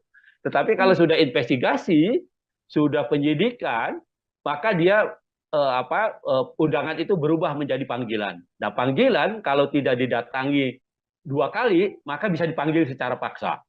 Nah, jadi Hmm. kalau umpamanya sekarang apa namanya ketika mau diklarifikasi diundang orang apa tidak datang, tidak tahu orangnya berada di mana, gitu ya, nggak ada yang bisa dilakukan Oke. oleh KPK. Paling hanya mengundang, menghimbau untuk datang gitu. Hmm. Nah, padahal di sisi yang lain undangan itu tidak punya konsekuensi yuridis. Dia ya diundang, namanya undangan, diundang makan gitu, nggak datang pun nggak apa-apa. Gitu. Seperti itu. Hmm. Oke, artinya klarifikasi ini belum kemudian bisa menyelesaikan dugaan gratifikasi atau mungkin laporan-laporan yang juga muncul di publik ya, Bang Fikar ya, ya apa yang dilakukan Betul, oleh KPK kecuali betul. nanti KPK melayangkan surat untuk penyidikan terhadap Kaisang Pangarep dan itu wajib dihadiri oleh Kaisang. Apabila tidak dihadiri, tindakan langsung selain kemudian menunggu klarifikasi Kaisang juga bisa langsung dilakukan oleh KPK seperti itu. Betul, Mhm. betul. Oke, Jadi Bang Fikar, ya, silakan. ya udah apa silakan lanjutkan. Mhm. Oke, ini kemudian kita membaca dugaan gratifikasi yang kemudian bisa berpotensi menjerat Kaisang Pangarep begitu ya, Bang Fikar. Potensi jeratan pidana yang bisa disangkakan pada Kaisang Pangarep jika terbukti ada gratifikasi ini seperti apa, Bang? Oke, ya gini, itu tadi yang saya bilang Hmm. gratifikasi itu objeknya adalah pejabat publik Oke. atau pejabat negara. Itu objeknya itu dia. Hmm. Jadi kalau yang bukan pejabat publik tidak kena. Artinya kalau Kaisang kemudian terbukti dia menerima sesuatu ada kaitannya dengan jabatan bapaknya, Hmm. maka sebenarnya bapaknya yang kena, gitu loh. Oke. Hmm. Eh, jadi sebenarnya arahnya itu pada apakah ini sepengetahuan presiden atau tidak? Apakah ini bagian dari sesuatu yang diberikan karena jabatan bapaknya atau tidak? Sebenarnya itu ininya arahnya Hmm. gitu. Nah, padahal kalau mau dipikir pakai logika terbalik kan, siapa sih yang mau kasih fasilitas pesawat terbang, ya kan? Hmm. Kalau yang memberikan itu tidak ada yang dipandang atau tidak dapat apa-apa atau tidak orang yang diberikan pesawat terbang itu bukan siapa-siapa, bukan pejabat negara, bukan, atau mungkin kecuali dia punya perjanjian bisnis gitu, ya. Dan itu pun sebenarnya harus diklarifikasi bahwa bisnisnya itu sudah lahir jauh sebelum umpamanya orang tuanya atau bapaknya itu menjabat sebagai pejabat negara. Nah, itu yang harus diklarifikasikan gitu. Bahkan kan di dalam undang-undang LHKPN itu tentang pejabat publik yang anti korupsi dan nepotisme itu sudah dinyatakan lebih dahulu. Yang pertama umpamanya ada kewajiban klarifikasi soal harta, ya, harta kekayaan dari keluarga gitu. Itu satu. Yang kedua ada pengertian pejabat negara itu tidak bisa menerima gratifikasi ya selain pada pejabat negaranya tapi juga pada keluarganya gitu. Hmm. Dan pokoknya undang-undang itu sebenarnya begitu rinci ya, begitu begitu rigid gitu sehingga bisa menjerat orang. Karena kan gini, gratifikasi itu bisa bisa tidak terasa gitu, bisa Hmm. macam-macam bentuknya, iya kan? Hmm. Bisa eh, apa namanya? eh, Bisa dia pemberian, bisa dia berbentuk undangan, dia bisa bentuknya bisa macam-macam begitu. Hmm. Ya, tidak melulu pemberian satu sesuatu yang bernilai ekonomi gitu, tetapi juga fasilitas-fasilitas yang menguntungkan yang juga punya nilai ekonomi itu bisa bisa dilakukan. Ya, Hmm. jadi sebenarnya gratifikasi itu kalau lihat undang-undang korupsi itu contohnya itu macam-macam. Jadi tidak melulu menerima begitu saja, tetapi juga ada fasilitas lain yang tidak berbentuk fisik umpamanya. Nah itu juga bisa dikualifikasi sebagai gratifikasi. Nah karena itu apa namanya pengaturan mengenai ini sangat rigid, sangat sangat apa namanya sangat sangat ketat gitu Ya. sebenarnya untuk menjaga supaya pejabat publik itu tidak melakukan tindak pidana korupsi, korupsi, Hmm. kolusi dan nepotisme gitu. Termasuk gratifikasi di dalamnya artinya yang akan terjerat nantinya apabila ini sepengetahuan sang ayah begitu ya, sepengetahuan Presiden Joko Widodo, Presiden Jokowi yang juga akan terseret kasus gratifikasi ini. Apabila nanti ada klarifikasi dari Kaisang Pangarep yang mengatakan ini murni urusan bisnis pribadi begitu ya, Bang Fikar, lalu tidak ada kaitan Ya. atau sangkut pautnya bersama dengan Presiden Jokowi, secara hukum apakah kemudian Kaisang bisa terbebas dan lepas begitu saja atau seperti apa? Pengakuannya tidak bisa hanya pengakuan begitu saja, Hmm, tetapi juga harus didukung oleh alat bukti gitu. oke. Umpamanya sejak kapan dia berhubungan dengan pengusaha itu? Hmm, Kalau dia bisa membuktikan, umpamanya ada bisnis dengan pengusaha yang memberikan fasilitas pesawat itu sebelum ayahnya menjadi presiden, ya mungkin itu tidak ada masalah apa-apa gitu. Nah, yang kita tahu kan mereka anak-anak ini kan menjadi pengusaha itu setelah bapaknya jadi pejabat negara kan begitu ya.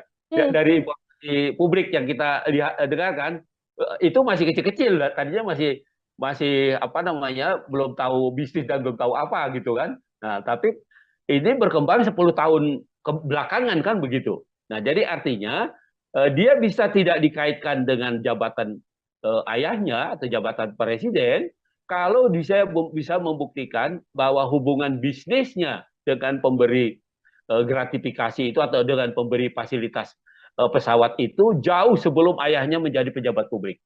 oke. Nah, itu yang bisa apa namanya yang bisa meringankan atau menghindarkan dia dari pengertian gratifikasi itu. Hmm.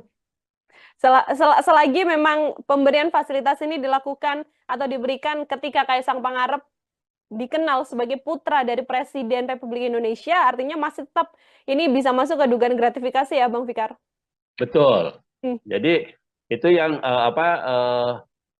pembuktiannya begitu ya, hmm, pembuktiannya artinya meskipun dia berdalih itu bisnis dan sebagainya ya itu harus dijelaskan gitu ya, apakah bisnis itu tiba-tiba gitu ya atau hanya terjadi setelah orang tuanya atau bapaknya itu menjadi pejabat negara atau menjadi hmm, presiden gitu. hmm, Itu yang tonggak yang paling penting yang harus dibuktikan oleh KPK nantinya begitu. hmm. Oke, akan jadi PR besar juga bagi KPK. Di satu sisi, seorang Kaisang Pangarep masih belum ada di Indonesia, jadi masih belum bisa melakukan klarifikasi. Tapi di satu sisi, harus ada pengusutan yang jelas yang dilakukan oleh KPK untuk kemudian bisa secara gamblang terbuka apakah ini gratifikasi atau tidak. Seperti itu. Terakhir dari saya, Bang Fikar, sebagai closing statement juga, apabila memang ada yang bisa dilakukan oleh Kaisang Pangarep untuk bisa membuktikan apakah ini ada gratifikasi atau tidak. Kalau dari analisa Bang Fikar, hal apa yang sedianya bisa ditunjukkan oleh Kaisang? Kaisang masih punya waktu 30 hari sejak sejak dia berangkat itu Hmm, ya untuk melaporkan terutama presiden ya untuk melaporkan bahwa itu bukan gratifikasi ya. gitu. Bahwa itu adalah perjanjian bisnis atau apapun gitu. Itu undang-undang tentang LHKPN itu ya tentang pejabat yang anti KKN itu kolusi Hmm, korupsi nepotisme itu ya atau ketentuan pasal 12 Undang-Undang Korupsi tentang gratifikasi itu memberikan waktu 30 hari ya untuk klarifikasi bahwa itu bukan gratifikasi ya. gitu. Ya, bahwa itu tidak ada kaitannya dengan jabatan presiden, bahwa itu tidak ada kaitannya dengan jabatan pejabat publik gitu. Nah, jadi dia masih punya waktu 30 hari itu gitu. Nah, kalau itu bisa dibuktikan gitu ya, maka ya dia bisa bebas ya. Lepas dari pembuktiannya itu nanti caranya bagaimana gitu ya, mungkin pada caranya juga ada sedikit ide dan sebagainya gitu ya. Ya itu terlepas dari itu gitu. Tetapi secara formal Kaisang masih punya waktu 30 hari sejak dia pergi ya, sejak dia naik pesawat itu ya sampai 30 hari ke depan dia Hmm, mengklarifikasi itu ya apakah itu gratifikasi atau pemberian yang ada kaitannya dengan jabatan presiden atau tidak. Nah, itu saja sebenarnya Hmm. peluangnya gitu ya. Tapi kalau dia tidak bisa membuktikan itu ya sebenarnya bebannya sebenarnya ada pada presiden, ya ada Hmm. pada bapaknya sebenarnya. Begitu. Lepas 30 hari artinya KPK bisa dengan leluasa melakukan pengusutan, Bang Fikar? Mestinya begitu. Hmm. Menurut undang-undang harusnya tidak sudah masuk itu. Itu suap, itu kan bisa lari ke yang lain-lain kan? Ya. Itu hadiah, itu suap, itu apalagi ya termasuk itu tadi ya apa namanya penyalahgunaan jabatan dan Hmm. sebagainya dan sebagainya. Nah itu bisa Hmm. lari ke sana larinya ya. Tapi kalau 30 hari itu dimanfaatkan untuk membuat laporan itu ya, maka itu tadi ya dia mungkin hanya gratifikasi saja dan bahkan umpamanya bisa diperkuat dengan dalil atau dengan argumen bahwa itu bukan sesuatu yang apa dilakukan dengan melawan hukum. Begitu. Hmm. Oke, baik. Terima kasih banyak Bang Fikar untuk kesempatannya berdiskusi. Kita menunggu juga apa klarifikasi dari Kaisang sekaligus menunggu bagaimana kemudian KPK bisa melakukan pengusutan tuntas terkait dugaan gratifikasi yang disarankan pada Kaisang Pangarep yang notabene merupakan putra dari Presiden Joko Widodo. KPK ini keterlaluan, bukannya mengklarifikasi, harusnya langsung mengadvokasi gitu. Hmm. Ya. Kalau klarifikasi kan cuma tanya betul apa enggak gitu ya kan, Ya. cuma mengklarifikasi peristiwanya. Tetapi kalau mengadvokasi itu sudah mendudukkan peristiwa itu sebagai kasus. Kalau Kaisang kemudian terbukti dia menerima sesuatu ada kaitannya dengan jabatan bapaknya, maka sebenarnya bapaknya yang kena. Siapa sih yang mau kasih fasilitas pesawat terbang, ya kan? Hmm.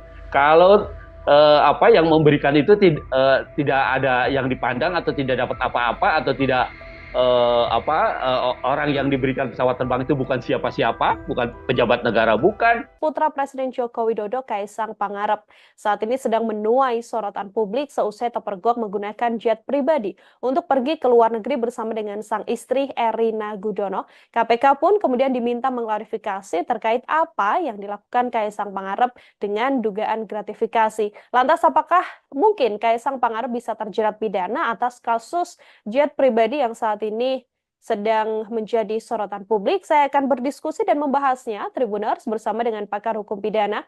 Ada Bang Abdul Fikar Hajar dalam sambungan Zoom bersama dengan saya. Bang Fikar, selamat sore. Terima kasih banyak sudah bergabung. Oke, selamat sore, Mbak Ya, Petio. ya Bang Fikar, sebelum Ya, kemudian kita membaca apakah ada potensi pidana yang bisa menjerat Kaisang Pangarep, begitu ya, Bang? Saya ingin minta pengantar terlebih dahulu dari sudut pandang hukum pidana, bagaimana melihat polemik Kaisang Pangarep dengan penggunaan jet pribadi ini, Bang? ya. Apa namanya? Ada kecenderungan para pejabat publik itu ya meskipun tidak secara sengaja melakukan apa namanya memanfaatkan jabatan publiknya ya tetapi masyarakat terutama masyarakat yang eh, berhubungan dengan jabatan publik itu apa namanya seringkali mempengaruhi dengan apa namanya hadiah-hadiah atau kenangan-kenangan atau apapun namanya gitu ya yang sebenarnya berkaitan dengan tugas dan kewenangannya. Di sisi yang lain, apa namanya pemberian fasilitas gitu. Apakah fasilitas perizinan atau fasilitas modal atau fasilitas lainnya yang diharapkan itu diperoleh oleh terutama oleh para pengusaha yang membutuhkan ya soal perizinan itu. Nah itu yang terjadi atau kemudahan-kemudahan berusaha gitu. Nah karena itu kemudian potensi yang sangat besar ini diantisipasi oleh Undang-Undang Tindak Pidana Korupsi pada tahun 99 gitu ya. Hmm.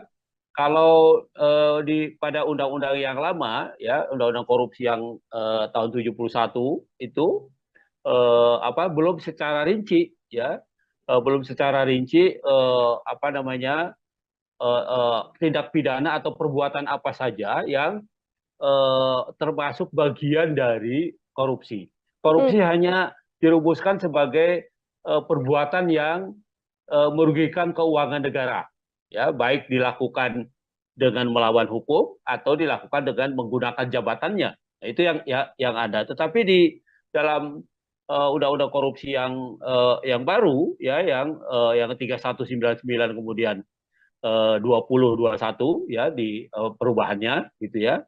Itu selain merugikan keuangan negara ya karena perbuatan melawan hukum atau karena penyalahgunaan jabatan, di situ ada juga umpamanya korupsi yang lahir karena suap menyuap gitu Hmm. ya. Korupsi yang lahir karena gratifikasi ya menerima hadiah gitu. Kemudian korupsi yang lahir karena penyalahgunaan jabatan gitu ya, dalam pengertian yang luas gitu ya, Hmm. tidak hanya jabatan dalam pengertian berkaitan dengan usaha atau perizinan yang di bawah kewenangannya, tapi juga jabatan secara umum gitu, jabatan publik secara umum. Nah, jadi dengan undang-undang yang baru, undang-undang korupsi yang baru ya, itu pengertian korupsi itu diperluas gitu ya, diperluas, tidak melulu pada perbuatan melawan hukum atau penyalahgunaan jabatan, tapi juga ada pemerasan, suap menyuap ya, kemudian perbuatan curang gitu ya, eh, dan seterusnya gitu ya. Jadi ada banyak, kalau buka undang-undang nomor 20 tahun 2021 ya, itu akan kelihatan ya model-model korupsi gitu ya. Jadi tidak Hmm. melulu pada tekanannya pada penyalahgunaan keuangan negara. Jadi kerugiannya bisa tidak langsung keuangan negara gitu.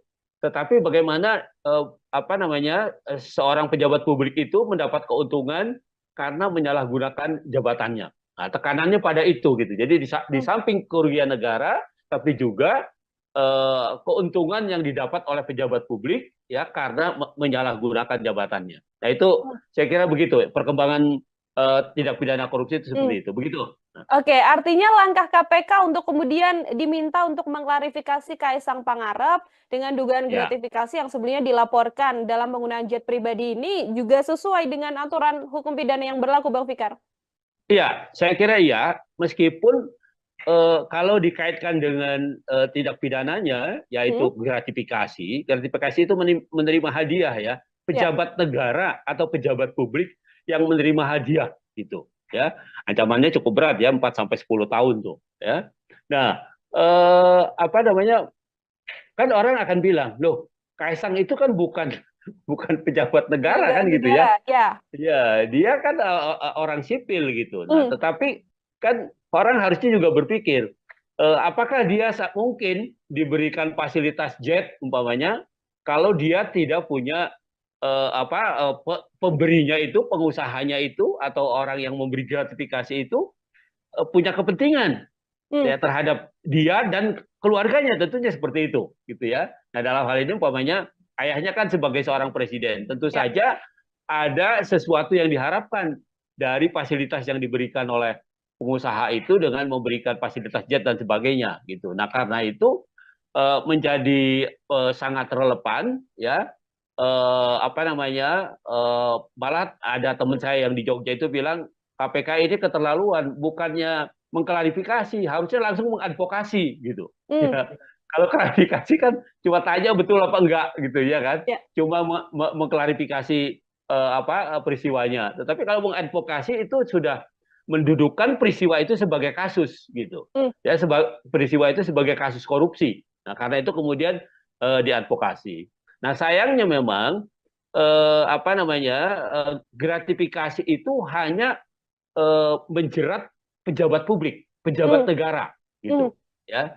Nah, karena itu umpamanya kalau dikaitkan dengan Kaisang, Kaisang sendiri tidak termasuk kualifikasi oleh pasal itu gitu ya, pasal sebagai pejabat negara karena dia bukan pejabat negara. Nah, tetapi gratifikasi itu adalah penerimaan oleh seorang pejabat negara dan hak di dalam undang-undang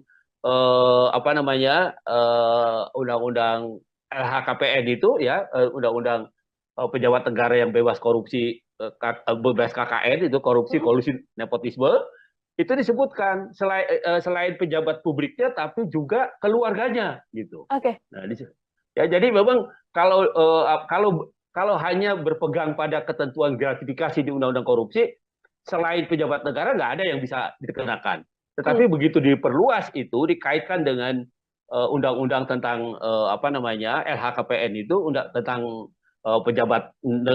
negara yang pejabat publik yang bebas dari apa KKN itu, nah maka itu menjadi kena gitu. Nah karena Hmm. itu kemudian apa namanya menjadi tepat gitu ya Kaisang kemudian diklarifikasi atau diadvokasi bahkan gitu oleh KPK begitu. Oke, meskipun bukan penyelenggara negara, tapi dari aturan yang ada, keluarga dari penyelenggara negara ini juga bisa kemudian dilakukan penyelidikan ya, Bang Fikar ya, untuk dugaan Ya, gratifikasi yang mungkin dilakukan. Kalau dalam case kasus Kaisang Pangarep ini, kalau dari analisa Bang Fikar sendiri, cukupkah dengan klarifikasi atau tadi yang sempat disampaikan Bang harus diadvokasi atau kemudian diinvestigasi mendalam begitu? ya, saya kira sesuai dengan kedudukannya gitu Hmm? ya. Kan KPK itu kan punya dua fungsi sebenarnya, pencegahan dan penindakan gitu Hmm. ya. Kalau pencegahan itu peristiwanya belum terjadi gitu Hmm. ya. Peristiwanya belum terjadi karena itu kemudian orang dikasih penyuluhan, dikasih tahu begini nggak boleh begini ada pencegahan supaya tidak terjadi korupsi. Kalau termasuk klarifikasi itu juga itu sebenarnya bukan tindakan apa namanya bukan tindakan investigasi, bukan tindakan Hmm. advokasi sebenarnya, bukan tindakan apa namanya penindakan gitu, tetapi lebih pada pencegahan itu sebenarnya gitu. Nah karena itu saya sependapat dengan pendapat banyak orang gitu ya bahwa seharusnya ya peristiwanya sudah jelas ada gitu Hmm. ya peristiwanya itu sudah nyata gitu. Nah karena itu tindakan yang paling tepat adalah mengadvokasinya gitu ya jadi menginvestigasi kemudian mengadvokasi karena peristiwanya sudah ada gitu. Hmm. Kasusnya yang kemudian saat ini mencuat di dalam negeri kan Kaisang justru tidak muncul begitu ya, Bang Fikar ya. Posisinya Ya, sedang berada di luar negeri dan dari sejumlah konfirmasi yang dilakukan oleh media bahkan belum ada kabar apapun PSI termasuk juga mengatakan belum mendapatkan informasi dari Kaisang Pangarep. Artinya perlukah kemudian sampai di momen sekarang ini pihak terkait di Indonesia ini bekerja sama dengan penegak hukum di luar negeri untuk cepat-cepat menyelesaikan perkara yang menyeret Kaisang Pangarep ini, Bang? gini. Nah, itu tadi tergantung pada status tindakan yang dilakukan, gitu ya. Oke. Hmm. Kalau dia klarifikasi, itu artinya belum masuk jadi perkara itu sebenarnya. Ya, Hmm. masih kalaupun dikualifikasi jadi perkara itu masih penyelidikan. Hmm. Penyelidikan itu masih mencari peristiwa, ya masih ada nggak sebenarnya peristiwa pidananya. Nah masih itu, jadi belum belum ada upaya paksa istilahnya, Hmm. gitu ya, upaya yang bisa dilakukan secara paksa terhadap pihak-pihak yang memang seharusnya diinvestigasi gitu ya di dalam konteks itu gitu kecuali kemudian KPK meningkatkan itu menjadi penyidikan. Oke. Nah kalau penyidikan itu sudah bisa digunakan upaya paksa. Upaya paksa di dalam hukum acara pidana Indonesia itu umpamanya nangkap, nahan, menggeledah, menyita, termasuk Hmm. minta bantuan aparat hukum di luar negeri. Hmm. Gitu. Itu juga bagian dari apa namanya penyidikan gitu Hmm. sebenarnya. Nah, karena belum masuk ke tahap itu gitu ya, maka apa namanya agak sulit ya kecuali memang KPK punya hubungan baik umpamanya dengan KPK Singapura atau dengan KPK Malaysia atau dengan KPK Amerika umpamanya ya Ya. dia punya hubungan baik ya dia bersurat gitu ya minta informasi ya bisa saja itu Hmm. artinya tidak secara formal gitu tetapi secara formal karena peristiwa ini belum diinvestigasi menjadi penyidikan gitu ya maka belum belum lahir kewenangan paksa Hmm. kewenangan melakukan upaya paksa di KPK gitu. Nah karena Hmm. itu ya itu tadi saya bilang kritik-kritik masyarakat itu kenapa hanya diklarifikasi bukan diinvestigasi gitu ya. Ya. Nah itu menjadi relevan gitu. Hmm. Nah ketika KPK masuk ke wilayah investigasi penyidikan maka dia punya kewenangan, dia punya hak untuk menggeledah, menyita, menangkap, menahan ya atau minta bantuan informasi dari luar penegak hukum lain dan sebagainya. Nah, itu Hmm. lahir gitu. Nah, tapi Hmm. kalau cuma klarifikasi gini kan seolah-olah belum ada apa-apa. Peristiwanya belum ada gitu. Seperti Oke. itu. Oke, Bang Fikar, klarifikasi kan dilakukan terhadap Kaisang Pangarep begitu ya. Apabila kemudian ada pendalaman-pendalaman seperti yang juga beredar di media, MOU soal manifest pesawat yang kemudian dirahasiakan dan sebagainya. Apakah hal-hal semacam itu kemudian bisa menjadi bekal bagi KPK untuk bisa next step begitu, tidak hanya mengklarifikasi tapi langsung melakukan investigasi dalam kasus ini? Iya, saya kira itu satu kemungkinan gitu Hmm? ya. Satu kemungkinan yang sampai sekarang kita belum belum menyaksikan juga ini KPK mau Hmm. meningkatkan walaupun kritik di sana sini muncul gitu Ya.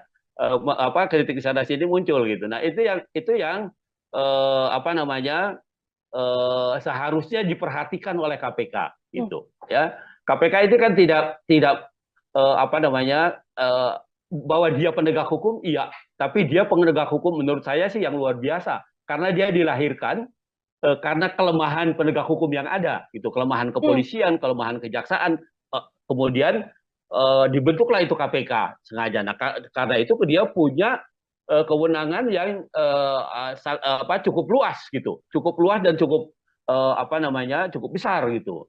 Nah, karena itu oleh negara diberikan itu ya. Nah, karena itu kemudian seharusnya dia lebih berani gitu, lebih meningkat, tidak melulu atau tidak hanya dengan mengklarifikasi tapi juga sudah masuk ke investigasi. Kalau sudah Hmm. dinyatakan investigasi itu ini apa namanya KPK sudah leluasa gitu loh, Ya. leluasa menggunakan tindakannya atau kewenangannya ya untuk mencari tahu ya untuk bahkan menyita alat buktinya dan sebagainya itu sudah timbul gitu. Nah, tapi kalau Hmm. sekarang ketika KPK baru mengklarifikasi saja eh, bahkan kan panggilannya juga bentuknya kan undangan, ya Ya. kan? Undangan itu sama dengan Anda diundang makan bakso, ya Hmm. nggak datang, nggak makan siang pokoknya, tidak datang pun tidak ada sanksinya, gitu. Namanya kan undangan, gitu. Tetapi kalau Hmm. sudah investigasi, sudah penyidikan, maka dia undangan itu berubah menjadi panggilan. Nah, panggilan kalau tidak didatangi 2 kali, maka bisa dipanggil secara paksa. Nah, jadi Hmm. kalau umpamanya sekarang apa namanya ketika mau diklarifikasi diundang orang apa tidak datang, tidak tahu orangnya berada di mana, gitu ya, nggak ada yang bisa dilakukan Oke. oleh KPK. Paling hanya mengundang, menghimbau untuk datang gitu. Hmm. Nah, padahal di sisi yang lain undangan itu tidak punya konsekuensi yuridis. Dia ya diundang, namanya undangan, diundang makan gitu, nggak datang pun nggak apa-apa. Gitu. Seperti itu. Hmm. Oke, artinya klarifikasi ini belum kemudian bisa menyelesaikan dugaan gratifikasi atau mungkin laporan-laporan yang juga muncul di publik ya, Bang Fikar ya, ya apa yang dilakukan Betul, oleh KPK. Kecuali betul. nanti KPK melayangkan surat untuk penyidikan terhadap Kaisang Pangarep dan itu wajib dihadiri oleh Kaisang. Apabila tidak dihadiri, tindakan langsung selain kemudian menunggu klarifikasi Kaisang juga bisa langsung dilakukan oleh KPK seperti itu. Betul, Mhm. betul. Oke, Jadi Bang Fikar, silakan. ya, ya udah apa silakan lanjutkan. Mhm. Oke, ini kemudian kita membaca dugaan gratifikasi yang kemudian bisa berpotensi menjerat Kaisang Pangarep begitu ya, Bang Fikar. Potensi jeratan pidana yang bisa disangkakan pada Kaisang Pangarep jika terbukti ada gratifikasi ini seperti apa, Bang? Oke. Ya, gini. Itu tadi yang saya bilang Hmm. gratifikasi itu objeknya adalah pejabat publik Oke. atau pejabat negara. Itu objeknya itu dia. Hmm. Jadi kalau yang bukan pejabat publik tidak kena. Artinya kalau Kaisang kemudian terbukti dia menerima sesuatu ada kaitannya dengan jabatan bapaknya, Hmm. maka sebenarnya bapaknya yang kena gitu loh. Oke. Hmm. Eh, jadi sebenarnya arahnya itu pada apakah ini sepengetahuan presiden atau tidak? Apakah ini bagian dari sesuatu yang diberikan karena jabatan bapaknya atau tidak? Sebenarnya itu ininya arahnya Hmm. gitu. Nah, padahal kalau mau dipikir pakai logika terbalik kan, siapa sih yang mau kasih fasilitas pesawat terbang, ya kan? Hmm. Kalau yang memberikan itu tidak ada yang dipandang atau tidak dapat apa-apa atau tidak orang yang diberikan pesawat terbang itu bukan siapa-siapa, bukan pejabat negara, bukan, atau mungkin kecuali dia punya perjanjian bisnis gitu. ya, dan itu pun sebenarnya harus diklarifikasi bahwa bisnisnya itu sudah lahir jauh sebelum umpamanya orang tuanya atau bapaknya itu menjabat sebagai pejabat negara. Nah, itu yang harus diklarifikasikan gitu. Bahkan kan di dalam undang-undang apa namanya LHKPN itu tentang pejabat publik yang anti apa kolusi korupsi dan nepotisme itu sudah dinyatakan lebih dahulu. Yang pertama umpamanya ada apa kewajiban klarifikasi soal harta, ya, harta kekayaan dari keluarga gitu. Itu satu. Yang kedua, ada pengertian pejabat negara itu tidak bisa menerima gratifikasi, ya, selain pada apa namanya pejabat negaranya tapi juga pada keluarganya gitu. Hmm. Dan apa pokoknya undang-undang itu sebenarnya begitu rinci, ya, begitu begitu apa rigid gitu, sehingga bisa menjerat orang. Karena kan gini, gratifikasi itu bisa bisa tidak terasa gitu, bisa Hmm. macam-macam bentuknya, iya kan? Hmm. Bisa apa namanya? eh, Bisa dia pemberian, bisa dia berbentuk undangan, dia bisa berbentuk, bisa bentuknya bisa macam-macam begitu, Hmm. ya. Tidak melulu pemberian satu apa sesuatu yang bernilai ekonomi gitu, tetapi juga fasilitas-fasilitas yang menguntungkan, yang juga punya nilai ekonomi itu bisa bisa dilakukan. Ya, Hmm. jadi sebenarnya gratifikasi itu kalau lihat undang-undang korupsi itu contohnya itu macam-macam. Jadi tidak melulu menerima begitu saja, tetapi juga ada fasilitas lain yang tidak berbentuk fisik umpamanya. Nah itu juga bisa dikualifikasi sebagai gratifikasi. Nah Hmm. karena itu apa namanya pengaturan mengenai ini sangat rigid, sangat sangat apa namanya sangat sangat ketat gitu Ya. sebenarnya untuk menjaga supaya pejabat publik itu tidak melakukan tindak pidana korupsi, Hmm. korupsi, kolusi dan nepotisme, gitu. Termasuk gratifikasi di dalamnya artinya yang akan terjerat nantinya apabila ini sepengetahuan sang ayah begitu ya, sepengetahuan Presiden Joko Widodo, Presiden Jokowi yang juga akan terseret kasus gratifikasi ini. Apabila nanti ada klarifikasi dari Kaisang Pangarep yang mengatakan ini murni urusan bisnis pribadi begitu ya, Bang Fikar, lalu tidak ada kaitan Ya. atau sangkut pautnya bersama dengan Presiden Jokowi, secara hukum apakah kemudian Kaisang bisa terbebas dan lepas begitu saja atau seperti apa? Pengakuannya tidak bisa hanya pengakuan begitu saja, Hmm, tetapi juga harus didukung oleh alat bukti gitu. oke. Umpamanya sejak kapan dia berhubungan dengan pengusaha itu? Hmm, Kalau dia bisa membuktikan umpamanya ada bisnis dengan pengusaha yang memberikan fasilitas apa pesawat itu sebelum ayahnya menjadi presiden, ya mungkin itu tidak ada masalah apa-apa gitu. Nah, yang kita tahu kan mereka anak-anak ini kan menjadi pengusaha itu setelah bapaknya jadi pejabat negara kan begitu ya.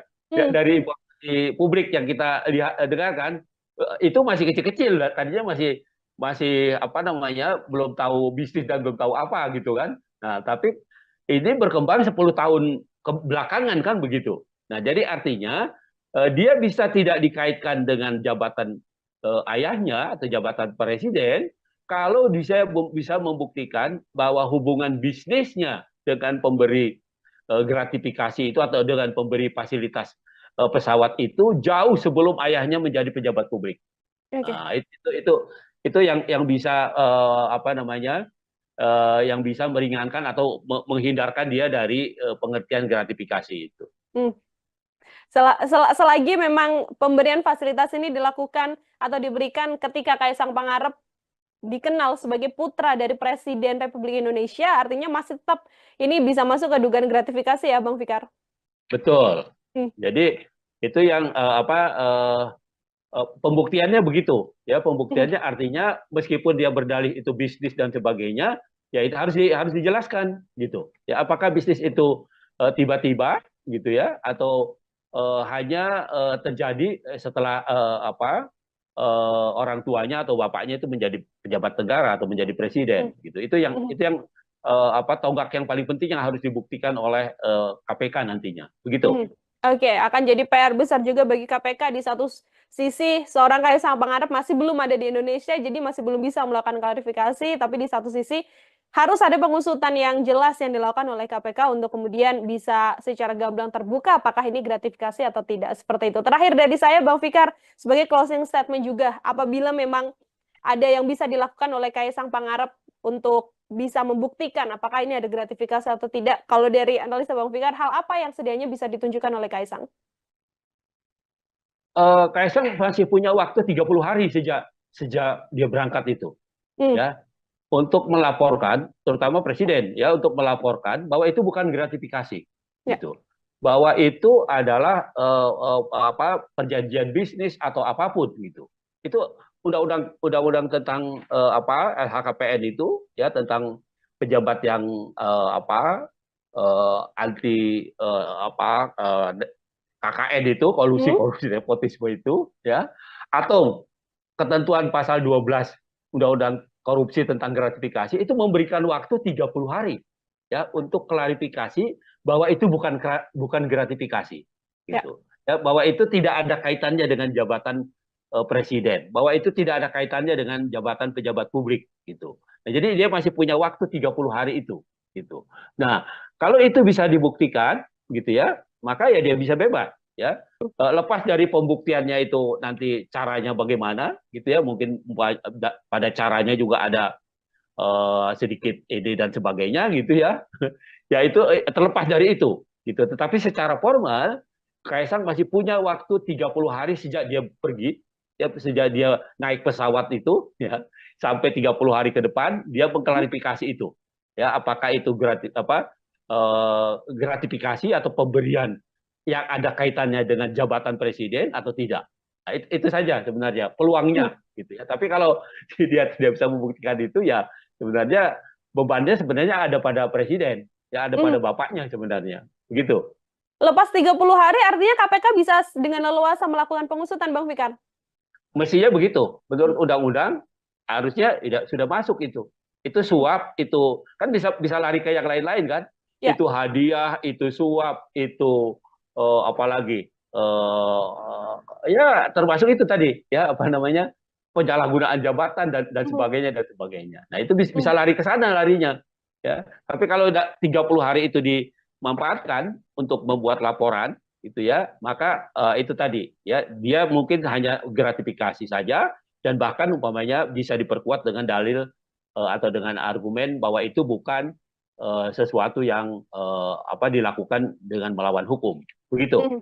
Oke, baik. Terima kasih banyak Bang Fikar untuk kesempatannya berdiskusi. Kita menunggu juga apa klarifikasi dari Kaisang sekaligus menunggu bagaimana kemudian KPK bisa melakukan pengusutan tuntas terkait dugaan gratifikasi yang disarankan pada Kaisang Pangarep yang notabene merupakan putra dari Presiden Joko Widodo.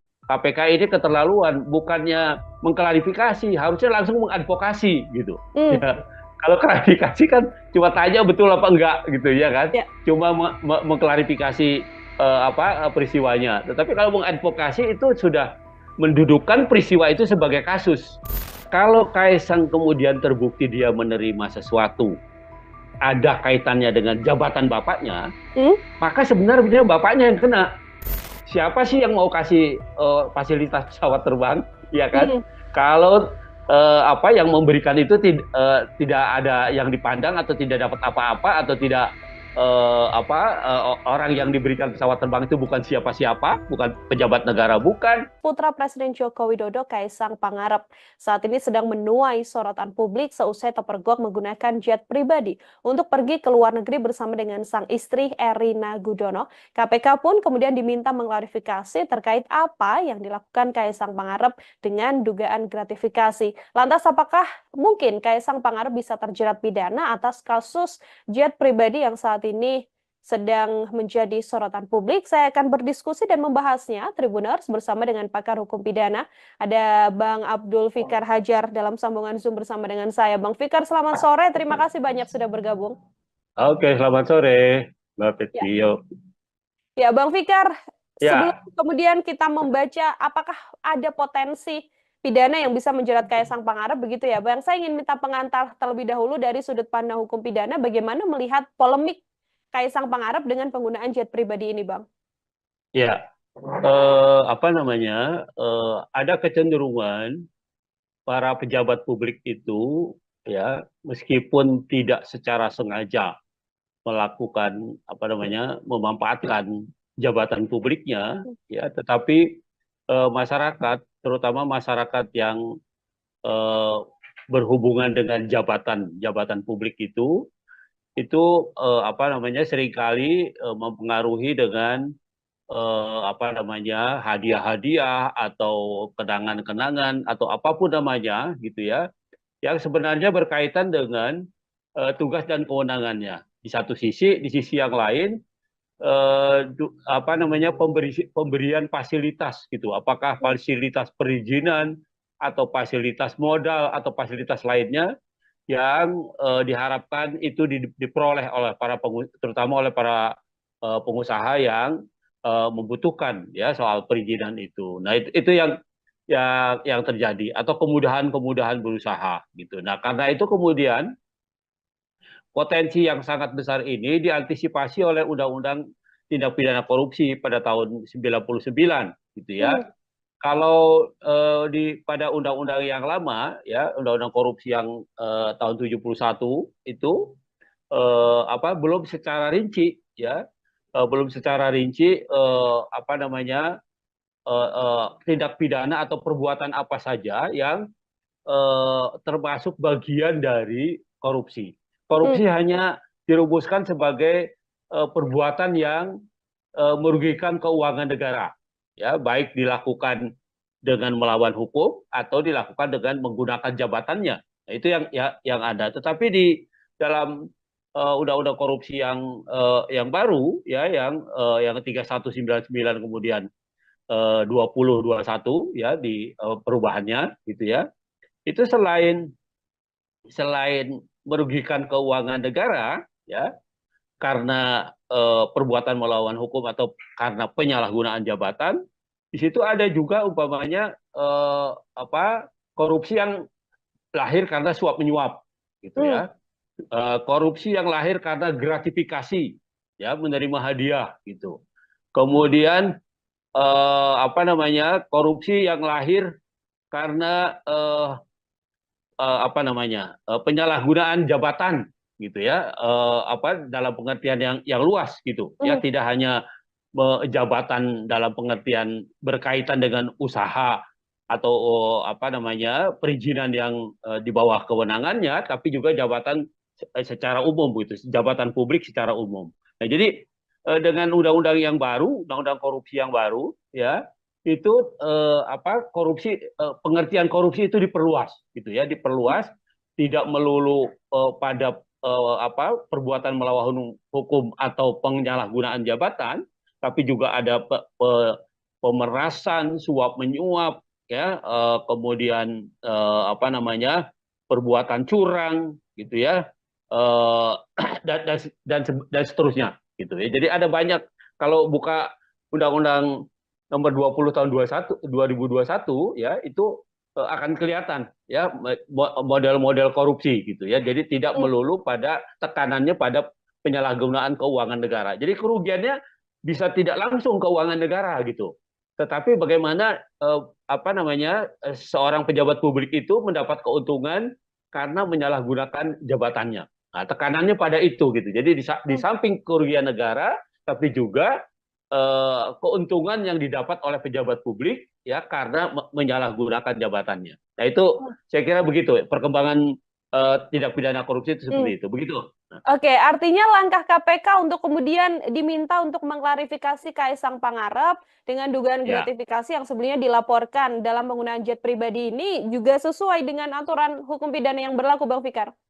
Iya, saya kira iya. Meskipun kalau dikaitkan dengan tindak pidananya, Hmm? yaitu gratifikasi, gratifikasi itu menerima hadiah ya, Ya. pejabat negara atau pejabat publik yang menerima hadiah gitu ya, ancamannya cukup berat ya, 4 sampai 10 tahun tuh ya.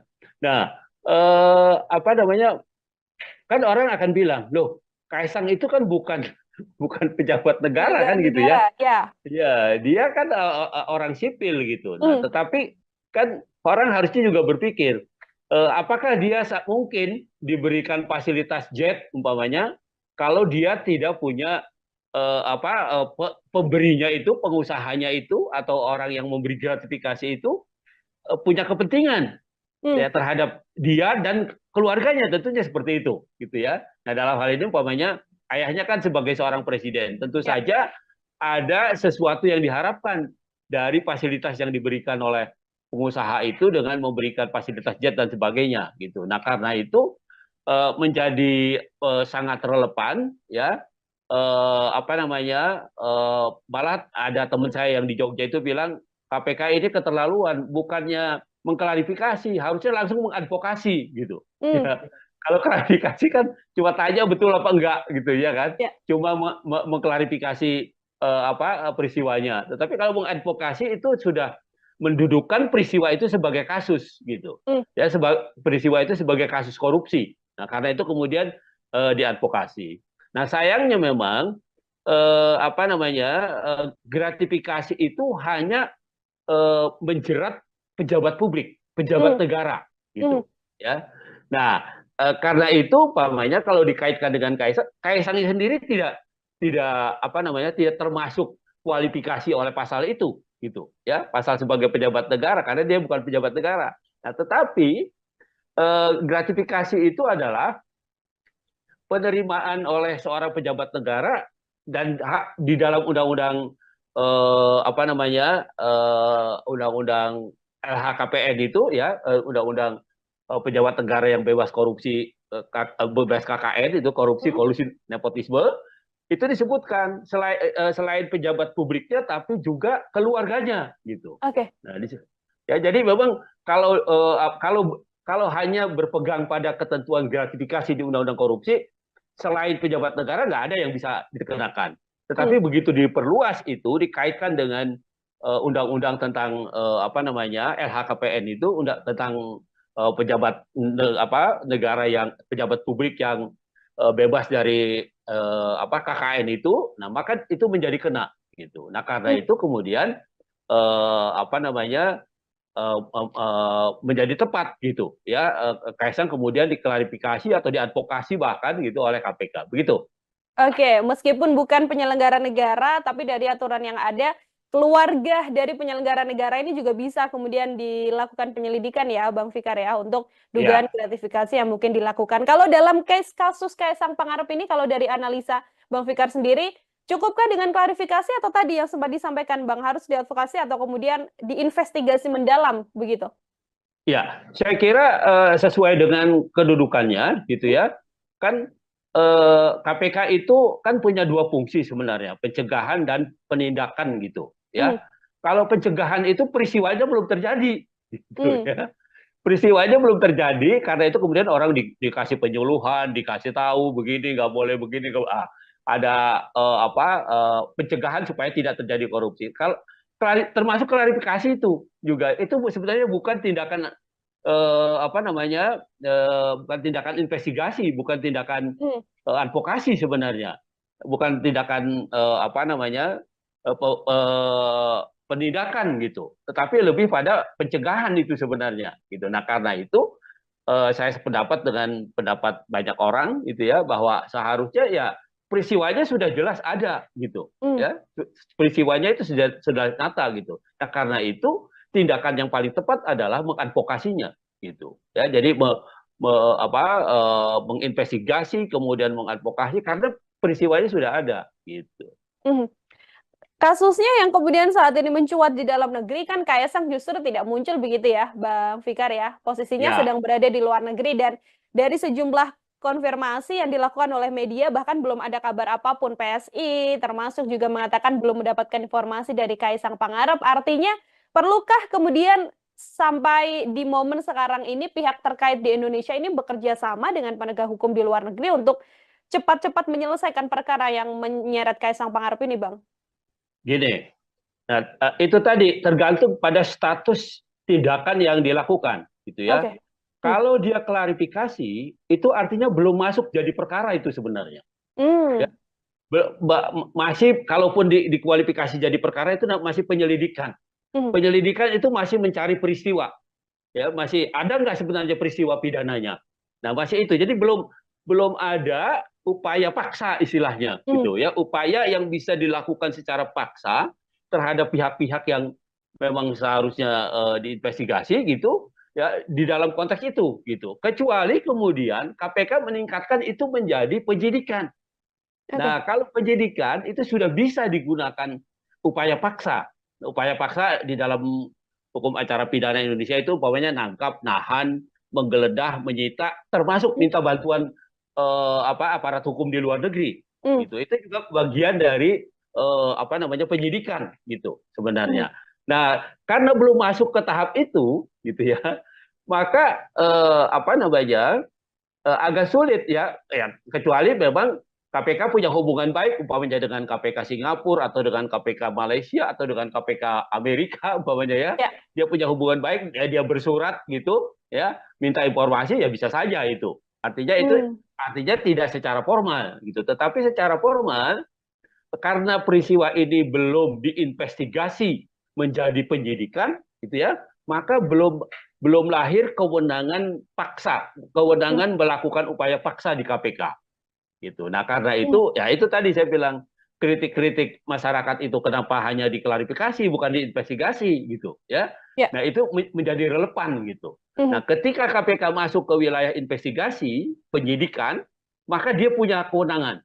Dia punya hak untuk menggeledah, menyita, menangkap, menahan ya atau minta bantuan informasi dari penegak hukum lain dan sebagainya. Nah, itu Hmm. lahir gitu. Nah, tapi Hmm. kalau cuma klarifikasi gini kan seolah-olah belum ada apa-apa. Peristiwa aja belum ada gitu. Seperti Oke. itu. Oke, Bang Fikar, klarifikasi kan dilakukan terhadap Kaisang Pangarep begitu ya. Apabila kemudian ada pendalaman-pendalaman seperti yang juga beredar di media, MOU soal manifest pesawat yang kemudian dirahasiakan dan sebagainya. Apakah hal-hal semacam itu kemudian bisa menjadi bekal bagi KPK untuk bisa next step begitu, tidak hanya mengklarifikasi tapi langsung melakukan investigasi dalam kasus ini? Iya, saya kira itu satu kemungkinan gitu Hmm? ya.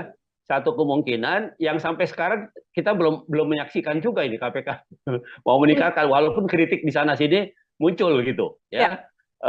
Apa kritik di sana sini muncul gitu. Nah, itu yang apa namanya seharusnya diperhatikan oleh KPK Hmm. gitu ya. KPK itu kan tidak tidak apa namanya bahwa dia penegak hukum iya, tapi dia penegak hukum menurut saya sih yang luar biasa karena dia dilahirkan karena kelemahan penegak hukum yang ada gitu, kelemahan Hmm. kepolisian, kelemahan kejaksaan, kemudian dibentuklah itu KPK sengaja. Nah, karena itu dia punya kewenangan yang apa cukup luas gitu, cukup luas dan cukup apa namanya cukup besar gitu.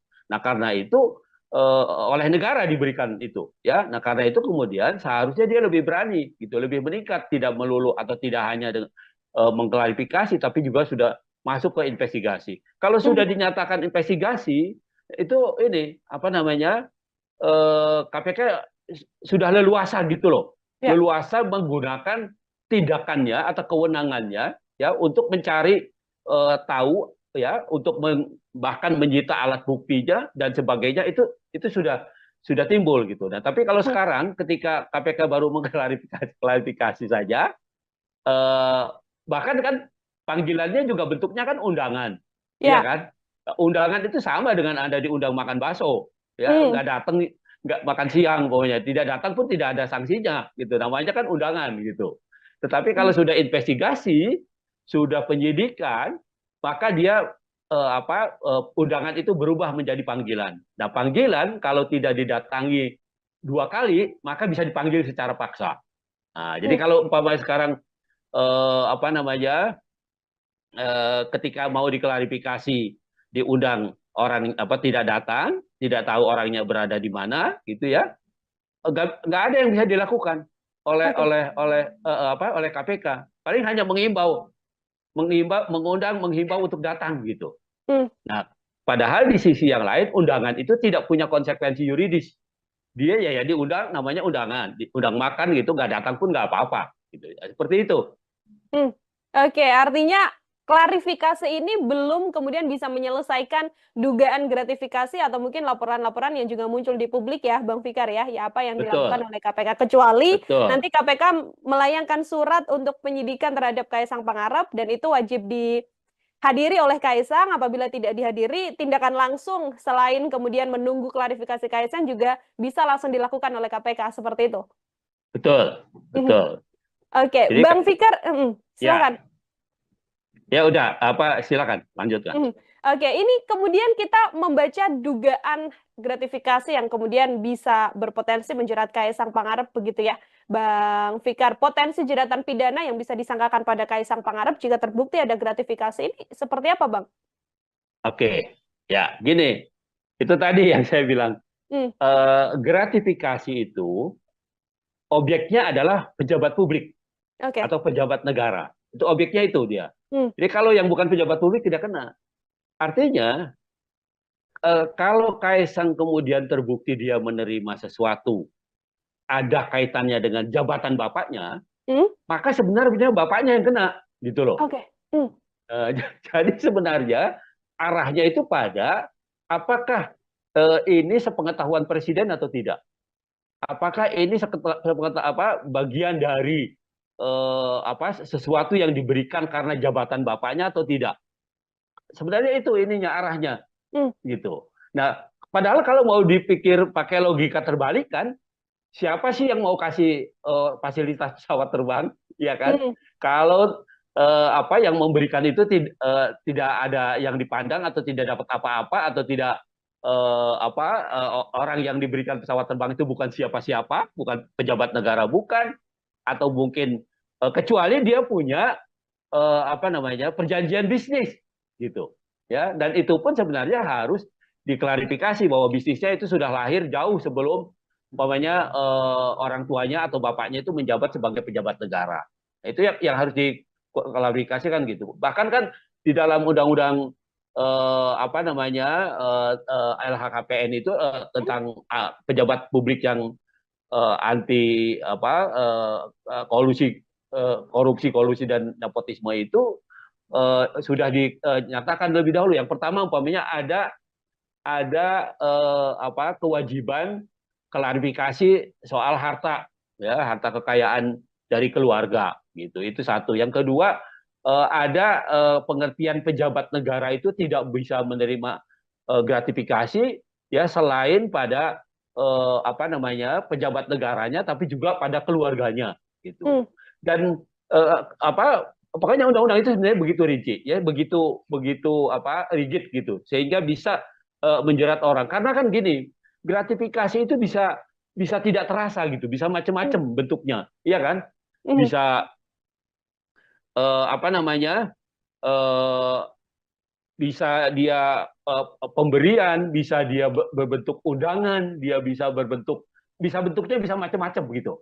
hmm, Ya, tidak melulu pemberian satu sesuatu yang bernilai ekonomi gitu, tetapi juga fasilitas-fasilitas yang menguntungkan yang juga punya nilai ekonomi itu bisa bisa dilakukan.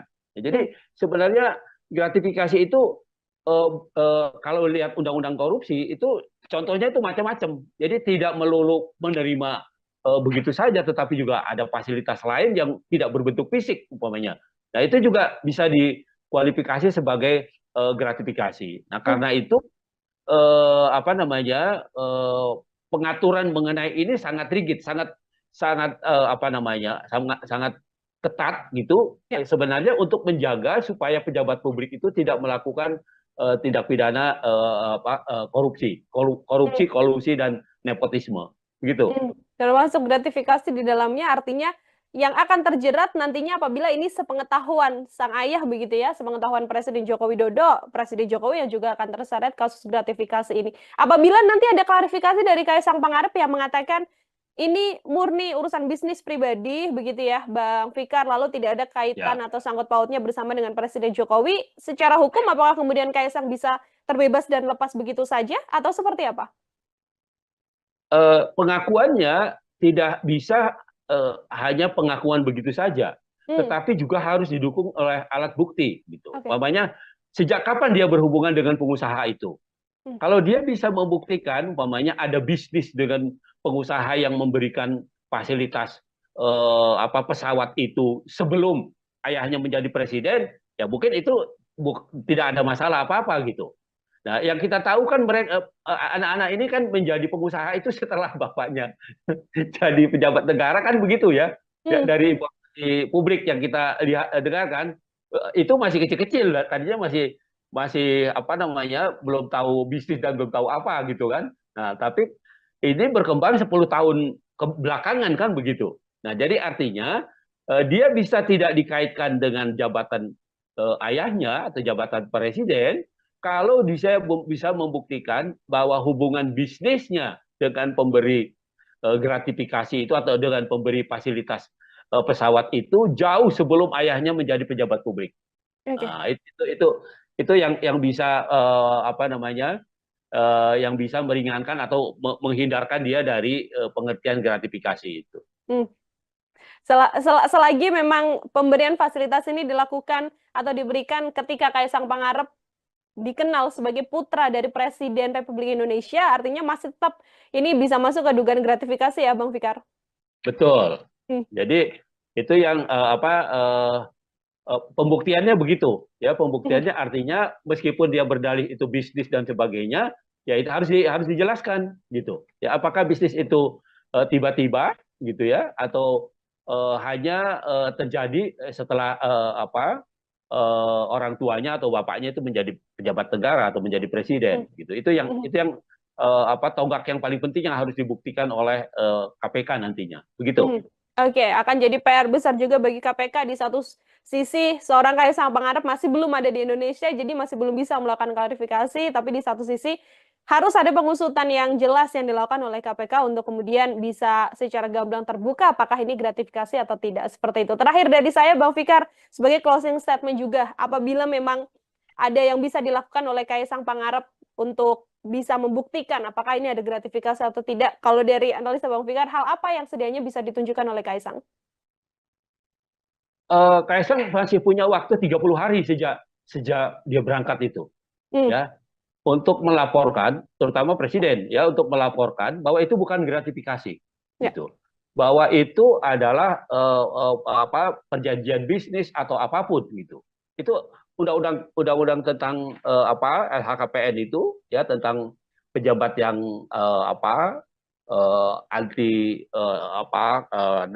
KKN itu Hmm. kolusi nepotisme itu ya atau ketentuan pasal 12 Undang-Undang korupsi tentang gratifikasi itu memberikan waktu 30 hari ya untuk klarifikasi bahwa itu bukan gratifikasi Ya. gitu. Ya, bahwa itu tidak ada kaitannya dengan jabatan presiden, bahwa itu tidak ada kaitannya dengan jabatan pejabat publik gitu. Nah, jadi dia masih punya waktu 30 hari itu gitu. Nah, kalau itu bisa dibuktikan gitu ya, maka ya dia bisa bebas ya. Lepas dari pembuktiannya itu nanti caranya bagaimana gitu ya, mungkin pada caranya juga ada sedikit ide dan sebagainya gitu ya. Ya itu terlepas dari itu gitu. Tetapi secara formal Kaisang masih punya waktu 30 hari sejak dia pergi ya, sejak dia naik pesawat itu ya sampai 30 hari ke depan dia Hmm. mengklarifikasi itu. Ya, apakah itu gratifikasi atau pemberian yang ada kaitannya dengan jabatan presiden atau tidak. Nah, itu saja sebenarnya Hmm. peluangnya gitu ya. Tapi kalau dia tidak bisa membuktikan itu ya sebenarnya bebannya sebenarnya ada pada presiden, ya ada pada Hmm. bapaknya sebenarnya. Begitu. Lepas 30 hari artinya KPK bisa dengan leluasa melakukan pengusutan, Bang Fikar? Mestinya begitu. Hmm. Menurut undang-undang harusnya tidak sudah masuk itu. Itu suap, itu kan bisa bisa lari ke yang lain-lain kan? Ya. Itu hadiah, itu suap, itu apalagi ya termasuk itu tadi ya apa namanya penyalahgunaan jabatan dan Hmm. sebagainya dan sebagainya. Nah itu bisa Hmm. lari ke sana larinya ya. Tapi kalau 30 hari itu dimanfaatkan untuk membuat laporan gitu ya, maka itu tadi ya dia mungkin hanya gratifikasi saja dan bahkan umpamanya bisa diperkuat dengan dalil atau dengan argumen bahwa itu bukan sesuatu yang dilakukan dengan melawan hukum. Begitu. Hmm. Oke, baik. Terima kasih banyak Bang Fikar, untuk kesempatannya berdiskusi, kita menunggu juga apa klarifikasi dari Kaisang sekaligus menunggu bagaimana kemudian KPK bisa melakukan pengusutan tuntas terkait dugaan gratifikasi yang disarankan pada Kaisang Pangarep yang notabene merupakan putra dari Presiden Joko Widodo. KPK ini keterlaluan, bukannya mengklarifikasi, harusnya langsung mengadvokasi gitu. Hmm, Ya, kalau klarifikasi kan cuma tanya betul apa enggak gitu ya kan, ya. cuma mengklarifikasi peristiwanya. Tetapi kalau mengadvokasi itu sudah mendudukkan peristiwa itu sebagai kasus. Kalau Kaisang kemudian terbukti dia menerima sesuatu ada kaitannya dengan jabatan bapaknya, Hmm? maka sebenarnya bapaknya yang kena. Siapa sih yang mau kasih fasilitas pesawat terbang, ya kan? Hmm. Kalau apa yang memberikan itu tidak ada yang dipandang atau tidak dapat apa-apa atau tidak orang yang diberikan pesawat terbang itu bukan siapa-siapa, bukan pejabat negara, bukan. Putra Presiden Joko Widodo Kaisang Pangarep saat ini sedang menuai sorotan publik seusai terpergok menggunakan jet pribadi untuk pergi ke luar negeri bersama dengan sang istri Erina Gudono. KPK pun kemudian diminta mengklarifikasi terkait apa yang dilakukan Kaisang Pangarep dengan dugaan gratifikasi. Lantas apakah mungkin Kaisang Pangarep bisa terjerat pidana atas kasus jet pribadi yang saat ini sedang menjadi sorotan publik? Saya akan berdiskusi dan membahasnya, Tribuners, bersama dengan pakar hukum pidana. Ada Bang Abdul Fikar Hajar dalam sambungan Zoom bersama dengan saya. Bang Fikar, selamat sore. Terima kasih banyak sudah bergabung. Oke, selamat sore, Mbak Ya, Petio. ya Bang Fikar, sebelum Ya, kemudian kita membaca apakah ada potensi pidana yang bisa menjerat Kaisang Pangarep, begitu ya, Bang? Saya ingin minta pengantar terlebih dahulu dari sudut pandang hukum pidana, bagaimana melihat polemik Kaisang Pangarep dengan penggunaan jet pribadi ini, Bang? ya, apa namanya? Ada kecenderungan para pejabat publik itu, ya, meskipun tidak secara sengaja melakukan apa namanya, memanfaatkan jabatan publiknya, ya, tetapi masyarakat, terutama masyarakat yang eh, berhubungan dengan jabatan publik itu apa namanya seringkali mempengaruhi dengan apa namanya hadiah-hadiah atau kenangan-kenangan atau apapun namanya gitu ya, yang sebenarnya berkaitan dengan tugas dan kewenangannya. Di sisi yang lain apa namanya pemberian fasilitas gitu. Apakah fasilitas perizinan atau fasilitas modal atau fasilitas lainnya yang diharapkan itu diperoleh oleh terutama oleh para pengusaha yang membutuhkan ya soal perizinan itu. Nah, itu yang terjadi atau kemudahan-kemudahan berusaha gitu. Nah, karena itu kemudian potensi yang sangat besar ini diantisipasi oleh Undang-Undang Tindak Pidana Korupsi pada tahun 99 gitu ya. Hmm. Kalau pada undang-undang yang lama ya, undang-undang korupsi yang tahun 71 itu apa belum secara rinci ya, belum secara rinci apa namanya tindak pidana atau perbuatan apa saja yang termasuk bagian dari korupsi. Hmm.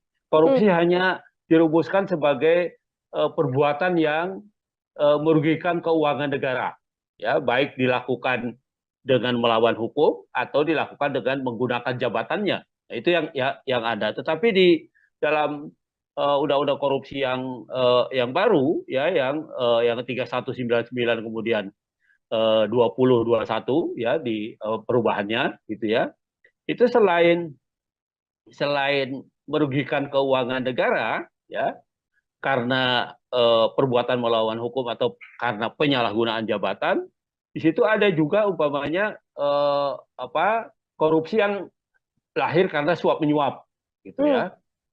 Korupsi yang lahir karena gratifikasi ya, menerima hadiah gitu. Kemudian apa namanya korupsi yang lahir karena apa namanya penyalahgunaan jabatan gitu ya, apa dalam pengertian yang luas gitu ya, Hmm. tidak hanya jabatan dalam pengertian berkaitan dengan usaha atau apa namanya perizinan yang di bawah kewenangannya, tapi juga jabatan secara umum gitu, jabatan publik secara umum. Nah, jadi dengan undang-undang yang baru, undang-undang korupsi yang baru ya, itu korupsi, pengertian korupsi itu diperluas gitu ya, diperluas, tidak melulu pada perbuatan melawan hukum atau penyalahgunaan jabatan, tapi juga ada pemerasan, suap menyuap, ya, kemudian perbuatan curang gitu ya, eh, dan seterusnya gitu ya. Jadi ada banyak, kalau buka undang-undang nomor 20 tahun 2021 ya, itu akan kelihatan ya model-model korupsi gitu ya. Jadi tidak Hmm. melulu pada tekanannya pada penyalahgunaan keuangan negara. Jadi kerugiannya bisa tidak langsung keuangan negara gitu.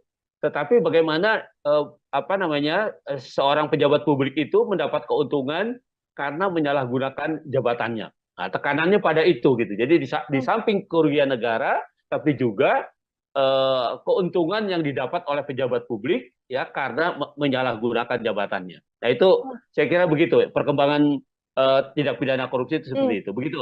Nah, Oke, artinya langkah KPK untuk kemudian diminta untuk mengklarifikasi Kaisang Pangarep dengan dugaan ya, gratifikasi yang sebelumnya dilaporkan dalam penggunaan jet pribadi ini juga sesuai dengan aturan hukum pidana yang berlaku, Bang Fikar. iya, saya kira iya. Meskipun kalau dikaitkan dengan tindak pidananya, Hmm? yaitu gratifikasi, gratifikasi itu menerima hadiah ya, Ya. pejabat negara atau pejabat publik yang menerima hadiah gitu, ya, ancamannya cukup berat ya, 4 sampai 10 tahun tuh, ya. Nah, apa namanya, kan orang akan bilang, loh, Kaisang itu kan bukan bukan pejabat negara Penyelenggara kan gitu negara, ya. ya. Ya, dia kan orang sipil gitu. Nah, Hmm. tetapi kan orang harusnya juga berpikir, apakah dia mungkin diberikan fasilitas jet umpamanya kalau dia tidak punya pemberinya itu, pengusahanya itu atau orang yang memberi gratifikasi itu punya kepentingan Hmm. ya terhadap dia dan keluarganya, tentunya seperti itu gitu ya. Nah, dalam hal ini umpamanya ayahnya kan sebagai seorang presiden, tentu Ya. saja ada sesuatu yang diharapkan dari fasilitas yang diberikan oleh pengusaha itu dengan memberikan fasilitas jet dan sebagainya gitu. Nah, karena itu menjadi sangat relevan ya, malah ada teman saya yang di Jogja itu bilang KPK ini keterlaluan, bukannya mengklarifikasi, harusnya langsung mengadvokasi gitu. Hmm. Ya, kalau klarifikasi kan cuma tanya betul apa enggak gitu ya kan, Ya. cuma mengklarifikasi peristiwanya. Tetapi kalau mengadvokasi itu sudah mendudukan peristiwa itu sebagai kasus gitu, Hmm. ya, peristiwa itu sebagai kasus korupsi. Nah, karena itu kemudian diadvokasi. Nah, sayangnya memang gratifikasi itu hanya menjerat pejabat publik, pejabat Hmm. negara Hmm. gitu ya. Nah, karena itu pamannya kalau dikaitkan dengan Kaisang, Kaisang sendiri tidak termasuk kualifikasi oleh pasal itu gitu ya, pasal sebagai pejabat negara karena dia bukan pejabat negara. Nah, tetapi gratifikasi itu adalah penerimaan oleh seorang pejabat negara dan hak di dalam undang-undang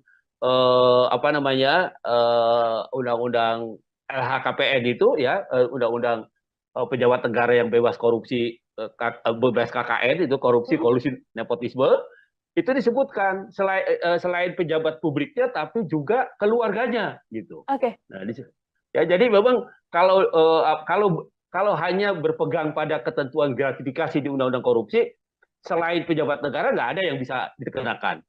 Tetapi begitu diperluas itu dikaitkan dengan undang-undang tentang LHKPN itu, tentang pejabat negara yang pejabat publik yang bebas dari KKN itu, nah maka itu menjadi kena gitu. Nah, karena Hmm. itu kemudian eh, apa namanya menjadi tepat gitu ya, Kaisang kemudian diklarifikasi atau diadvokasi bahkan gitu oleh KPK begitu.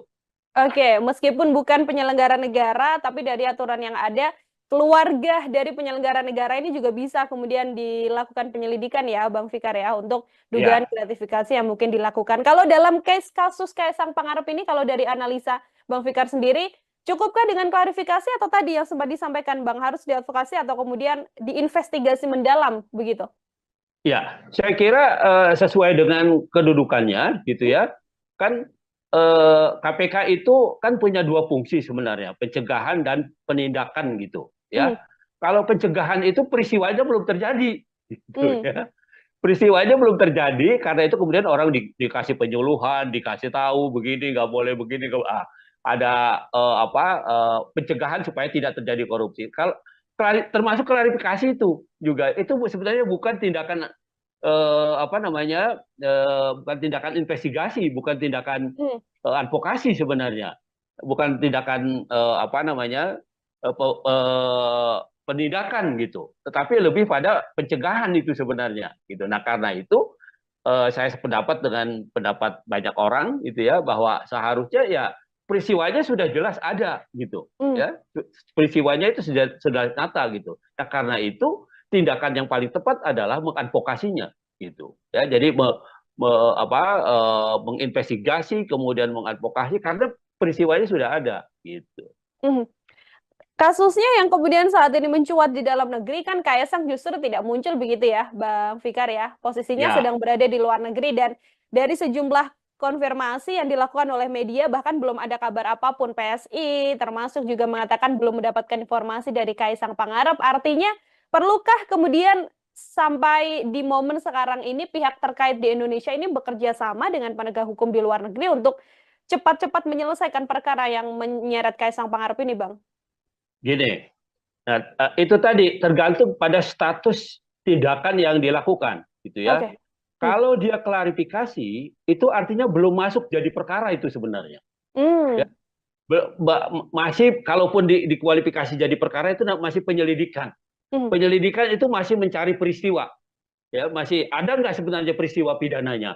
Nah masih itu, jadi belum belum ada upaya paksa istilahnya, Hmm. gitu ya, upaya yang bisa dilakukan secara paksa terhadap pihak-pihak yang memang seharusnya diinvestigasi gitu ya, di dalam konteks itu gitu. Kecuali kemudian KPK meningkatkan itu menjadi penyidikan. Oke. Nah, kalau penyidikan itu sudah bisa digunakan upaya paksa. Upaya paksa di dalam hukum acara pidana Indonesia itu umpamanya nangkap, nahan, menggeledah, menyita, termasuk Hmm. minta bantuan aparat hukum di luar negeri. Hmm. Gitu. Itu juga bagian dari penyidikan gitu Hmm. sebenarnya. Nah, karena belum masuk ke tahap itu gitu ya, maka agak sulit ya, kecuali memang KPK punya hubungan baik umpamanya dengan KPK Singapura atau dengan KPK Malaysia atau dengan KPK Amerika umpamanya ya, Ya. dia punya hubungan baik ya, dia bersurat gitu ya, minta informasi ya bisa saja itu. Hmm. Artinya tidak secara formal gitu, tetapi secara formal karena peristiwa ini belum diinvestigasi menjadi penyidikan gitu ya, maka belum belum lahir kewenangan paksa, Hmm. kewenangan melakukan upaya paksa di KPK gitu. Nah, karena Hmm. itu ya itu tadi saya bilang, kritik-kritik masyarakat itu kenapa hanya diklarifikasi bukan diinvestigasi gitu ya. Ya. Nah, itu menjadi relevan gitu. Hmm. Nah, ketika KPK masuk ke wilayah investigasi, penyidikan, maka dia punya kewenangan. Dia punya hak untuk menggeledah, menyita, menangkap, menahan ya, atau minta bantuan informasi dari penegak hukum lain dan sebagainya. Nah, itu Hmm. lahir gitu. Nah, tapi Hmm. kalau cuma klarifikasi gini kan seolah-olah belum ada apa-apa. Peristiwanya belum ada gitu. Seperti Oke. itu.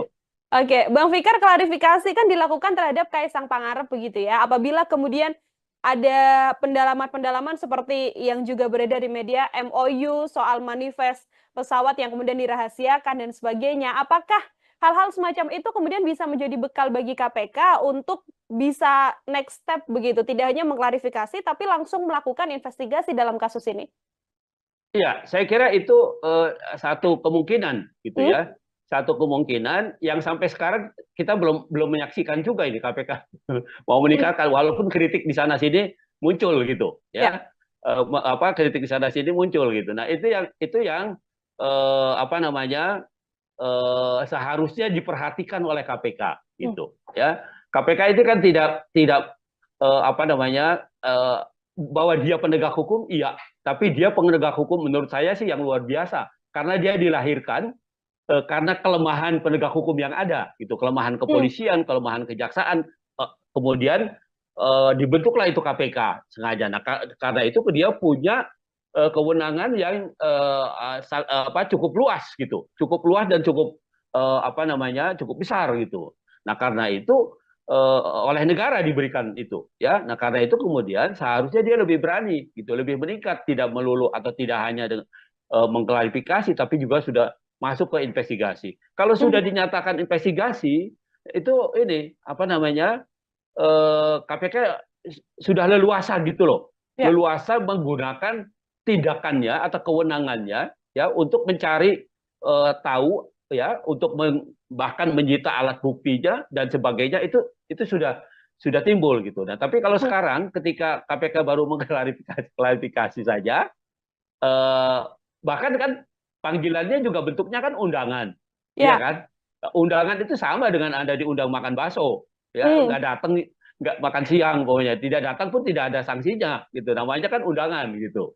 Tetapi kalau Hmm. sudah investigasi, sudah penyidikan, maka dia undangan itu berubah menjadi panggilan. Nah panggilan kalau tidak didatangi 2 kali, maka bisa dipanggil secara paksa.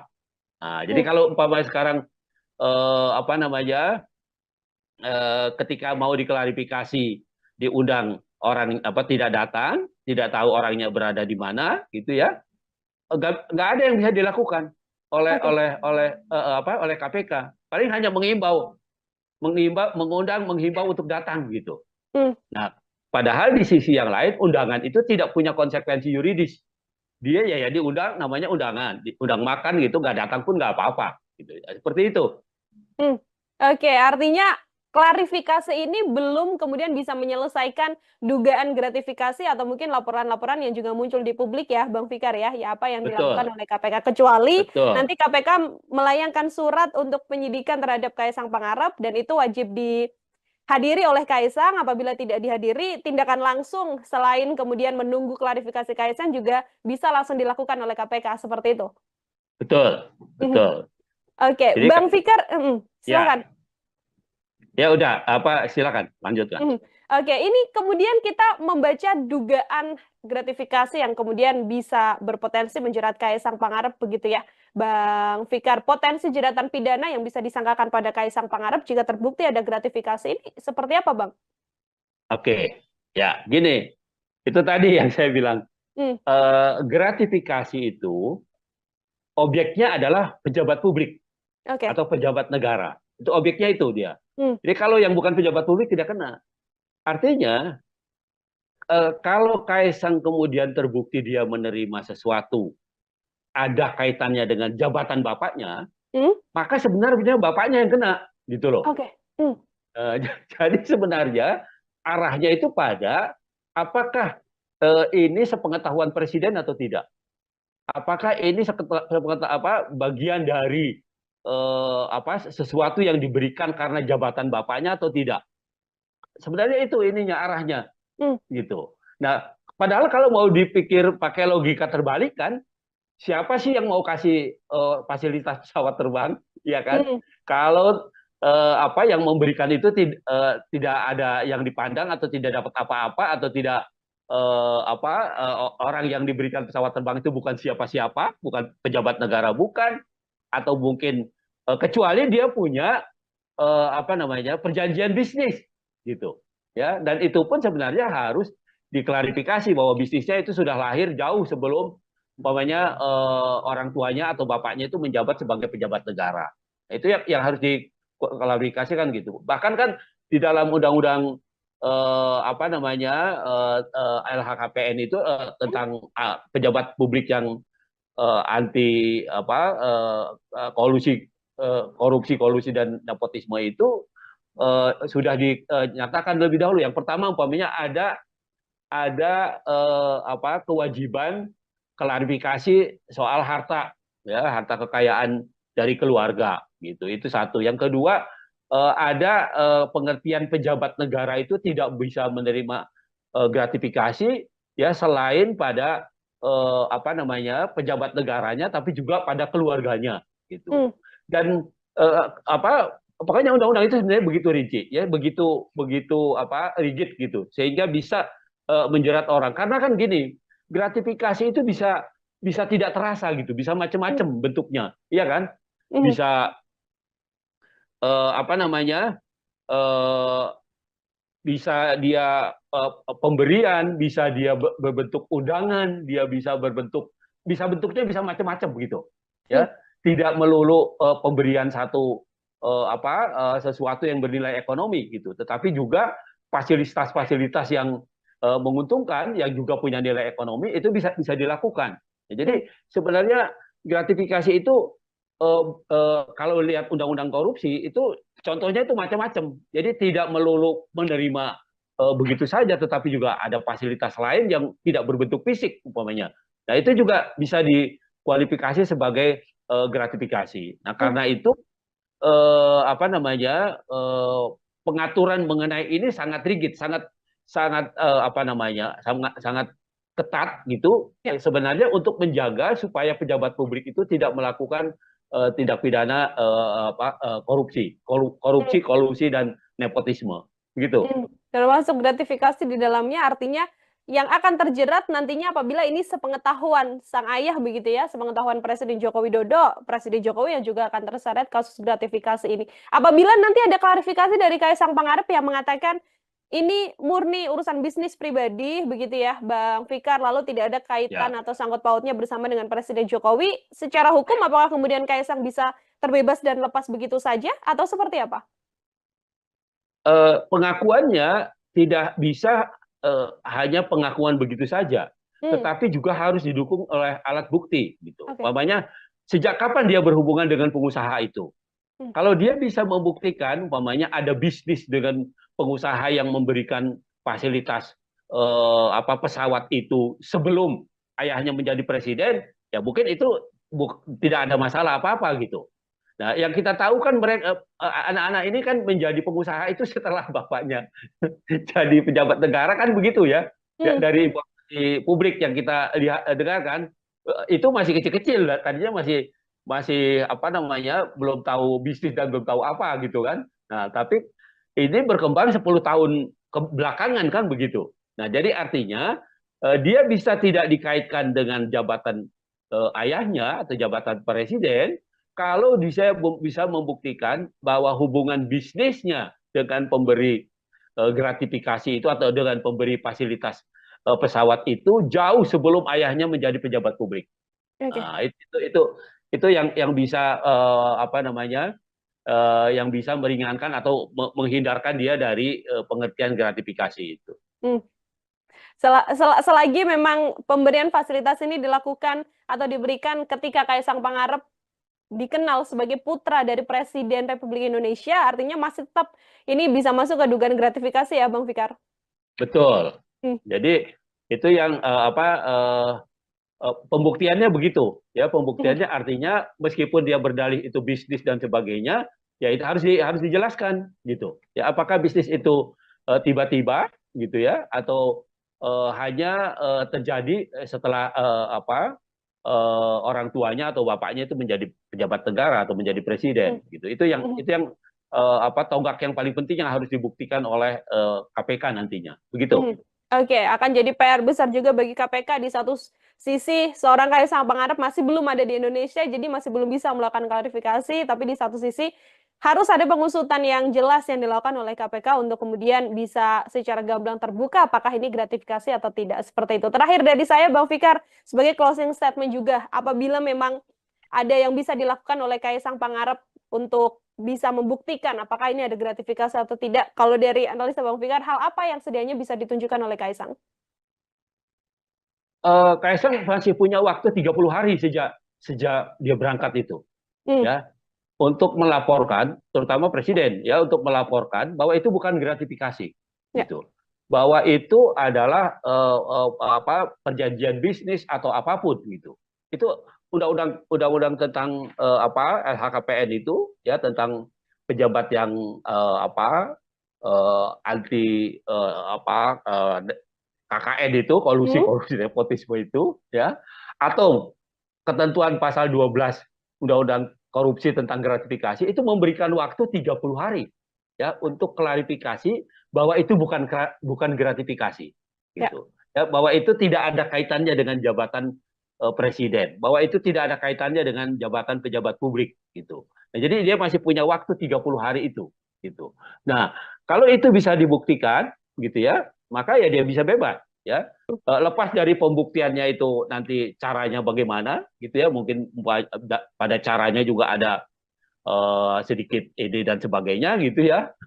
Ya itu terlepas dari itu, gitu. Tetapi secara formal, Kaisang masih punya waktu 30 hari sejak dia pergi, ya, sejak dia naik pesawat itu, ya, sampai 30 hari ke depan dia mengklarifikasi itu, ya, apakah itu gratifikasi atau pemberian yang ada kaitannya dengan jabatan presiden atau tidak. Nah, itu saja sebenarnya Hmm. peluangnya, gitu ya. Tapi kalau dia tidak bisa membuktikan itu, ya sebenarnya bebannya sebenarnya ada pada presiden, ya, ada Hmm. pada bapaknya sebenarnya, begitu. Lepas 30 hari artinya KPK bisa dengan leluasa melakukan pengusutan, Bang Fikar? Mestinya begitu. Hmm. Menurut undang-undang harusnya tidak sudah masuk itu.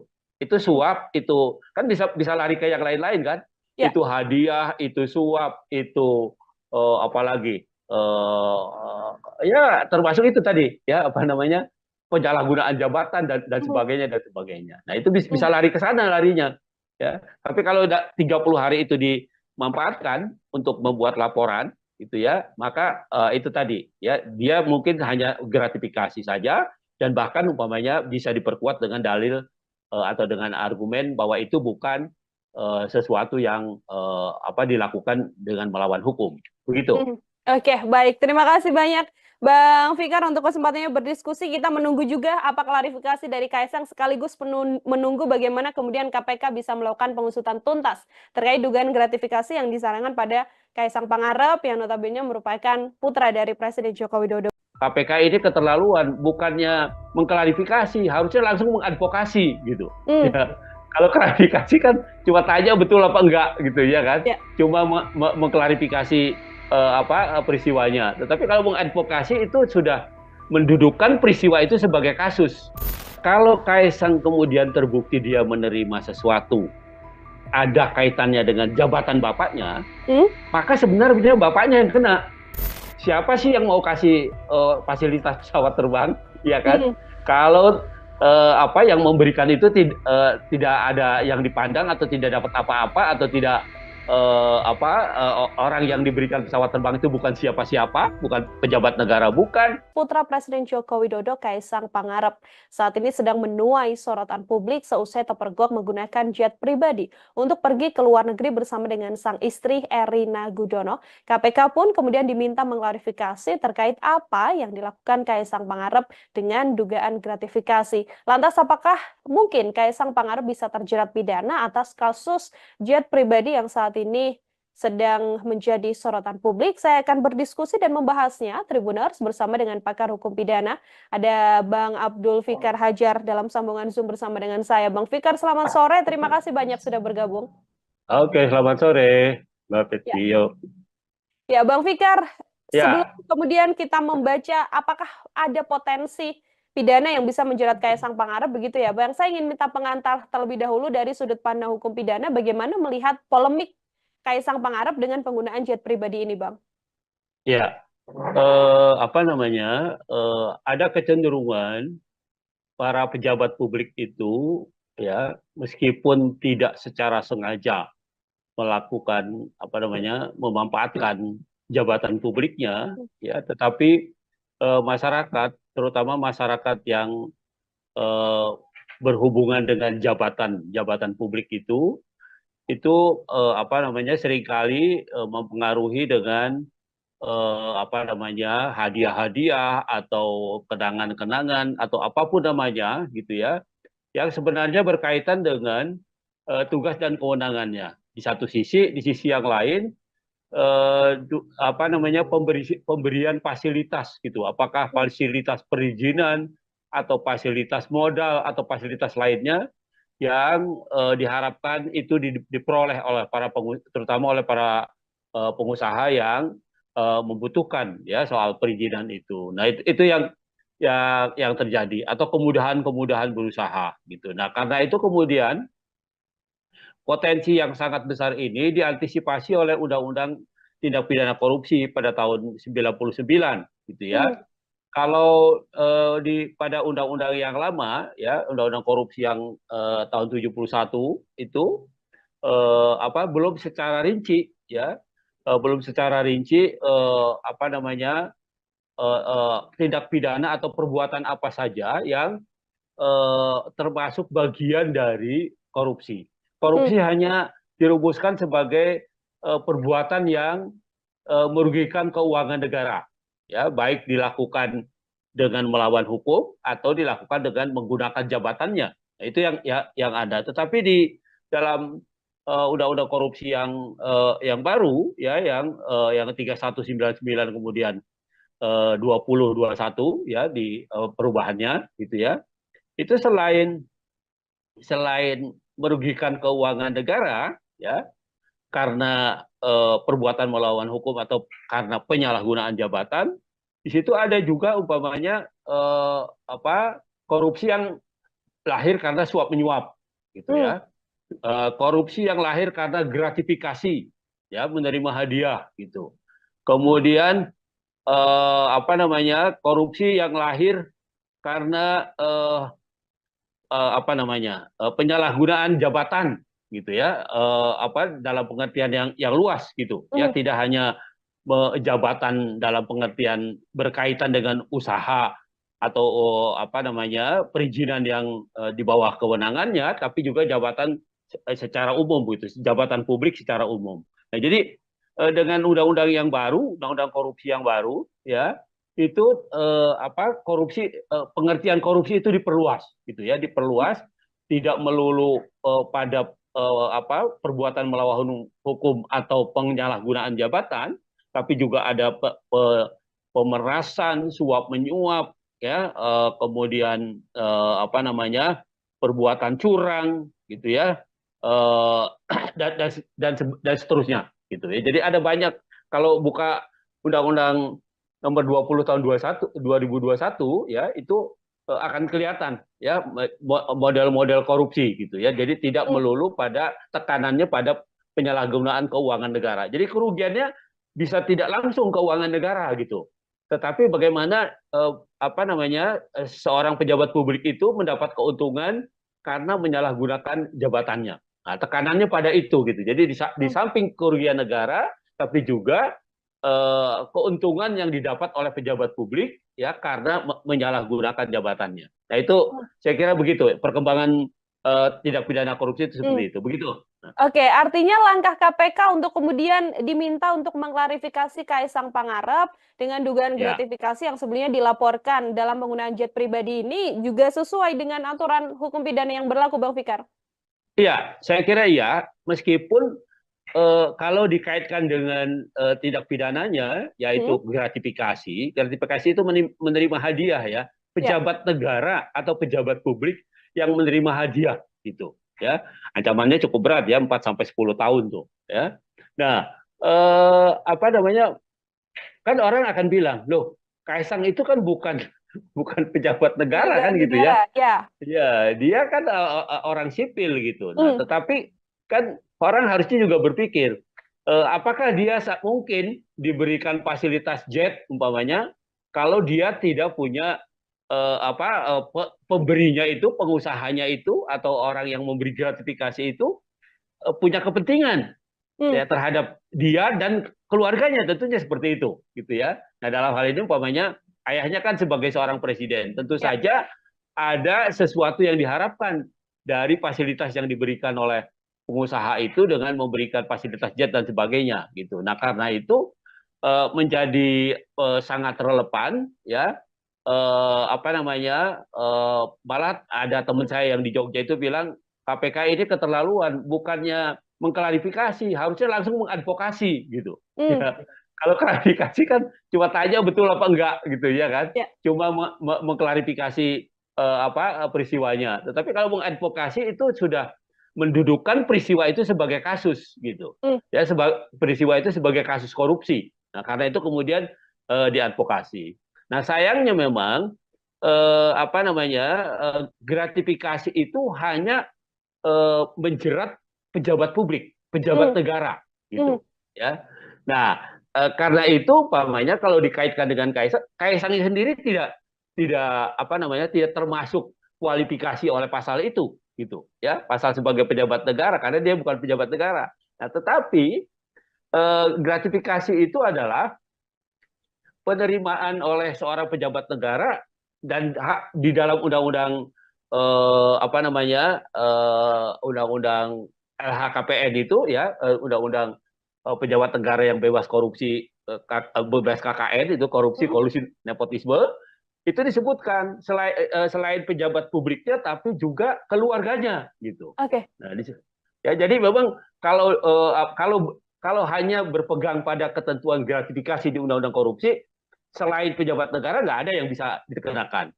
Tetapi begitu diperluas itu dikaitkan dengan undang-undang tentang apa namanya LHKPN itu tentang pejabat negara yang pejabat publik yang bebas dari apa KKN itu, nah maka itu menjadi kena gitu. Nah karena Hmm. itu kemudian apa namanya menjadi tepat gitu ya, Kaisang kemudian diklarifikasi atau diadvokasi bahkan gitu oleh KPK begitu. Oke, meskipun bukan penyelenggara negara, tapi dari aturan yang ada, keluarga dari penyelenggara negara ini juga bisa kemudian dilakukan penyelidikan ya, Bang Fikar ya, untuk dugaan Ya, gratifikasi yang mungkin dilakukan. Kalau dalam kasus Kaisang Pangarep ini, kalau dari analisa Bang Fikar sendiri, cukupkah dengan klarifikasi atau tadi yang sempat disampaikan Bang, harus diadvokasi atau kemudian diinvestigasi mendalam begitu? ya, saya kira sesuai dengan kedudukannya gitu Hmm. ya. Kan KPK itu kan punya dua fungsi sebenarnya, pencegahan dan penindakan gitu Hmm. ya. Kalau pencegahan itu peristiwanya belum terjadi gitu Hmm. ya. Peristiwanya belum terjadi karena itu kemudian orang dikasih penyuluhan, dikasih tahu begini nggak boleh begini, ada apa pencegahan supaya tidak terjadi korupsi. Kalau termasuk klarifikasi itu juga itu sebenarnya bukan tindakan apa namanya bukan tindakan investigasi, bukan tindakan Hmm. advokasi sebenarnya, bukan tindakan apa namanya penindakan gitu, tetapi lebih pada pencegahan itu sebenarnya gitu. Nah karena itu saya sependapat dengan pendapat banyak orang gitu ya, bahwa seharusnya ya peristiwanya sudah jelas ada gitu Hmm. ya, peristiwanya itu sudah nyata gitu. Nah karena itu tindakan yang paling tepat adalah mengadvokasinya gitu ya, jadi menginvestigasi kemudian mengadvokasi karena peristiwanya sudah ada gitu. Hmm.